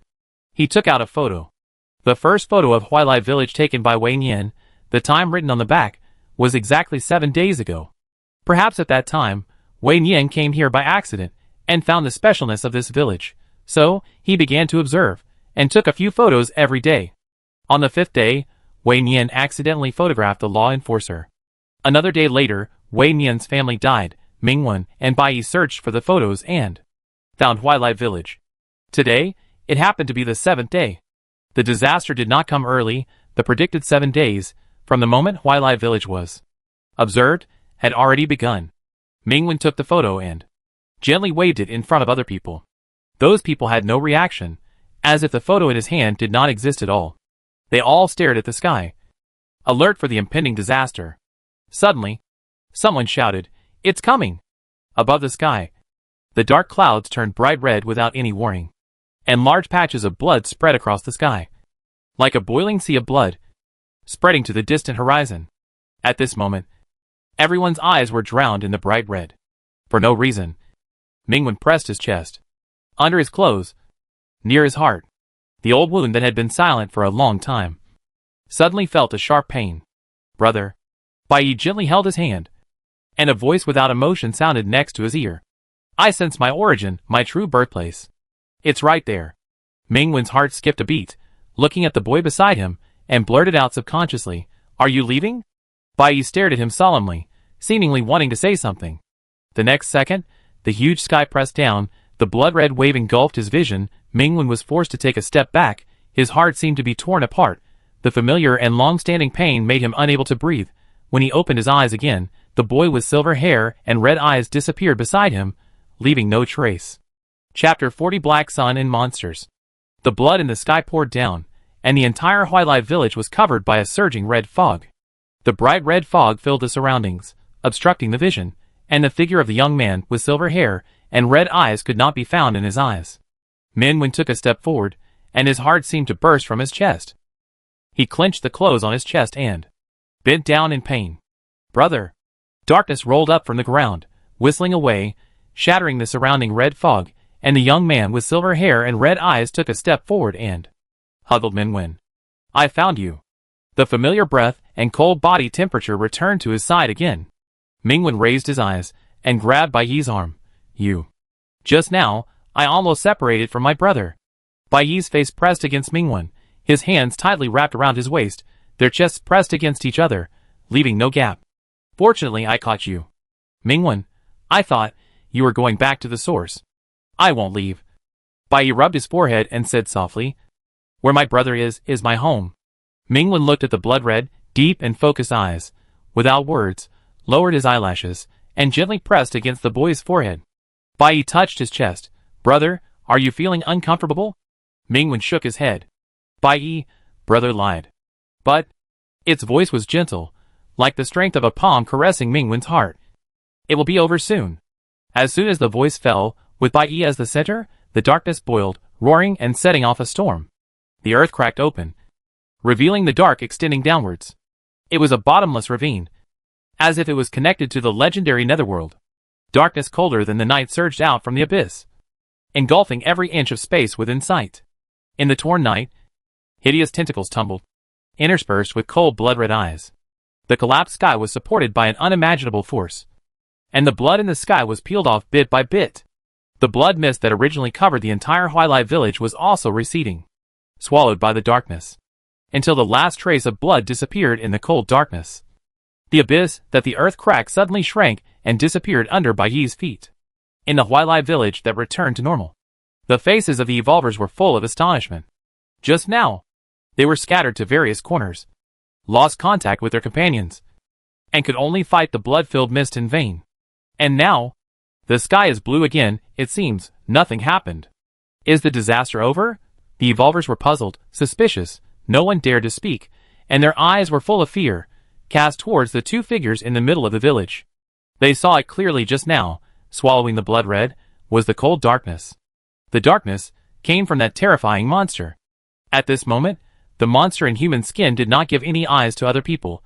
It lowered its head and stuck to the young man in its arms, seemingly whispering something to him. "Brother, are you still feeling uncomfortable?" Mingwen shook his head gently.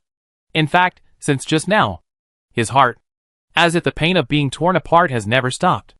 Mingwen's eyes were scattered, and he was trying hard to think about one thing: the power that tried to destroy Huailai village. The same source as Bai came from the place where it was born. However, why was he affected by such power, and had a certain resonance? He could no longer remember where the old wound on his heart came from, just like his other memories, which were deliberately sealed. But at this moment, the scar that should have healed seemed to be being uncovered little by little, revealing bloody flesh. Bai's eyes were cold. "I will take my brother away from here." Minwen held his arm and whispered, "Wait a little longer."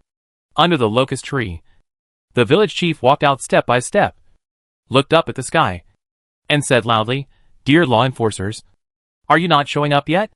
Law enforcers? Some people were shocked. Was this disaster caused by the law enforcers? Yes, it was their trick, the village chief said. It seems that someone wants Huailai village to disappear from this world forever, just because we don't want to be controlled by them, so they want to eradicate it? What's so great about the law enforcers? Let's fight them. The evolvers were excited and gathered together. The village chief turned around and nodded to Minwen and Bai. "With your help, I believe this time Huailai village can." The village chief suddenly stopped talking, and his movements also stopped. For some reason, he suddenly stopped in place, lowered his head, and stared at a place tightly. That was under his feet. A faint shadow appeared under his feet, and under everyone's feet. The sky above was covered by dark clouds, casting a shadow that covered everyone. The air seemed to freeze in an instant, and some unspeakable fear spread. At this moment, all the evolvers in Huailai village seemed to realize something. In the dead silence, they slowly raised their heads. The clear sky was blue and cloudless. A huge black sun hung high above the bright sky. The village chief staggered back a step, and his originally straight back collapsed instantly, as if his spine had been taken away, and he had lost all his strength. His face looked a little older, and he shouted at the top of his lungs, "How is it possible? It's not the law enforcers who came." But the next second, his voice stopped abruptly.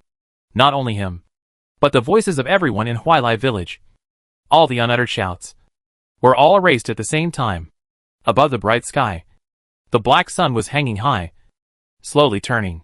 The scorching and cold sunlight pierced Mingwen's eyes, and the old scars seemed to have experienced a time reversal, returning to the time when they had not yet healed. There was no blood on his body, but the scars seemed to be torn off from the flesh, revealing the terrible hole under the scars. Unimaginable pain swept over him. Mingwen's face was so pale that there was no trace of blood. Cold sweat soaked his temples, and he seemed to fall into the bottom of the water. His vision was black. The world in his eyes was blurred and distorted. All his perceptions were lost, and only the pain in his heart was so clear. As if he was penetrated by some huge force, the heart was shattered, and the chest exploded. The intense pain stirred the flesh and blood all over the body, and it hurt so much that it made him cold. The unbearable cold penetrated the blood all over the body, and pierced every inch of bone marrow. He fell uncontrollably, and fell into the abyss. Someone was calling him, and it seemed to be Bai Yi's voice, which penetrated the haze, and fell beside him. The falling consciousness was stopped abruptly. Mingwen opened his eyes. He was tightly hugged by Bai Yi. His eyes were soaked with cold sweat. The whole Huailai village was beaten into a flat paper by some force, and folded up inch by inch. Many vivid faces, many people who had appeared beside them, were just frozen in the solidified blank. Above the sky, the high-hanging black sun turned into a huge vortex, covering the entire sky. Huailai village rose from the ground, like a piece of paper in the wind, and was easily swept into the vortex. Using all his remaining strength, Mingwen raised his hand. Between his pale fingers, a bright little flower pierced through the flesh, bathed in his blood, and bloomed with layers of petals. The next second, the air twisted, and countless flower vines broke through the void, interweaving into an unbreakable chain, penetrating the high black sun.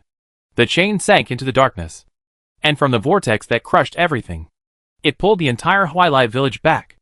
The rotating black sun stopped, and in the void, there seemed to be a line of sight that was as cold as ice, locking Mingwen. The black sun suddenly shrank, and turned into a pitch-black spear that spanned the sky and the earth, as if it was thrown to the earth by the hand of God. The spear was wrapped in the momentum of breaking the sky and the earth, pointing directly at Mingwen, piercing down. All the scenery was shattered, all the buildings were collapsing. On the collapsing ground, Mingwen took a step forward, and stood in front of Bai Yi. The ice storm roared. In the cold snow that covered the sky and the ground, the flower vines intertwined into an inverted hourglass shadow. A grain of quicksand fell condensed. Time stopped. Everything froze. The destructive spear stagnated in the frozen time, covered by layers of ice and snow. 1 second, 2 seconds, 3 seconds, 4 seconds. The spear smashed time, shattered the ice, and penetrated Mingwen's body with just one blow. The ice layer collapsed. The frost and snow splashed. Mingwen's pupils reflected the spear wrapped in the breath of destruction and death. So familiar, so familiar. This scene also happened in his memory. However, this time, the spear pierced not him, but the figure standing in front of him. Darkness rolled under Bai Yi's feet, rising up layer by layer, breaking layer by layer, one after another, and endlessly, as if he could not feel the pain. Bai Yi's cold fingers grasped the spear shaft, and the tip of the spear pierced through the monster's back. Its body broke apart inch by inch, and then was closed by the darkness, healed inch by inch, and then broke apart again. From beginning to end, the monster did not retreat a single step. This scene was clearly and stilly fixed in Mingwen's eyes. He saw that Bai Yi's body was dripping with dark blood, and his body was stained with blood. His pollution, for him, was torn apart by the spear. The next second, Mingwen's eyes burst into a golden light as hot as the sun. Ding, ding, ding.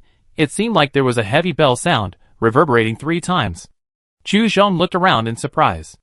In the empty breakfast shop, there was no clock hanging. In front of her, the hot pot was boiling with steam. The shop owner fell into some memories. It should have been 4 or 5 years ago. On that day, several people suddenly died in the village. The owner of the B&B opposite, who had just opened the B&B not long ago, fell from the 2nd floor and died on his head. There was also a family named Su, who was about to build a new house. But a fire broke out at home. The family of 8, 2 children and 4 elderly people, did not get out because of the fire. The village was in chaos that day, and thieves sneaked in. The village chief was stabbed several times by the thieves and could not be saved. At this point, the shop owner shook his head. It's really a sin. So many people died in one day. Later, no one came to our village anymore. Bang! It was as if something heavy fell to the ground. Sand and stones flew. The ground on the roadside cracked, and a deep pit was sunken. Amid the shop owner's screams, Chu Zhong and Chung Chung stood up suddenly. From the deep pit, a hideous monster crawled out, revealing half of a human face. The face of the silver-haired, red-eyed boy was terribly gloomy. Half of his body was still in human form, and the other half had completely turned into a wriggling tentacle. It hugged Mingwen tightly, and looked down at itself. There was no sign of injury on its chest, and Mingwen in its arms had lost consciousness. Bai Yi's expression became even more terrifying. Chu Zhong and Cheng Cheng took a step back, looking at this monster full of death with vigilance, and even suspected that if Mingwen was not in its arms, it would have started a killing spree. Chu Zhong, I will contact the base now, and ask them to invite an S-level healer. Cheng Cheng, don't worry. Do you want to eat a cake to calm down? Bai Yi ignored any of them, and lowered his head, pressed against Mingwen's unconscious face, and rubbed his cold lips against his forehead. The darkness spread violently, swallowing the monster and the human in its arms.